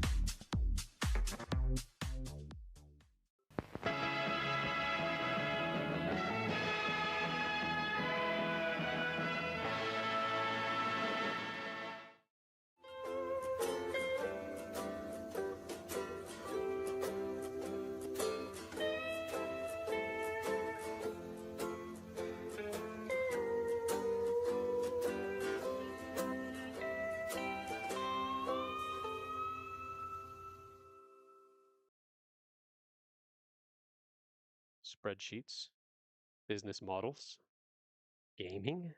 What does this all mean? Oh, hi. I didn't see you there. Let me put this down. But while you're here, let me ask you something. Have you ever wanted to take your trading card game hobby and turn it into a business, but you found it impossible to find any product at a rate that you could possibly make money from? Or are you a player that's struggling to find product for the games you love? Well, have I got the solution for you. The PPG Investment Patreon can be your one-stop supplier for your trading card game needs.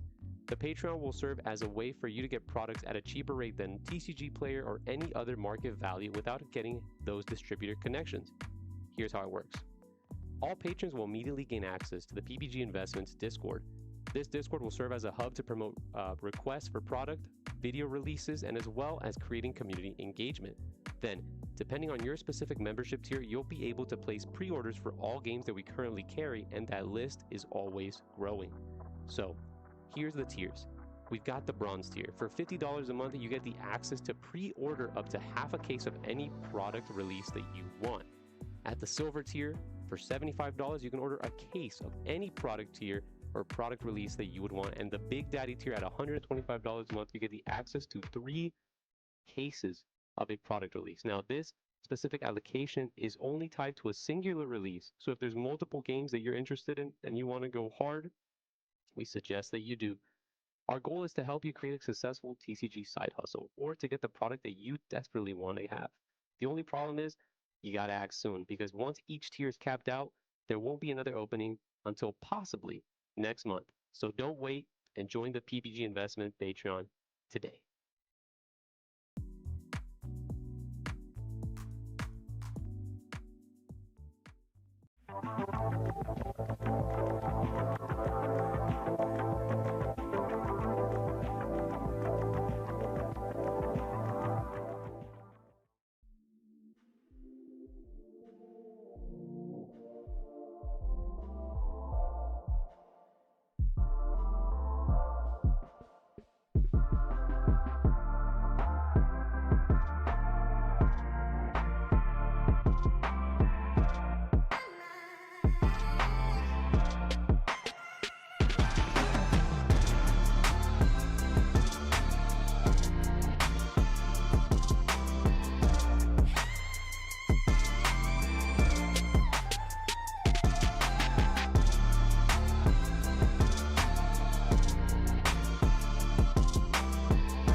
Check out ppgeventmanagement.com for events and tournament information.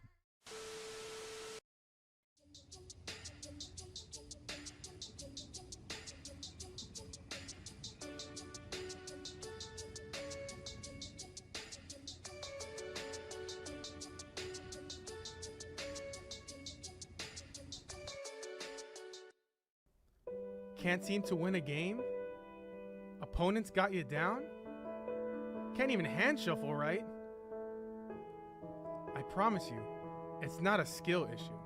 It can't be you, so it's gotta be a chair issue. So throw out that old nasty chair, and it's time to sit where the pros sit. The eWin Gaming Racer Chair, Champion Edition. Let's be plus. With excellent lumbar support, magnetic armrest, and a magnetic headrest that's detachable, it's nothing but comfort for our pros as we play games. The eWin Gaming Chair has soft weave fabric material and hubless casters padded with PU coating to ensure the smoothest rolling capacity. PU coating also protects all kinds of flooring from scratches created from the chairs using ordinary wheels. Check out the magnetic headrest that you can take off and adjust depending on how comfortable you want to be. If you want to order one of these chairs, check out eWin and the affiliate link below, where you can use the code PPG for 30% off. eWin, supporting where the pros play. And PPG, where you play with the pros and sit like a pro. Want to advertise the product you represent on our streams? Great! Shoot us an email at info@proplaygames.com and we will discuss running your ad.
Want to advertise the product you represent on our streams? Great! Shoot us an email at info@proplegames.com and we will discuss running your ad.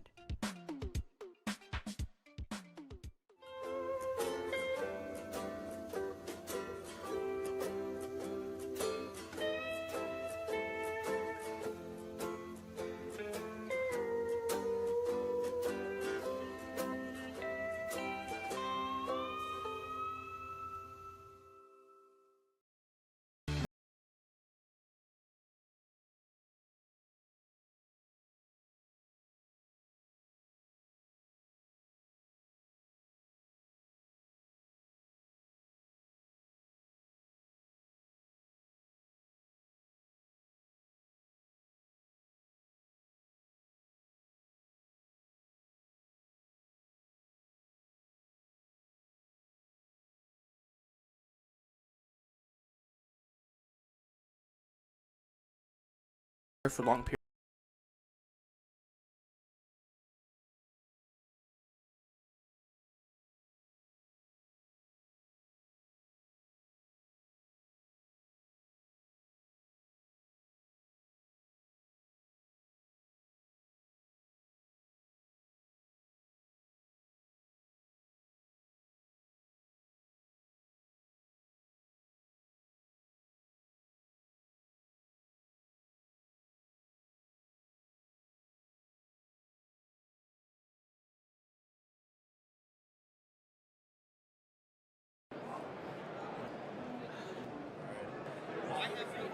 Welcome to Origins Game Fair. They have good tacos. TCG. I've enjoyed playing TCGs for about 15 years now. It's a thing I do with my friends. It's one of our most common activities. It doesn't matter who you are, it doesn't matter what you do. Anybody is capable of enjoying different aspects of trading card games. There's truly nothing like it. I'm like a problem solver. I like doing those type of things. So for me, TCGs are like a really good way to like exercise that, I guess, part of the brain. Like to make your brain think that fast and have to be so strategic all the time. It's like, it's just the best, honestly. The only one I really play is Yu-Gi-Oh! I bought a pack of it at Walmart when I was a kid, and I fell in love with it ever since. This is actually my first PPG event. This is actually my first PPG event. This is actually my first PPG event. This is actually my first one. This is actually my first one. My first event ever was a PPG. Well, this is my first PPG event. So I guess I enjoy that I'm in the top 4 of it at my first event. I've been watching PPG on YouTube, occasionally on Twitch for a while. Everything's super smooth. The rounds go super quick. I like that they're in person. I enjoy, coming to see everyone. It's been a while, obviously. Real tournaments with good prizes, good players. They always seem to have it. Today, probably, hopefully topping. At the very least, I want a top 8. I'd like to win, but I also hope top 8. Winning the event, honestly. Drinking after I go 0-2 drop, but it doesn't seem like that's the plan now. We're in the top 4, so there you go. The one thing I was looking forward to most today was definitely just commentating some great Yu-Gi-Oh! We haven't been to a big event in probably over a year now, so the fact that you guys came up north, did one in Columbus, we jumped at the chance to, drive on out and stay the night and, play test and all that stuff. So Finally getting to actually do a competitive tournament after so long. COVID made it really hard to actually be competitive in the game. With the prominent content creators in this Yu-Gi-Oh! Community. And so when I heard that both Gage and Hack were coming to this event, I was over the moon. What are you looking forward to most? Winning the event. I like it. I like it. Thank you. Yeah. Appreciate you. Good luck. Thank you very much. Appreciate you. Thank you, man. Appreciate you. Cool. Perfect. Thank you very much, man. I hope that wasn't like... No, that was great. Good. That was really good. Check out ppgeventmanagement.com for events and tournament information.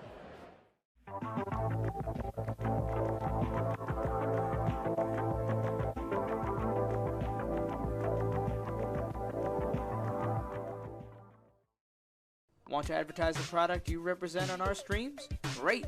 Shoot us an email at info@proplegames.com and we will discuss running your ad.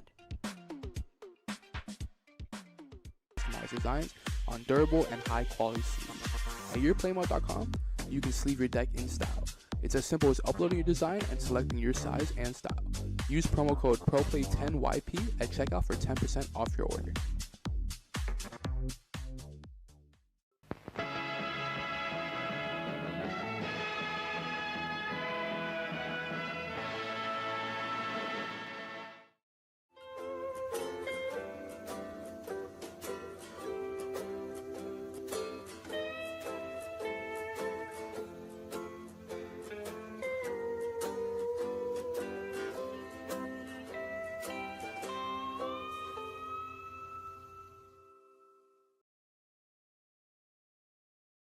Spreadsheets, business models, gaming?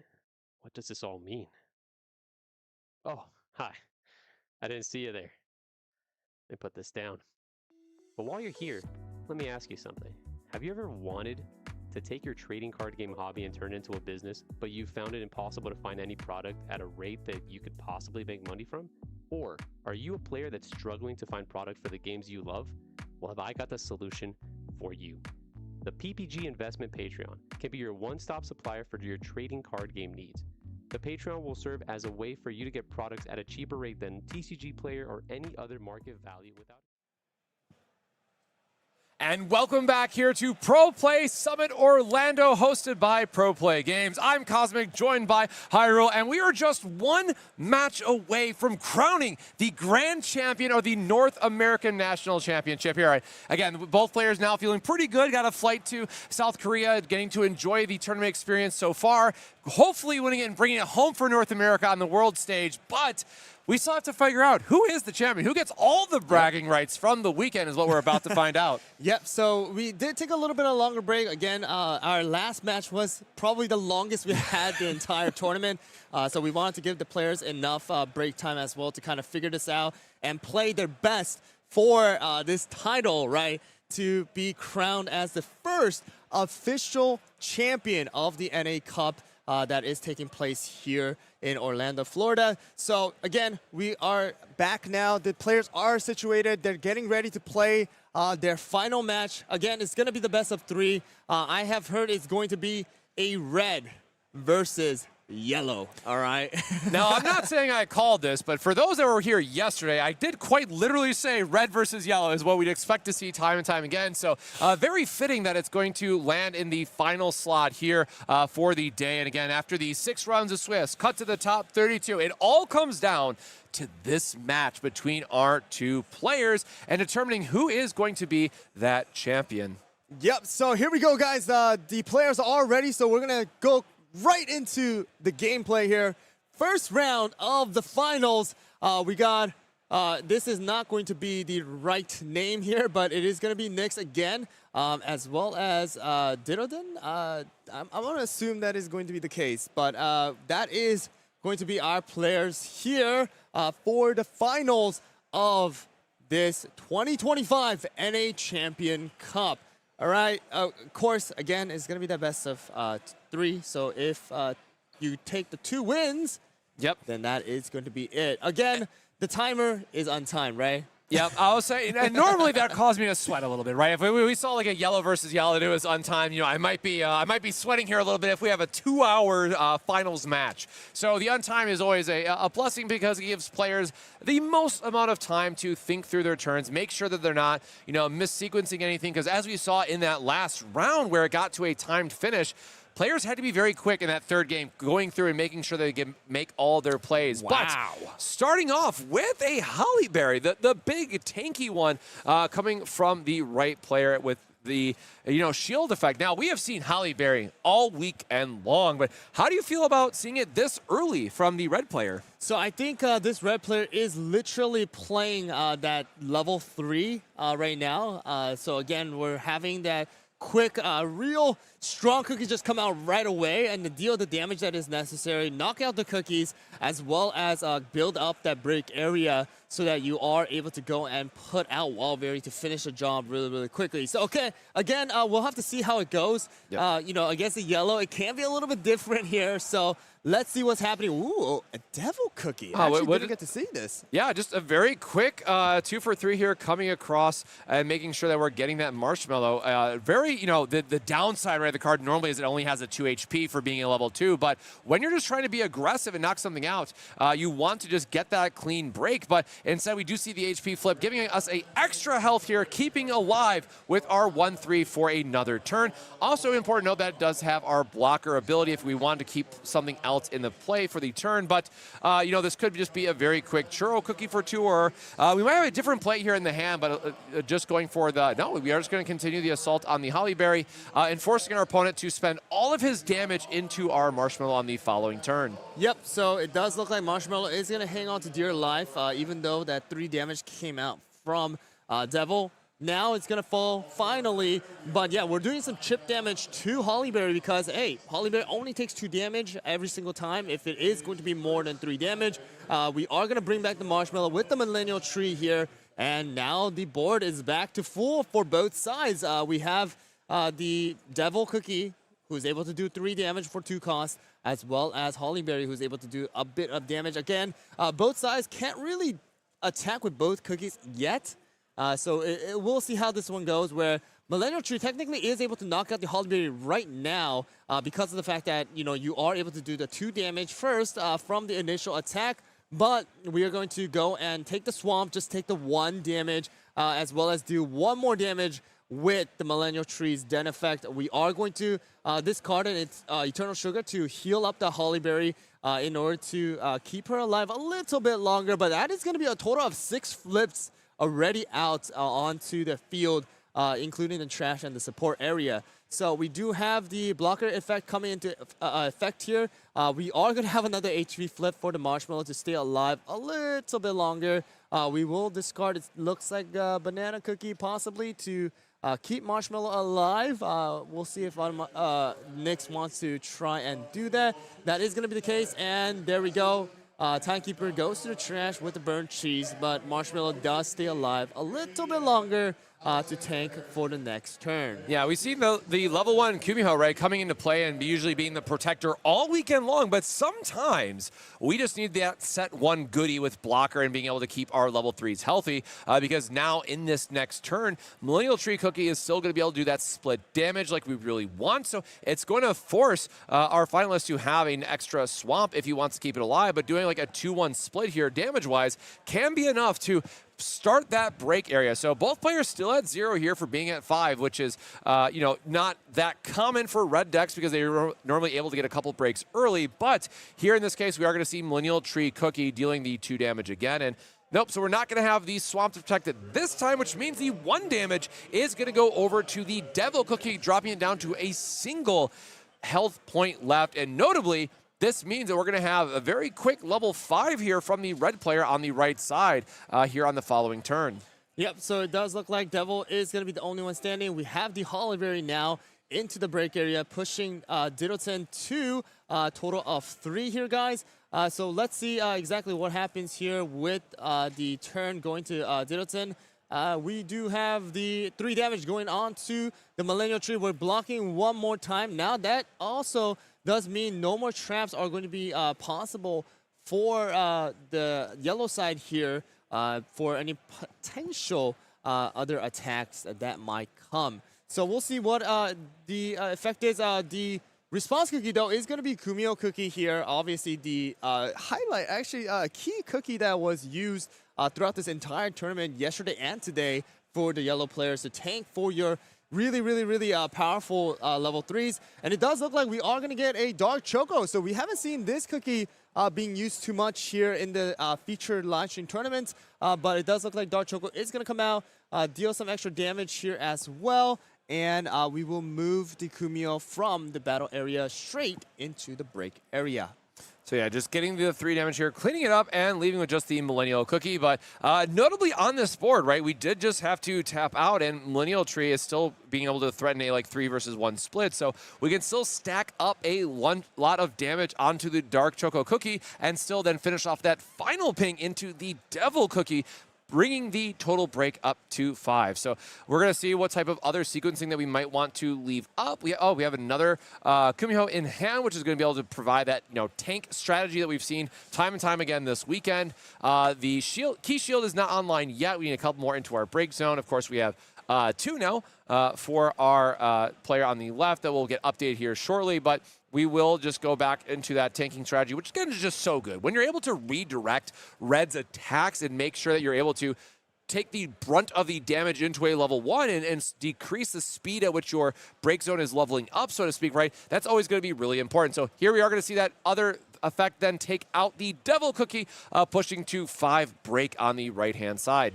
Yep, so it is going to be where Dark Choco is most likely fall here. Wow. Jeez, that is all. Okay, that was like 12 of the 16 flips, I think, at this point. Like, that is the majority of them in just the first couple turns. That is going to be a lot of flip cards already coming out here. Again, Winston here going to break area level 2, as well as Jacob going into break area level 7 already. And then Wildberry also coming out. That is pushing it up to 9 if this cookie is knocked out. But again, it has only been about technically 10 or so minutes. But the Soul Jam does come into effect onto Jacob's side for the Wildberry to do a ton of extra damage. And the Cherry Bomb targeting the Kumiho so we can get the max amount of damage on the Millennial Tree Cookie. Love this play because with Wildberry's effectiveness, now that we have the Soul Jam in there, right, it's only going to take the 3 attack power to then push 4 damage onto Millennial Tree. And, Giant Cherry Bomb has just been a wonderful card all weekend long for Red players. Yep. So, of course, it's not going to be exactly enough yet to finish off the job here. The thing is, right, if Jacob decides to use all 3 of the support, to attack Millennial Tree, then that leaves him wide open for the damage next turn. We do have an HP flip come out for the Millennial Tree. Of course, we're going to be left with 1 HP if, Winston does not decide to take this HP flip. So we'll see what he decides to do. Mozzarella is going to go into the trash to add that extra 1 HP. And here we go. Millennial Tree left with 2 HP. Now going on to the next turn for Winston at a total of, I believe, support 7 once he does put down a card. So that is a good amount of, support area for him to play around with and, deal enough damage if necessary. Of course, if you want to utilize Millennial Tree's effect to the fullest, then you are going to have to, have another yellow card in play. But it does look like he might actually go and try and use the Golem too. That is going to be an option. We'll see what is the play here, but we're just kind of waiting on the support. So actually the Golem is going to go down as a support. We do have 2 Key Shield which are not available for usage. Another Millennial Tree is going to come out. That is going to be a total of technically 8 damage that is possible on his side. The heal is going to come out. Yep, the heal is going to come out, deal that 1 more damage. Wildberry left with only 1 HP, and we are going to actually pass the turn to the next player. Don't want to really give him that ability to summon the Wildberry right now, to the next turn in order to utilize that total of 6 damage. And it does look like Wildberry is going to swing. Ooh, 2 HP flips onto that Millennial Tree, but pushing Winston to a break area level 6. It does unlock, the ability to use the Key Shield if needed. Yes. And so let's see what happens here. Yeah, the Key Shield being turned on is really important this because, on the next turn, we are going to be able to push that Wildberry Cookie, puts Jacob up to that 9, which, as we've seen a couple times now so far, is that we want to slam down that big level 3 Wildberry Cookie version that can hit for a whopping 6, that even if we have Key Shield doing as much as it can, we are still going to take 3 damage off of it. And when it has 6 HP, it becomes a very tanky cookie that can be hard to remove in a turn. So we'll have to see. Just, I think that was the second Cherry Bomb so far from Jacob's side in terms of we want to count how much direct damage we have. But, Winston still has a total of 9 that he'll go up to if this Millennial Tree Cookie does go into the break zone. And it is pretty early, so, we're not in a refresh mode yet, we have quite a few turns here still to go, but, I very much imagine that this is a game that will finish before either player is going to refresh, with Winston being at 6, showing 9 with the Millennial Tree Cookie, and Jacob being at 7, but showing 9 with the Wildberry Cookie level 2. So only a few more turns in this first game of the best of 3 finals. Yep, so it does look like we have Churro Cookie in hand. The Golem is once again going to come down into the support area, and Churro is going to make its appearance in this particular battle first and try to finish off the job that Millennial was not able to do against the Wildberry. Wildberry is going to go down and now force onto the field. What is it going to be? Because we are pushed to 9 now for Jacob's side. The Wildberry is unlocked, and it does look like that big Wildberry is going to come into effect here to possibly swing for 6 damage next turn if it does stay alive. So first of all, checking all 4 damage here against the Wildberry.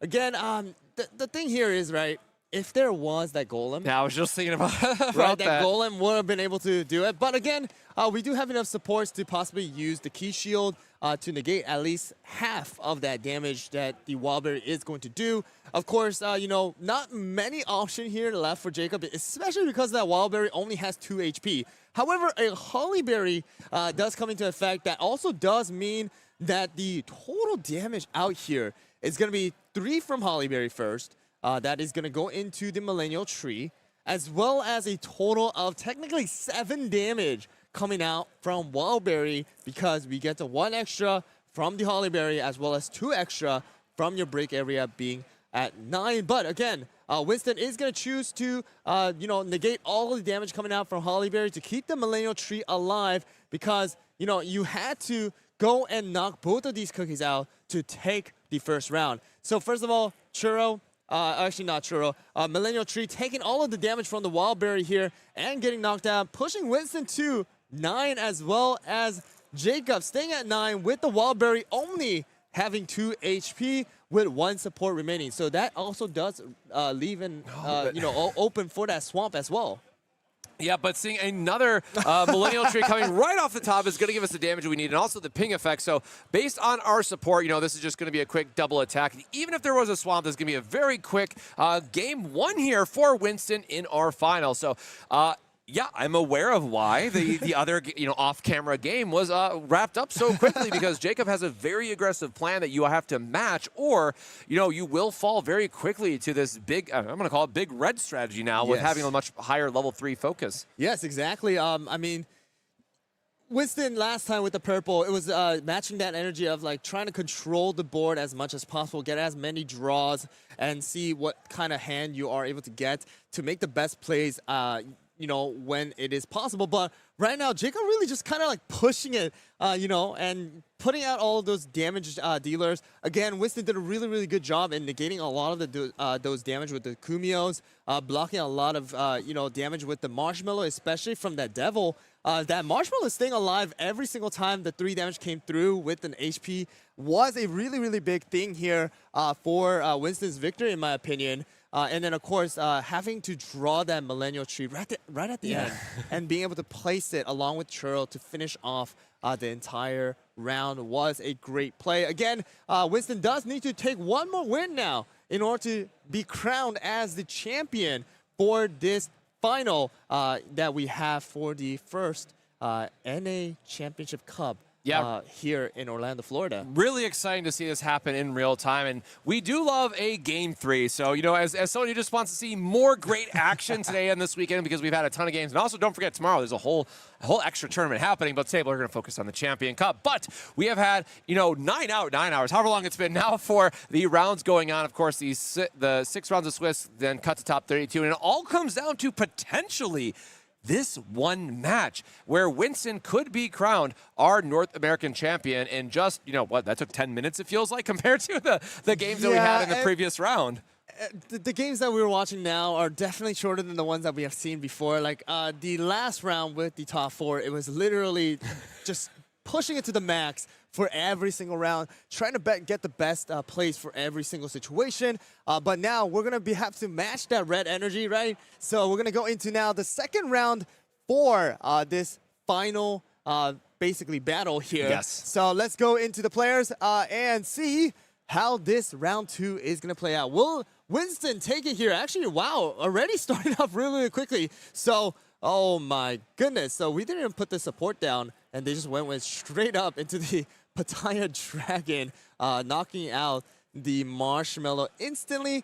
Technically, that was a little bit of a misplay because of the fact that, you had to put the support down first, and then instead, Jacob kind of went a little bit faster in putting down the Pattaya, kind of rushed it. So the judge did come into play and say, hey, you kind of missed that phase already to put down the support. So sadly, even though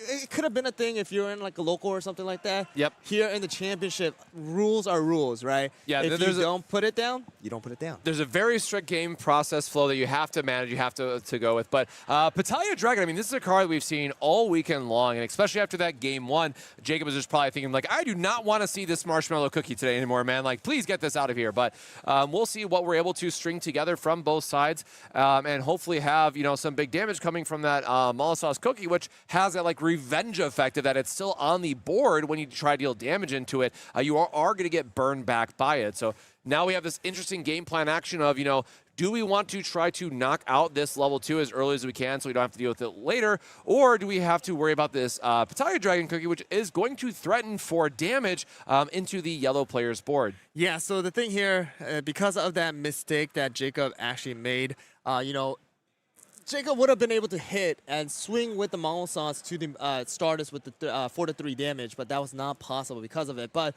now we are going to come out with the Devil Cookie doing 3 damage onto the Stardust here. But an HP flip does come out for the Stardust to keep it alive here for one more turn to possibly knock out that Devil Cookie as well the next turn or the following turn. So let's see here. The 3 damage does check here, and Stardust Cookie is going to be remaining with 1 HP. Yeah, second verse, same as the first, it turns out. An HP flip coming down at a crucial time for Winston here, giving that Stardust Cookie another turn to survive, taking out the Devil Cookie, pushing Jacob up to a total of 4 break, basically on turn 3 of the game already. Yep, so the Marshmallow is going to count now, finally onto the screen. But Jacob, again, had to start, but only at 3 support because of that little mistake. Mala Sauce going to swing at the Stardust. Stardust going into the break area, but Millennial Tree coming back alive here and most likely going to bring back the Stardust. Yep.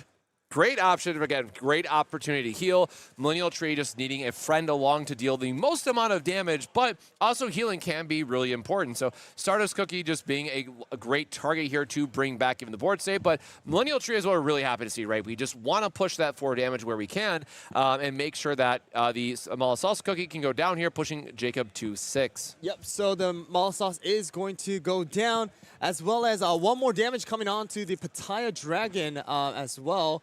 And the heal effect actually came through with the Eternal Sugar, discarding the Dark Choco. So again, we do see a lot of those HP flips already coming out. The draw flips as well as HP flips, and 4 technically HP flip cards already being out in the support area. 2 draws and 2 HP it looks like.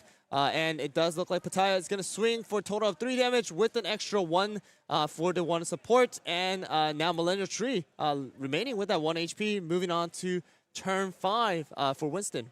Yeah, very quickly attacking through with the Millennial Tree Cookie, knocking down to 1 HP. But we have seen in the previous game, right, 1 HP is all I need to stick around and make sure that I'm getting that damage through. So very quickly, once more, we are going to check for a total of 4 damage and see what the last health here is really quick. The flip, and now pushing Pattaya Dragon down to just 1. Yep, so we do have the ability to push that Pattaya, and HP flip does come out, but Jacob does not, decide to use it. Pushing Jacob all the way up to break area, technically 7.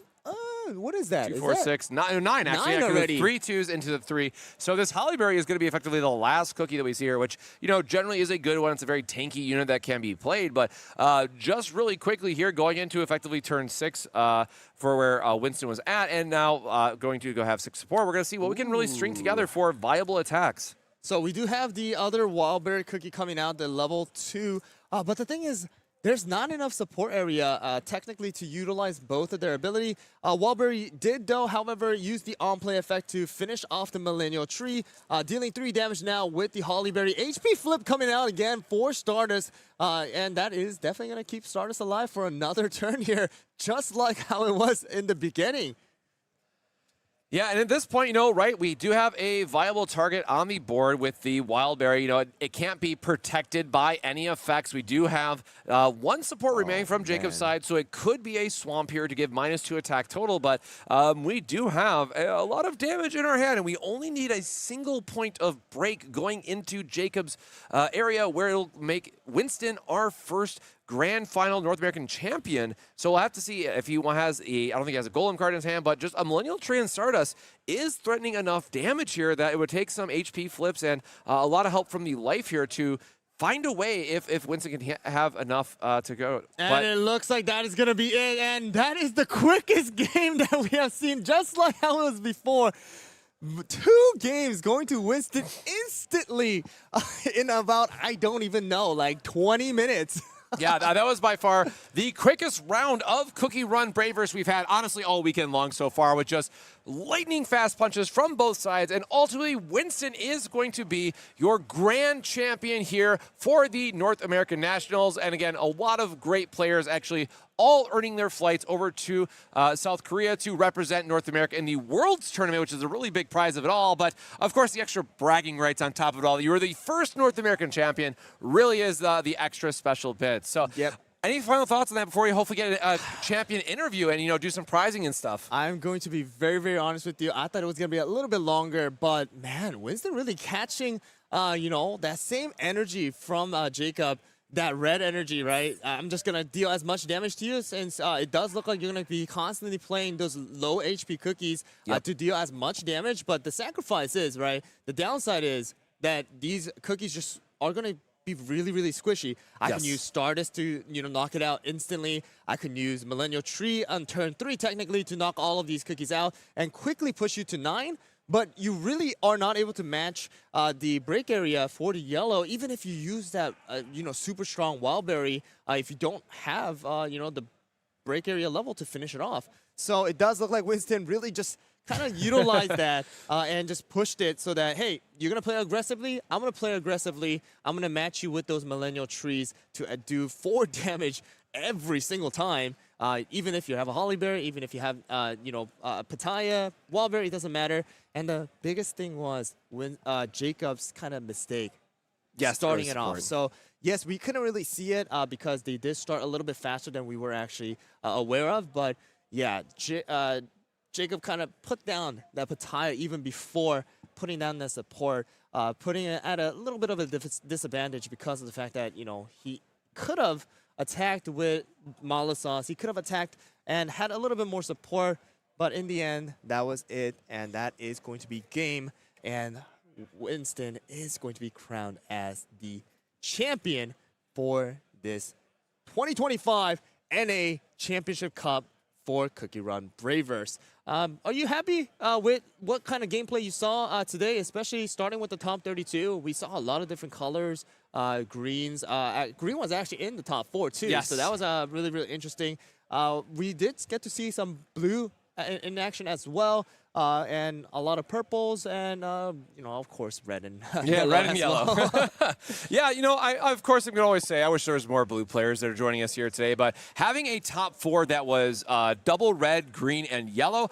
Honestly, that's a really great spot to be in. We were worried going into this, seeing how green would shake up and see if anyone would be able to claw their way out of the meta because there wasn't a lot of players utilizing green this weekend. And we did see one get all the way to top 4, which is absolutely wonderful. But it has been a wonderful time here casting. But we want to go grab the interview really quick, make sure we have a chance to get Winston on camera. So don't go away. We're going to swap screens, run over there really quick, and get you an interview with the champion. We will be right back.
All right, and we are back with Jacob, who had a fiery finish all the way through, right up to the end, our runner-up for today's event. How are you feeling? I mean, it was a long, long day of Swiss. How are you holding up this late?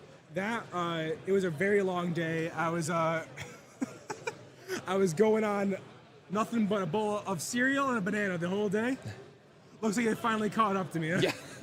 You had a great performance all weekend long. This level 3 red just was able to churn out massive amounts of damage turn after turn. So what was the big deciding factor for you to play red in this weekend's event? Well, when I started playing this game, I said, okay, well, red's my favorite color, so I might as well go red. And then I realized, wait a minute, there's a lot going on under this hood. And then I realized even more, like, wait a minute, Malo sauce is amazing. You take the Malo sauce, which is, I think, the best card in early game, you pair it with the Swamp, which is, I think, the best trap card. Yep. You got and then they synergize. That's got to be a recipe for winning, right? Like surely. And it definitely worked out for you all day long. It's gotten all the way up to the finals. Some HP flips there, maybe working against you a little bit, but we won't talk about that too much. But out of the red deck, what is really your favorite cookie that has either been a all-star for you all weekend long, or maybe did better than you thought even? Well, my all-star is Malo Sauce, the best cookie. She does a lot of work. For the MVP, I would say I guess the second most valuable. I put a little pepperoncino in there, Nice. the blocker one, because that way I can give my other cookie cover. So okay, you gotta spend at least 6 mana to get through this guy. Meanwhile, the other my main cookie starts wailing on him forever.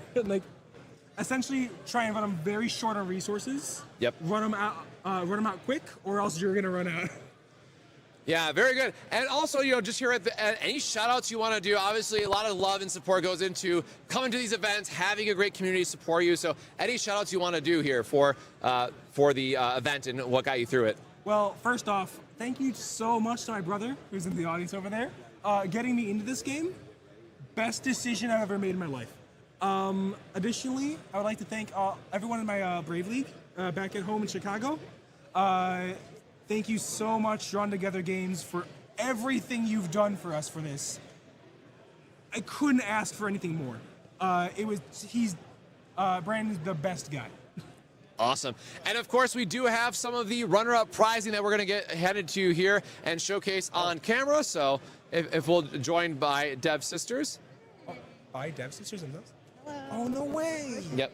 So we have this beautiful black pearl cookie that, probably won't come up too close on the stream, but we'll have some beautiful photos of it showcasing the runner-up trophy here, as well as the playmat that is just gorgeous design. So again, want to give a huge shout out to Jacob. I hope you had a wonderful time in the event, walking with some amazing prizing, going to South Korea to join us and represent North America, which is going to be the best part. And, I'm a little bit biased, but hopefully North America can bring it home for the World Championship in April. So don't go anywhere. Just give us a quick transition, and we're going to have the champion of the event here. So we'll be right back to wrap up the stream for today.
All right, guys, so we met with the runner-up, now here with the champion for 2025's official NA Championship Cup for CookieRun Braverse. How do you feel? Thank you. I feel great, yeah. You know, I came I came to Florida saying I was going to win, and, you know, you got to manifest. You got to manifest. Yeah, definitely. I mean, you're not only North America, but also a Canadian representative, right? Yeah, exactly. So, you know, me and the boys, yeah, we flew in, you know, for the weekend, just play some cookies, so. Yeah, escaping that cold weather up there, Yeah, it's so coming cold. down It's here so in cold. Florida, right? It's so cold. Actually, it's not. It's kind of cold here too. We brought shorts, but like, you know, I can't really wear them. Yeah.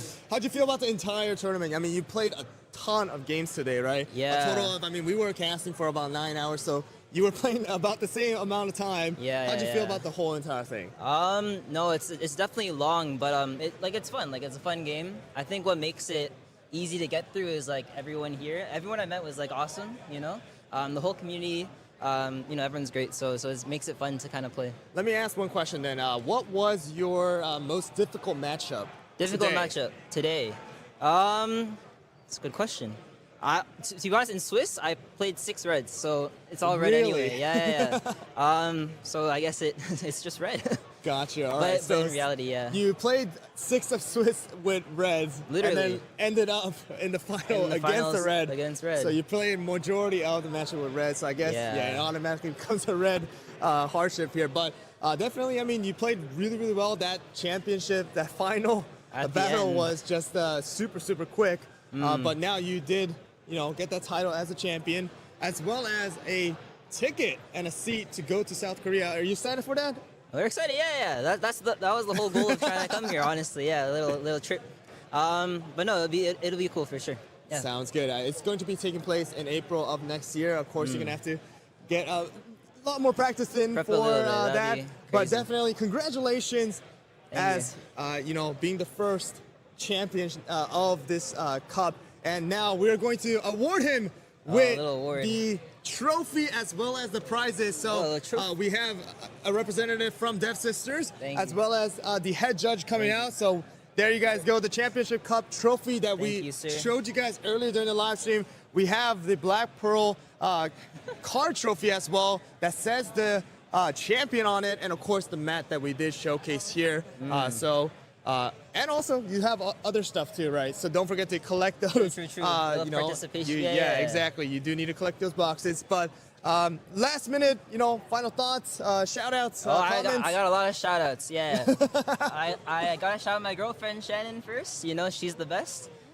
Second, my partner in crime, Josh. He's my roommate. He's my testing partner. Like, we play and we prep together. So, and all the guys back home too in our Brave League. You know, Michael, Martin, Superior Custard, and some of the boys back home too. I play a lot of other games as well, and we practice cards together. So, like, you know who you are, like Andrew, John, Harrison. You know, all you guys. So appreciate it. All right. Well, thank you everybody for joining for the live stream as well, and all of the participants for the first official Championship Cup here at Orlando, Florida. Again, guys, we will be back tomorrow for the Timekeeper tournament as well. We're not done. We still have one more main event as well as a lot of the side events going on tomorrow as well. So stay tuned for tomorrow, and we'll meet you guys back at the same time here at Orlando, Florida. Thank you guys for watching, and have a great rest of your day.